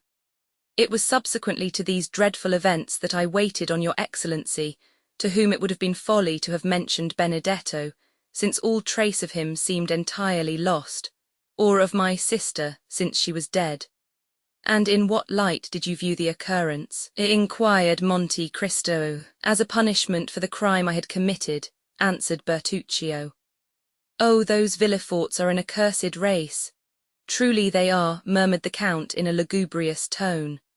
And now, resumed Bertuccio, your Excellency may perhaps be able to comprehend that this place which I revisit for the first time, this garden, the actual scene of my crime, must have given rise to reflections of no very agreeable nature, and produced that gloom and depression of spirits which excited the notice of your Excellency, who was pleased to express a desire to know the cause. At this instant, a shudder passes over me as I reflect that possibly I am now standing on the very grave in which lies M. de Villefort, by whose hand the ground was dug to receive the corpse of his child. Everything is possible, said Monte Cristo, rising from the bench on which he had been sitting. Even, he added in an inaudible voice, even that the procureur be not dead. The Abbé Busoni did right to send you to me. He went on in his ordinary tone, and you have done well in relating to me the whole of your history, as it will prevent my forming any erroneous opinions concerning you in future. As for that Benedetto, who so grossly belied his name, have you never made any effort to trace out whither he has gone, or what has become of him? No, far from wishing to learn whither he has betaken himself. I should shun the possibility of meeting him as I would a wild beast. Thank God, I have never heard his name mentioned by any person, and I hope and believe he is dead. Do not think so, Bertuccio, replied the Count. For the wicked are not so easily disposed of, for God seems to have them under his special watch care to make of them instruments of his vengeance. So be it, responded Bertuccio, all I ask of heaven is that I may never see him again. And now, your excellency, he added, bowing his head, you know everything, you are my judge on earth as the Almighty is in heaven. Have you for me no words of consolation? My good friend, I can only repeat the words addressed to you by the Abbé Busoni. Villefort merited punishment for what he had done to you, and perhaps to others. Benedetto, if still living, will become the instrument of divine retribution in some way or other, and then be duly punished in his turn. As far as you yourself are concerned, I see but one point in which you are really guilty. Ask yourself wherefore, after rescuing the infant from its living grave, you did not restore it to its mother. There was the crime, Bertuccio, that was where you became really culpable. True, Excellency, that was the crime, the real crime, for in that I acted like a coward. My first duty, directly I had succeeded in recalling the babe to life, was to restore it to its mother. But in order to do so I must have made close and careful inquiry, which would, in all probability, have led to my own apprehension, and I clung to life, partly on my sister's account, and partly from that feeling of pride inborn in our hearts of desiring to come off untouched and victorious in the execution of our vengeance. Perhaps, too, the natural and instinctive love of life made me wish to avoid endangering my own. And then, again, I am not as brave and courageous as was my poor brother. Bertuccio hid his face in his hands as he uttered these words, while Monte Cristo fixed on him a look of inscrutable meaning. After a brief silence, rendered still more solemn by the time and place, the Count said, in a tone of melancholy wholly unlike his usual manner, in order to bring this conversation to a fitting termination, the last we shall ever hold upon this subject, I will repeat to you some words I have heard from the lips of the Abbé Busoni. For all evils there are two remedies, time and silence. And now leave me, Monsieur Bertuccio, to walk alone here in the garden. The very circumstances which inflict on you, as a principal in the tragic scene enacted here, such painful emotions, are to me, on the contrary, a source of something like contentment, and serve but to enhance the value of this dwelling in my estimation. The chief beauty of trees consists in the deep shadow of their umbrageous boughs, while fancy pictures a moving multitude of shapes and forms flitting and passing beneath that shade. Here I have a garden laid out in such a way as to afford the fullest scope for the imagination, and furnished with thickly grown trees, beneath whose leafy screen a visionary like myself may conjure up phantoms at will. This to me, who expected but to find a blank enclosure surrounded by a straight wall, is, I assure you, a most agreeable surprise. I have no fear of ghosts, and I have never heard it said that so much harm had been done by the dead during 6,000 years, as is wrought by the living in a single day. Retire within, Bertuccio, and tranquillize your mind. Should your confessor be less indulgent to you in your dying moments than you found the Abbé Busoni, send for me, if I am still on earth, and I will soothe your ears with words that shall effectually calm and soothe your parting soul ere it goes forth to traverse the ocean called eternity. Bertuccio bowed respectfully and turned away, sighing heavily. Monte Cristo, left alone, took 3 or 4 steps onwards, and murmured, "Here, beneath this plane tree, must have been where the infant's grave was dug. There is the little door opening into the garden. At this corner is the private staircase communicating with the sleeping apartment. There will be no necessity for me to make a note of these particulars, for there, before my eyes, beneath my feet, all around me, I have the plan sketched with all the living reality of truth." After making the tour of the garden a second time, the Count re-entered his carriage, while Bertuccio, who perceived the thoughtful expression of his master's features, took his seat beside the driver without uttering a word. The carriage proceeded rapidly towards Paris. That same evening, upon reaching his abode in the Champs-Élysées, the Count of Monte Cristo went over the whole building with the air of one long acquainted with each nook or corner. Nor, although preceding the party, did he once mistake one door for another, or commit the smallest error when choosing any particular corridor or staircase to conduct him to a place or suite of rooms he desired to visit. Ali was his principal attendant during this nocturnal survey, having given various orders to Bertuccio relative to the improvements and alterations he desired to make in the house. The Count, drawing out his watch, said to the attentive Nubian, "It is 11:30. Heyday will soon be here. Have the French attendants been summoned to await her coming?" Ali extended his hands towards the apartments destined for the fair Greek, which were so effectually concealed by means of a tapestried entrance, that it would have puzzled the most curious to have divined their existence.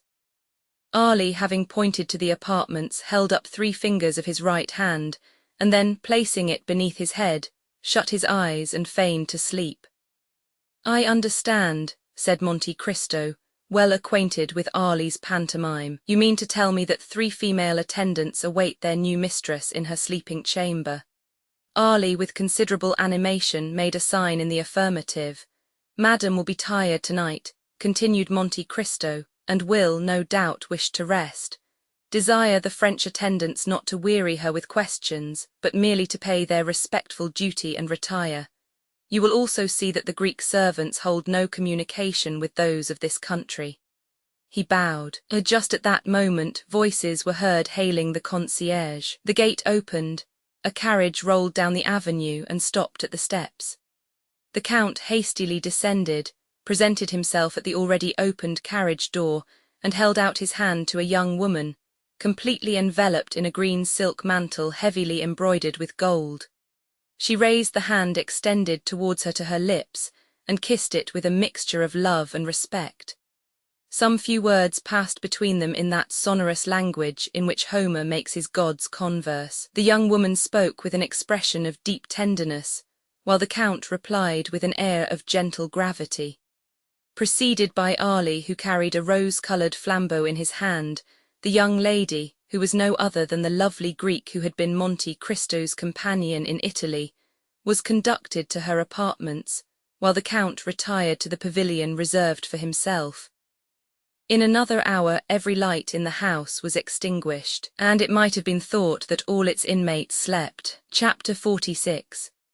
About 2 o'clock the following day a calash, drawn by a pair of magnificent English horses, stopped at the door of Monte Cristo, and a person, dressed in a blue coat, with buttons of a similar colour, a white waistcoat, over which was displayed a massive gold chain, brown trousers, and a quantity of black hair descending so low over his eyebrows as to leave it doubtful whether it were not artificial, so little did its jetty glossiness assimilate with the deep wrinkles stamped on his features.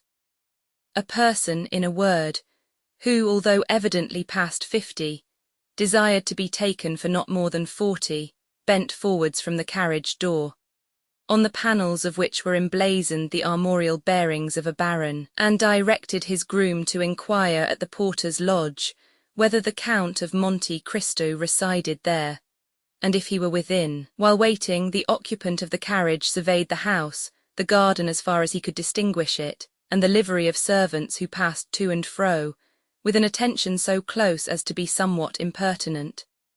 His glance was keen but showed cunning rather than intelligence. His lips were straight, and so thin that, as they closed, they were drawn in over the teeth. His cheekbones were broad and projecting, a never-failing proof of audacity and craftiness, while the flatness of his forehead, and the enlargement of the back of his skull, which rose much higher than his large and coarsely shaped ears, combined to form a physiognomy anything but prepossessing, save in the eyes of such as considered that the owner of so splendid an equipage must needs be all that was admirable and enviable, more especially when they gazed on the enormous diamond that glittered in his shirt, and the red ribbon that depended from his buttonhole. The groom, in obedience to his orders, tapped at the window of the porter's lodge, saying, "Pray, does not the Count of Monte Cristo live here?" "His Excellency does reside here," replied the concierge, "but," added he, glancing an inquiring look at Ali. Ali returned a sign in the negative. "But what?" asked the groom.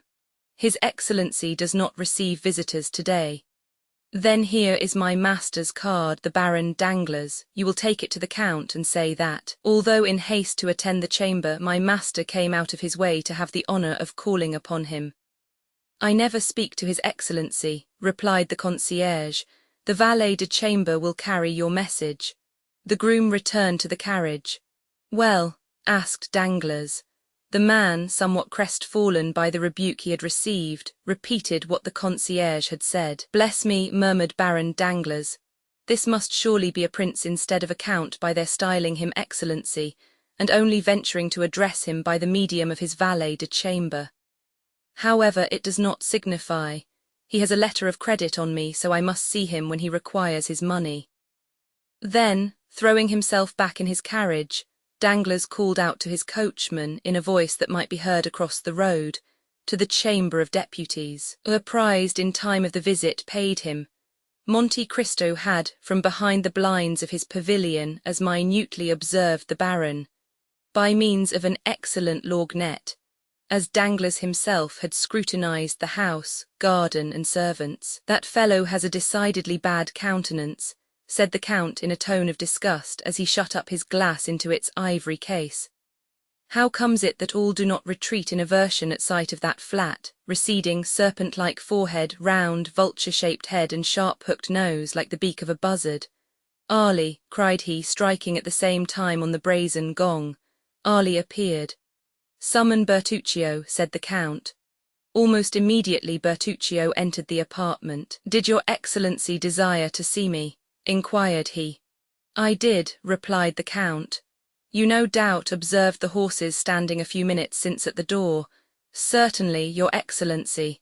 I noticed them for their remarkable beauty. Then how comes it, said Monte Cristo with a frown, that when I desired you to purchase for me the finest pair of horses to be found in Paris, there is another pair, fully as fine as mine, not in my stables? At the look of displeasure added to the angry tone in which the Count spoke, Ali turned pale and held down his head.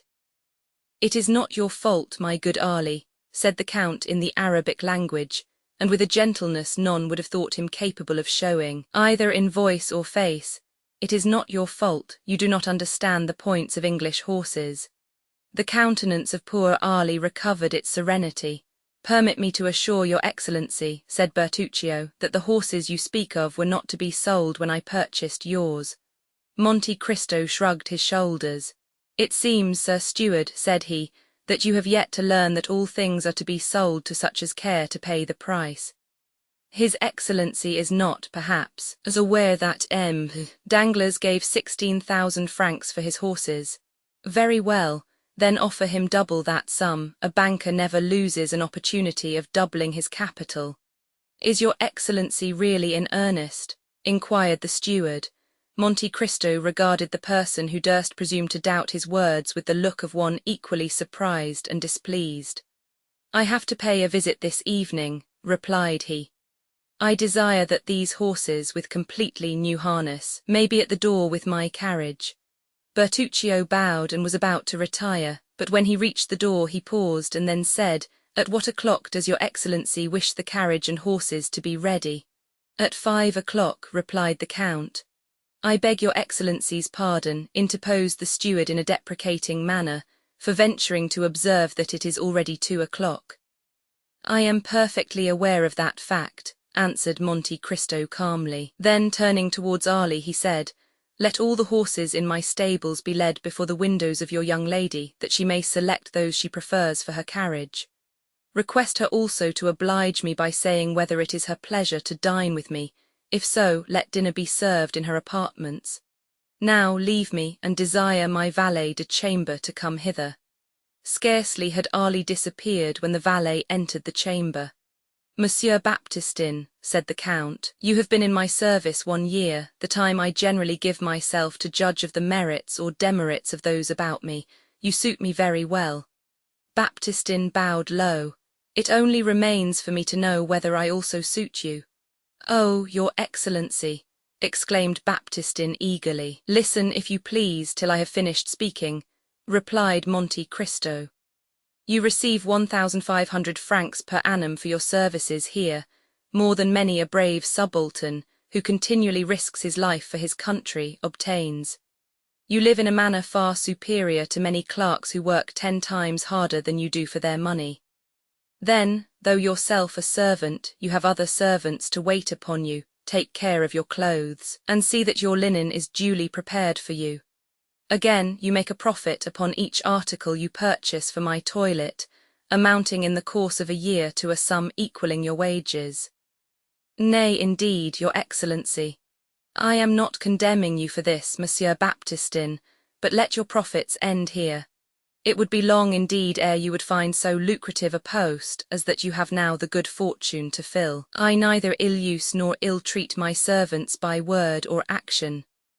An error I readily forgive, but wilful negligence or forgetfulness never. My commands are ordinarily short, clear, and precise, and I would rather be obliged to repeat my words twice, or even 3 times, than they should be misunderstood.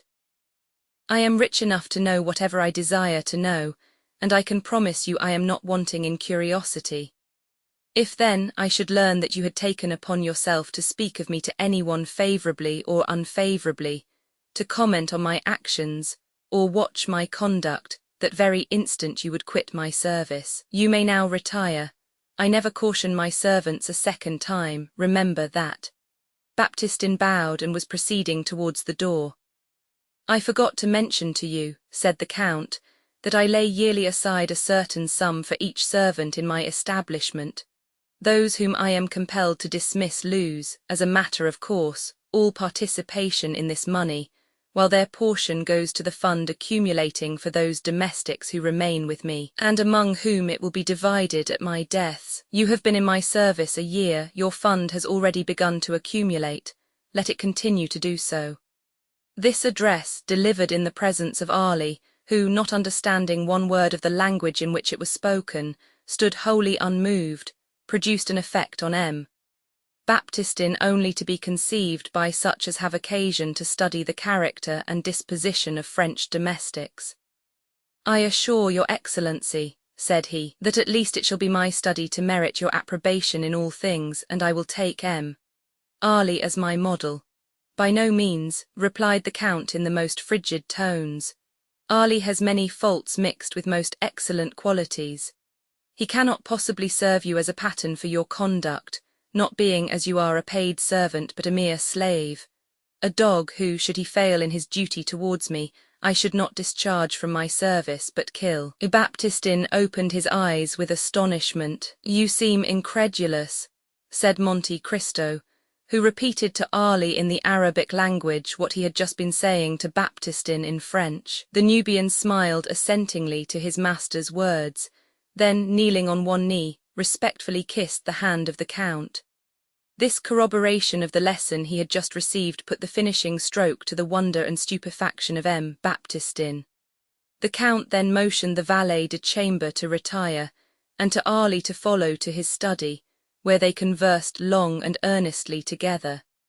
As the hand of the clock pointed to 5, the Count struck thrice upon his gong. When Ali was wanted, 1 stroke was given, 2 summoned Baptistin and 3 Bertuccio. The steward entered. My horses, said Monte Cristo. They are at the door harnessed to the carriage as your Excellency desired. Does your Excellency wish me to accompany him? No, the coachman, Ali, and Baptistin will go. The Count descended to the door of his mansion, and beheld his carriage, drawn by the very pair of horses he had so much admired in the morning as the property of Danglars. As he passed them he said, They are extremely handsome certainly, and you have done well to purchase them, although you were somewhat remiss not to have procured them sooner. Indeed, your Excellency, I had very considerable difficulty in obtaining them, and as it is, they have cost an enormous price. Does the sum you gave for them make the animals less beautiful? Inquired the Count, shrugging his shoulders. Nay, if your Excellency is satisfied, it is all that I could wish. Whither does your Excellency desire to be driven? To the residence of Baron Danglars, Rue de la Chaussée-d'Antin. This conversation had passed as they stood upon the terrace from which a flight of stone steps led to the carriage drive. As Bertuccio, with a respectful bow, was moving away, the Count called him back. I have another commission for you, M. Bertuccio, said he. I am desirous of having an estate by the seaside in Normandy, for instance, between Le Havre and Boulogne. You see, I give you a wide range.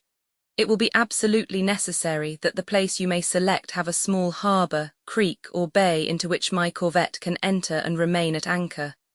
She draws only 15 feet. She must be kept in constant readiness to sail immediately I think proper to give the signal. Make the requisite inquiries for a place of this description, and when you have met with an eligible spot, visit it, and if it possess the advantages desired, purchase it at once in your own name. The corvette must now, I think, be on her way to Fécamp, must she not? Certainly, Your Excellency, I saw her put to sea the same evening we quitted Marseille. And the yacht was ordered to remain at Martigues. 'Tis well. I wish you to write from time to time to the captains in charge of the 2 vessels so as to keep them on the alert. And the steamboat, she is at Chalons. Yes, are the same orders for her as for the 2 sailing vessels. Very good. When you have purchased the estate I desire, I want constant relays of horses at 10 leagues apart along the northern and southern road. Your Excellency may depend upon me. The Count made a gesture of satisfaction, descended the terrace steps, and sprang into his carriage, which was whirled along swiftly to the banker's house. Danglars was engaged at that moment, presiding over a railroad committee.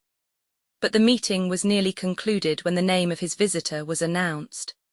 As the Count's title sounded on his ear he rose, and addressing his colleagues who were members of one or the other chamber, he said, "Gentlemen, pardon me for leaving you so abruptly, but a most ridiculous circumstance has occurred, which is this: Thompson and French, the Roman bankers, have sent to me a certain person calling himself the Count of Monte Cristo, and have given him an unlimited credit with me. I confess this is the drollest thing I have ever met with in the course of my extensive foreign transactions, and you may readily suppose it has greatly roused my curiosity. I took the trouble this morning to call on the pretended Count. If he were a real Count, he wouldn't be so rich. But would you believe it, he was not receiving. So the master of Monte Cristo gives himself airs befitting a great millionaire or a capricious beauty. I made inquiries and found that the house in the Champs-Élysées is his own property, and certainly it was very decently kept up. But, pursued Danglars with one of his sinister smiles, an order for unlimited credit calls for something like caution on the part of the banker to whom that order is given. I am very anxious to see this man. I suspect a hoax is intended, but the instigators of it little knew whom they had to deal with. They laugh best who laugh last. Having delivered himself of this pompous address, uttered with a degree of energy that left the Baron almost out of breath, he bowed to the assembled party and withdrew to his drawing-room, whose sumptuous furnishings of white and gold had caused a great sensation in the Chaussée d'Antin. It was to this apartment he had desired his guest to be shown, with the purpose of overwhelming him at the sight of so much luxury. He found the Count standing before some copies of Albano and Fatter that had been passed off to the banker as originals, but which, mere copies as they were, seemed to feel their degradation in being brought into juxtaposition with the gaudy colours that covered the ceiling. The Count turned round as he heard the entrance of Danglars into the room. With a slight inclination of the head, Danglars signed to the Count to be seated, pointing significantly to a gilded armchair, covered with white satin embroidered with gold. The Count sat down. "I have the honour, I presume, of addressing M. de Monte Cristo." The Count bowed. "And I of speaking to Baron Danglars, Chevalier of the Legion of Honour and member of the Chamber of Deputies." Monte Cristo repeated all the titles he had read on the Baron's card. Danglars felt the irony and compressed his lips. "You will, I trust, excuse me, monsieur, for not calling you by your title when I first addressed you," he said, "but you are aware that we are living under a popular form of government, and that I am myself a representative of the liberties of the people." "So much so," replied Monte Cristo, "that while you call yourself Baron you are not willing to call anybody else Count." "Upon my word, monsieur," said Danglars with affected carelessness, "I attach no sort of value to such empty distinctions." But the fact is, I was made Baron, and also Chevalier of the Legion of Honor, in return for services rendered, but you have discarded your titles after the example set you by Messrs. de Montmorency and Lafayette. That was a noble example to follow, monsieur. Why, replied Danglars, not entirely so with the servants, you understand. I see, to your domestics you are my lord, the journalists style you monsieur, while your constituents call you citizen. These are distinctions very suitable under a constitutional government, I understand perfectly. Again Danglars bit his lips. He saw that he was no match for Monte Cristo in an argument of this sort, and he therefore hastened to turn to subjects more congenial. Permit me to inform you, Count, said he, bowing, that I have received a letter of advice from Thomson and French of Rome. I am glad to hear it, Baron, for I must claim the privilege of addressing you after the manner of your servants. I have acquired the bad habit of calling persons by their titles from living in a country where barons are still barons by right of birth. But as regards the letter of advice, I am charmed to find that it has reached you. That will spare me the troublesome and disagreeable task of coming to you for money myself. You have received a regular letter of advice. Yes, said Danglars, but I confess I didn't quite comprehend its meaning. Indeed, and for that reason I did myself the honour of calling upon you in order to beg for an explanation. Go on, monsieur, here I am, ready to give you any explanation you desire. Why, said Danglars, in the letter I believe I have it about me. Here he felt in his breast pocket. Yes, here it is. Well, this letter gives the Count of Monte Cristo unlimited credit on our house. Well, Baron, what is there difficult to understand about that? Merely the term unlimited, nothing else, certainly. Is not that word known in France? The people who wrote are Anglo-Germans, you know. Oh, as for the composition of the letter, there is nothing to be said, but as regards the competency of the document, I certainly have doubts. Is it possible, asked the Count, assuming all air and tone of the utmost simplicity and candour, is it possible that Thomson and French are not looked upon as safe and solvent bankers? Pray tell me what you think, Baron, for I feel uneasy, I can assure you, having some considerable property in their hands. Thomson and French are perfectly solvent, replied Danglars with an almost mocking smile, but the word unlimited in financial affairs is so extremely vague. Is, in fact, unlimited, said Monte Cristo. Precisely what I was about to say, cried Danglars. Now what is vague is doubtful, and it was a wise man who said, when in doubt, keep out. Meaning to say, rejoined Monte Cristo, that however Thomson and French may be inclined to commit acts of imprudence and folly, the Baron Danglars is not disposed to follow their example. Not at all. Plainly enough, Messrs. Thomson and French set no bounds to their engagements, while those of M. Danglars have their limits. He is a wise man according to his own showing. Monsieur, replied the banker, drawing himself up with a haughty air, the extent of my resources has never yet been questioned. It seems, then, reserved for me, said Monte Cristo coldly, to be the first to do so. By what right, sir? By right of the objections you have raised, and the explanations you have demanded, which certainly must have some motive. Once more Danglars bit his lips. It was the second time he had been worsted, and this time on his own ground. His forced politeness sat awkwardly upon him and approached almost to impertinence. Monte Cristo, on the contrary, preserved a graceful suavity of demeanour, aided by a certain degree of simplicity he could assume at pleasure, and thus possessed the advantage. Well, sir, resumed Danglars after a brief silence, I will endeavour to make myself understood, by requesting you to inform me for what sum you propose to draw upon me. Why, truly, replied Monte Cristo, determined not to lose an inch of the ground he had gained. My reason for desiring an unlimited credit was precisely because I did not know how much money I might need. The banker thought the time had come for him to take the upper hand, so throwing himself back in his armchair, he said with an arrogant and purse-proud air, "Let me beg of you not to hesitate in naming your wishes. You will then be convinced that the resources of the house of Danglars, however limited, are still equal to meeting the largest demands, and were you even to require 1,000,000— I beg your pardon, interposed Monte Cristo. I said 1,000,000, replied Danglars with the confidence of ignorance. But could I do with 1,000,000? Retorted the Count. My dear sir, if a trifle like that could suffice me, I should never have given myself the trouble of opening an account. 1,000,000! Excuse my smiling when you speak of a sum I am in the habit of carrying in my pocket-book or dressing-case.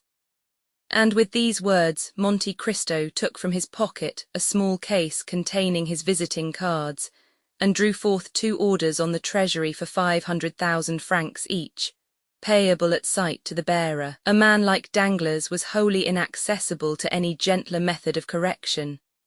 The effect of the present revelation was stunning. He trembled and was on the verge of apoplexy. The pupils of his eyes, as he gazed at Monte Cristo, dilated horribly.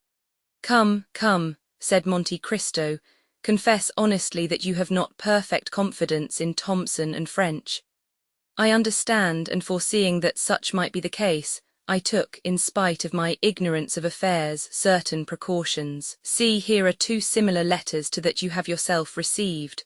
One from the house of Arstein and Esquels of Vienna, to Baron Rothschild, the other drawn by Baring of London, upon M. Lafitte. Now, sir, you have but to say the word, and I will spare you all uneasiness by presenting my letter of credit to one or other of these 2 firms." The blow had struck home, and Danglars was entirely vanquished. With a trembling hand he took the 2 letters from the Count, who held them carelessly between finger and thumb, and proceeded to scrutinize the signatures with a minuteness that the Count might have regarded as insulting, had it not suited his present purpose to mislead the banker. "Oh, sir," said Danglars, after he had convinced himself of the authenticity of the documents he held, and rising as if to salute the power of gold personified in the man before him, 3 letters of unlimited credit. I can be no longer mistrustful, but you must pardon me, my dear Count, for confessing to some degree of astonishment." "Nay," answered Monte Cristo with the most gentlemanly air, "'tis not for such trifling sums as these that your banking house is to be incommoded. Then you can let me have some money, can you not?" "Whatever you say, my dear Count, I am at your orders." "Why," replied Monte Cristo, "since we mutually understand each other, for such I presume is the case." Danglars bowed assentingly. "You are quite sure that not a lurking doubt or suspicion lingers in your mind?" "Oh, my dear Count," exclaimed Danglars, "I never for an instant entertained such a feeling towards you." "No, you merely wished to be convinced, nothing more. But now that we have come to so clear an understanding, and that all distrust and suspicion are laid at rest, we may as well fix a sum as the probable expenditure of the first year. Suppose we say 6 millions to—" "6 millions!" gasped Danglars, "so be it."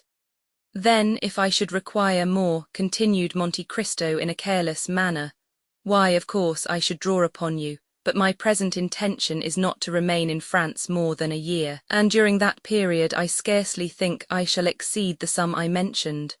However, we shall see. Be kind enough, then, to send me 500,000 francs tomorrow. I shall be at home till midday, or if not, I will leave a receipt with my steward. The money you desire shall be at your house by 10 o'clock tomorrow morning, my dear Count," replied Danglars. "How would you like to have it, in gold, silver, or notes?"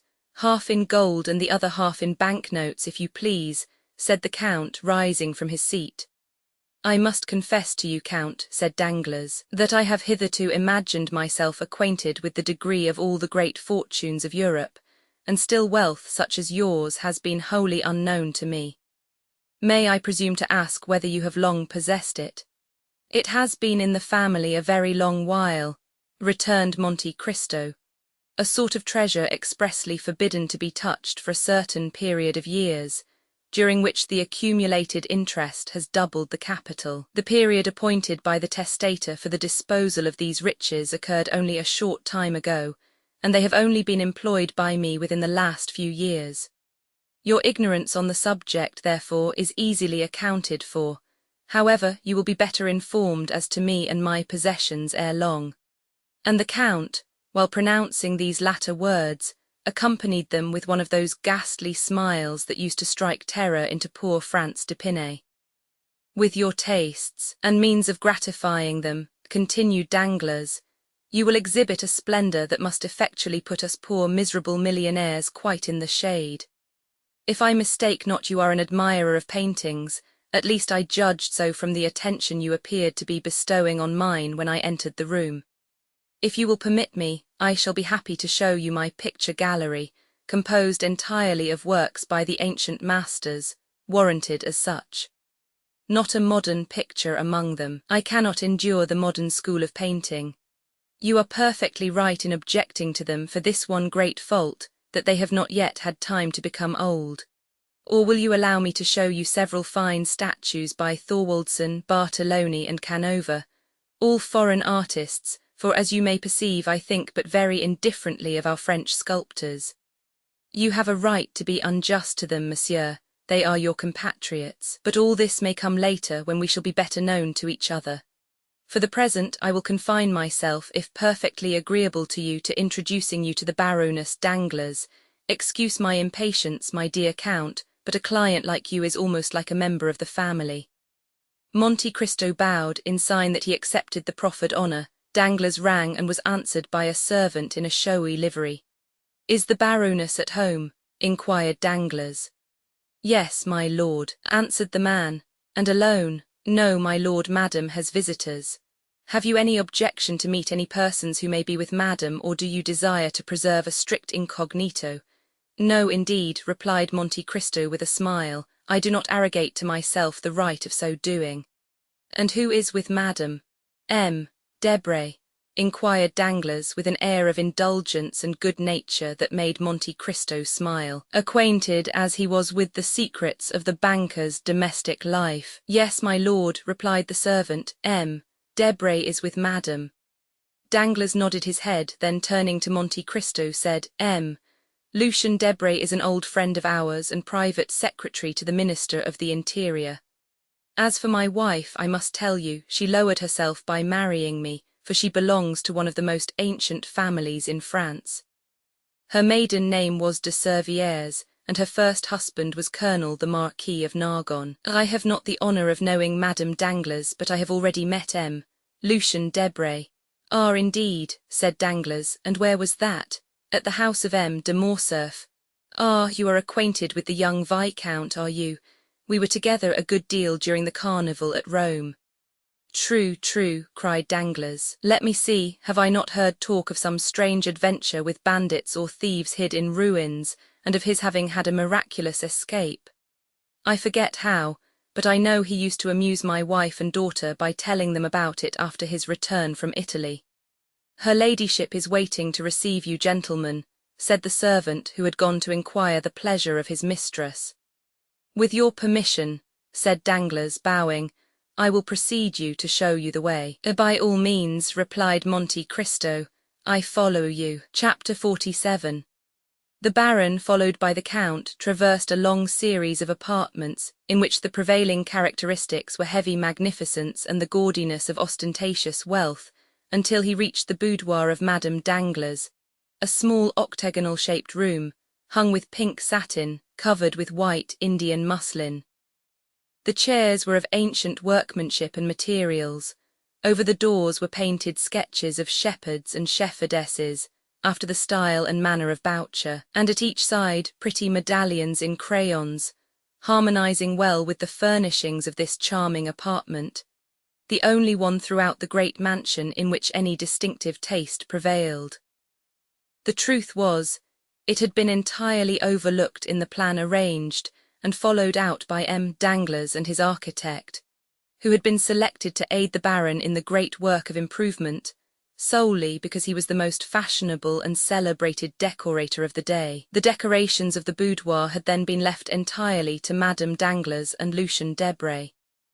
M. Danglars, however, while possessing a great admiration for the antique, as it was understood during the time of the Directory, entertained the most sovereign contempt for the simple elegance of his wife's favourite sitting-room, where, by the way, he was never permitted to intrude, unless, indeed, he excused his own appearance by ushering in some more agreeable visitor than himself, and even then he had rather the air and manner of a person who was himself introduced, than that of being the presenter of another, his reception being cordial or frigid, in proportion as the person who accompanied him chanced to please or displease the Baroness. Madame Danglars, who, although past the first bloom of youth, was still strikingly handsome, was now seated at the piano, a most elaborate piece of cabinet and inlaid work, while Lucien Debray, standing before a small work table, was turning over the pages of an album. Lucien had found time, preparatory to the Count's arrival, to relate many particulars respecting him to Madame Danglars. It will be remembered that Monte Cristo had made a lively impression on the minds of all the party assembled at the breakfast given by Albert de Morcerf, and although Debray was not in the habit of yielding to such feelings, he had never been able to shake off the powerful influence excited in his mind by the impressive look and manner of the Count. Consequently, the description given by Lucien to the Baroness bore the highly coloured tinge of his own heated imagination. Already excited by the wonderful stories related of the Count by de Morcerf, it is no wonder that Madame Danglars eagerly listened to, and fully credited, all the additional circumstances detailed by Debray. This posing at the piano and over the album was only a little ruse adopted by way of precaution. A most gracious welcome and unusual smile were bestowed on M. Danglars. The Count, in return for his gentlemanly bow, received a formal though graceful courtesy, while Lucien exchanged with the Count a sort of distant recognition, and with Danglars a free and easy nod. "Baroness," said Danglars, "give me leave to present to you the Count of Monte Cristo, who has been most warmly recommended to me by my correspondents at Rome. I need but mention one fact to make all the ladies in Paris court his notice, and that is, that he has come to take up his abode in Paris for a year, during which brief period he proposes to spend 6 millions of money.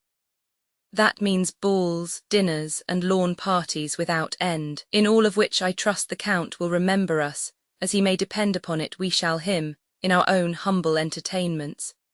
In spite of the gross flattery and coarseness of this address, Madame Danglars could not forbear gazing with considerable interest on a man capable of expending 6 millions in 12 months, and who had selected Paris for the scene of his princely extravagance.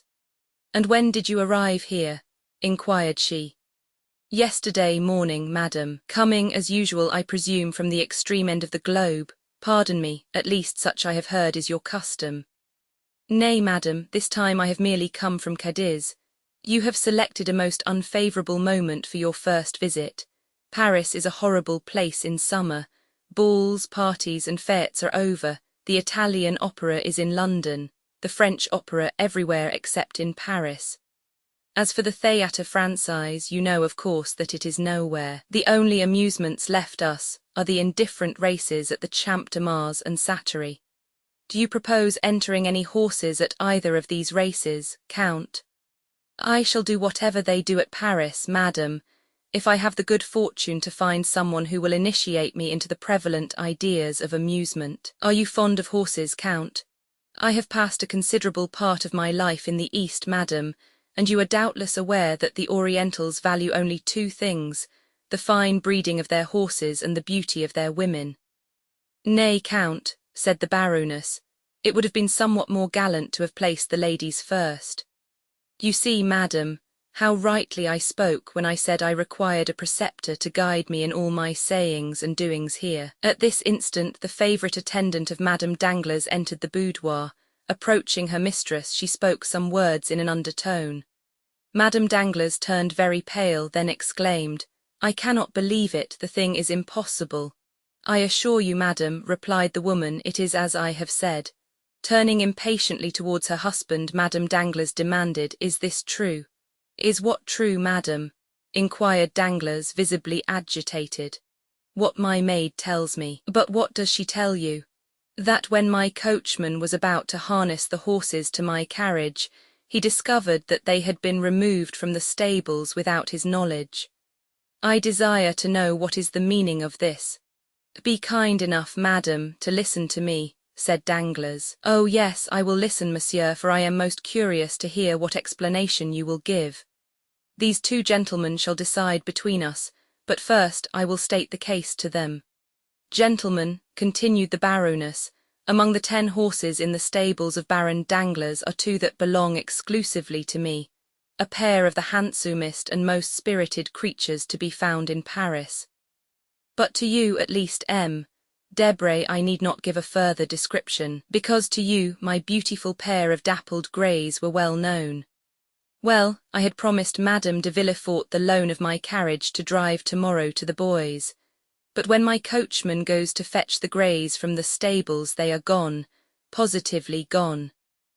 No doubt Danglars has sacrificed them to the selfish consideration of gaining some thousands of paltry francs. Oh, what a detestable crew they are, these mercenary speculators. Madam, replied Danglars, the horses were not sufficiently quiet for you. They were scarcely 4 years old, and they made me extremely uneasy on your account. Nonsense, retorted the Baroness. You could not have entertained any alarm on the subject, because you are perfectly well aware that I have had for a month in my service the very best coachman in Paris. But perhaps you have disposed of the coachman as well as the horses. My dear love, pray do not say any more about them, and I promise you another pair exactly like them in appearance, only more quiet and steady. The Baroness shrugged her shoulders with an air of ineffable contempt, while her husband, affecting not to observe this unconjugal gesture, turned towards Monte Cristo and said, "Upon my word, Count, I am quite sorry not to have met you sooner. You are setting up an establishment, of course." "Why, yes," replied the Count. "I should have liked to have made you the offer of these horses. I have almost given them away as it is, but as I before said, I was anxious to get rid of them upon any terms. They were only fit for a young man."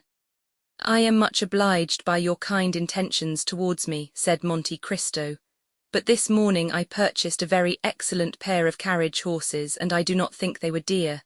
There they are. Come, Debray, you are a connoisseur, I believe. Let me have your opinion upon them." As Debray walked towards the window, Danglars approached his wife. "I could not tell you before others," said he in a low tone, "the reason of my parting with the horses, but a most enormous price was offered me this morning for them. Some madman or fool, bent upon ruining himself as fast as he can, actually sent his steward to me to purchase them at any cost, and the fact is, I have gained 16,000 francs by the sale of them. Come, don't look so angry, and you shall have 4,000 francs of the money to do what you like with, and Eugénie shall have 2,000. There, what do you think now of the affair? Wasn't I right to part with the horses?" Madame Danglars surveyed her husband with a look of withering contempt. "Great heavens!" suddenly exclaimed Debray. "What is it?" asked the Baroness. "I cannot be mistaken, there are your horses, the very animals we were speaking of, harnessed to the Count's carriage." "My dappled greys?" demanded the Baroness, springing to the window. "'Tis indeed they," said she. Danglars looked absolutely stupefied. "How very singular," cried Monte Cristo with well-feigned astonishment. "I cannot believe it," murmured the banker. Madame Danglars whispered a few words in the ear of Debray, who approached Monte Cristo, saying, "The Baroness wishes to know what you paid her husband for the horses." "I scarcely know," replied the Count. "It was a little surprise prepared for me by my steward, and cost me, well, somewhere about 30,000 francs. Debray conveyed the Count's reply to the Baroness. Poor Danglars looked so crestfallen and discomfited that Monte Cristo assumed a pitying air towards him. "See," said the Count, "how very ungrateful women are. Your kind attention in providing for the safety of the Baroness by disposing of the horses does not seem to have made the least impression on her. But so it is. A woman will often, from mere wilfulness, prefer that which is dangerous to that which is safe. Therefore, in my opinion, my dear Baron, the best and easiest way is to leave them to their fancies, and allow them to act as they please, and then, if any mischief follows, why, at least, they have no one to blame but themselves." Danglars made no reply. He was occupied in anticipations of the coming scene between himself and the Baroness, whose frowning brow, like that of Olympic Jove, predicted a storm. Debray, who perceived the gathering clouds, and felt no desire to witness the explosion of Madame Danglars' rage, suddenly recollected an appointment which compelled him to take his leave. while Monte Cristo, unwilling by prolonging his stay to destroy the advantages he hoped to obtain, made a farewell bow and departed, leaving Danglars to endure the angry reproaches of his wife. "Excellent," murmured Monte Cristo to himself as he came away. "All has gone according to my wishes. The domestic peace of this family is henceforth in my hands. Now then to play another master stroke, by which I shall gain the heart of both husband and wife. Delightful. Still," added he, "amid all this, I have not yet been presented to Mademoiselle Eugénie Danglars, whose acquaintance I should have been glad to make. But," he went on with his peculiar smile, "I am here in Paris and have plenty of time before me. By and by will do for that." With these reflections he entered his carriage and returned home. 2 hours afterwards, Madame Danglars received a most flattering epistle from the Count, in which he entreated her to receive back her favourite, dappled greys, protesting that he could not endure the idea of making his entry into the Parisian world of fashion, with the knowledge that his splendid equipage had been obtained at the price of a lovely woman's regrets. The horses were sent back wearing the same harness she had seen on them in the morning. Only, by the Count's orders, in the centre of each rosette that adorned either side of their heads, had been fastened a large diamond. To Danglars Monte Cristo also wrote, requesting him to excuse the whimsical gift of a capricious millionaire, and to beg the Baroness to pardon the Eastern fashion adopted in the return of the horses. During the evening, Monte Cristo quitted Paris for Auteuil, accompanied by Ali. The following day about 3 o'clock, a single blow struck on the gong summoned Ali to the presence of the Count. "Ali," observed his master, as the Nubian entered the chamber, "you have frequently explained to me how more than commonly skilful you are in throwing the lasso, have you not?" Ali drew himself up proudly, and then returned a sign in the affirmative. "I thought I did not mistake. With your lasso you could stop an ox." Again Ali repeated his affirmative gesture. "Or a tiger." Ali bowed his head in token of assent. "A lion even." Ali sprung forwards, imitating the action of one throwing the lasso, then of a strangled lion. "I understand," said Monte Cristo. "You wish to tell me you have hunted the lion." Ali smiled with triumphant pride as he signified that he had indeed both chased and captured many lions. "But do you believe you could arrest the progress of 2 horses rushing forwards with ungovernable fury?" The Nubian smiled. "It is well," said Monte Cristo. "Then listen to me. Ere long a carriage will dash past here, drawn by the pair of dappled grey horses you saw me with yesterday. Now, at the risk of your own life, you must manage to stop those horses before my door." Ali descended to the street, and marked a straight line on the pavement immediately at the entrance of the house, and then pointed out the line he had traced to the Count, who was watching him. The Count patted him gently on the shoulder, his usual mode of praising Ali, who, pleased and gratified with the commission assigned him, walked calmly towards a projecting stone forming the angle of the street and house, and seating himself thereon began to smoke his chibouk, while Monte Cristo re-entered his dwelling, perfectly assured of the success of his plan.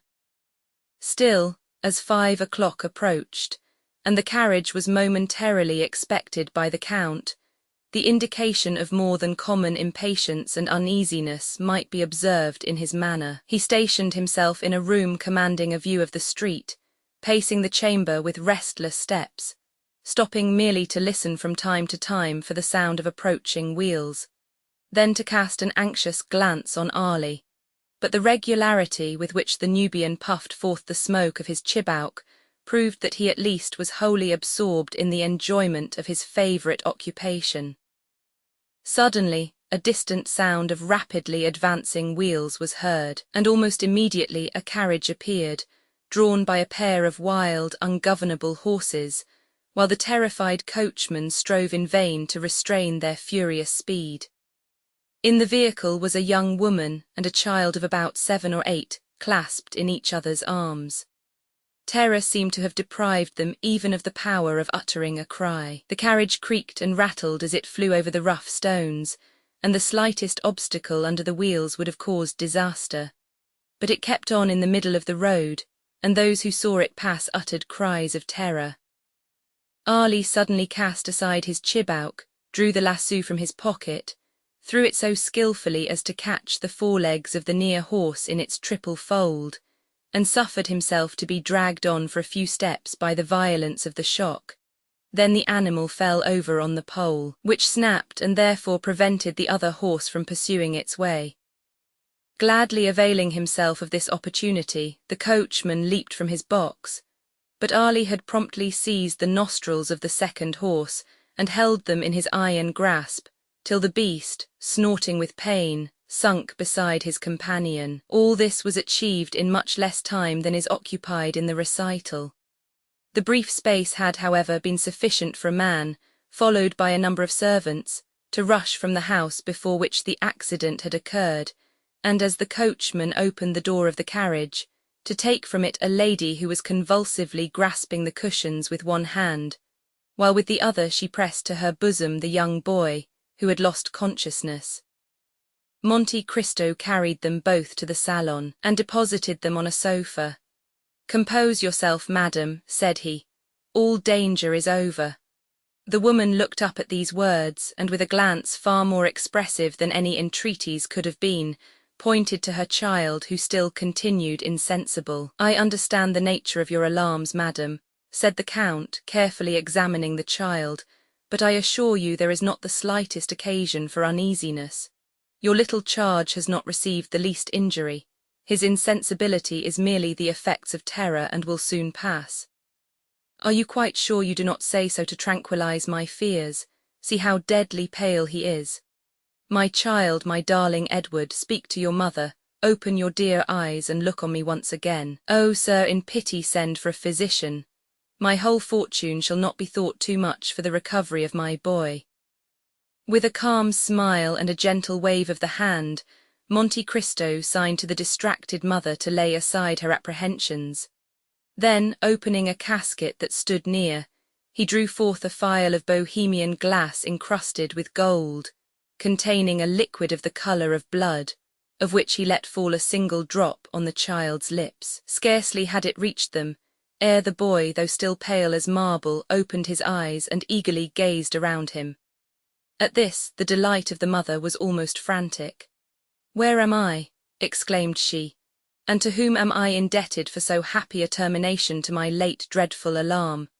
"Madam," answered the Count, "you are under the roof of one who esteems himself most fortunate in having been able to save you from a further continuance of your sufferings. My wretched curiosity has brought all this about," pursued the lady. "All Paris rung with the praises of Madame Danglars' beautiful horses, and I had the folly to desire to know whether they really merited the high praise given to them." "Is it possible," exclaimed the Count with well-feigned astonishment, "that these horses belong to the Baroness?" "They do, indeed. May I inquire if you are acquainted with Madame Danglars?" "I have that honour, and my happiness at your escape from the danger that threatened you is redoubled by the consciousness that I have been the unwilling and the unintentional cause of all the peril you have incurred. I yesterday purchased these horses of the Baron, but as the Baroness evidently regretted parting with them, I ventured to send them back to her, with a request that she would gratify me by accepting them from my hands." "You are, then, doubtless the Count of Monte Cristo of whom Hermann has talked to me so much." "You have rightly guessed, madam," replied the Count, "and I am Madame Héloïse de Villefort." The Count bowed with the air of a person who hears a name for the first time. "How grateful will M. de Villefort be for all your goodness! How thankfully will he acknowledge that to you alone he owes the existence of his wife and child! Most certainly, but for the prompt assistance of your intrepid servant, this dear child and myself must both have perished. Indeed, I still shudder at the fearful danger you were placed in. I trust you will allow me to recompense worthily the devotion of your man." "I beseech you, madam," replied Monte Cristo, "not to spoil Ali either by too great praise or rewards. I cannot allow him to acquire the habit of expecting to be recompensed for every trifling service he may render. Ali is my slave, and in saving your life he was but discharging his duty to me. Nay, interposed Madame de Villefort, on whom the authoritative style adopted by the Count made a deep impression. Nay, but consider that to preserve my life he has risked his own. His life, madam, belongs not to him. It is mine in return for my having myself saved him from death. Madame de Villefort made no further reply.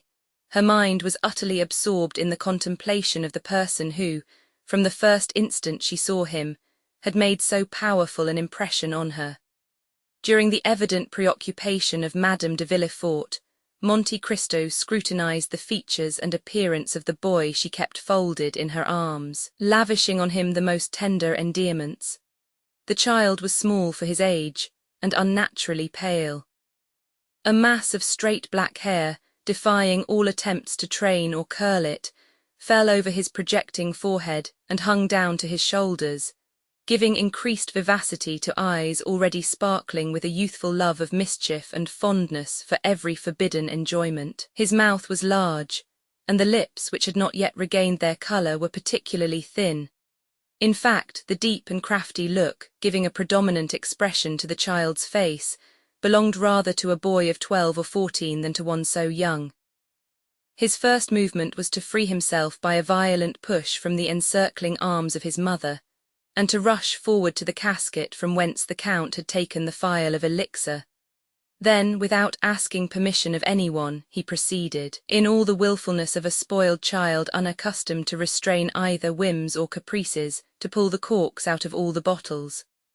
"Touch nothing, my little friend," cried the Count eagerly. "Some of those liquids are not only dangerous to taste, but even to inhale." Madame de Villefort became very pale, and, seizing her son's arm, drew him anxiously toward her.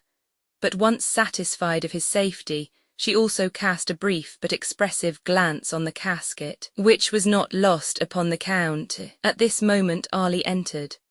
At sight of him Madame de Villefort uttered an expression of pleasure, and holding the child still closer towards her, she said, "Edward, dearest, do you see that good man? He has shown very great courage and resolution, for he exposed his own life to stop the horses that were running away with us, and would certainly have dashed the carriage to pieces. Thank him then, my child, in your very best manner, for had he not come to our aid, neither you nor I would have been alive to speak our thanks." The child stuck out his lips and turned away his head in a disdainful manner, saying, "He's too ugly." The Count smiled as if the child bade fair to realize his hopes, while Madame de Villefort reprimanded her son with a gentleness and moderation very far from conveying the least idea of a fault having been committed. "This lady," said the Count, speaking to Arly in the Arabic language, "is desirous that her son should thank you for saving both their lives, but the boy refuses, saying you are too ugly." Arly turned his intelligent countenance towards the boy, on whom he gazed without any apparent emotion, but the spasmodic working of the nostrils showed to the practised eye of Monte Cristo that the Arab had been wounded to the heart. "Will you permit me to inquire," said Madame de Villefort as she arose to take her leave, "whether you usually reside here?" "No, I do not," replied Monte Cristo. "It is a small place I have purchased quite lately. My place of abode is No. 30 Avenue des Champs-Élysées, but I see you have quite recovered from your fright, and are no doubt desirous of returning home.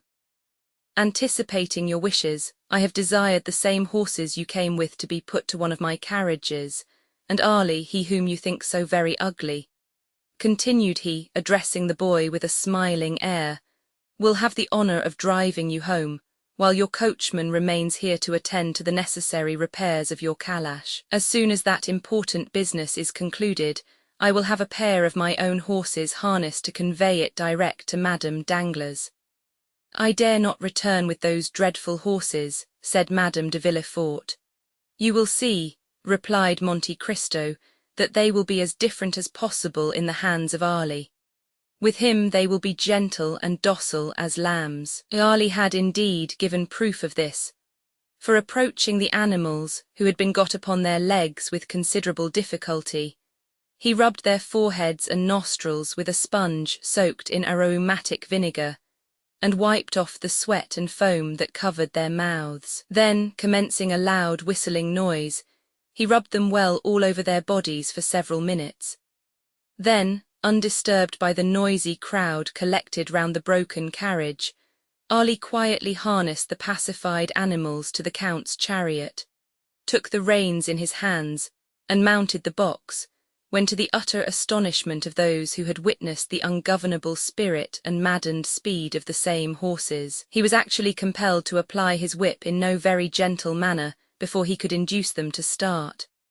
And even then all that could be obtained from the celebrated dappled greys, now changed into a couple of dull, sluggish, stupid brutes, was a slow, pottering pace, kept up with so much difficulty that Madame de Villefort was more than 2 hours returning to her residence in the Faubourg Saint-Honoré. Scarcely had the first congratulations upon her marvellous escape been gone through, when she wrote the following letter to Madame Danglars. Dear Hermine, I have just had a wonderful escape from the most imminent danger, and I owe my safety to the very Count of Monte Cristo we were talking about yesterday, but whom I little expected to see today.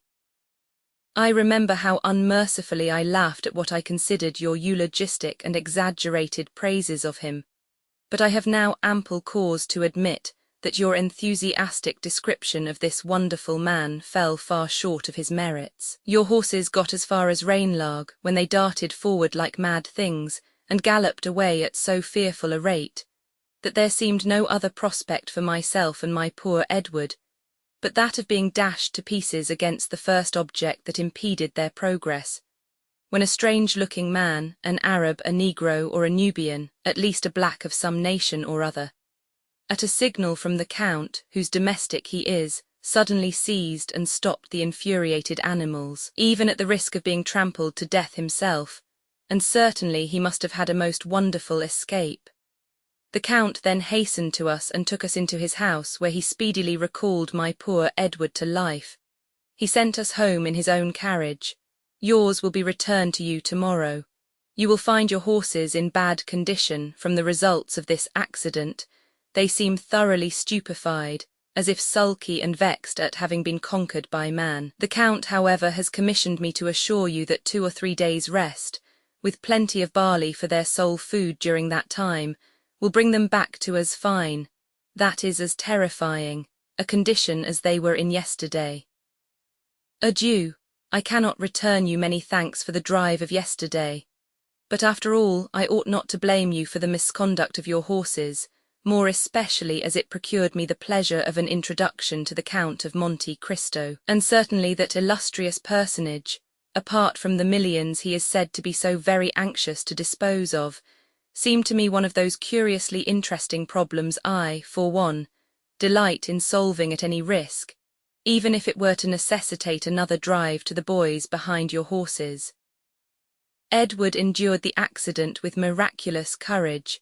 He did not utter a single cry, but fell lifeless into my arms, nor did a tear fall from his eyes after it was over. I doubt not you will consider these praises the result of blind maternal affection, but there is a soul of iron in that delicate, fragile body. Valentine sends many affectionate remembrances to your dear Eugénie. I embrace you with all my heart. Héloïse de Villefort, P.S. Do pray contrive some means for me to meet the Count of Monte Cristo at your house. I must and will see him again. I have just made M. de Villefort promise to call on him, and I hope the visit will be returned. That night the adventure at Auteuil was talked of everywhere. Albert related it to his mother, Chateau Renaud recounted it at the Jockey Club, and Debray detailed it at length in the salons of the minister. Even Beauchamp accorded 20 lines in his journal to the relation of the Count's courage and gallantry, thereby celebrating him as the greatest hero of the day in the eyes of all the feminine members of the aristocracy. Vast was the crowd of visitors and inquiring friends who left their names at the residence of Madame de Villefort, with the design of renewing their visit at the right moment, of hearing from her lips all the interesting circumstances of this most romantic adventure. As for M. de Villefort, he fulfilled the predictions of Héloïse to the letter, donned his dress suit, drew on a pair of white gloves, ordered the servants to attend the carriage dressed in their full livery, and drove that same night to No. 30 in the Avenue des Champs-Élysées, Volume 3, Chapter 48. If the Count of Monte Cristo had been for a long time familiar with the ways of Parisian society, he would have appreciated better the significance of the step which M. de Villefort had taken.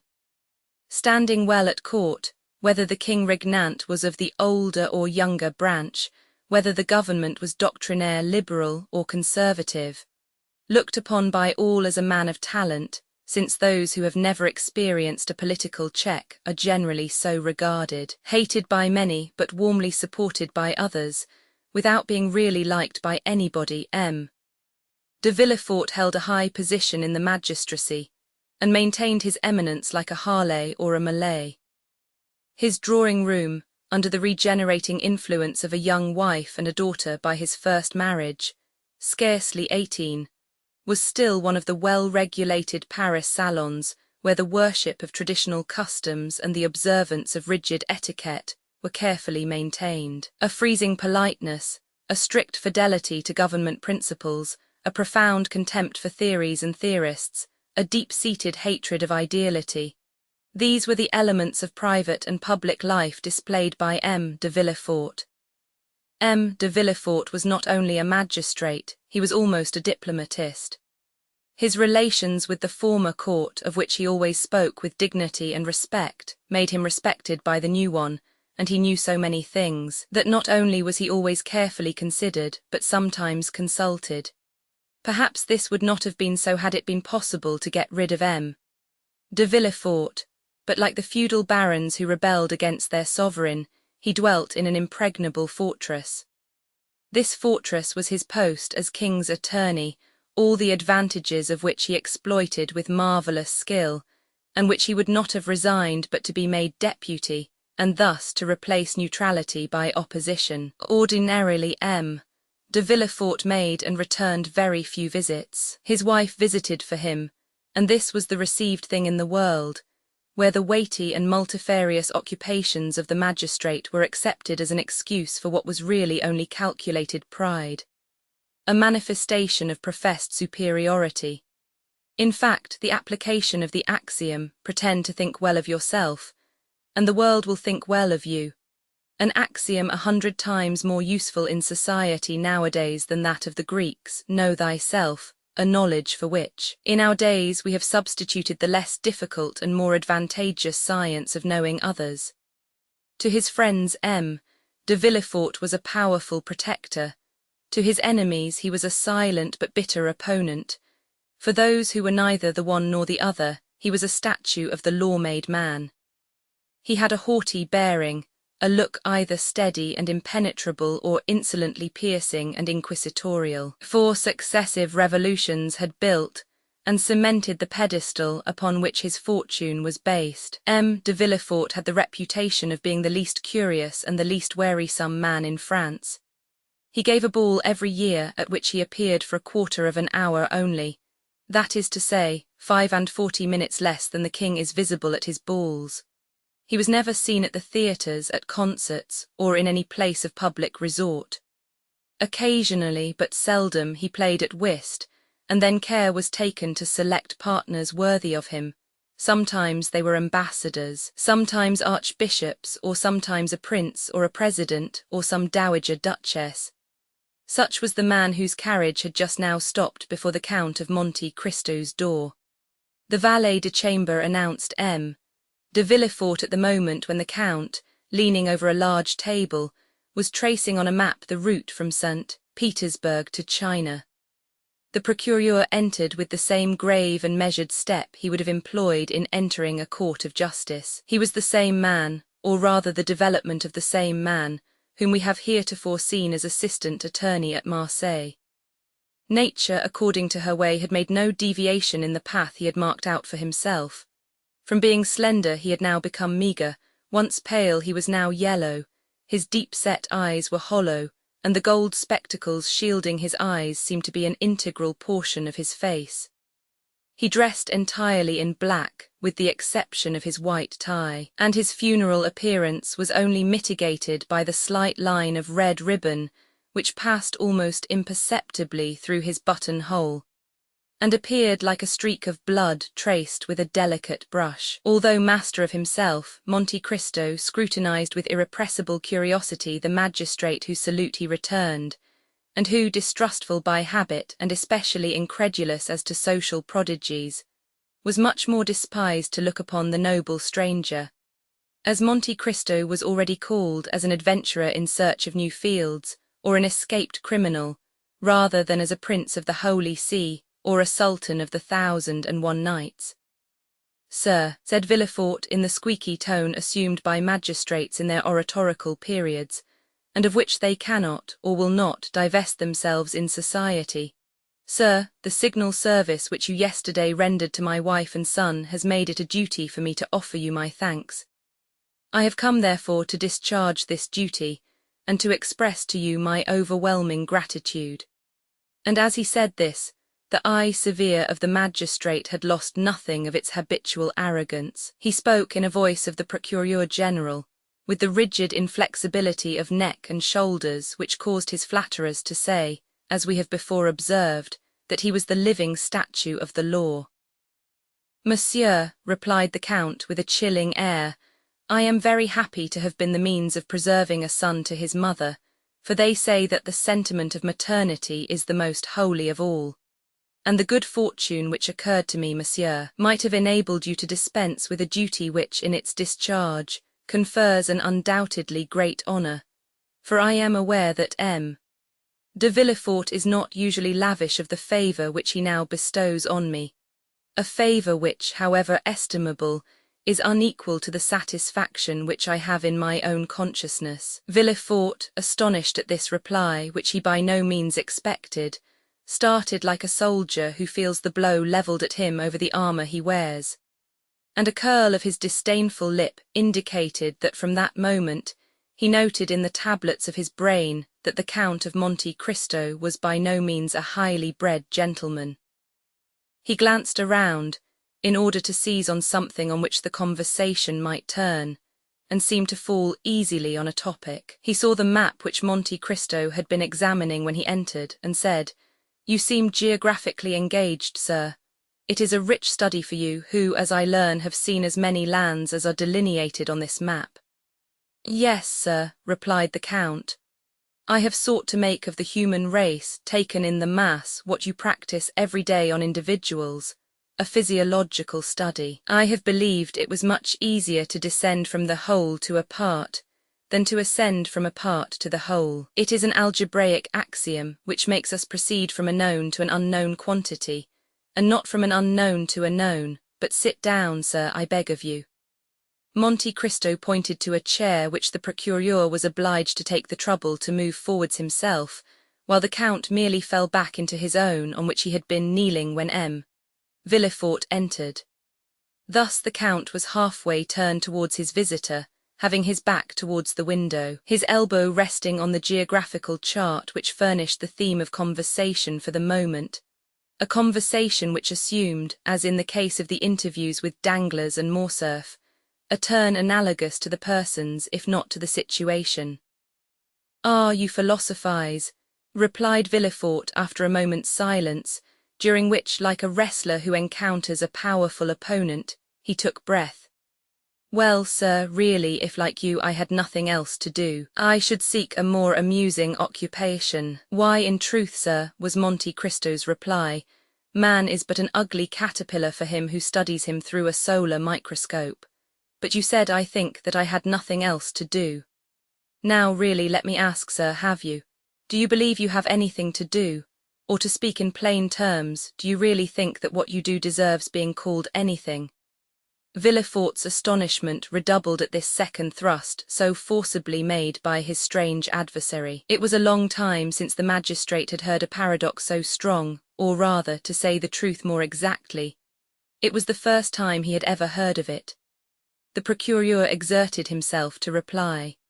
"Sir," he responded, "you are a stranger, and I believe you say yourself that a portion of your life has been spent in Oriental countries, so you are not aware how human justice, so expeditious in barbarous countries, takes with us a prudent and well-studied course. Oh, yes, yes, I do, sir.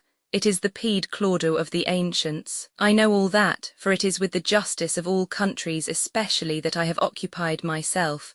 It is with the criminal procedure of all nations that I have compared natural justice. And I must say, sir, that it is the law of primitive nations, that is, the law of retaliation, that I have most frequently found to be according to the law of God.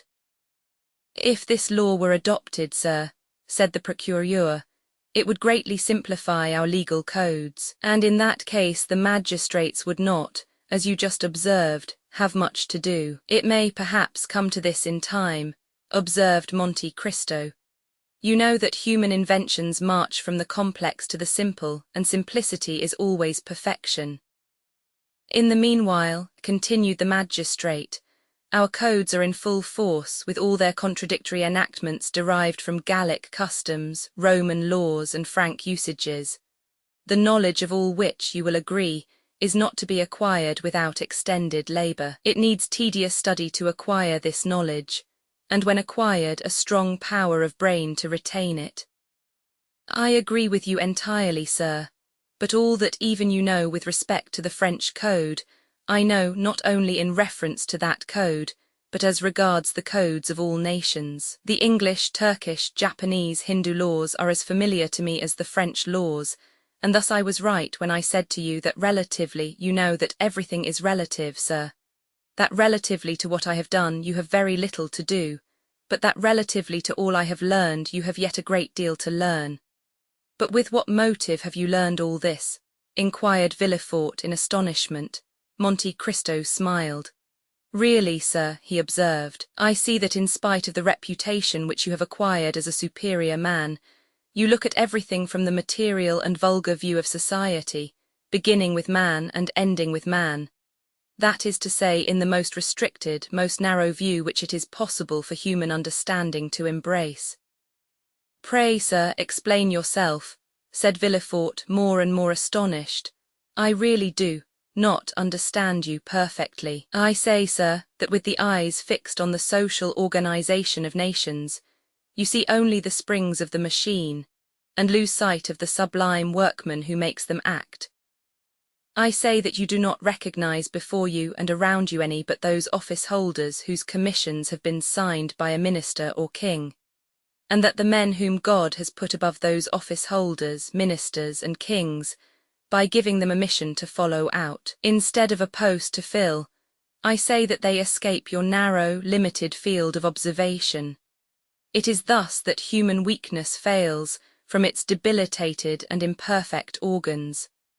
Tobias took the angel who restored him to light for an ordinary young man. The nations took Attila, who was doomed to destroy them, for a conqueror similar to other conquerors, and it was necessary for both to reveal their missions that they might be known and acknowledged. One was compelled to say, I am the angel of the Lord, and the other, I am the hammer of God, in order that the divine essence in both might be revealed. Then, said Villefort, more and more amazed, and really supposing he was speaking to a mystic or a madman, you consider yourself as one of those extraordinary beings whom you have mentioned. And why not? Said Monte Cristo coldly. Your pardon, sir, replied Villefort, quite astounded, but you will excuse me if, when I presented myself to you, I was unaware that I should meet with a person whose knowledge and understanding so far surpassed the usual knowledge and understanding of men. It is not usual with us corrupted wretches of civilization to find gentlemen like yourself, possessors, as you are, of immense fortune. At least, so it is said. And I beg you to observe that I do not inquire, I merely repeat. It is not usual, I say, for such privileged and wealthy beings to waste their time in speculations on the state of society, in philosophical reveries, intended at best to console those whom fate has disinherited from the goods of this world. Really, sir, retorted the Count, have you attained the eminent situation in which you are without having admitted, or even without having met with exceptions? And do you never use your eyes, which must have acquired so much finesse and certainty, to divine at a glance the kind of man by whom you are confronted? Should not a magistrate be not merely the best administrator of the law, but the most crafty expounder of the chicanery of his profession, a steel probe to search hearts, a touchstone to try the gold which in each soul is mingled with more or less of alloy? Sir, said Villefort, upon my word you overcome me. I really never heard a person speak as you do. Because you remain eternally encircled in a round of general conditions, and have never dared to raise your wings into those upper spheres which God has peopled with invisible or exceptional beings. And you allow then, sir, that spheres exist, and that these marked and invisible beings mingle amongst us. Why should they not? Can you see the air you breathe, and yet without which you could not for a moment exist? Then we do not see those beings to whom you allude. Yes, we do. You see them whenever God pleases to allow them to assume a material form. You touch them, come in contact with them, speak to them, and they reply to you. Ah, said Villefort, smiling, I confess I should like to be warned when one of these beings is in contact with me. You have been served as you desire, monsieur, for you were warned just now, and I now again warn you. Then you yourself are one of these marked beings. Yes, monsieur, I believe so, for until now no man has found himself in a position similar to mine. The dominions of kings are limited either by mountains or rivers, or a change of manners, or an alteration of language. My kingdom is bounded only by the world, for I am not an Italian or a Frenchman or a Hindu or an American or a Spaniard. I am a cosmopolite. No country can say it saw my birth. God alone knows what country will see me die. I adopt all customs, speak all languages. You believe me to be a Frenchman, for I speak French with the same facility and purity as yourself. Well, Ali, my Nubian, believes me to be an Arab. Bertuccio, my steward, takes me for a Roman. Haydée, my slave, thinks me a Greek.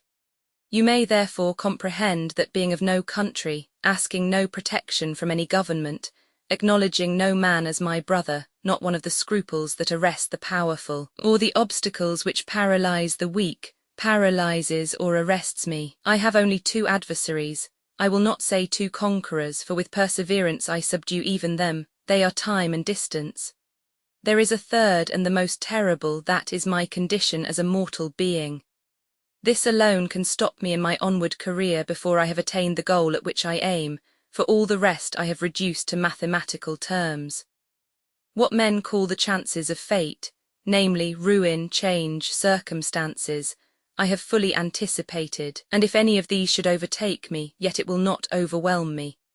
Unless I die, I shall always be what I am, and therefore it is that I utter the things you have never heard, even from the mouths of kings, for kings have need and other persons have fear of you.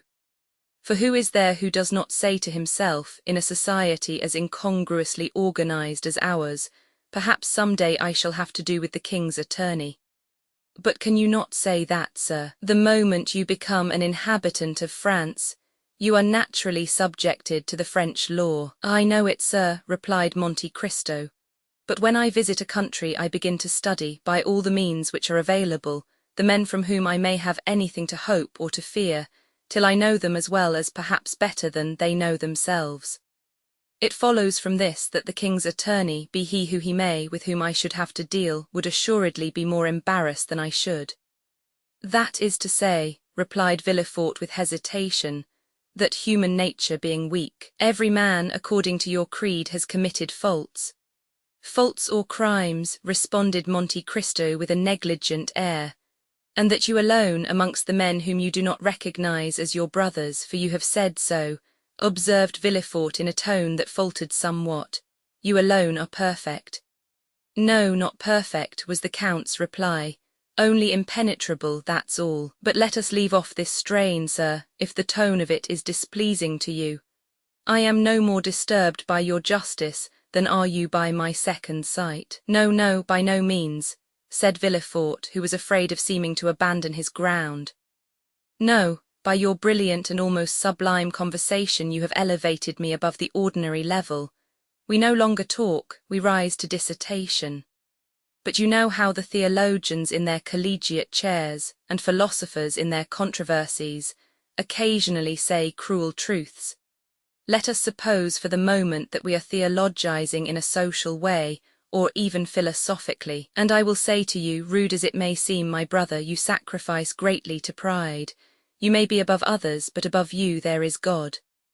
Above us all, sir, was Monte Cristo's response, in a tone and with an emphasis so deep that Villefort involuntarily shuddered. I have my pride for men, serpents always ready to threaten everyone who would pass without crushing them underfoot. But I lay aside that pride before God, who has taken me from nothing to make me what I am. Then, Count, I admire you, said Villefort, who for the first time in this strange conversation used the aristocratic form to the unknown personage, whom until now he had only called Monsieur. Yes, and I say to you, if you are really strong, really superior, really pious, or impenetrable, which you were right in saying amounts to the same thing, then be proud, sir, for that is the characteristic of predominance. Yet you have unquestionably some ambition. I have, sir, and what may it be? I too, as happens to every man once in his life, have been taken by Satan into the highest mountain in the earth, and when there he showed me all the kingdoms of the world, and as he said before, so said he to me, Child of earth, what wouldst thou have to make thee adore me? I reflected long, for a gnawing ambition had long preyed upon me, and then I replied, Listen. I have always heard of Providence, and yet I have never seen him, or anything that resembles him, or which can make me believe that he exists. I wish to be Providence myself, for I feel that the most beautiful, noblest, most sublime thing in the world is to recompense and punish. Satan bowed his head and groaned. You mistake, he said, Providence does exist, only you have never seen him, because the child of God is as invisible as the parent. You have seen nothing that resembles him, because he works by secret springs, and moves by hidden ways. All I can do for you is to make you one of the agents of that providence.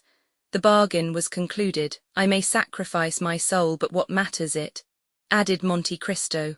If the thing were to do again, I would again do it. Villefort looked at Monte Cristo with extreme amazement. Count, he inquired, have you any relations? No, sir, I am alone in the world. So much the worse. Why? Asked Monte Cristo. Because then you might witness a spectacle calculated to break down your pride. You say you fear nothing but death. I did not say that I feared it, I only said that death alone could check the execution of my plans. And old age, my end will be achieved before I grow old. And madness. I have been nearly mad, and you know the axiom non bis in idem. It is an axiom of criminal law, and consequently you understand its full application. Sir, continued Villefort, there is something to fear besides death, old age, and madness. For instance, there is apoplexy, that lightning stroke which strikes but does not destroy you, and yet which brings everything to an end. You are still yourself as now, and yet you are yourself no longer. You who, like Ariel, verge on the angelic, are but an inert mass, which, like Caliban, verges on the brutal. And this is called in human tongues, as I tell you, neither more nor less than apoplexy. Come, if so you will, Count, and continue this conversation at my house. Any day you may be willing to see an adversary capable of understanding and anxious to refute you, and I will show you my father, M. Noirtier de Villefort, one of the most fiery Jacobins of the French Revolution. That is to say, he had the most remarkable audacity, seconded by a most powerful organization. A man who has not, perhaps, like yourself, seen all the kingdoms of the earth, but who has helped to overturn one of the greatest. In fact, a man who believed himself, like you, one of the envoys, not of God, but of a supreme being, not of Providence, but of fate. Well, sir, the rupture of a blood vessel on the lobe of the brain has destroyed all this, not in a day, not in an hour, but in a second. M. Noirtier, who on the previous night was the old Jacobin, the old senator, the old Carbonaro, laughing at the guillotine, the cannon, and the dagger, M. Noirtier, playing with revolutions, M. Noirtier, for whom France was a vast chessboard from which pawns, rooks, knights, and queens were to disappear, so that the king was checkmated, M. Noirtier the redoubtable. Was the next morning poor Noirtier, the helpless old man at the tender mercies of the weakest creature in the household, that is, his grandchild Valentine. A dumb and frozen carcass, in fact, living painlessly on, that time may be given for his frame to decompose without his consciousness of its decay.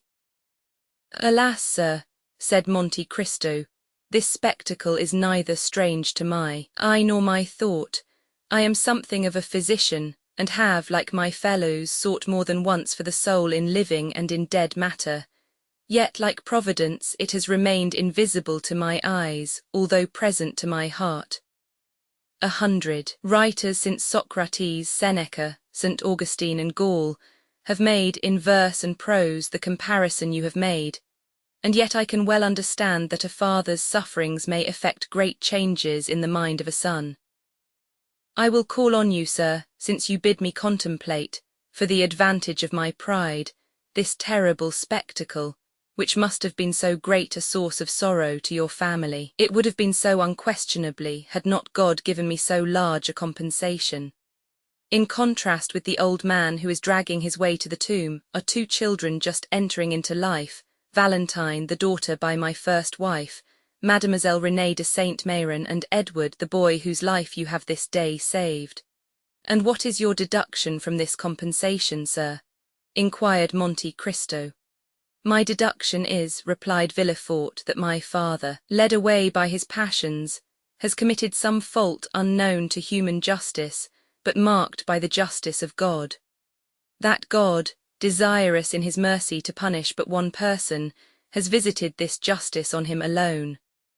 Monte Cristo, with a smile on his lips, uttered in the depths of his soul a groan which would have made Villefort fly had he but heard it. Adieu, sir, said the magistrate, who had risen from his seat. I leave you, bearing a remembrance of you, a remembrance of esteem which I hope will not be disagreeable to you when you know me better, for I am not a man to bore my friends, as you will learn. Besides, you have made an eternal friend of Madame de Villefort.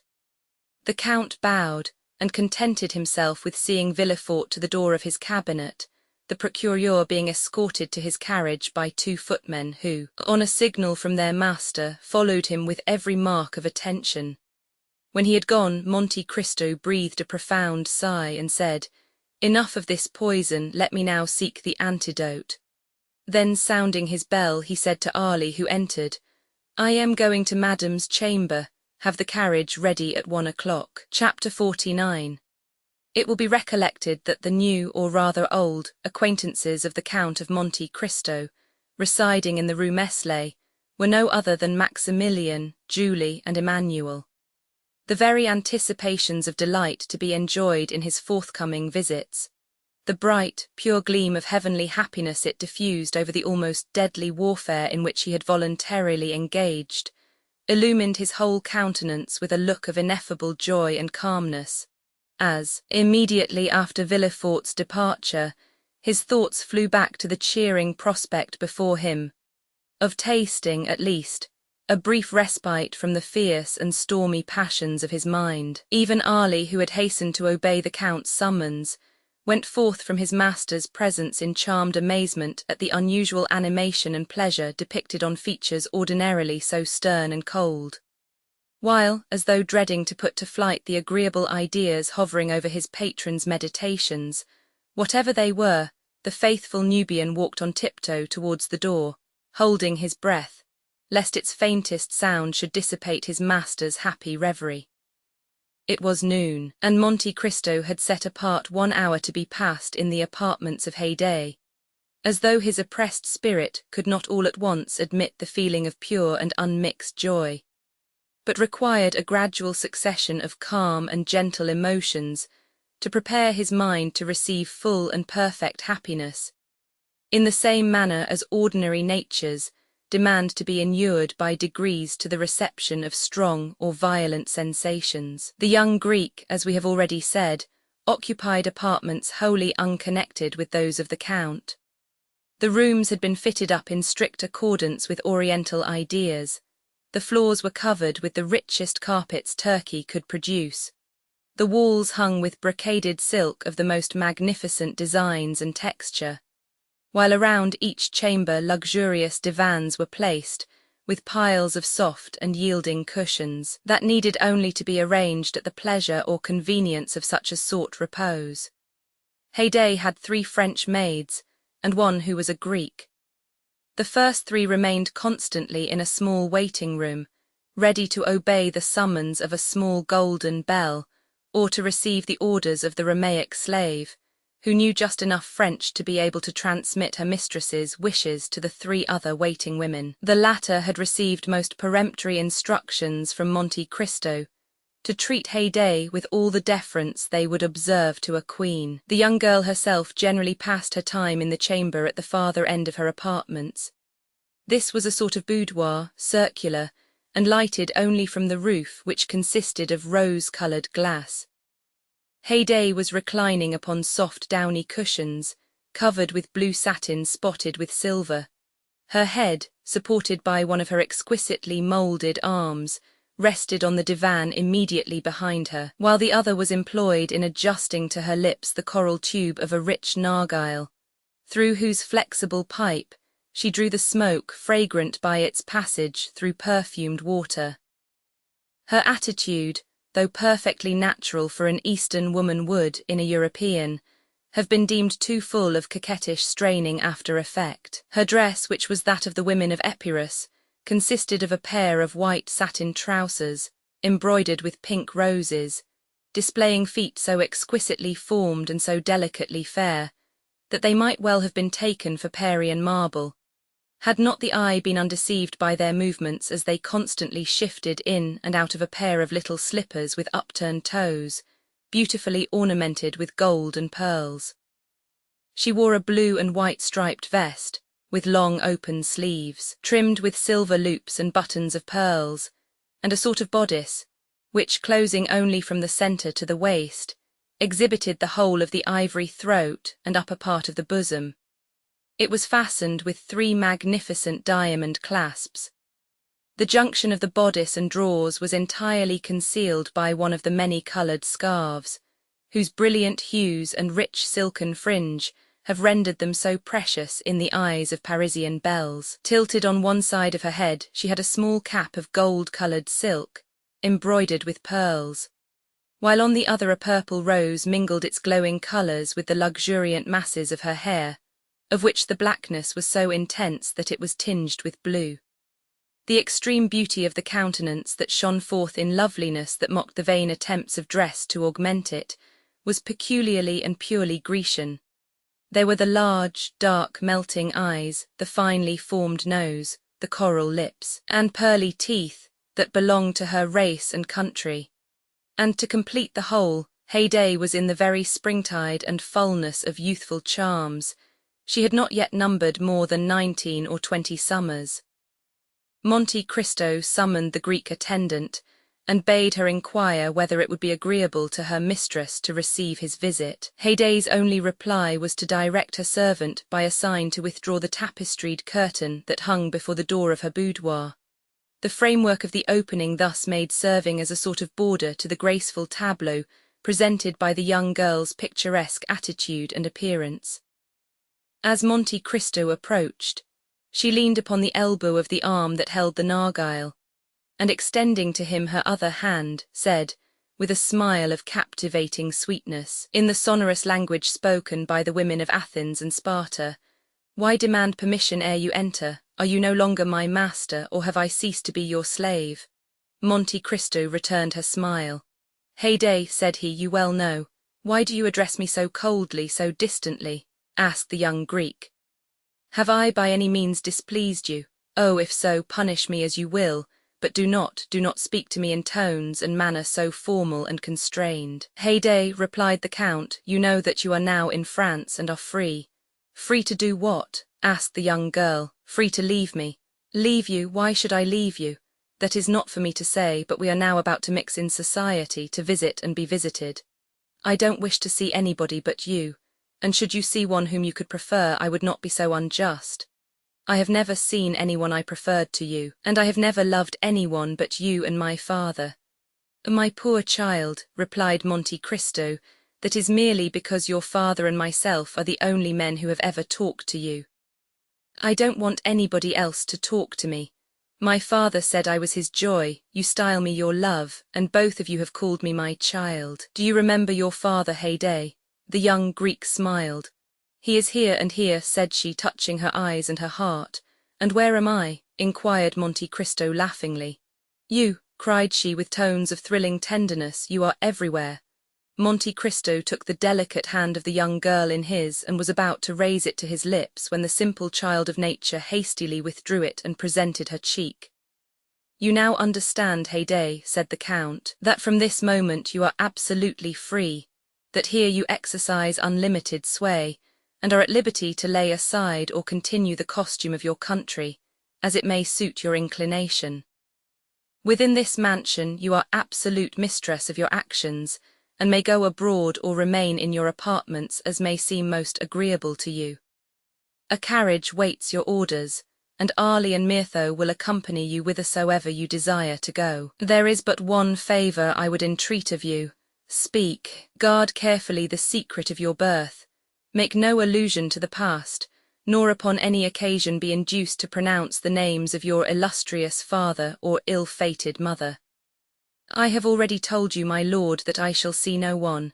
It is possible, Heyday, that so perfect a seclusion, though conformable with the habits and customs of the East, may not be practicable in Paris. Endeavour, then, to accustom yourself to our manner of living in these northern climes as you did to those of Rome, Florence, Milan, and Madrid. It may be useful to you one of these days, whether you remain here or return to the East. The young girl raised her tearful eyes towards Monte Cristo as she said with touching earnestness, Whether we return to the East, you mean to say, my lord, do you not? My child, returned Monte Cristo, you know full well that whenever we part, it will be no fault or wish of mine. The tree forsakes not the flower falls from the tree. My lord, replied Heyday, I never will leave you, for I am sure I could not exist without you. My poor girl, in 10 years I shall be old, and you will be still young. My father had a long white beard, but I loved him. He was 60 years old, but to me he was handsomer than all the fine youths I saw. Then tell me, Heyday, do you believe you shall be able to accustom yourself to our present mode of life? Shall I see you? Every day. Then what do you fear, my lord? You might find it dull. No, my lord. In the morning I shall rejoice in the prospect of your coming, and in the evening dwell with delight on the happiness I have enjoyed in your presence. Then too, when alone, I can call forth mighty pictures of the past, see vast horizons bounded only by the towering mountains of Pindus and Olympus. Oh, believe me, that when 3 great passions, such as sorrow, love, and gratitude, fill the heart, ennui can find no place. You are a worthy daughter of Epirus, Heyday, and your charming and poetical ideas prove well your descent from that race of goddesses who claim your country as their birthplace. Depend on my care to see that your youth is not blighted, or suffered to pass away in ungenial solitude. And of this be well assured, that if you love me as a father, I love you as a child. You are wrong, my lord. The love I have for you is very different from the love I had for my father. My father died, but I did not die. If you were to die, I should die too. The Count, with a smile of profound tenderness, extended his hand, and she carried it to her lips. Monte Cristo, thus attuned to the interview he proposed to hold with Morrel and his family, departed, murmuring as he went these lines of Pindar. Youth is a flower of which love is the fruit. Happy is he who, after having watched its silent growth, is permitted to gather and call it his own. The carriage was prepared according to orders, and stepping lightly into it, the Count drove off at his usual rapid pace. Chapter 50. In a very few minutes the Count reached No. 7 in the Rue Meslay. The house was of white stone, and in a small court before it were 2 small beds full of beautiful flowers. In the concierge that opened the gate the Count recognized Cockles, but as he had but one eye, and that eye had become somewhat dim in the course of 9 years, Cockles did not recognize the Count. The carriages that drove up to the door were compelled to turn, to avoid a fountain that played in a basin of rockwork, an ornament that had excited the jealousy of the whole quarter, and had gained for the place the appellation of the Little Versailles. It is needless to add that there were gold and silver fish in the basin. The house, with kitchens and cellars below, had above the ground floor 2 stories and attics. The whole of the property, consisting of an immense workshop, 2 pavilions at the bottom of the garden and the garden itself, had been purchased by Emmanuel, who had seen at a glance that he could make of it a profitable speculation. He had reserved the house and half the garden, and building a wall between the garden and the workshops, had let them upon lease with the pavilions at the bottom of the garden. So that for a trifling sum he was as well lodged, and as perfectly shut out from observation as the inhabitants of the finest mansion in the Faubourg Saint-Germain. The breakfast-room was finished in oak, the salon in mahogany, and the furnishings were of blue velvet. The bedroom was in citron wood and green damask. There was a study for Emmanuel, who never studied, and a music-room for Julie, who never played. The whole of the second story was set apart for Maximilian. It was precisely similar to his sister's apartments, except that for the breakfast parlour he had a billiard-room, where he received his friends. He was superintending the grooming of his horse, and smoking his cigar at the entrance of the garden, when the Count's carriage stopped at the gate. Cockles opened the gate, and Baptistin, springing from the box, inquired whether Monsieur and Madame Herbolt and Monsieur Maximilian Morrel would see His Excellency the Count of Monte Cristo. "The Count of Monte Cristo," cried Morrel, throwing away his cigar and hastening to the carriage. "I should think we would see him. Ah, 1,000 thanks, Count, for not having forgotten your promise." And the young officer shook the Count's hand so warmly that Monte Cristo could not be mistaken as to the sincerity of his joy, and he saw that he had been expected with impatience, and was received with pleasure. "Come, come," said Maximilian, "I will serve as your guide. Such a man as you are ought not to be introduced by a servant. My sister is in the garden plucking the dead roses. My brother is reading his 2 papers, La Presse and Les Débats, within 6 steps of her. For wherever you see Madame Herbolt, you have only to look within a circle of 4 yards and you will find M. Emmanuel, and reciprocally, as they say at the Polytechnic School. At the sound of their steps, a young woman of 20 to 25, dressed in a silk morning gown, and busily engaged in plucking the dead leaves off a noisette rose tree, raised her head. This was Julie, who had become, as the clerk of the house of Thompson and French had predicted, Madame Emmanuel Herbolt. She uttered a cry of surprise at the sight of a stranger, and Maximilian began to laugh. "Don't disturb yourself, Julie," said he. "The Count has only been 2 or 3 days in Paris, but he already knows what a fashionable woman of the Marais is, and if he does not, you will show him."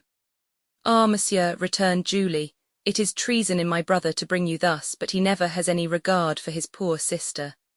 Penelon, an old man who was digging busily at one of the beds, stuck his spade in the earth and approached, cap in hand, striving to conceal a quid of tobacco he had just thrust into his cheek. A few locks of grey mingled with his hair, which was still thick and matted, while his bronzed features and determined glance well suited an old sailor who had braved the heat of the equator and the storms of the tropics. "I think you hailed me Mademoiselle Julie," said he. Penelon had still preserved the habit of calling his master's daughter Mademoiselle Julie, and had never been able to change the name to Madame Herbolt. "Penelon," replied Julie, "go and inform M.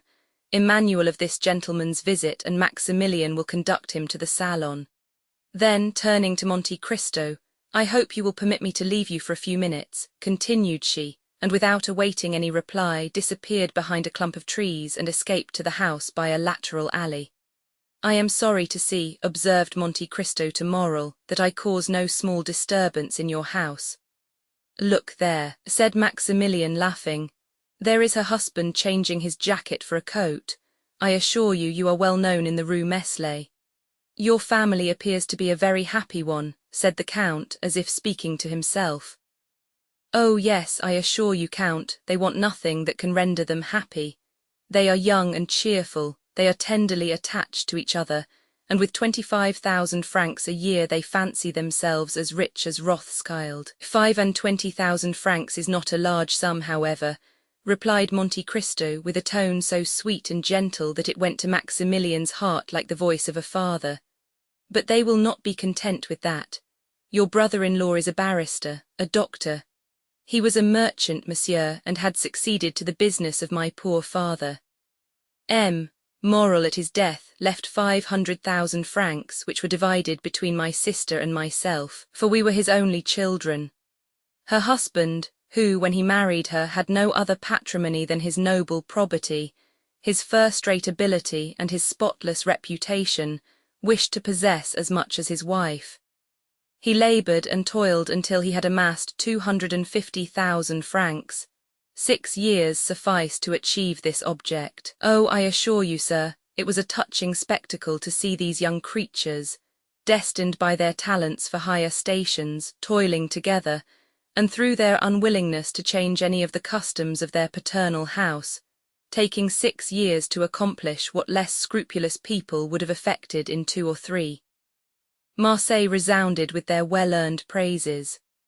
At last, one day, Emmanuel came to his wife, who had just finished making up the accounts. Julie, said he to her, Cockles has just given me the last rouleau of 100 francs. That completes the 250,000 francs we had fixed as the limits of our gains. Can you content yourself with the small fortune which we shall possess for the future? Listen to me. Our house transacts business to the amount of 1 million a year, from which we derive an income of 40,000 francs. We can dispose of the business, if we please, in an hour, for I have received a letter from M. Delaunay, in which he offers to purchase the goodwill of the house to unite with his own for 300,000 francs. Advise me what I had better do. Emmanuel, returned my sister, the house of Moral can only be carried on by a moral. Is it not worth 300,000 francs to save our father's name from the chances of evil fortune and failure? I thought so, replied Emmanuel, but I wish to have your advice. This is my counsel. Our accounts are made up and our bills paid. All we have to do is to stop the issue of any more and close our office. This was done instantly. It was 3 o'clock. At 1:15 a merchant presented himself to insure 2 ships. It was a clear profit of 15,000 francs. Monsieur, said Emmanuel, have the goodness to address yourself to M. Delaunay. We have quitted business. How long? Inquired the astonished merchant. 1/4 of an hour, was the reply. And this is the reason, monsieur, continued Maximilian, of my sister and brother-in-law having only 25,000 francs a year. Maximilian had scarcely finished his story, during which the Count's heart had swelled within him, when Emmanuel entered wearing a hat and coat. He saluted the Count with the air of a man who is aware of the rank of his guest. Then, after having led Monte Cristo around the little garden, he returned to the house. A large vase of Japan porcelain, filled with flowers that loaded the air with their perfume, stood in the salon. Julie, suitably dressed and her hair arranged, she had accomplished this feat in less than 10 minutes, received the Count on his entrance. The songs of the birds were heard in an aviary hard by, and the branches of laburnums and rose acacias formed an exquisite framework to the blue velvet curtains. Everything in this charming retreat, from the warble of the birds to the smile of the mistress, breathed tranquillity and repose. The Count had felt the influence of this happiness from the moment he entered the house, and he remained silent and pensive, forgetting that he was expected to renew the conversation, which had ceased after the first salutations had been exchanged. The silence became almost painful when, by a violent effort, tearing himself from his pleasing reverie. "Madam," said he at length, "I pray you to excuse my emotion, which must astonish you who are only accustomed to the happiness I meet here, but contentment is so new a sight to me that I could never be weary of looking at yourself and your husband." "We are very happy, monsieur," replied Julie, "but we have also known unhappiness, and few have ever undergone more bitter sufferings than ourselves." The Count's features displayed an expression of the most intense curiosity. "Oh, all this is a family history, as Chateaurenaud told you the other day," observed Maximilian. "This humble picture would have but little interest for you, accustomed as you are to behold the pleasures and the misfortunes of the wealthy and industrious.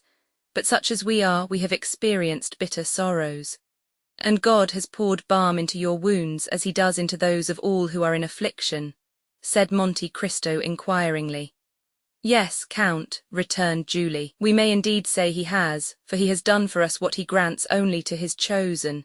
He sent us one of his angels. The Count's cheeks became scarlet, and he coughed in order to have an excuse for putting his handkerchief to his mouth.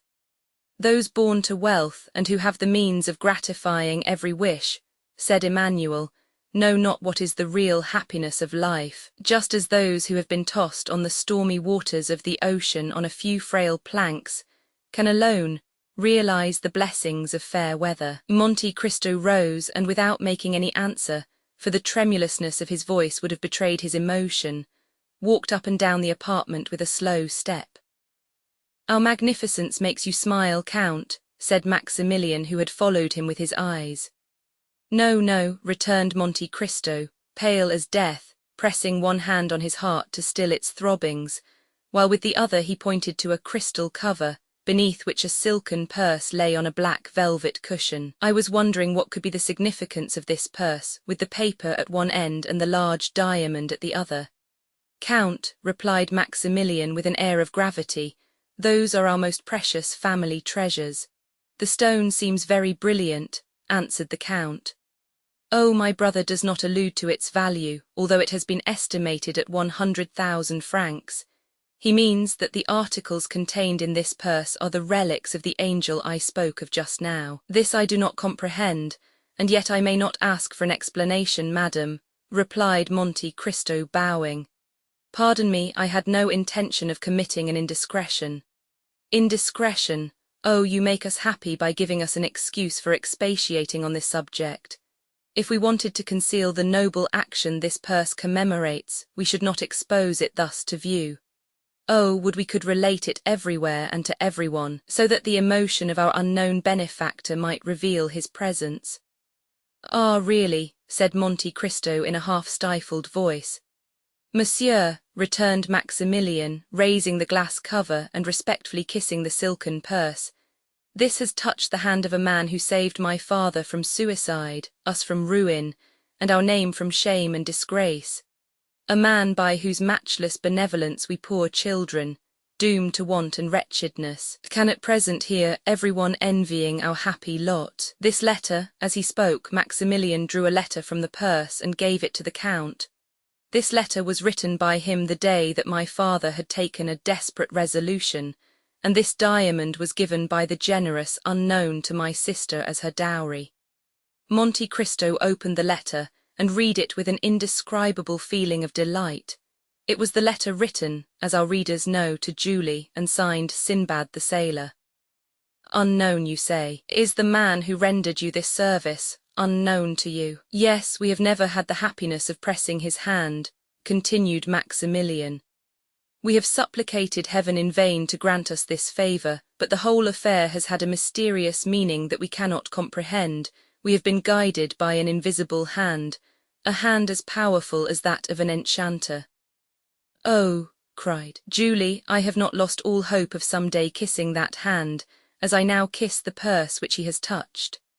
4 years ago, Penelon was at Tryst. Penelon, Count, is the old sailor you saw in the garden, and who from quartermaster has become gardener. Penelon, when he was at Tryst, saw on the quay an Englishman, who was on the point of embarking on board a yacht, and he recognized him as the person who called on my father the 5th of June, 1829, and who wrote me this letter on the 5th of September. He felt convinced of his identity, but he did not venture to address him. An Englishman, said Monte Cristo, who grew uneasy at the attention with which Julie looked at him. An Englishman, you say? Yes, replied Maximilian, an Englishman who represented himself as the confidential clerk of the house of Thomson and French at Rome. It was this that made me start when you said the other day at M. de Morcerf's that Messrs. Thomson and French were your bankers. That happened, as I told you, in 1829. For God's sake, tell me, did you know this Englishman? But you tell me also that the house of Thomson and French have constantly denied having rendered you this service. Yes, Then is it not probable that this Englishman may be someone who, grateful for a kindness your father had shown him, and which he himself had forgotten, has taken this method of requiting the obligation? Everything is possible in this affair, even a miracle. What was his name? Asked Monte Cristo. He gave no other name, answered Julie, looking earnestly at the Count, than that at the end of his letter Sinbad the sailor, which is evidently not his real name but a fictitious one.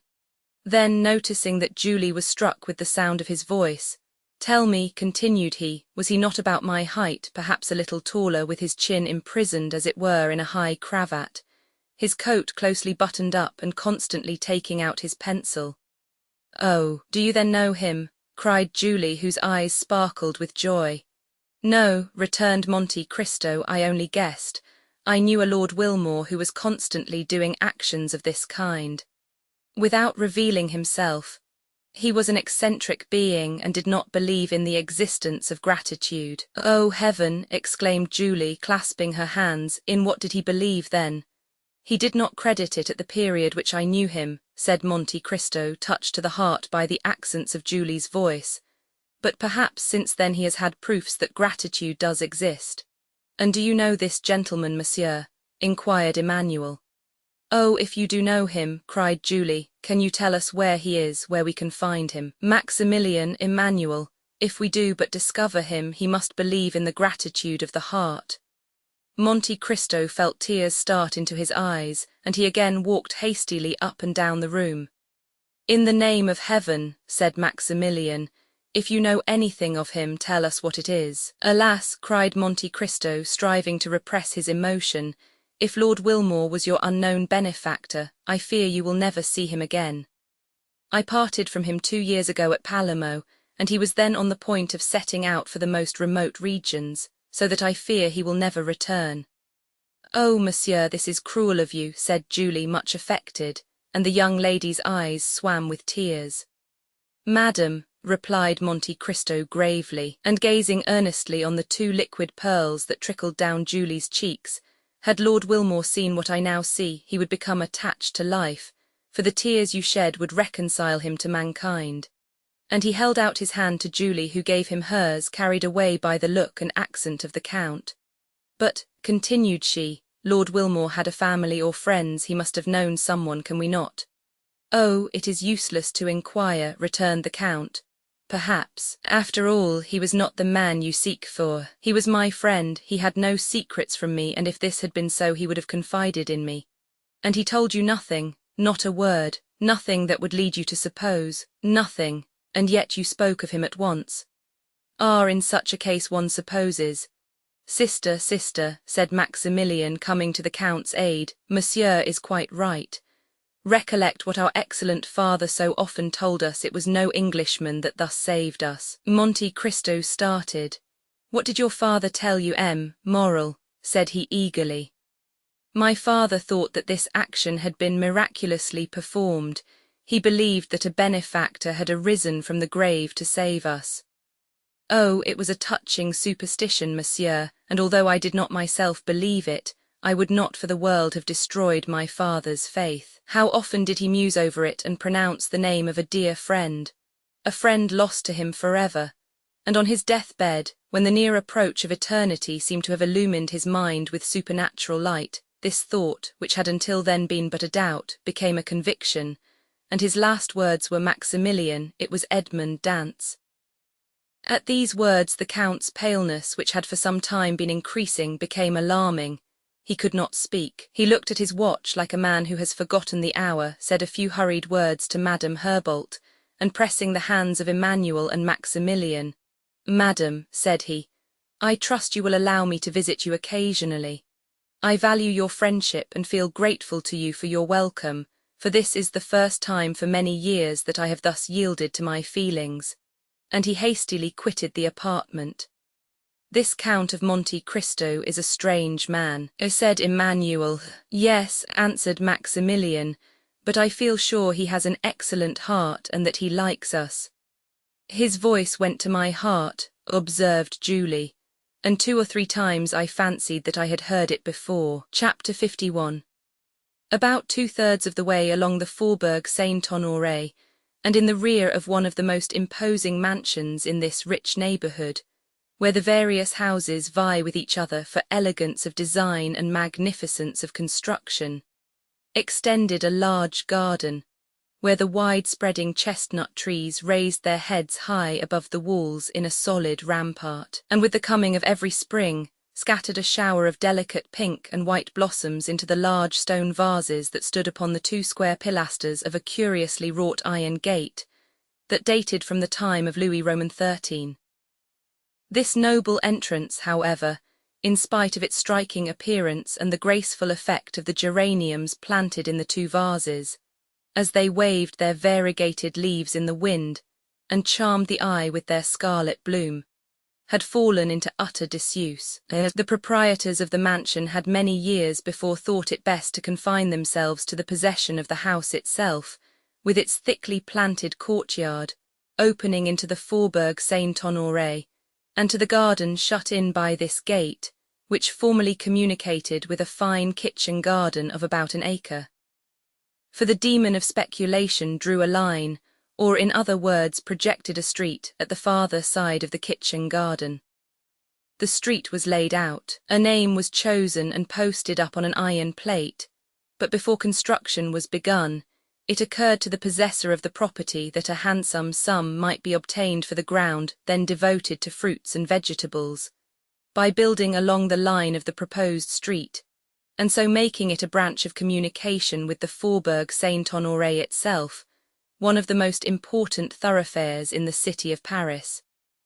In matters of speculation, however, though man proposes, yet money disposes. From some such difficulty, the newly named street died almost in birth, and the purchaser of the kitchen garden, having paid a high price for it, and being quite unable to find anyone willing to take his bargain off his hands without a considerable loss, yet still clinging to the belief that at some future day he should obtain a sum for it that would repay him, not only for his past outlay, but also the interest upon the capital locked up in his new acquisition, contented himself with letting the ground temporarily to some market gardeners, at a yearly rental of 500 francs.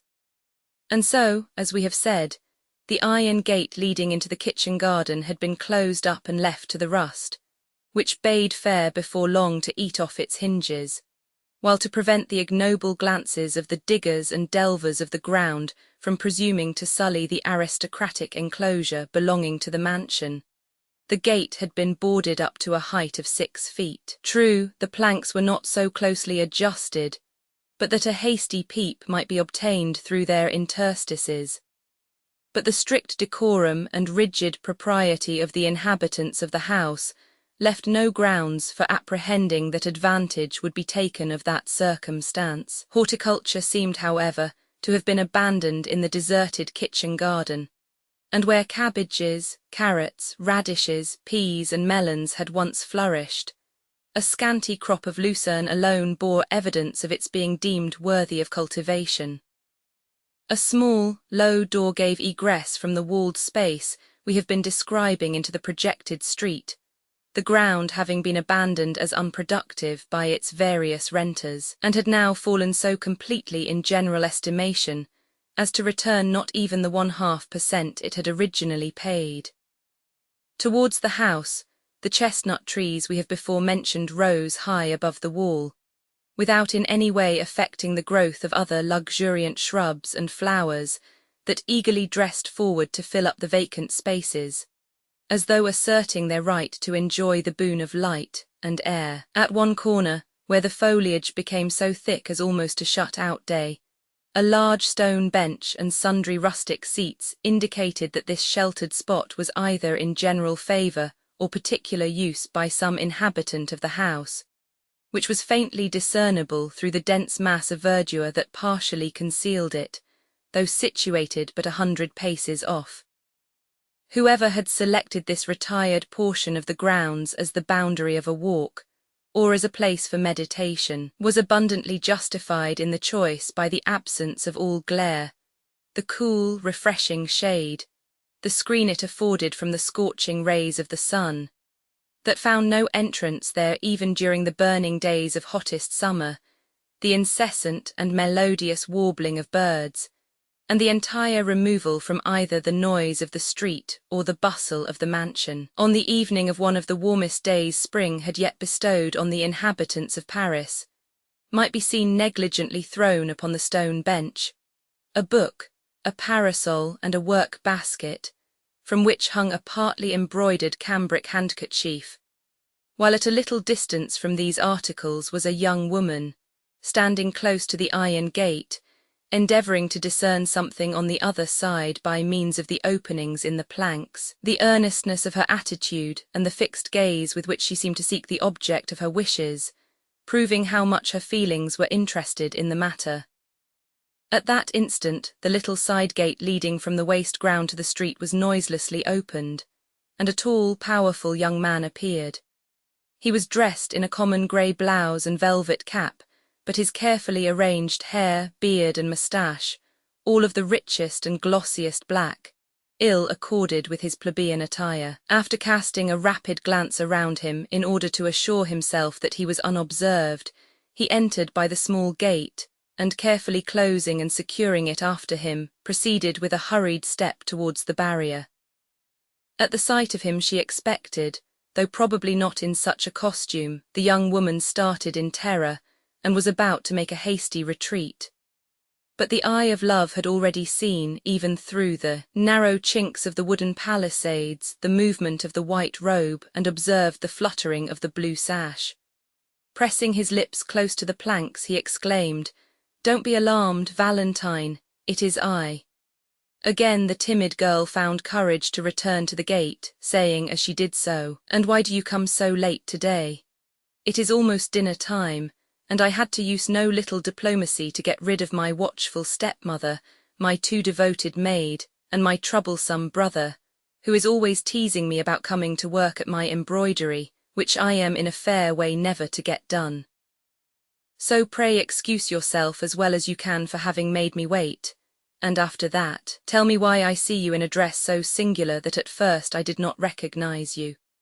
"Dearest Valentine," said the young man, "the difference between our respective stations makes me fear to offend you by speaking of my love, but yet I cannot find myself in your presence without longing to pour forth my soul, and tell you how fondly I adore you.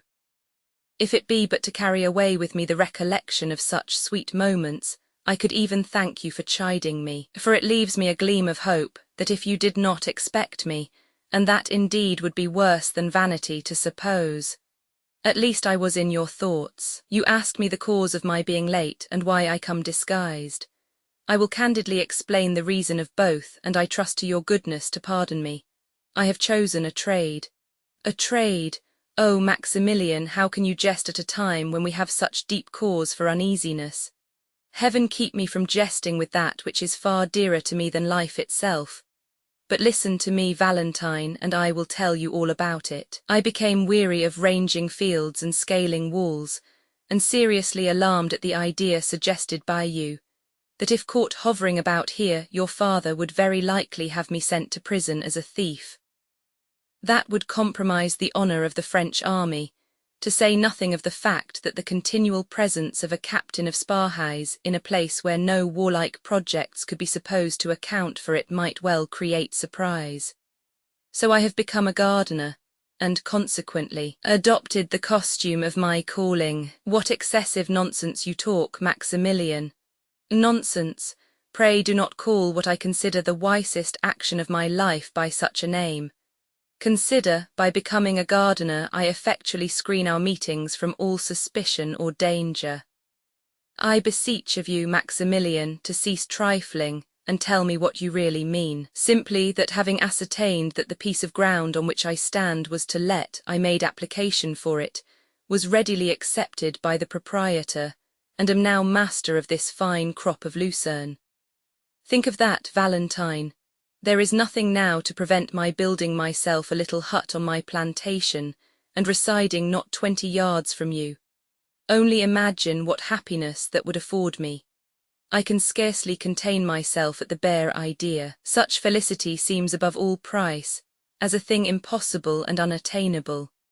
But would you believe that I purchase all this delight, joy, and happiness, for which I would cheerfully have surrendered 10 years of my life, at the small cost of 500 francs per annum, paid quarterly? Henceforth we have nothing to fear. I am on my own ground and have an undoubted right to place a ladder against the wall and to look over when I please, without having any apprehensions of being taken off by the police as a suspicious character. I may also enjoy the precious privilege of assuring you of my fond, faithful, and unalterable affection whenever you visit your favourite bower, unless, indeed, it offends your pride to listen to professions of love from the lips of a poor workingman, clad in a blouse and cap. A faint cry of mingled pleasure and surprise escaped from the lips of Valentine, who almost instantly said, in a saddened tone, as though some envious cloud darkened the joy which illumined her heart, "Alas, no, Maximilian, this must not be for many reasons. We should presume too much on our own strength, and like others perhaps be led astray by our blind confidence in each other's prudence. How can you for an instant entertain so unworthy a thought, dear Valentine? Have I not, from the first blessed hour of our acquaintance, schooled all my words and actions to your sentiments and ideas? And you have, I am sure, the fullest confidence in my honour. When you spoke to me of experiencing a vague and indefinite sense of coming danger, I placed myself blindly and devotedly at your service, asking no other reward than the pleasure of being useful to you. And have I ever since, by word or look, given you cause of regret for having selected me from the numbers that would willingly have sacrificed their lives for you? You told me, my dear Valentine, that you were engaged to M.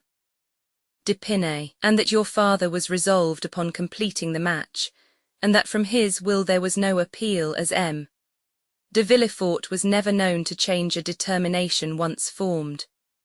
I kept in the background, as you wished, and waited, not for the decision of your heart or my own, but hoping that Providence would graciously interpose in our behalf and order events in our favour. But what cared I for delays or difficulties, Valentine, as long as you confessed that you loved me, and took pity on me? If you will only repeat that avowal now and then, I can endure anything. Ah, Maximilian, that is the very thing that makes you so bold, and which renders me at once so happy and unhappy, that I frequently ask myself whether it is better for me to endure the harshness of my stepmother, and her blind preference for her own child, or to be, as I now am, insensible to any pleasure save such as I find in these meetings, so fraught with danger to both. I will not admit that word, returned the young man. It is at once cruel and unjust. Is it possible to find a more submissive slave than myself? You have permitted me to converse with you from time to time, Valentine, but forbidden my ever following you in your walks or elsewhere. Have I not obeyed? And since I found means to enter this enclosure to exchange a few words with you through this gate, to be close to you without really seeing you, have I ever asked so much as to touch the hem of your gown, or tried to pass this barrier which is but a trifle to one of my youth and strength? Never has a complaint or a murmur escaped me. I have been bound by my promises as rigidly as any knight of olden times. Come, come, dearest Valentine, confess that what I say is true, lest I be tempted to call you unjust. It is true, said Valentine, as she passed the end of her slender fingers through a small opening in the planks, and permitted Maximilian to press his lips to them. And you are a true and faithful friend. But still you acted from motives of self-interest, my dear Maximilian, for you well knew that from the moment in which you had manifested an opposite spirit, all would have been ended between us.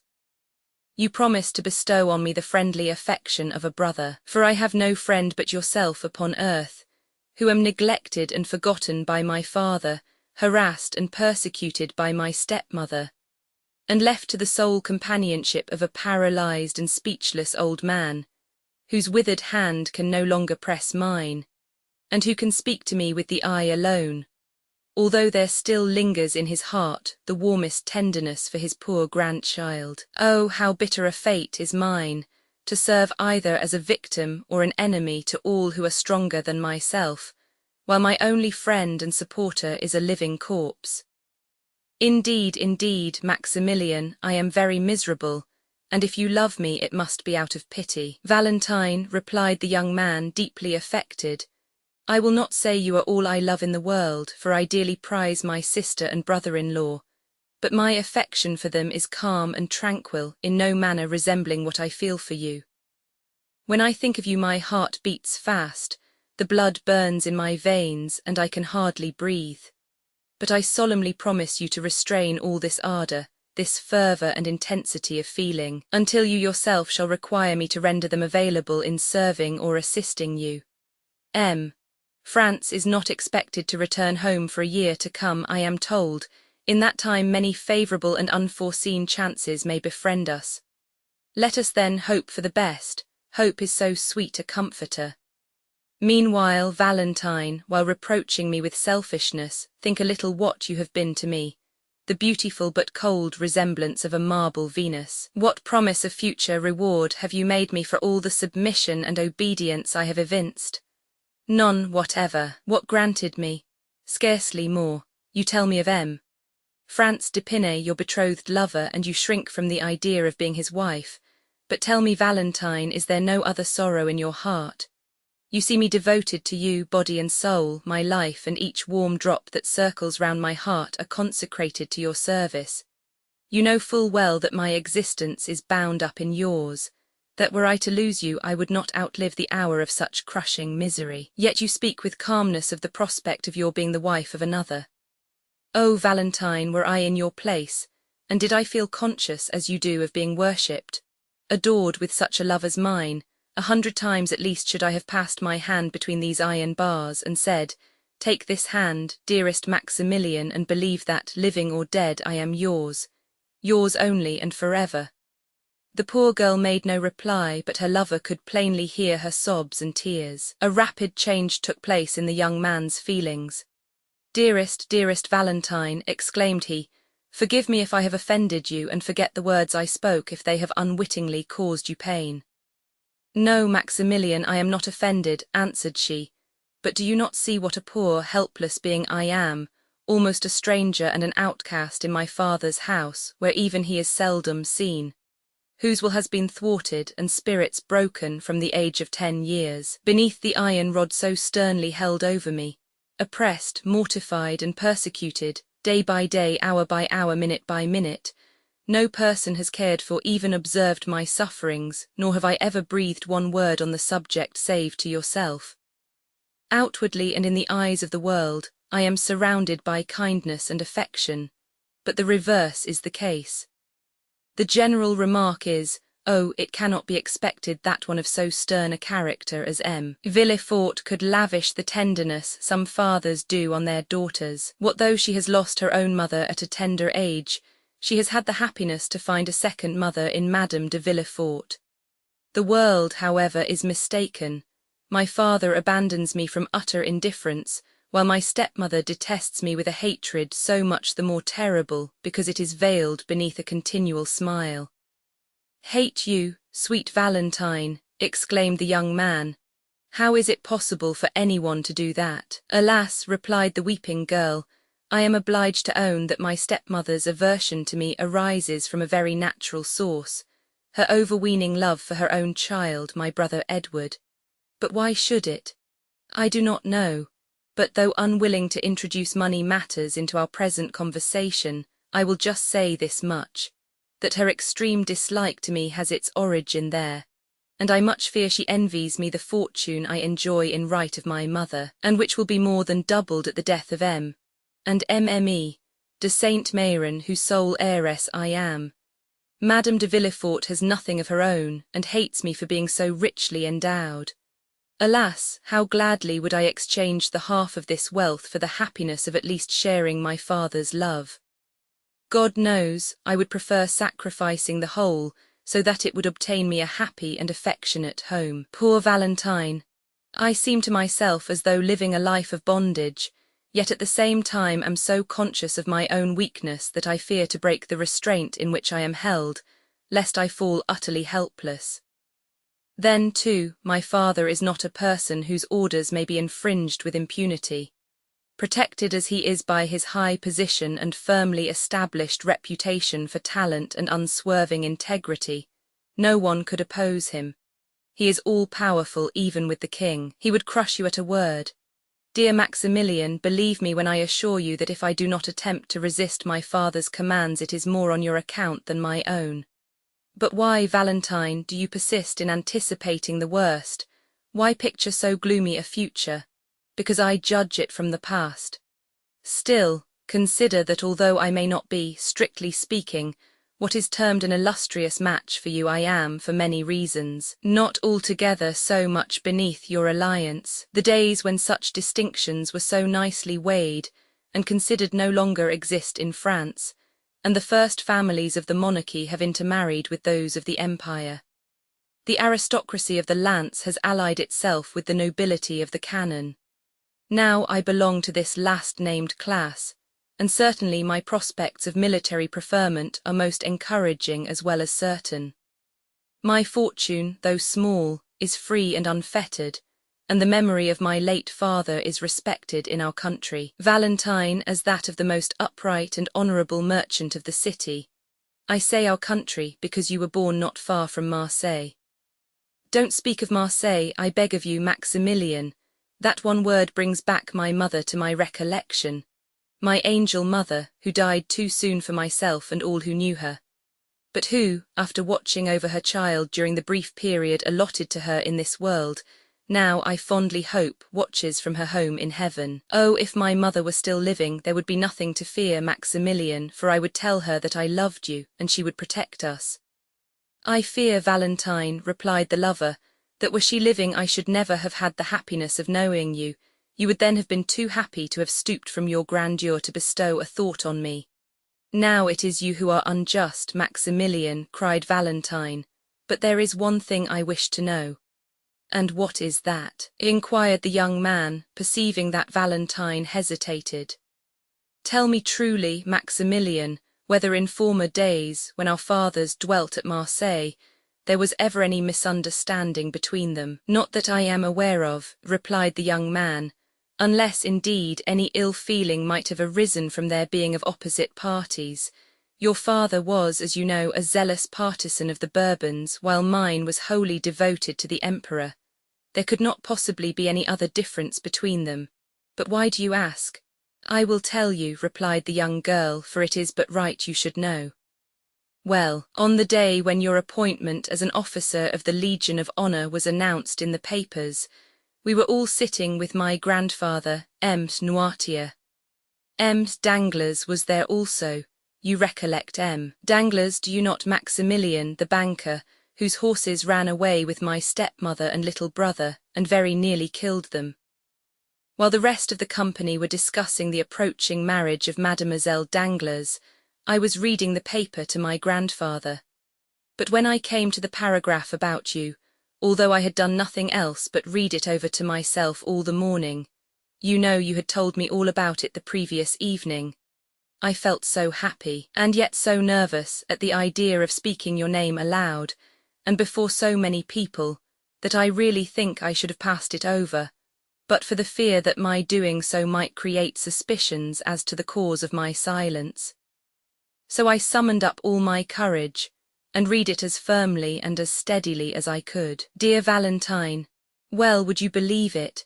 Directly my father caught the sound of your name he turned round quite hastily, and like a poor silly thing I was so persuaded that everyone must be as much affected as myself by the utterance of your name, that I was not surprised to see my father start and almost tremble. But I even thought, though that surely must have been a mistake, that Dantès trembled too. Moral, cried my father, stop a bit. Then knitting his brows into a deep frown, he added, surely this cannot be one of the Moral family who lived at Marseille, and gave us so much trouble from their violent Bonapartism. I mean about the year 1815. Yes, replied Dantès, I believe he is the son of the old shipowner. Indeed, answered Maximilian. And what did your father say then, Valentine? Oh, such a dreadful thing that I don't dare to tell you. Always tell me everything, said Maximilian with a smile. Ah, continued my father, still frowning, Their idolized emperor treated these madmen as they deserved. He called them food for cannon, which was precisely all they were good for. And I am delighted to see that the present government have adopted this salutary principle with all its pristine vigor. If Algiers were good for nothing, but to furnish the means of carrying so admirable an idea into practice, it would be an acquisition well worthy of struggling to obtain, though it certainly does cost France somewhat dear to assert her rights in that uncivilized country. Brutal politics, I must confess, said Maximilian, but don't attach any serious importance, dear, to what your father said. My father was not a bit behind yours in that sort of talk. Why, said he, does not the emperor, who has devised so many clever and efficient modes of improving the art of war, organize a regiment of lawyers, judges, and legal practitioners, sending them in the hottest fire the enemy could maintain, and using them to save better men? You see, my dear, that for picturesque expression and generosity of spirit, there is not much to choose between the language of either party. But what did Danglars say to this outburst on the part of the procureur? Oh, he laughed, and in that singular manner so peculiar to himself, half malicious, half ferocious.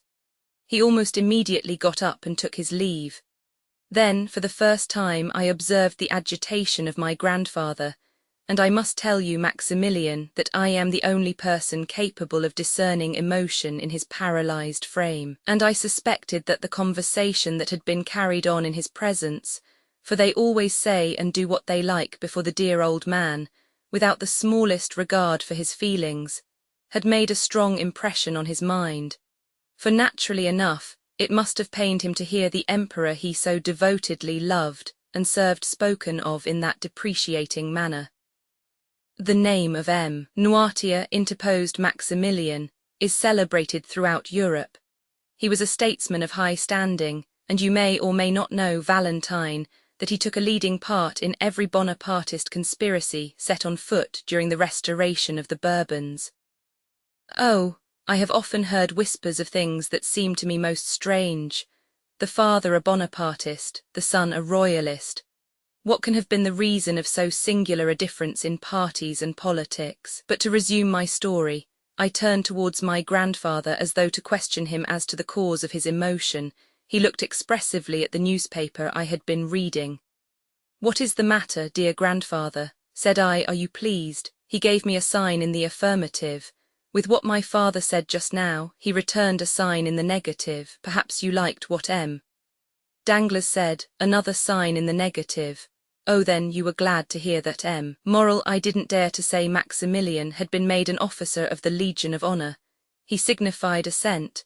Only think of the poor old man's being so pleased to think that you, who were a perfect stranger to him, had been made an officer of the Legion of Honor. Perhaps it was a mere whim on his part, for he is falling, they say, into second childhood, but I love him for showing so much interest in you. How singular, murmured Maximilian. Your father hates me, while your grandfather, on the contrary, what strange feelings are aroused by politics. Hush, cried Valentine suddenly, someone is coming. Maximilian leaped at one bound into his crop of lucerne, which he began to pull up in the most ruthless way under the pretext of being occupied in weeding it.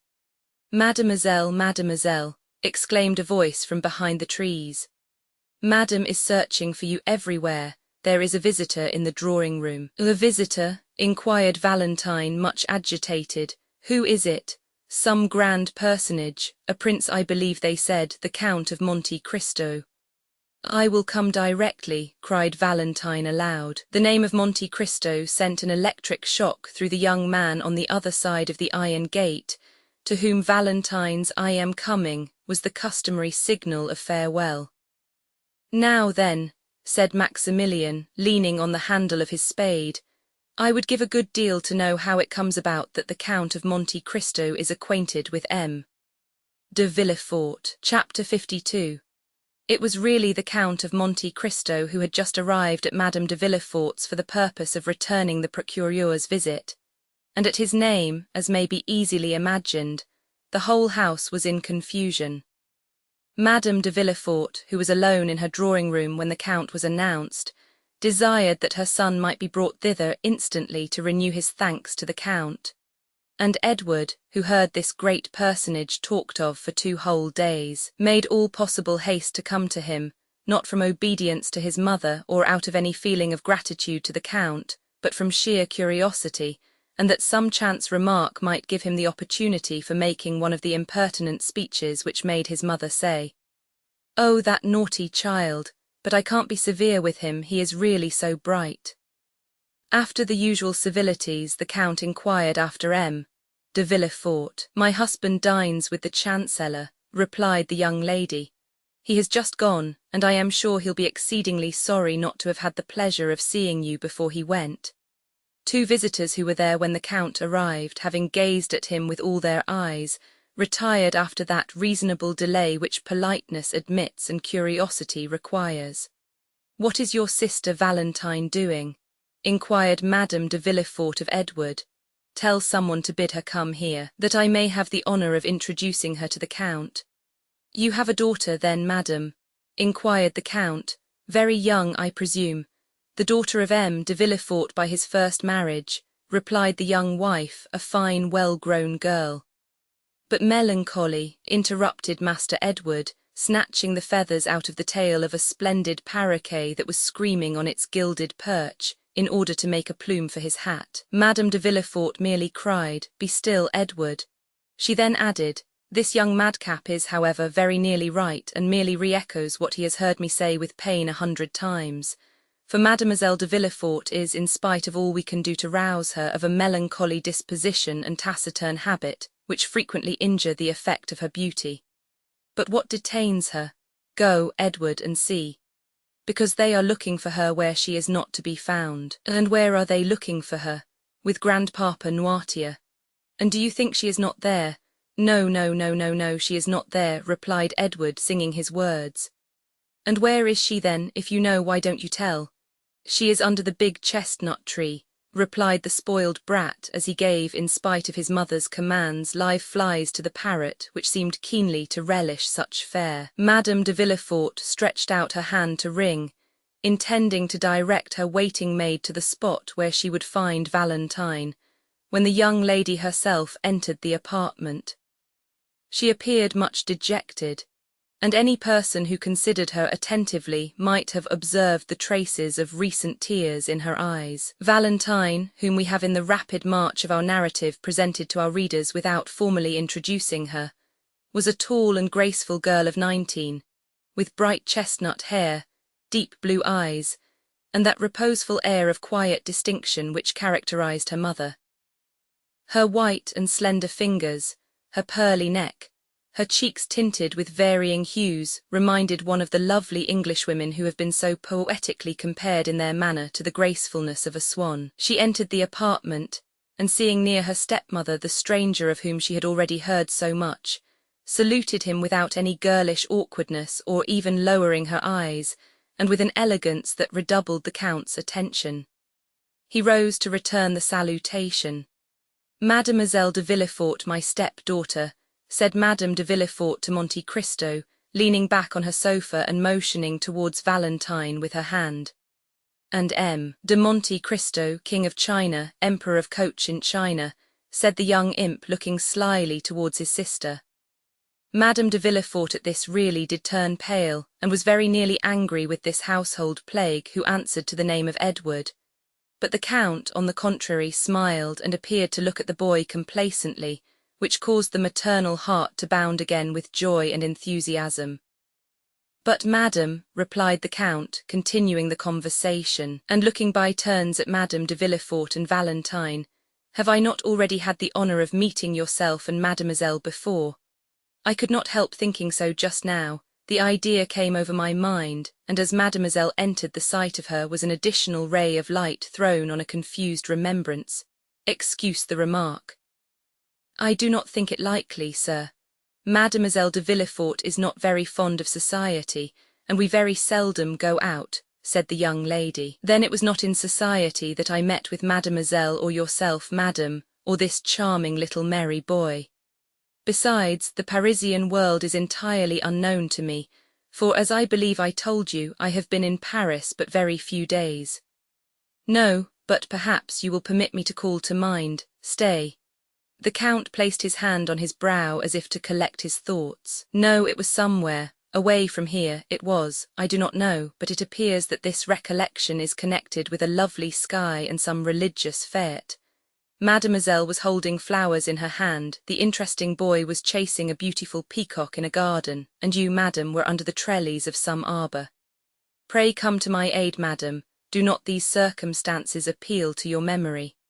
No, indeed, replied Madame de Villefort, and yet it appears to me, sir, that if I had met you anywhere, the recollection of you must have been imprinted on my memory. Perhaps the Count saw us in Italy, said Valentine timidly. Yes, in Italy, it was in Italy most probably, replied Monte Cristo. You have travelled then in Italy, mademoiselle? Yes, madam and I were there 2 years ago. The doctors, anxious for my lungs, had prescribed the air of Naples. We went by Bologna, Perugia, and Rome. Ah, yes, true, mademoiselle, exclaimed Monte Cristo as if this simple explanation was sufficient to revive the recollection he sought. It was at Perugia on Corpus Christi Day, in the garden of the Hotel des Postes, when chance brought us together. You, Madame de Villefort, and her son. I now remember having had the honour of meeting you. I perfectly well remember Perugia, sir, and the Hotel des Postes, and the festival of which you speak, said Madame de Villefort, but in vain do I tax my memory, of whose treachery I am ashamed, for I really do not recall to mind that I ever had the pleasure of seeing you before.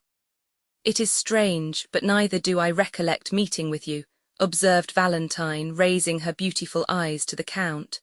But I remember it perfectly, interposed the darling Edward. I will assist your memory, madam, continued the Count.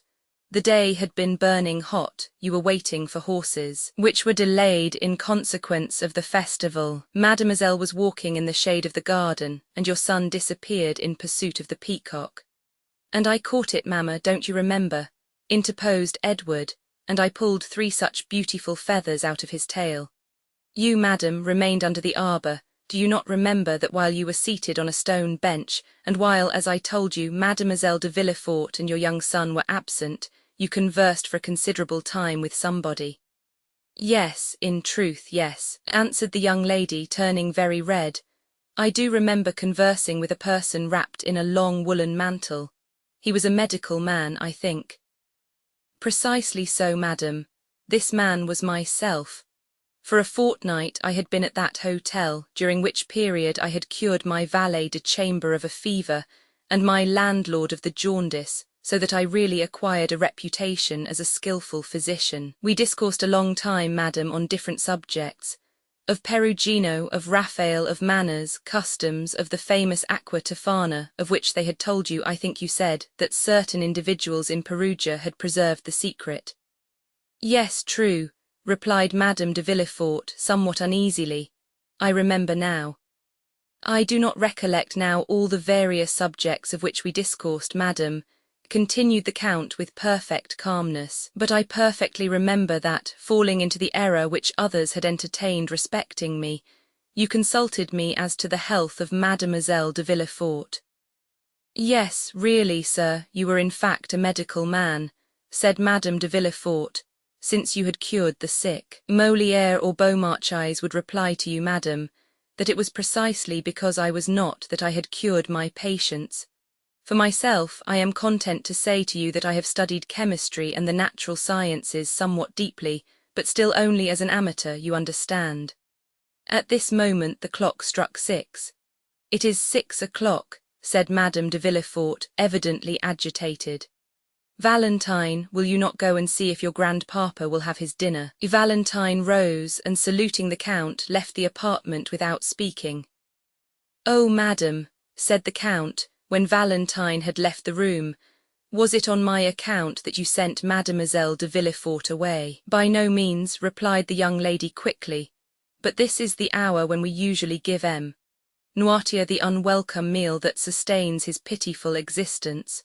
You are aware, sir, of the deplorable condition of my husband's father. Yes, Madame de Villefort spoke of it to me, a paralysis, I think. Alas, yes, the poor old gentleman is entirely helpless.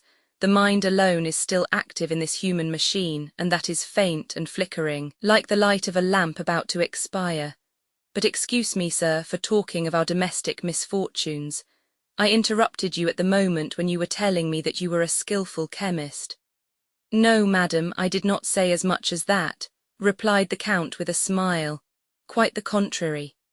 I have studied chemistry because, having determined to live in eastern climates, I have been desirous of following the example of King Mithridates. Mithridates Rex Ponticus, said the young scamp as he tore some beautiful portraits out of a splendid album, the individual who took cream in his cup of poison every morning at breakfast. Edward, you naughty boy, exclaimed Madame de Villefort, snatching the mutilated book from the urchin's grasp. You are positively past bearing. You really disturb the conversation. Go, leave us and join your sister Valentine in dear Grandpapa Noirtier's room. The album, said Edward sulkily. What do you mean, the album? I want the album. How dare you tear out the drawings? Oh, it amuses me. Go, go at once. I won't go unless you give me the album, said the boy, seating himself doggedly in an armchair according to his habit of never giving way. Take it then, and pray disturb us no longer, said Madame de Villefort, giving the album to Edward, who then went towards the door, led by his mother. The Count followed her with his eyes. Let us see if she shuts the door after him, he muttered. Madame de Villefort closed the door carefully after the child, the Count appearing not to notice her. Then casting a scrutinizing glance around the chamber, the young wife returned to her chair in which she seated herself. Allow me to observe, madam, said the Count with that kind tone he could assume so well, you are really very severe with that dear clever child. Oh, sometimes severity is quite necessary, replied Madame de Villefort with all a mother's real firmness. It was his Cornelius Nepos that Master Edward was repeating when he referred to King Mithridates, continued the Count, and you interrupted him in a quotation which proves that his tutor has by no means neglected him, for your son is really advanced for his years. The fact is, Count, answered the mother, agreeably flattered, he has great aptitude and learns all that is set before him. He has but one fault, he is somewhat wilful. But really, on referring for the moment to what he said, do you truly believe that Mithridates used these precautions, and that these precautions were efficacious? I think so, madam, because I myself have made use of them, that I might not be poisoned at Naples, at Palermo, and at Smyrna. That is to say, on 3 several occasions when, but for these precautions, I must have lost my life. And your precautions were successful. Completely so. Yes, I remember now your mentioning to me at Perugia something of this sort. Indeed, said the Count with an air of surprise remarkably well counterfeited. I really did not remember. I inquired of you if poisons acted equally, and with the same effect, on men of the north as on men of the south, and you answered me that the cold and sluggish habits of the north did not present the same aptitude as the rich and energetic temperaments of the natives of the south. And that is the case, observed Monte Cristo. I have seen Russians devour, without being visibly inconvenienced, vegetable substances which would infallibly have killed a Neapolitan or an Arab. And you really believe the result would be still more sure with us than in the East? And in the midst of our fogs and rains, a man would habituate himself more easily than in a warm latitude to this progressive absorption of poison? Certainly. It being at the same time perfectly understood that he should have been duly fortified against the poison to which he had not been accustomed. Yes, I understand that, and how would you habituate yourself, for instance, or rather, how did you habituate yourself to it? Oh, very easily. Suppose you knew beforehand the poison that would be made use of against you. Suppose the poison was, for instance, brucine. Brucine is extracted from the false angosturate, is it not? Inquired Madame de Villefort. Precisely, madam, replied Monte Cristo, but I perceive I have not much to teach you. Allow me to compliment you on your knowledge. Such learning is very rare among ladies. Oh, I am aware of that, said Madame de Villefort, but I have a passion for the occult sciences which speak to the imagination like poetry and are reducible to figures like an algebraic equation, But go on, I beg of you. What you say interests me to the greatest degree. Well, replied Monte Cristo, suppose then that this poison was brucine, and you were to take 1 milligram the first day, 2 milligrams the second day, and so on. Well, at the end of 10 days you would have taken a centigram, at the end of 20 days, increasing another milligram, you would have taken 300 centigrams. That is to say, a dose which you would support without inconvenience, and which would be very dangerous for any other person who had not taken the same precautions as yourself. Well then, at the end of a month, when drinking water from the same carafe, you would kill the person who drank with you without your perceiving, otherwise than from slight inconvenience that there was any poisonous substance mingled with this water. Do you know any other counter-poisons? I do not. I have often read and read again the history of Mithridates, said Madame de Villefort in a tone of reflection, and had always considered it a fable. No, madam, contrary to most history it is true, but what you tell me, madam, what you inquire of me is not the result of a chance query, for 2 years ago you asked me the same questions, and said then that for a very long time this history of Mithridates had occupied your mind. True, sir. The 2 favourite studies of my youth were botany and mineralogy, and subsequently when I learned that the use of simples frequently explained the whole history of a people, and the entire life of individuals in the East, as flowers betoken and symbolize a love affair, I have regretted that I was not a man, that I might have been a Flamel, a Fontana, or a Cabanis. And the more, madam, said Monte Cristo, as the Orientals do not confine themselves as did Mithridates to make a cuirass of his poisons, but they also made them a dagger. Science becomes in their hands not only a defensive weapon but still more frequently an offensive one. The one serves against all their physical sufferings, the other against all their enemies. With opium, belladonna, brucia, snakewood, and the cherry laurel, they put to sleep all who stand in their way. There is not one of those women, Egyptian, Turkish, or Greek, whom here you call good women, who do not know how, by means of chemistry, to stupefy a doctor, and in psychology to amaze a confessor. Really, said Madame de Villefort, whose eyes sparkled with strange fire at this conversation. Oh yes, indeed, madam, continued Monte Cristo. The secret dramas of the East begin with a love philtre and end with a death potion. Begin with paradise and end with hell. There are as many elixirs of every kind as there are caprices and peculiarities in the physical and moral nature of humanity. And I will say further, the art of these chemists is capable with the utmost precision to accommodate and proportion the remedy and the bane to yearnings for love or desires for vengeance. But, sir, remarked the young woman, these Eastern societies, in the midst of which you have passed a portion of your existence, are as fantastic as the tales that come from their strange land. A man can easily be put out of the way there, then. It is, indeed, the Baghdad and Bassora of the 1001 Nights, the sultans and viziers who rule over society there, and who constitute what in France we call the government, are really Haroun al-Raskids and Ja'afars, who not only pardon a poisoner, but even make him a prime minister, if his crime has been an ingenious one, and who, under such circumstances, have the whole story written in letters of gold, to divert their hours of idleness and ennui. By no means, madam, the fanciful exists no longer in the East. There, disguised under other names and concealed under other costumes, are police agents, magistrates, attorneys general, and bailiffs. They hang, behead, and impale their criminals in the most agreeable possible manner. But some of these, like clever rogues, have contrived to escape human justice, and succeed in their fraudulent enterprises by cunning stratagems. Amongst us a simpleton possessed by the demon of hate or cupidity, who has an enemy to destroy or some near relation to dispose of, goes straight to the grocers or druggists, gives a false name which leads more easily to his detection than his real one, and under the pretext that the rats prevent him from sleeping, purchases 5 or 6 grams of arsenic. If he is really a cunning fellow, He goes to 5 or 6 different druggists or grocers, and thereby becomes only 5 or 6 times more easily traced. Then, when he has acquired his specific, he administers duly to his enemy or near kinsman a dose of arsenic which would make a mammoth or mastodon burst, and which without rhyme or reason makes his victim utter groans which alarm the entire neighbourhood.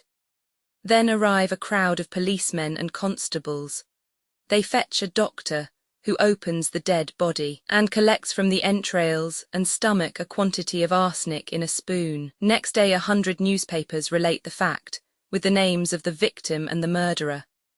The same evening the grocer or grocers, druggist or druggists come and say, "It was I who sold the arsenic to the gentleman," and rather than not recognize the guilty purchaser, they will recognize 20.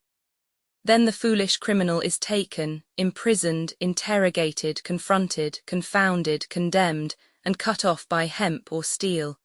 Or if she be a woman of any consideration, they lock her up for life. This is the way in which you Northerns understand chemistry, madam.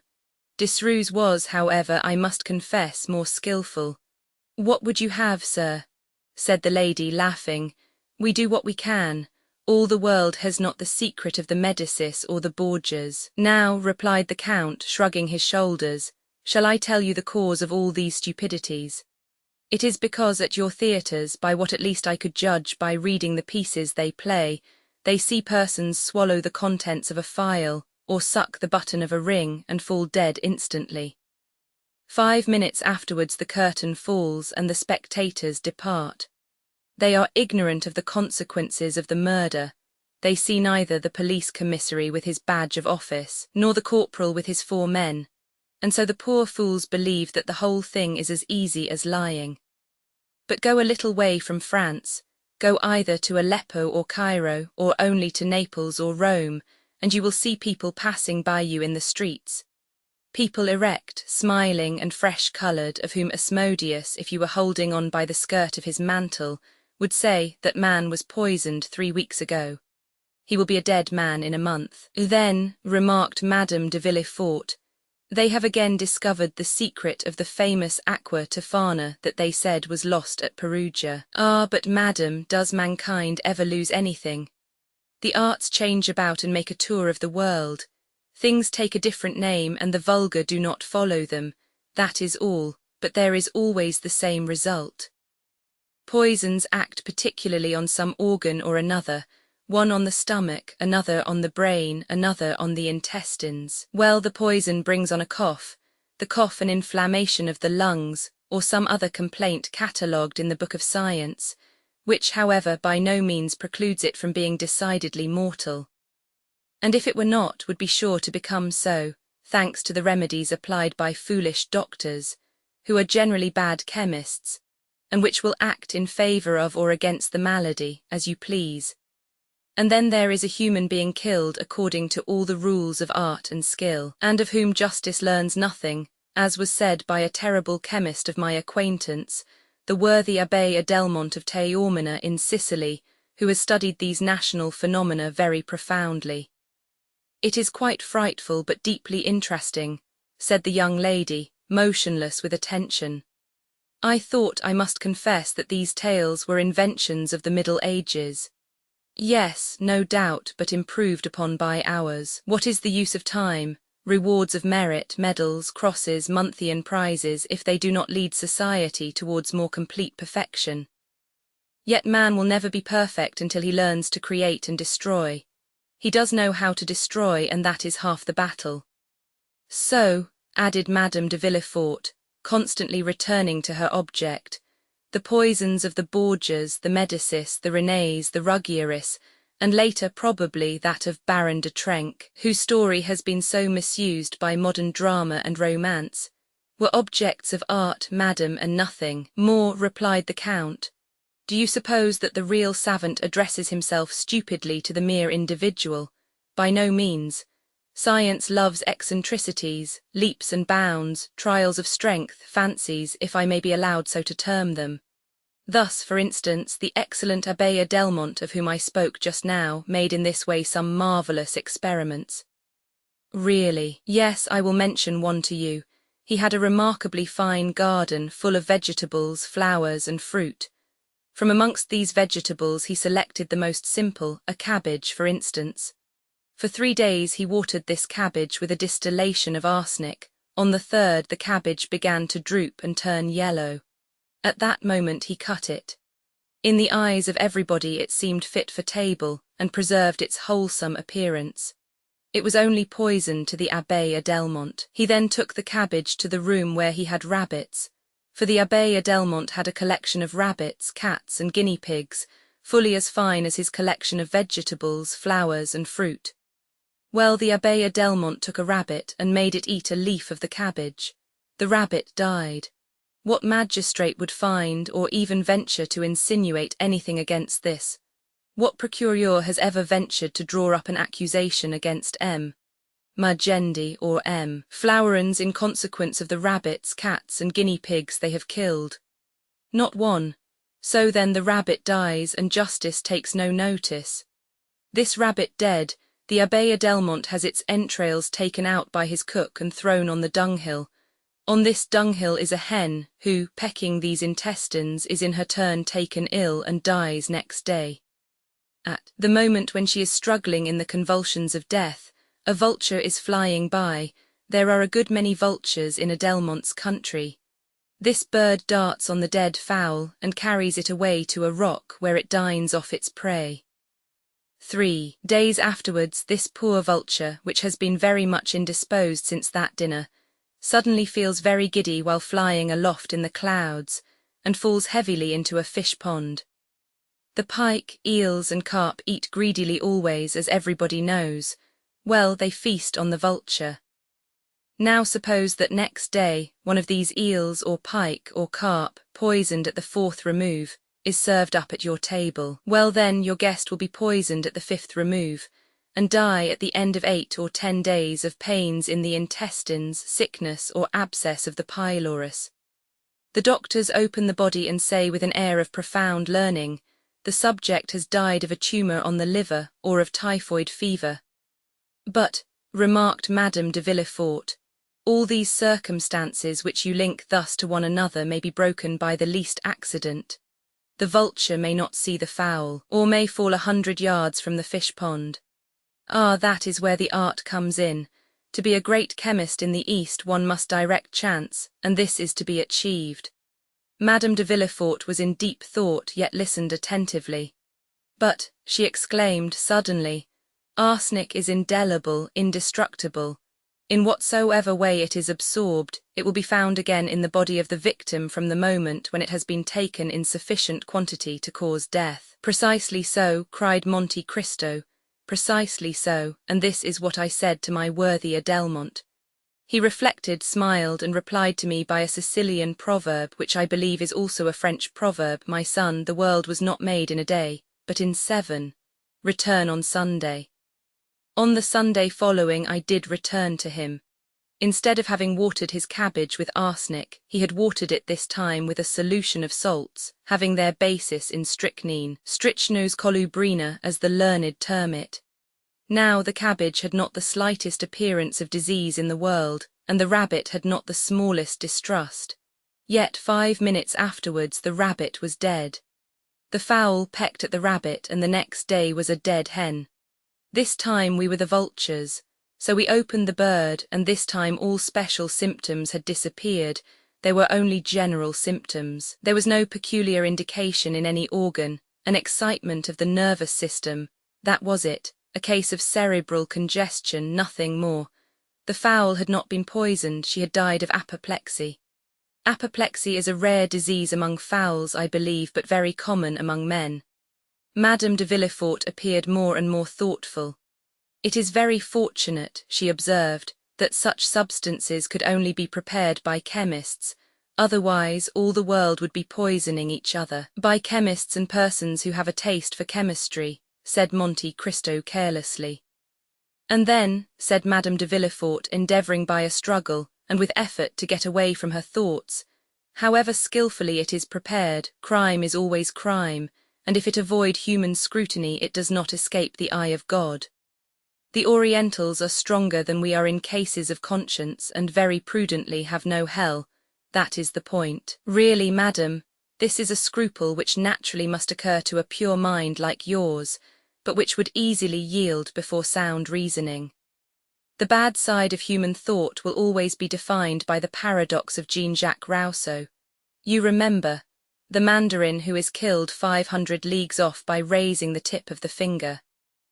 Man's whole life passes in doing these things, and his intellect is exhausted by reflecting on them. You will find very few persons who will go and brutally thrust a knife in the heart of a fellow creature, or will administer to him, in order to remove him from the surface of the globe on which we move with life and animation, that quantity of arsenic of which we just now talked.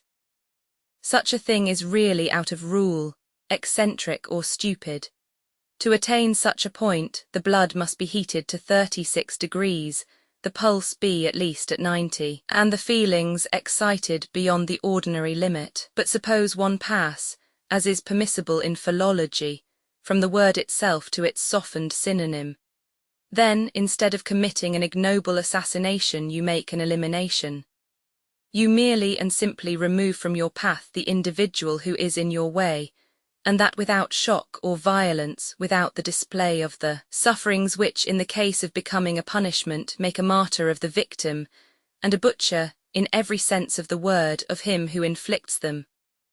Then there will be no blood, no groans, no convulsions, and above all, no consciousness of that horrid and compromising moment of accomplishing the act. Then one escapes the clutch of the human law, which says, "Do not disturb society." This is the mode in which they manage these things, and succeed in Eastern climes, where there are grave and phlegmatic persons who care very little for the questions of time in conjunctures of importance. Yet conscience remains, remarked Madame de Villefort in an agitated voice and with a stifled sigh. Yes, answered Monte Cristo happily, yes, conscience does remain, and if it did not, how wretched we should be. After every action requiring exertion, it is conscience that saves us, for it supplies us with 1,000 good excuses, of which we alone are judges. And these reasons, howsoever excellent in producing sleep, would avail us but very little before a tribunal, when we were tried for our lives. Thus Richard Roman III, for instance, was marvellously served by his conscience after the putting away of the 2 children of Edward Roman IV.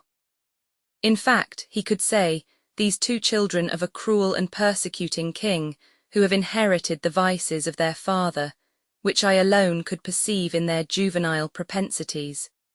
These 2 children are impediments in my way of promoting the happiness of the English people, whose unhappiness they, the children, would infallibly have caused. Thus was Lady Macbeth served by her conscience, when she sought to give her son, and not her husband, whatever Shakespeare may say, a throne. Ah, maternal love is a great virtue, a powerful motive, so powerful that it excuses a multitude of things, even if after Duncan's death Lady Macbeth had been at all pricked by her conscience. Madame de Villefort listened with avidity to these appalling maxims and horrible paradoxes, delivered by the Count with that ironical simplicity which was peculiar to him. After a moment's silence, the lady inquired, "You know, my dear Count," she said, "that you are a very terrible reasoner, and that you look at the world through a somewhat distempered medium. Have you really measured the world by scrutinies or through alembics and crucibles? For you must indeed be a great chemist, and the elixir you administered to my son, which recalled him to life almost instantaneously." "Oh, do not place any reliance on that, madam. 1 drop of that elixir sufficed to recall life to a dying child. But 3 drops would have impelled the blood into his lungs in such a way as to have produced most violent palpitations. 6 would have suspended his respiration, and caused syncope more serious than that in which he was. 10 would have destroyed him. You know, madam, how suddenly I snatched him from those phials which he so imprudently touched. Is it then so terrible a poison? Oh, no.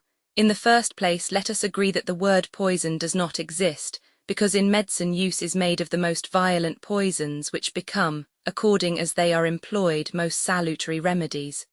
What then is it? a skilful preparation of my friends the worthy Abbé Adelmont, who taught me the use of it. Oh, observed Madame de Villefort, it must be an admirable antispasmodic. Perfect, madam, as you have seen, replied the Count, and I frequently make use of it with all possible prudence, though, be it observed, he added with a smile of intelligence. Most assuredly, responded Madame de Villefort in the same tone. As for me, so nervous, and so subject to fainting fits, I should require a Dr. Adelmont to invent for me some means of breathing freely and tranquilizing my mind, in the fear I have of dying some fine day of suffocation. In the meanwhile, as the thing is difficult to find in France, and your abbé is not probably disposed to make a journey to Paris on my account, I must continue to use Monsieur Planche's antispasmodics, and Mint and Hoffman's drops are among my favourite remedies. Here are some lozenges which I have made up on purpose. They are compounded doubly strong. Monte Cristo opened the tortoise-shell box which the lady presented to him, and inhaled the odour of the lozenges with the air of an amateur who thoroughly appreciated their composition. They are indeed exquisite, he said, but as they are necessarily submitted to the process of deglutition, a function which it is frequently impossible for a fainting person to accomplish, I prefer my own specific, undoubtedly, and so should I prefer it after the effects I have seen produced. But of course it is a secret, and I am not so indiscreet as to ask it of you. But I, said Monte Cristo, rising as he spoke, I am gallant enough to offer it you. How kind you are. Only remember one thing, a small dose is a remedy, a large one is poison. 1 drop will restore life, as you have seen. 5 or 6 will inevitably kill, and in a way the more terrible, inasmuch as, poured into a glass of wine, it would not in the slightest degree affect its flavour. But I say no more, madam. It is really as if I were prescribing for you. The clock struck 6:30, and a lady was announced, a friend of Madame de Villefort, who came to dine with her. If I had had the honour of seeing you for the 3rd or 4th time, Count, instead of only for the 2nd, said Madame de Villefort. If I had had the honour of being your friend, instead of only having the happiness of being under an obligation to you, I should insist on detaining you to dinner, and not allow myself to be daunted by a first refusal. 1,000 thanks, madam, replied Monte Cristo, but I have an engagement which I cannot break. I have promised to escort to the Academy a Greek princess of my acquaintance who has never seen your grand opera, and who relies on me to conduct her thither. Adieu then, sir, and do not forget the prescription. In truth, madam, to do that I must forget the hour's conversation I have had with you, which is indeed impossible. Monte Cristo bowed and left the house. Madame de Villefort remained immersed in thought. He is a very strange man, she said, and in my opinion is himself the Adelmont he talks about. As to Monte Cristo, the result had surpassed his utmost expectations. Good, said he as he went away. This is a fruitful soil, and I feel certain that the seed sown will not be cast on barren ground. Next morning, faithful to his promise, he sent the prescription requested. Chapter 53. The pretext of an opera engagement was so much the more feasible, as there chanced to be on that very night a more than ordinary attraction at the Académie Royale. Levasseur, who had been suffering under severe illness, made his reappearance in the character of Bertram, and, as usual, the announcement of the most admired production of the favourite composer of the day had attracted a brilliant and fashionable audience. Morcerf, like most other young men of rank and fortune, had his orchestra stall, with the certainty of always finding a seat in at least a dozen of the principal boxes occupied by persons of his acquaintance. He had, moreover, his right of entry into the omnibus box. Chateau Renaud rented a stall beside his own, while Beauchamp, as a journalist, had unlimited range all over the theatre. It happened that on this particular night the minister's box was placed at the disposal of Lucien Debray, who offered it to the Comte de Morcerf, who again, upon his rejection of it by Mercédès, sent it to Danglars, with an intimation that he should probably do himself the honour of joining the Baroness and her daughter during the evening, in the event of their accepting the box in question. The ladies received the offer with too much pleasure to dream of a refusal. To no class of persons is the presentation of a gratuitous opera box more acceptable than to the wealthy millionaire, who still hugs economy while boasting of carrying a king's ransom in his waistcoat pocket. Danglars had, however, protested against showing himself in a ministerial box, declaring that his political principles and his parliamentary position as member of the opposition party would not permit him so to commit himself. The Baroness had, therefore, dispatched a note to Lucien Debray, bidding him call for them, it being wholly impossible for her to go alone with Eugénie to the opera. There is no gainsaying the fact that a very unfavourable construction would have been put upon the circumstance if the two women had gone without escort, while the addition of a third, in the person of her mother's admitted lover, enabled Mademoiselle Danglars to defy malice and ill nature. One must take the world as one finds it. The curtain rose, as usual, to an almost empty house, it being one of the absurdities of Parisian fashion never to appear at the opera until after the beginning of the performance, so that the first act is generally played without the slightest attention being paid to it, that part of the audience already assembled being too much occupied in observing the fresh arrivals, while nothing is heard but the noise of opening and shutting doors and the buzz of conversation. "Surely," said Albert, as the door of a box on the first circle opened, "that must be the Countess G." "And who is the Countess G?" inquired Chateau Renaud. "What a question! Now, do you know, Baron, I have a great mind to pick a quarrel with you for asking it, as if all the world did not know who the Countess G. was." "Ah, to be sure," replied Chateau Renaud, "the lovely Venetian, is it not? Herself." At this moment the Countess perceived Albert, and returned his salutation with a smile. "You know her, it seems," said Chateau Renaud. "France introduced me to her at Rome," replied Albert. "Well, then, will you do as much for me in Paris as France did for you in Rome?" "With pleasure." There was a cry of "Shut up" from the audience. This manifestation on the part of the spectators of their wish to be allowed to hear the music produced not the slightest effect on the two young men, who continued their conversation. "The Countess was present at the races in the Champ de Mars," said Chateau Renaud. "Today?" "Yes. Bless me, I quite forgot the races. Did you bet?" "Oh, merely a paltry 50 louis. "And who was the winner?" "Nautilus. I staked on him." "But there were 3 races, were there not?" "Yes, there was the prize given by the Jockey Club, a gold cup, you know, and a very singular circumstance occurred about that race."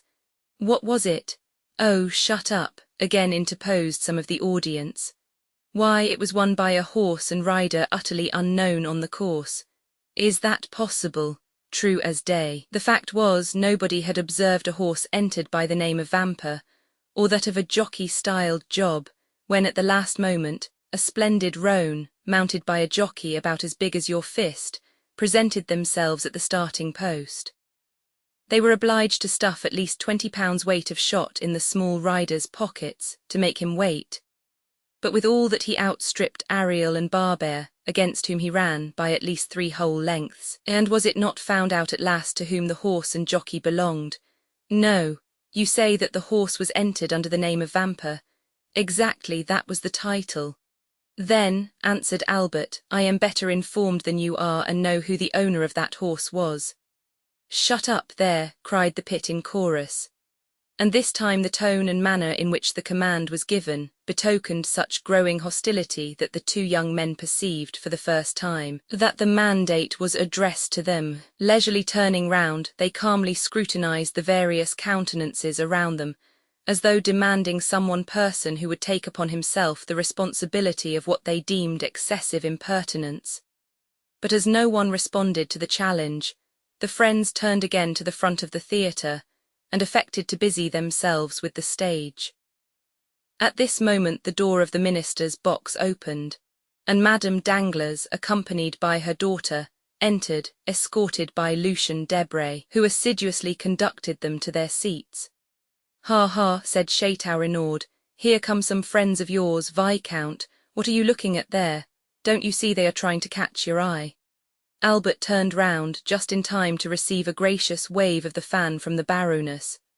As for Mademoiselle Eugénie, she scarcely vouchsafed to waste the glances of her large black eyes even upon the business of the stage. "I tell you what, my dear fellow," said Chateau Renaud, "I cannot imagine what objection you can possibly have to Mademoiselle Danglars, that is, setting aside her want of ancestry and somewhat inferior rank, which by the way I don't think you care very much about. Now, barring all that, I mean to say she is a deuced fine girl." "Handsome, certainly," replied Albert, "but not to my taste, which I confess inclines to something softer, gentler, and more feminine." "Ah, well," exclaimed Chateau Renaud, who because he had seen his 30th summer fancied himself duly warranted in assuming a sort of paternal air with his more youthful friend, "you young people are never satisfied. Why, what would you have more? Your parents have chosen you a bride built on the model of Diana the huntress, and yet you are not content." "No, for that very resemblance affrights me. I should have liked something more in the manner of the Venus of Milo or Capua, but this chase-loving Diana, continually surrounded by her nymphs, gives me a sort of alarm lest she should some day bring on me the fate of Actaeon." And indeed, it required but one glance at Mademoiselle Danglars to comprehend the justness of Morcerf's remark. She was beautiful, but her beauty was of too marked and decided a character to please a fastidious taste. Her hair was raven black, but its natural waves seemed somewhat rebellious.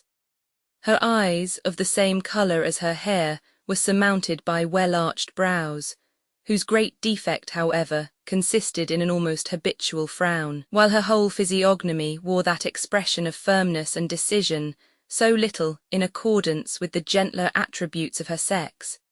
Her nose was precisely what a sculptor would have chosen for a chiselled Juno. Her mouth, which might have been found fault with as too large, displayed teeth of pearly whiteness, rendered still more conspicuous by the brilliant carmine of her lips, contrasting vividly with her naturally pale complexion. But that which completed the almost masculine look Morcerf found so little to his taste was a dark mole, of much larger dimensions than these freaks of nature generally are, placed just at the corner of her mouth, and the effect tended to increase the expression of self-dependence that characterized her countenance. The rest of Mademoiselle Eugénie's person was in perfect keeping with the head just described. She, indeed, reminded one of Diana, as Chateau Renaud observed, but her bearing was more haughty and resolute. As regarded her attainments, the only fault to be found with them was the same that a fastidious connoisseur might have found with her beauty, that they were somewhat too erudite and masculine for so young a person. She was a perfect linguist, a first-rate artist, wrote poetry and composed music.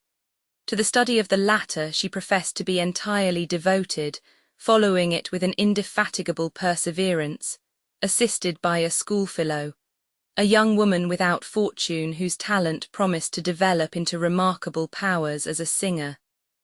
It was rumoured that she was an object of almost paternal interest to one of the principal composers of the day, who excited her to spare no pains in the cultivation of her voice, which might hereafter prove a source of wealth and independence. But this counsel effectually decided Mademoiselle Danglars never to commit herself by being seen in public with one destined for a theatrical life.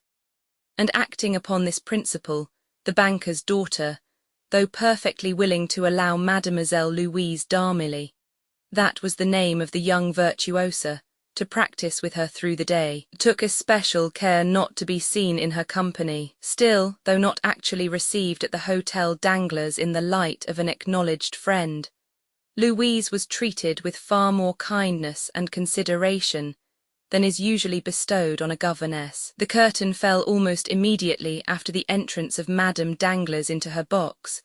The band quitted the orchestra for the accustomed half-hour's interval allowed between the acts, and the audience were left at liberty to promenade the salon or lobbies, or to pay and receive visits in their respective boxes.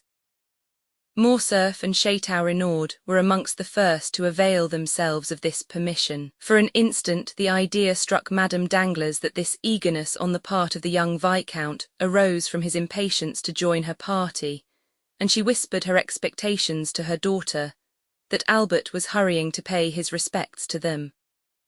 Mademoiselle Eugénie, however, merely returned a dissenting movement of the head, while with a cold smile she directed the attention of her mother to an opposite box on the first circle, in which sat the Countess G, and where Morcerf had just made his appearance. "So we meet again, my travelling friend, do we?" cried the Countess, extending her hand to him with all the warmth and cordiality of an old acquaintance. "It was really very good of you to recognize me so quickly, and still more so to bestow your first visit on me." "Be assured," replied Albert, "that if I had been aware of your arrival in Paris and had known your address, I should have paid my respects to you before this. Allow me to introduce my friend, Baron de Chateau-Renaud, one of the few true gentlemen now to be found in France, and from whom I have just learned that you were a spectator of the races in the Champ de Mars yesterday." Chateau-Renaud bowed to the Countess. "So you were at the races, Baron?" inquired the Countess eagerly. "Yes, madam." "Well then," pursued Madame G, with considerable animation, "you can probably tell me who won the Jockey Club stakes." "I am sorry to say I cannot," replied the Baron, "and I was just asking the same question of Albert." "Are you very anxious to know, Countess?" asked Albert. "To know what? The name of the owner of the winning horse?" "Excessively, only imagine, but do tell me, Viscount, whether you really are acquainted with it or no." "I beg your pardon, madam, but you were about to relate some story, were you not? You said only imagine, and then paused. Pray continue." "Well then, listen. You must know I felt so interested in the splendid roan horse with his elegant little rider, so tastefully dressed in a pink satin jacket and cap, that I could not help praying for their success with as much earnestness as though the half of my fortune were at stake. And when I saw them outstrip all the others, and come to the winning post in such gallant style, I actually clapped my hands with joy. Imagine my surprise, when upon returning home, the first object I met on the staircase was the identical jockey in the pink jacket. I concluded that, by some singular chance, the owner of the winning horse must live in the same hotel as myself. But as I entered my apartments, I beheld the very gold cup awarded as a prize to the unknown horse and rider. Inside the cup was a small piece of paper, on which were written these words, "From Lord Ruthven to Countess G." "Precisely, I was sure of it," said Morcerf. "Sure of what?" "That the owner of the horse was Lord Ruthven himself." "What Lord Ruthven do you mean?" "Why, our Lord Ruthven, the vampire of the Salle Argentina." "Is it possible?" exclaimed the Countess. "Is he here in Paris?" "To be sure, why not?" "And you visit him, meet him at your own house and elsewhere?" "I assure you he is my most intimate friend, and M. de Chateau-Renaud has also the honour of his acquaintance." "But why are you so sure of his being the winner of the Jockey Club prize? Was not the winning horse entered by the name of Vampa?" "What of that? Why, do you not recollect the name of the celebrated bandit by whom I was made prisoner?" "Oh, yes, and from whose hands the Count extricated me in so wonderful a manner. To be sure, I remember it all now. He called himself Vampa. You see, it's evident where the Count got the name. But what could have been his motive for sending the cup to me?" "In the first place, because I had spoken much of you to him, as you may believe, and in the second, because he delighted to see a countrywoman take so lively an interest in his success. I trust and hope you never repeated to the Count all the foolish remarks we used to make about him." "I should not like to affirm upon oath that I have not. Besides, his presenting you the cup under the name of Lord Ruthven, oh, but that is dreadful. Why, the man must owe me a fearful grudge. Does his action appear like that of an enemy?" "No, certainly not." "Well then, and so he is in Paris?" "Yes, and what effect does he produce?" "Why," said Albert, "he was talked about for a week. Then the coronation of the Queen of England took place, followed by the theft of Mademoiselle Mars's diamonds, and so people talked of something else." "My good fellow," said Chateau-Renaud, "the Count is your friend, and you treat him accordingly. Do not believe what Albert is telling you, Countess, so far from the sensation excited in the Parisian circles by the appearance of the Count of Monte Cristo having abated, I take upon myself to declare that it is as strong as ever. His first astounding act upon coming amongst us was to present a pair of horses, worth 32,000 francs, to Madame Danglars. His second, the almost miraculous preservation of Madame de Villefort's life.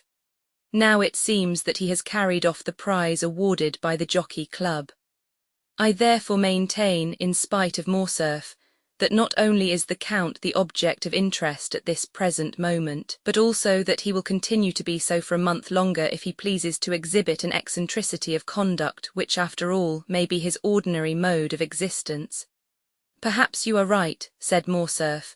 Meanwhile, who is in the Russian ambassador's box? Which box do you mean? Asked the Countess. The one between the pillars on the first tier. It seems to have been fitted up entirely afresh. Did you observe anyone during the first act? Asked Chateau Renaud. Where? In that box is... No, replied the Countess. It was certainly empty during the first act. Then, resuming the subject of their previous conversation, she said, and so you really believe it was your mysterious Count of Monte Cristo that gained the prize? I am sure of it. And who afterwards sent the cup to me? Undoubtedly. But I don't know him, said the Countess. I have a great mind to return it. Do no such thing, I beg of you. He would only send you another, formed of a magnificent sapphire, or hollowed out of a gigantic ruby. It is his way, and you must take him as you find him. At this moment, the bell rang to announce the drawing up of the curtain for the second act. Albert rose to return to his place. Shall I see you again? Asked the Countess. At the end of the next act, with your permission, I will come and inquire whether there is anything I can do for you in Paris. Pray take notice, said the Countess, that my present residence is 22 Rue de Rivoli, and that I am at home to my friends every Saturday evening. So now you are both forewarned. The young men bowed and quitted the box. Upon reaching their stalls, they found the whole of the audience in the parterre standing up and directing their gaze towards the box formerly possessed by the Russian ambassador. A man of from 35 to 40 years of age, dressed in deep black, had just entered, accompanied by a young woman dressed after the Eastern style. The lady was surpassingly beautiful, while the rich magnificence of her attire drew all eyes upon her. "Hullo," said Albert. "It is Monte Cristo and his Greek." The strangers were indeed no other than the Count and Haydée. In a few moments the young girl had attracted the attention of the whole house, and even the occupants of the boxes leaned forward to scrutinize her magnificent diamonds. The second act passed away during one continued buzz of voices, one deep whisper, intimating that some great and universally interesting event had occurred. All eyes, all thoughts were occupied with the young and beautiful woman, whose gorgeous apparel and splendid jewels made a most extraordinary spectacle. Upon this occasion, an unmistakable sign from Madame Danglars intimated her desire to see Albert in her box directly. The curtain fell on the second act, and neither the politeness nor good taste of Morcerf would permit his neglecting an invitation so unequivocally given. At the close of the act, he therefore went to the Baroness. Having bowed to the two ladies, he extended his hand to Debray. By the Baroness he was most graciously welcomed, while Eugénie received him with her accustomed coldness. "My dear fellow," said Debray, "you have come in the nick of time. There is Madame overwhelming me with questions respecting the Count. She insists upon it that I can tell her his birth, education, and parentage, where he came from and whither he is going. Being no disciple of Cagliostro, I was wholly unable to do this. So by way of getting out of the scrape, I said, ask Morcerf. He has got the whole history of his beloved Monte Cristo at his fingers' ends." Whereupon the Baroness signified her desire to see you. "Is it not almost incredible," said Madame Danglars, "that a person having at least 500,000 of Secret Service money at his command should possess so little information?" "Let me assure you, madam," said Lucien, "that had I really the sum you mention at my disposal, I would employ it more profitably than in troubling myself to obtain particulars respecting the Count of Monte Cristo, whose only merit in my eyes consists in his being twice as rich as a nabob. However, I have turned the business over to Morcerf, so pray settle it with him as may be most agreeable to you. For my own part, I care nothing about the Count or his mysterious doings. I am very sure no nabob would have sent me a pair of horses worth 32,000 francs, wearing on their heads 4 diamonds valued at 5,000 francs each. He seems to have a mania for diamonds, said Morcerf, smiling, and I verily believe that, like Potemkin, he keeps his pockets filled for the sake of strewing them along the road, as Tom Thumb did his flint stones. Perhaps he has discovered some mine, said Madame Danglars. I suppose you know he has an order for unlimited credit on the Baron's banking establishment. I was not aware of it, replied Albert, but I can readily believe it. And further that he stated to M. Danglars his intention of only staying a year in Paris, during which time he proposed to spend 6 millions.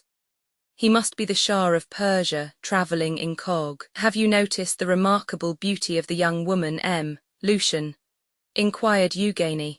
I really never met with one woman so ready to do justice to the charms of another as yourself, responded Lucian, raising his lorgnette to his eye. A most lovely creature, upon my soul, was his verdict. Who is this young person, M. de Morcerf? Inquired Eugénie. Does anybody know?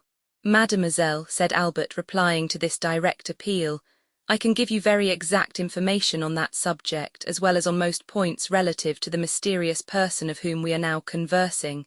The young woman is a Greek. So I should suppose by her dress. If you know no more than that, everyone here is as well informed as yourself. I am extremely sorry you find me so ignorant a cicerone, replied Morcerf, but I am reluctantly obliged to confess I have nothing further to communicate. Yes, stay, I do know one thing more, namely that she is a musician, for one day when I chanced to be breakfasting with the Count, I heard the sound of a guzzler. It is impossible that it could have been touched by any other finger than her own. Then your Count entertains visitors, does he? Asked Madame Danglars. Indeed he does, and in a most lavish manner, I can assure you. I must try and persuade M. Danglars to invite him to a ball or dinner or something of the sort, that he may be compelled to ask us in return. What, said Debray, laughing, do you really mean you would go to his house? Why not? My husband could accompany me. But do you know this mysterious Count is a bachelor? You have ample proof to the contrary if you look opposite, said the Baroness as she laughingly pointed to the beautiful Greek. No, no, exclaimed Debray, that girl is not his wife, he told us himself she was his slave. Do you not recollect, Morcerf, his telling us so at your breakfast? Well then, said the Baroness, if slave she be, she has all the air and manner of a princess. Of the Arabian Nights. If you like, but tell me, my dear Lucian, what it is that constitutes a princess.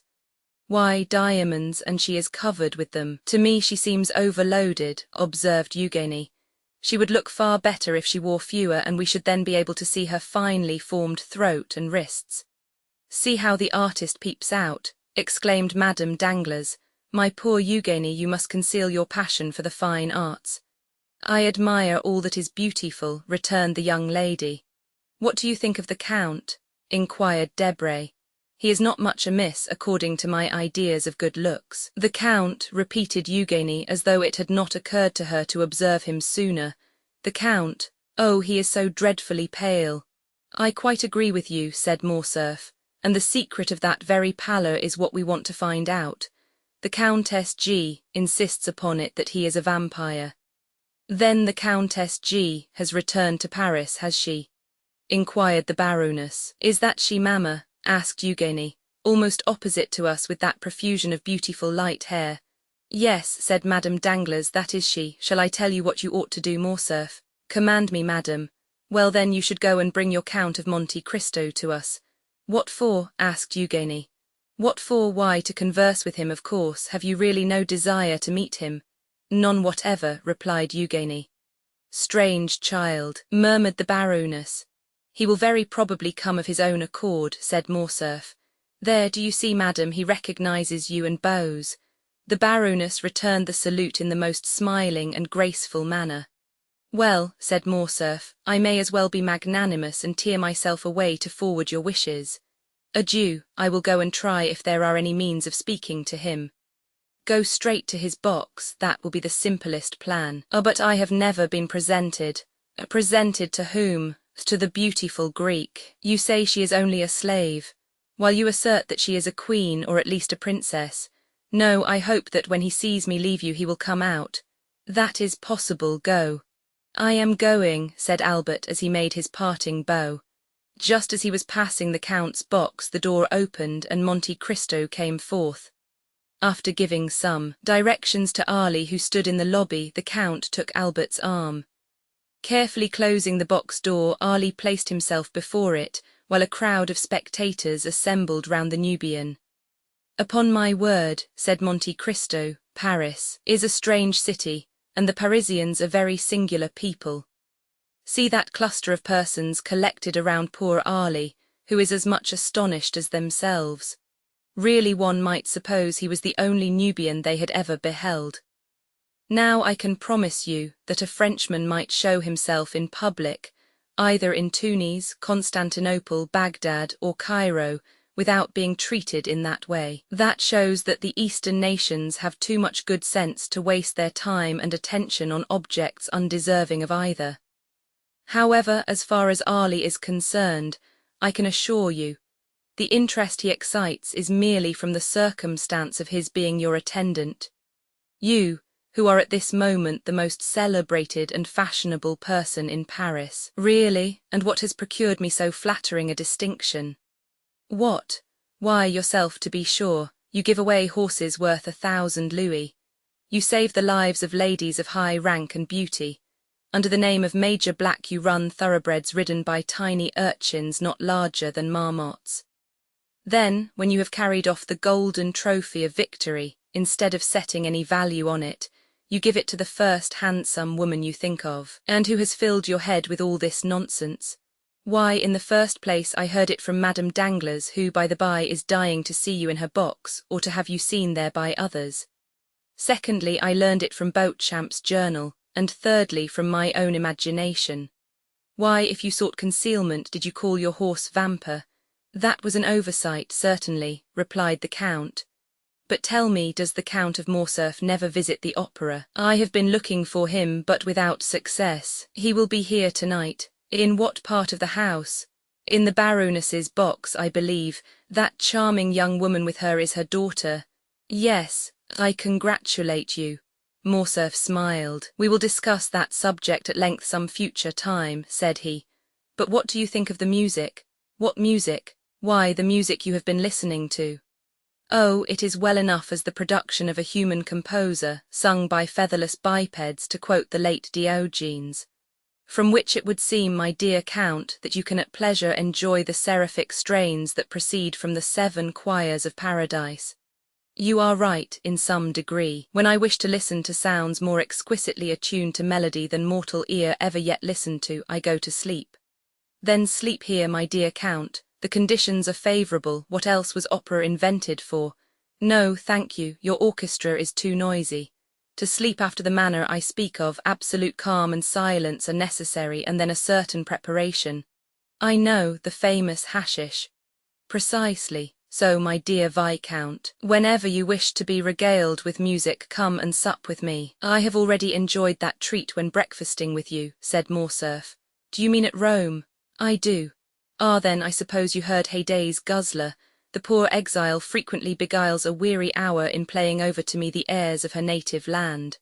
Morcerf did not pursue the subject, and Monte Cristo himself fell into a silent reverie. The bell rang at this moment for the rising of the curtain. "You will excuse my leaving you," said the Count, turning in the direction of his box. "What, are you going? Pray say everything that is kind to Countess G., on the part of her friend the vampire. And what message shall I convey to the Baroness?" "That with her permission I shall do myself the honour of paying my respects in the course of the evening." The third act had begun, and during its progress the Count of Morcerf, according to his promise, made his appearance in the box of Madame Danglars. The Count of Morcerf was not a person to excite either interest or curiosity in a place of public amusement. His presence, therefore, was wholly unnoticed, save by the occupants of the box in which he had just seated himself. The quick eye of Monte Cristo, however, marked his coming, and a slight though meaning smile passed over his lips. Haydée, whose soul seemed centred in the business of the stage, like all unsophisticated natures, delighted in whatever addressed itself to the eye or ear. The third act passed off as usual. Mesdemoiselle's noblet, Julia and Leroux, executed the customary pirouettes, Robert duly challenged the Prince of Granada, and the royal father of the Princess Isabella, taking his daughter by the hand, swept round the stage with majestic strides, the better to display the rich folds of his velvet robe and mantle. After which the curtain again fell, and the spectators poured forth from the theatre into the lobbies and salon. The Count left his box, and a moment later was saluting the Baron Danglars, who could not restrain a cry of mingled pleasure and surprise. "You are welcome, Count," she exclaimed as he entered. "I have been most anxious to see you that I might repeat orally the thanks writing can so ill express. Surely so trifling a circumstance cannot deserve a place in your remembrance.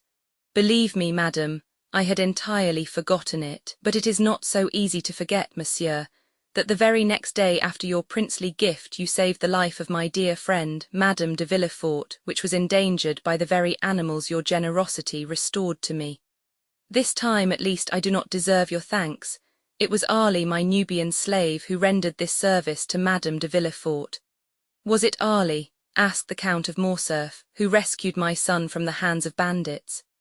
"No, Count," replied Monte Cristo, taking the hand held out to him by the general.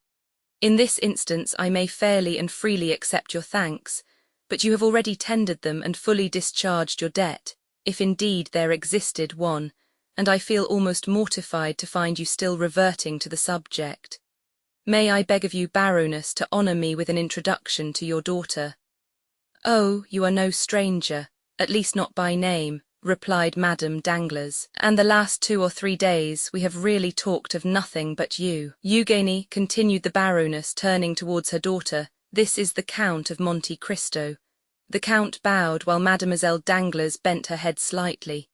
"You have a charming young person with you tonight, Count," said Eugénie.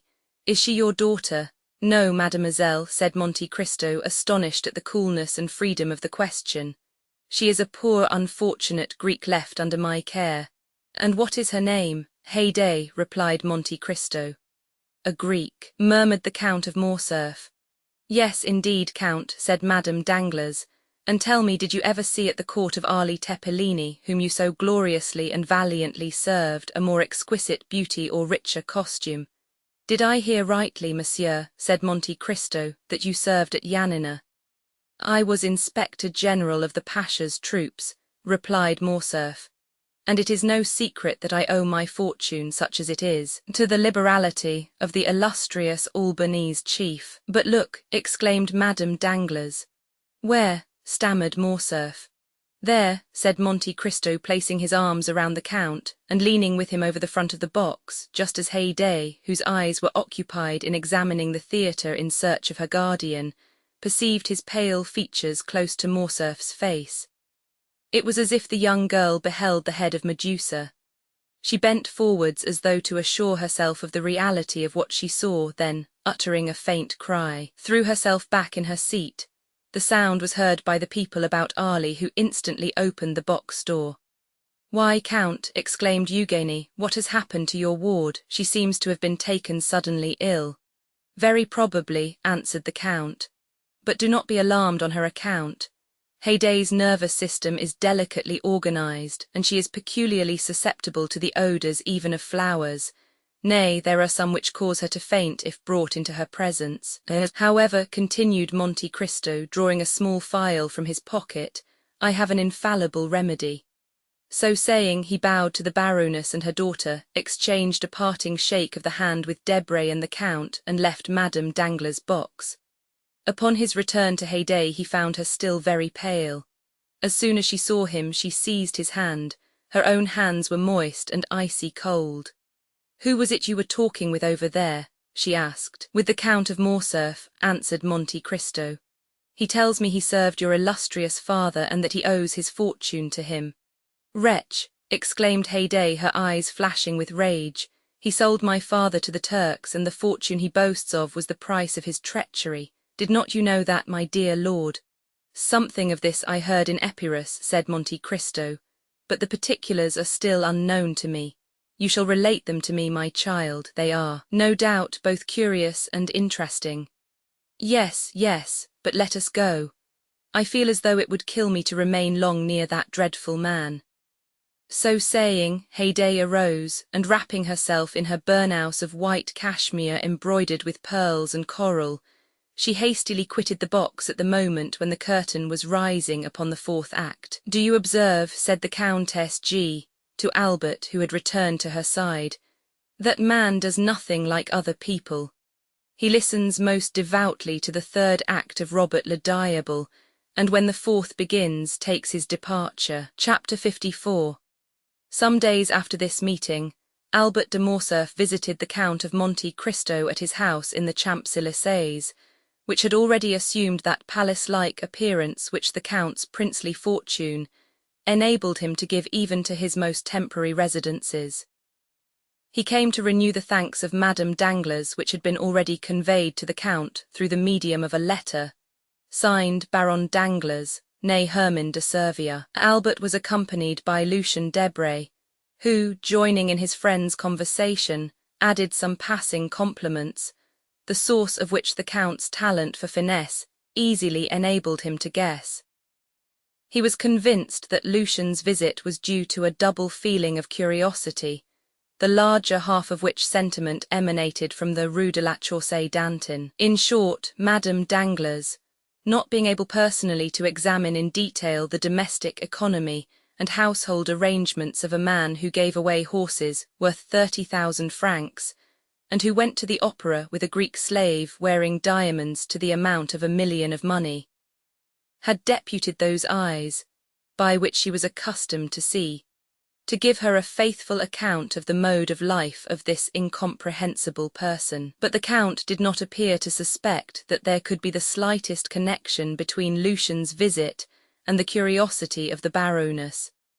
"You are in constant communication with the Baron Danglars?" the Count inquired of Albert de Morcerf. "Yes, Count, you know what I told you.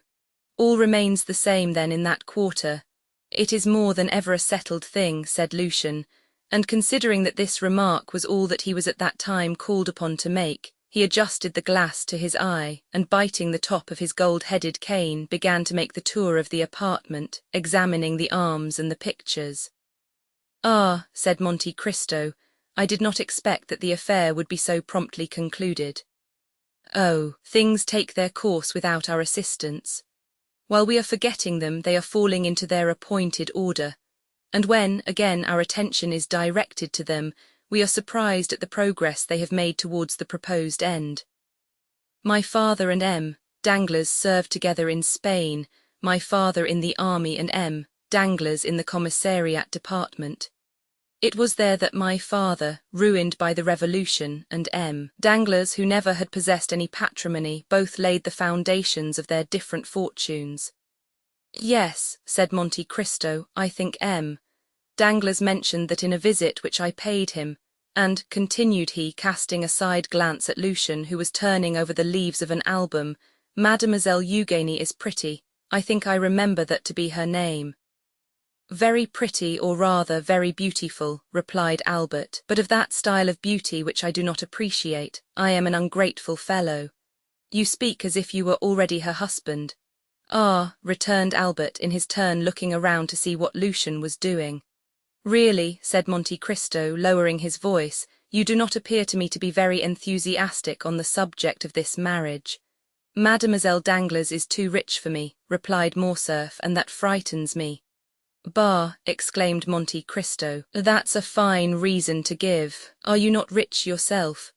"My father's income is about 50,000 francs per annum, and he will give me perhaps 10 or 12,000 when I marry. That perhaps might not be considered a large sum in Paris especially, said the Count.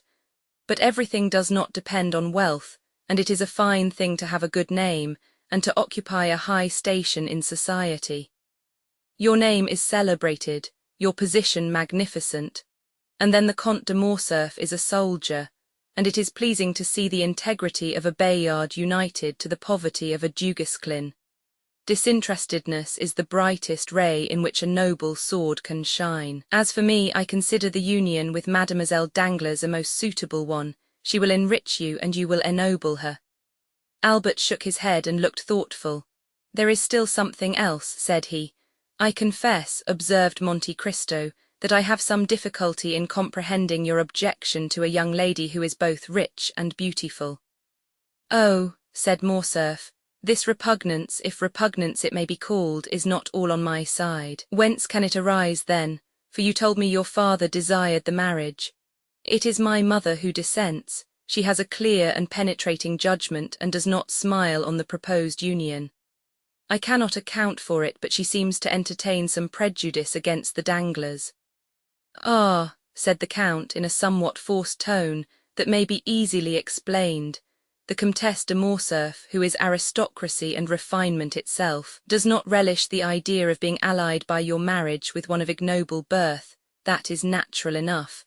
I do not know if that is her reason, said Albert, but one thing I do know, that if this marriage be consummated, it will render her quite miserable. There was to have been a meeting 6 weeks ago in order to talk over and settle the affair, but I had such a sudden attack of indisposition. Real, interrupted the Count, smiling. Oh, real enough, from anxiety doubtless. At any rate, they postponed the matter for 2 months. There is no hurry, you know. I am not yet 21 and Eugénie is only 17, but the 2 months expire next week. It must be done. My dear Count, you cannot imagine how my mind is harassed. How happy you are in being exempt from all this. Well, and why should not you be free too? What prevents you from being so? Oh, it will be too great a disappointment to my father if I do not marry Mademoiselle Danglars. Marry her then, said the Count, with a significant shrug of the shoulders. Yes, replied Morcerf, but that will plunge my mother into positive grief. Then do not marry her, said the Count. Well, I shall see. I will try and think over what is the best thing to be done. You will give me your advice, will you not, and if possible extricate me from my unpleasant position. I think rather than give pain to my dear mother, I would run the risk of offending the Count. Monte Cristo turned away. He seemed moved by this last remark. Ah, said he to Debray, who had thrown himself into an easy-chair at the farthest extremity of the salon, and who held a pencil in his right hand and an account-book in his left. What are you doing there? Are you making a sketch after Poussin? Oh, no, was the tranquil response. I am too fond of art to attempt anything of that sort. I am doing a little sum in arithmetic. In arithmetic. Yes, I am calculating. By the way, Morcerf, that indirectly concerns you. I am calculating what the house of Danglars must have gained by the last rise in Hayti bonds. From 206 they have risen to 409 in 3 days, and the prudent banker had purchased at 206. Therefore he must have made 300,000 livres. That is not his biggest scoop, said Morcerf. Did he not make 1,000,000 in Spaniards this last year? My dear fellow, said Lucian, here is the Count of Monte Cristo, who will say to you as the Italians do, denaro e santità metà della metà. 9. When they tell me such things, I only shrug my shoulders and say nothing. But you were speaking of Haitians, said Monte Cristo. Ah, Haitians, that is quite another thing. Haitians are the écarté of French stock jobbing. We may like Bouillotte delight in whist, be enraptured with Boston, and yet grow tired of them all, but we always come back to écarté. It is not only a game, it is a hors d'oeuvre. Danglars sold yesterday at 405 and pockets 300,000 francs. Had he but waited till today, the price would have fallen to 205, and instead of gaining 300,000 francs, he would have lost 20 or 25,000. And what has caused the sudden fall from 409 to 206? Asked Monte Cristo. I am profoundly ignorant of all these stock-jobbing intrigues. Because, said Albert, laughing. One piece of news follows another, and there is often great dissimilarity between them.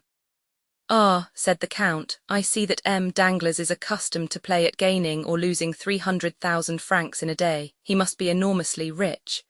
It is not he who plays, exclaimed Lucien. It is Madame Danglars. She is indeed daring. But you who are a reasonable being, Lucien, and who knows how little dependence is to be placed on the news, since you are at the fountain-head, surely you ought to prevent it, said Morcerf with a smile. How can I if her husband fails in controlling her? Asked Lucien. You know the character of the Baroness. No one has any influence with her, and she does precisely what she pleases. Ah, if I were in your place, said Albert. Well, I would reform her. It would be rendering a service to her future son-in-law. How would you set about it? Ah, that would be easy enough. I would give her a lesson. A lesson? Yes, your position as secretary to the minister renders your authority great on the subject of political news. You never open your mouth, but the stockbrokers immediately stenograph your words. Cause her to lose 100,000 francs, and that would teach her prudence.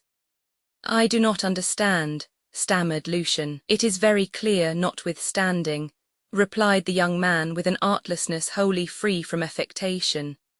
Tell her some fine morning an unheard-of piece of intelligence, some telegraphic dispatch of which you alone are in possession, for instance that Henry Roman IV was seen yesterday at Gabriel's. That would boom the market. She will buy heavily, and she will certainly lose when Beauchamp announces the following day in his Gazette the report circulated by some usually well-informed persons that the king was seen yesterday at Gabriel's house, is totally without foundation. We can positively assert that His Majesty did not quit the Pont Neuf. Lucien half smiled. Monte Cristo, although apparently indifferent, had not lost one word of this conversation, and his penetrating eye had even read a hidden secret in the embarrassed manner of the secretary. This embarrassment had completely escaped Albert, but it caused Lucien to shorten his visit. He was evidently ill at ease. The Count, in taking leave of him, said something in a low voice, to which he answered, "Willingly, Count, I accept." The Count returned to young Morcerf. "You not think on reflection," said he to him, "that you have done wrong in thus speaking of your mother-in-law in the presence of M. Debray?" "My dear Count," said Morcerf, "I beg of you not to apply that title so prematurely. Now, speaking without any exaggeration, is your mother really so very much averse to this marriage? So much so that the Baroness very rarely comes to the house, and my mother has not, I think, visited Madame Danglars twice in her whole life." "Then," said the Count, "I am emboldened to speak openly to you. M. Danglars is my banker. M. de Villefort has overwhelmed me with politeness in return for a service which a casual piece of good fortune enabled me to render him. I predict from all this an avalanche of dinners and routs. Now, in order not to presume on this, and also to be beforehand with them, I have, if agreeable to you, thought of inviting M. and Madame Danglars and M. and Madame de Villefort to my country house at Auteuil.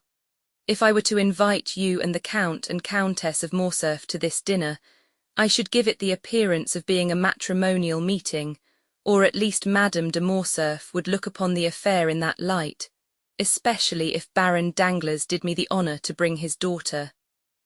In that case your mother would hold me in aversion, and I do not at all wish that. On the contrary, I desire to stand high in her esteem." "Indeed, Count," said Morcerf, "I thank you sincerely for having used so much candour towards me, and I gratefully accept the exclusion which you propose. You say you desire my mother's good opinion. I assure you it is already yours to a very unusual extent." "Do you think so?" said Monte Cristo with interest. "Oh, I am sure of it. We talked of you an hour after you left us the other day. But to return to what we were saying, if my mother could know of this attention on your part, and I will venture to tell her, I am sure that she will be most grateful to you. It is true that my father will be equally angry." The Count laughed. "Well," said he to Morcerf, "but I think your father will not be the only angry one. M. and Madame Danglars will think me a very ill-mannered person. They know that I am intimate with you, that you are, in fact, one of the oldest of my Parisian acquaintances, And they will not find you at my house. They will certainly ask me why I did not invite you. Be sure to provide yourself with some previous engagement which shall have a semblance of probability, and communicate the fact to me by a line in writing. You know that with bankers nothing but a written document will be valid. I will do better than that, said Albert. My mother is wishing to go to the seaside. What day is fixed for your dinner? Saturday. This is Tuesday. Well, tomorrow evening we leave, and the day after we shall be at Tréport. Really, Count, you have a delightful way of setting people at their ease. Indeed, you give me more credit than I deserve. I only wish to do what will be agreeable to you, that is all. When shall you send your invitations? This very day. Well, I will immediately call on M. Danglars and tell him that my mother and myself must leave Paris tomorrow. I have not seen you, consequently I know nothing of your dinner. How foolish you are! Have you forgotten that M. Debray has just seen you at my house? Ah, true. Fix it this way. I have seen you and invited you without any ceremony, when you instantly answered that it would be impossible for you to accept, as you were going to Tréport. Well then, that is settled, but you will come and call on my mother before tomorrow. Before tomorrow. That will be a difficult matter to arrange. Besides, I shall just be in the way of all the preparations for departure. Well, you can do better. You were only a charming man before, but if you accede to my proposal, you will be adorable. What must I do to attain such sublimity? You are today free as air. Come and dine with me. We shall be a small party, only yourself, my mother, and I. You have scarcely seen my mother. You shall have an opportunity of observing her more closely. She is a remarkable woman, and I only regret that there does not exist another like her, about 20 years younger. In that case, I assure you, there would very soon be a Countess and Viscountess of Morcerf. As to my father, you will not see him. He is officially engaged and dines with the chief referendary. We will talk over our travels, and you, who have seen the whole world, will relate your adventures. You shall tell us the history of the beautiful Greek who was with you the other night at the opera, and whom you call your slave, and yet treat like a princess. We will talk Italian and Spanish. Come, accept my invitation, and my mother will thank you. 1,000 thanks, said the Count. Your invitation is most gracious, and I regret exceedingly that it is not in my power to accept it. I am not so much at liberty as you suppose. On the contrary, I have a most important engagement. Ah, take care, you were teaching me just now how, in case of an invitation to dinner, one might creditably make an excuse. I require the proof of a pre-engagement. I am not a banker like M. Danglars, but I am quite as incredulous as he is. I am going to give you a proof, replied the Count, and he rang the bell. Humph, said Morcerf, this is the second time you have refused to dine with my mother. It is evident that you wish to avoid her. Monte Cristo started. Oh, you do not mean that, said he. Besides, here comes the confirmation of my assertion. Baptistin entered and remained standing at the door. I had no previous knowledge of your visit, had I? Indeed, you are such an extraordinary person that I would not answer for it. At all events, I could not guess that you would invite me to dinner. Probably not. Well, listen, Baptistin, what did I tell you this morning when I called you into my laboratory? To close the door against visitors as soon as the clock struck 5, replied the valet. What then? Ah, my dear Count, said Albert. No, no, I wish to do away with that mysterious reputation that you have given me, my dear Viscount. It is tiresome to be always acting Manfred. I wish my life to be free and open. Go on, Baptistin. Then to admit no one except Major Bartolomeo Cavalcanti and his son. You hear, Major Bartolomeo Cavalcanti, a man who ranks amongst the most ancient nobility of Italy, whose name Dante has celebrated in the 10th canto of the Inferno. You remember it, do you not?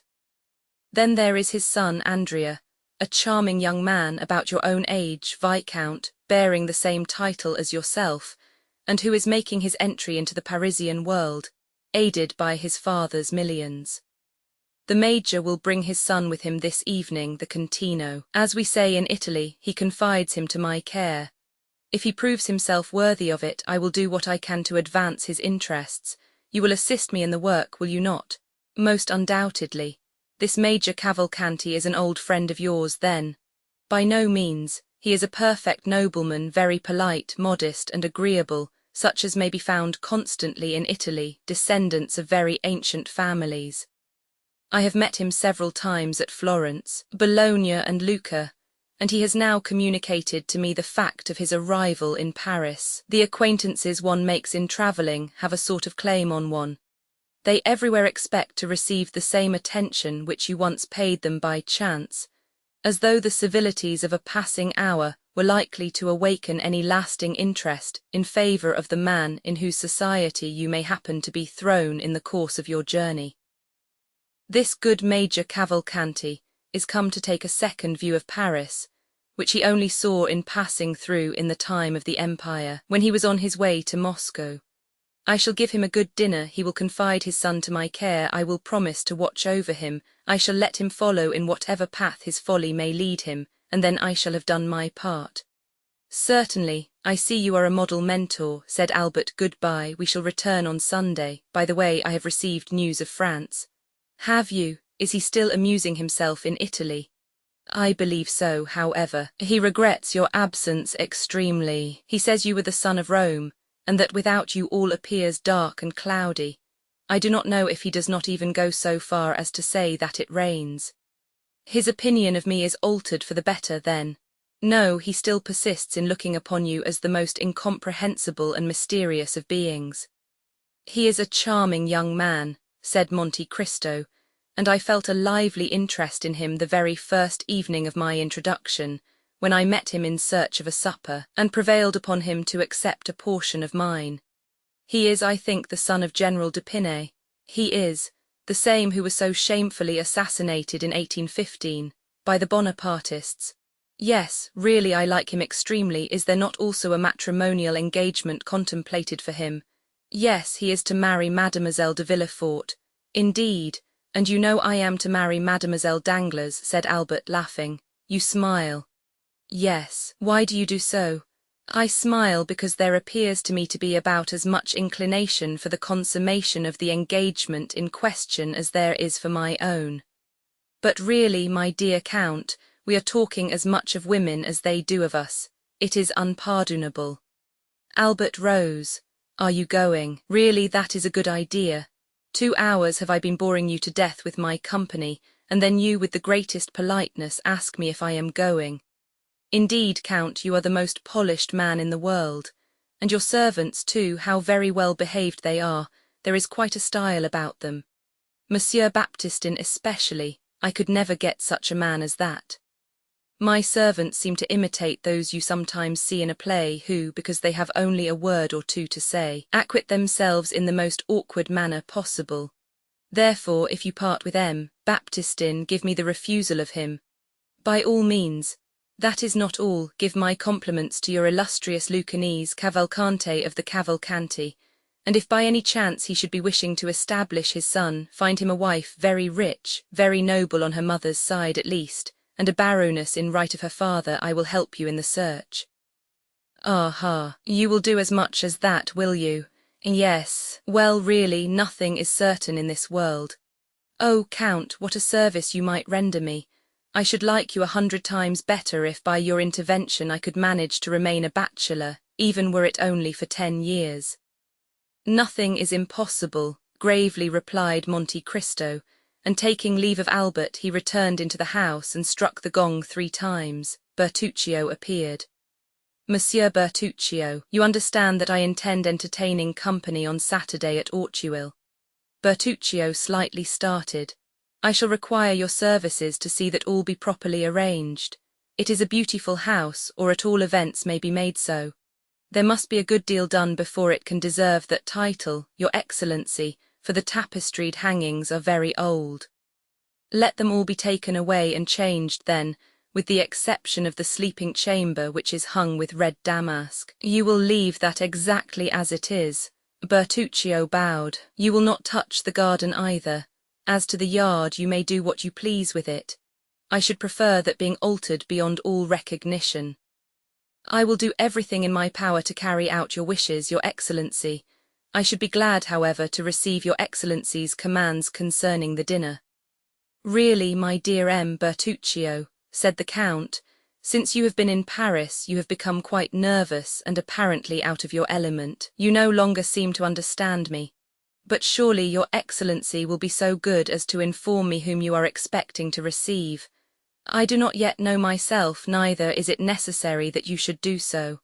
Lucullus dines with Lucullus, that is quite sufficient. Bertuccio bowed and left the room. Chapter 55. Both the Count and Baptistin had told the truth when they announced to Morcerf the proposed visit of the Major, which had served Monte Cristo as a pretext for declining Albert's invitation. 7 o'clock had just struck, and Bertuccio, according to the command which had been given him, had 2 hours before left for Auteuil, when a cab stopped at the door and after depositing its occupant at the gate, immediately hurried away, as if ashamed of its employment.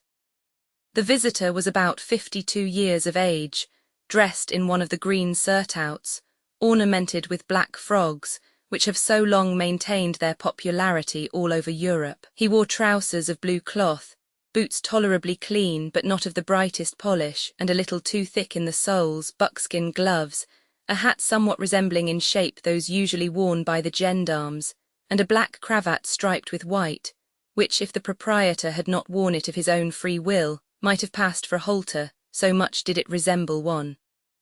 Such was the picturesque costume of the person who rang at the gate, and demanded if it was not at No. 30 in the Avenue des Champs-Élysées that the Count of Monte Cristo lived, and who, being answered by the porter in the affirmative, entered, closed the gate after him, and began to ascend the steps. The small and angular head of this man, his white hair and thick grey moustaches, caused him to be easily recognized by Baptistin, who had received an exact description of the expected visitor, and who was awaiting him in the hall. Therefore scarcely had the stranger time to pronounce his name before the Count was apprised of his arrival. He was ushered into a simple and elegant drawing-room, and the Count rose to meet him with a smiling air. "Ah, my dear sir, you are most welcome. I was expecting you." "Indeed," said the Italian, "was your Excellency then aware of my visit?" "Yes, I had been told that I should see you today at 7 o'clock. "Then you have received full information concerning my arrival?" "Of course." "Ah, so much the better. I feared this little precaution might have been forgotten." "What precaution?" "That of informing you beforehand of my coming." "Oh no, it has not. But you are sure you are not mistaken?" "Very sure. It really was I whom your Excellency expected at 7 o'clock this evening. I will prove it to you beyond a doubt." "Oh no, never mind that," said the Italian. "It is not worth the trouble." "Yes, yes," said Monte Cristo. His visitor appeared slightly uneasy. "Let me see," said the Count. "Are you not the Marquis Bartolomeo Cavalcanti?" "Bartolomeo Cavalcanti," joyfully replied the Italian. "Yes, I am really he. Ex-major in the Austrian service." "Was I a major?" timidly asked the old soldier. "Yes," said Monte Cristo, "you were a major. That is the title the French give to the post which you filled in Italy." "Very good," said the major. "I do not demand more. You understand. Your visit here today is not of your own suggestion, is it?" said Monte Cristo. "No, certainly not. You were sent by some other person." "Yes, by the excellent Abbé Busoni." "Exactly so," said the delighted major. "And you have a letter?" "Yes, there it is." "Give it to me then." And Monte Cristo took the letter, which he opened and read. The major looked at the Count with his large staring eyes and then took a survey of the apartment, but his gaze almost immediately reverted to the proprietor of the room. "Yes, yes, I see. Major Cavalcanti, a worthy patrician of Lucca, a descendant of the Cavalcanti of Florence," continued Monte Cristo, reading aloud, "possessing an income of 500,000. Monte Cristo raised his eyes from the paper and bowed. "500,000, said he. "Magnificent." "500,000, is it?" said the major. "Yes, in so many words, and it must be so, for the abbé knows correctly the amount of all the largest fortunes in Europe. Be it 500,000 then, but on my word of honour I had no idea that it was so much.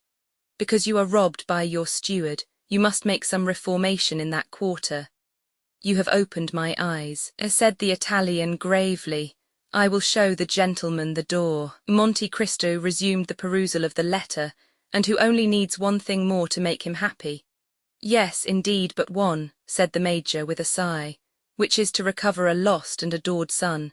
A lost and adored son, stolen away in his infancy either by an enemy of his noble family or by the gypsies. At the age of 5 years, said the Major with a deep sigh and raising his eye to heaven.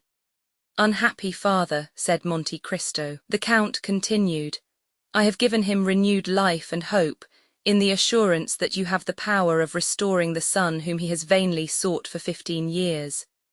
The Major looked at the Count with an indescribable expression of anxiety. I have the power of so doing, said Monte Cristo. The Major recovered his self-possession. So then, said he, the letter was true to the end. Did you doubt it, my dear Monsieur Bartolomeo? No, indeed, certainly not. A good man, a man holding religious office as does the Abbé Busoni, could not condescend to deceive or play off a joke, but your Excellency has not read all. Ah, true, said Monte Cristo, there is a postscript. Yes, yes, repeated the Major, yes, there is a postscript. In order to save Major Cavalcanti the trouble of drawing on his banker, I send him a draft for 2,000 francs to defray his travelling expenses, and credit on you for the further sum of 48,000 francs which you still owe me. The Major awaited the conclusion of the postscript, apparently with great anxiety. Very good, said the Count. He said very good, muttered the Major. Then, sir, replied he. Then what? Asked Monte Cristo. Then the postscript. Well, what of the postscript? Then the postscript is as favourably received by you as the rest of the letter. Certainly, the Abbé Busoni and myself have a small account open between us. I do not remember if it is exactly 48,000 francs which I am still owing him, but I dare say we shall not dispute the difference. You attached great importance, then, to this postscript, my dear Monsieur Cavalcanti. I must explain to you, said the Major, that, fully confiding in the signature of the Abbé Busoni, I had not provided myself with any other funds, so that if this resource had failed me, I should have found myself very unpleasantly situated in Paris. Is it possible that a man of your standing should be embarrassed anywhere? Said Monte Cristo. Why, really, I know no one, said the Major, but then you yourself are known to others. Yes, I am known, so that, proceed, my dear Monsieur Cavalcanti, so that you will remit to me these 48,000 francs, certainly at your first request. The Major's eyes dilated with pleasing astonishment. But sit down, said Monte Cristo. Really, I do not know what I have been thinking of. I have positively kept you standing for the last quarter of an hour. Don't mention it. The Major drew an armchair towards him and proceeded to seat himself. Now, said the Count, what will you take, a glass of sherry, port, or Alicante? Alicante, if you please, it is my favourite wine. I have some that is very good. You will take a biscuit with it, will you not? Yes, I will take a biscuit, as you are so obliging. Monte Cristo rang. Baptistin appeared. The Count advanced to meet him. Well, said he in a low voice. The young man is here, said the valet de chambre in the same tone. Into what room did you take him? Into the blue drawing-room, according to your Excellency's orders. That's right, now bring the Alicante and some biscuits. Baptistin left the room. Really, said the Major, I am quite ashamed of the trouble I am giving you. Pray don't mention such a thing, said the Count. Baptistin re-entered with glasses, wine, and biscuits. The Count filled one glass, but in the other he only poured a few drops of the ruby-coloured liquid. The bottle was covered with spiders' webs, and all the other signs which indicate the age of wine more truly than do wrinkles on a man's face. The Major made a wise choice. He took the full glass and a biscuit. The Count told Baptistin to leave the plate within reach of his guest, who began by sipping the Alicante with an expression of great satisfaction, and then delicately steeped his biscuit in the wine. So, sir, you lived at Lucca, did you? You were rich, noble, held in great esteem, had all that could render a man happy. All, said the Major, hastily swallowing his biscuit, positively all. And yet there was one thing wanting in order to complete your happiness. Only one thing, said the Italian. And that one thing, your lost child. Ah, said the Major, taking a second biscuit, that consummation of my happiness was indeed wanting. The worthy Major raised his eyes to heaven and sighed. Let me hear then, said the Count, who this deeply regretted son was, for I always understood you were a bachelor. That was the general opinion, sir, said the Major, and I. Yes, replied the Count, and you confirmed the report. A youthful indiscretion, I suppose, which you were anxious to conceal from the world at large. The Major recovered himself, and resumed his usual calm manner, at the same time casting his eyes down, either to give himself time to compose his countenance, or to assist his imagination, all the while giving an underlook at the Count, the protracted smile on whose lips still announced the same polite curiosity. Yes, said the Major, I did wish this fault to be hidden from every eye. Not on your own account, surely, replied Monte Cristo, for a man is above that sort of thing. Oh no, certainly not on my own account, said the Major with a smile and a shake of the head. But for the sake of the mother, said the Count. Yes, for the mother's sake, his poor mother, cried the Major, taking a third biscuit. Take some more wine, my dear Cavalcanti, said the Count, pouring out for him a second glass of Alicante. Your emotion has quite overcome you. His poor mother, murmured the Major, trying to get the lachrymal gland in operation so as to moisten the corner of his eye with a false tear. She belonged to one of the first families in Italy, I think, did she not? She was of a noble family of Fiesole, Count, and her name was— Do you desire to know her name? Oh, said Monte Cristo, it would be quite superfluous for you to tell me, for I already know it. The Count knows everything, said the Italian, bowing. Oliver Corsinari, was it not? Oliver Corsinari, a marchioness, and you married her at last, notwithstanding the opposition of her family. Yes, that was the way it ended. And you have doubtless brought all your papers with you, said Monte Cristo. What papers? The certificate of your marriage with Oliver Corsinari and the register of your child's birth. The register of my child's birth, the register of the birth of Andrea Cavalcanti, of your son, is not his name Andrea? I believe so, said the Major. What, you believe so? I dare not positively assert it, as he has been lost for so long a time. Well then, said Monte Cristo, you have all the documents with you. Your Excellency, I regret to say that, not knowing it was necessary to come provided with these papers, I neglected to bring them. That is unfortunate, returned Monte Cristo. Were they then so necessary? They were indispensable. The Major passed his hand across his brow. Ah, per Bacco, indispensable were they?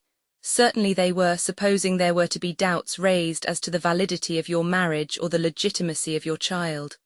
True, said the Major, there might be doubts raised. In that case your son would be very unpleasantly situated.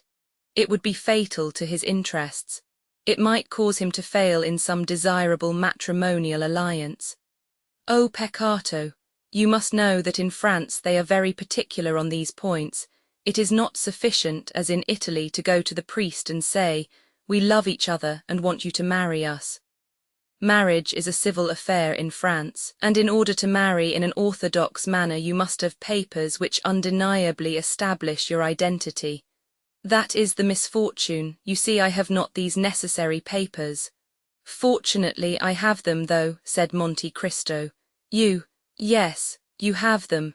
I have them. Ah, indeed, said the Major, who, seeing the object of his journey frustrated by the absence of the papers, feared also that his forgetfulness might give rise to some difficulty concerning the 48,000 francs. Ah, indeed, that is a fortunate circumstance. Yes, that really is lucky, for it never occurred to me to bring them. I do not at all wonder at it, one cannot think of everything, but happily the Abbé Busoni thought for you. He is an excellent person. He is extremely prudent and thoughtful. He is an admirable man, said the Major, and he sent them to you. Here they are. The Major clasped his hands in token of admiration. You married Oliver Corsinari in the church of San Paolo del Montecatini. Here is the priest's certificate. Yes, indeed, there it is truly, said the Italian, looking on with astonishment. And here is Andrea Cavalcanti's baptismal register, given by the curé of Saravza. All quite correct. Take these documents, then, they do not concern me. You will give them to your son, who will, of course, take great care of them. I should think so, indeed, if he were to lose them. Well, and if he were to lose them, said Monte Cristo. In that case, replied the Major, it would be necessary to write to the curé for duplicates, and it would be some time before they could be obtained. It would be a difficult matter to arrange, said Monte Cristo. Almost an impossibility, replied the Major. I am very glad to see that you understand the value of these papers. I regard them as invaluable. Now, said Monte Cristo, as to the mother of the young man, repeated the Italian with anxiety. As regards the Marchesa Corsinari. Really, said the Major, difficulties seem to thicken upon us. Will she be wanted in any way? No, sir, replied Monte Cristo. Besides, has she not? Yes, sir, said the Major, she has paid the last debt of nature. Alas, yes, returned the Italian. I knew that, said Monte Cristo, she has been dead these 10 years. And I am still mourning her loss, exclaimed the Major, drawing from his pocket a checked handkerchief, and alternately wiping first the left and then the right eye. What would you have? Said Monte Cristo. We are all mortal. Now you understand, my dear Monsieur Cavalcanti, that it is useless for you to tell people in France that you have been separated from your son for 15 years. Stories of gypsies who steal children are not at all in vogue in this part of the world, and would not be believed. You sent him for his education to a college in one of the provinces.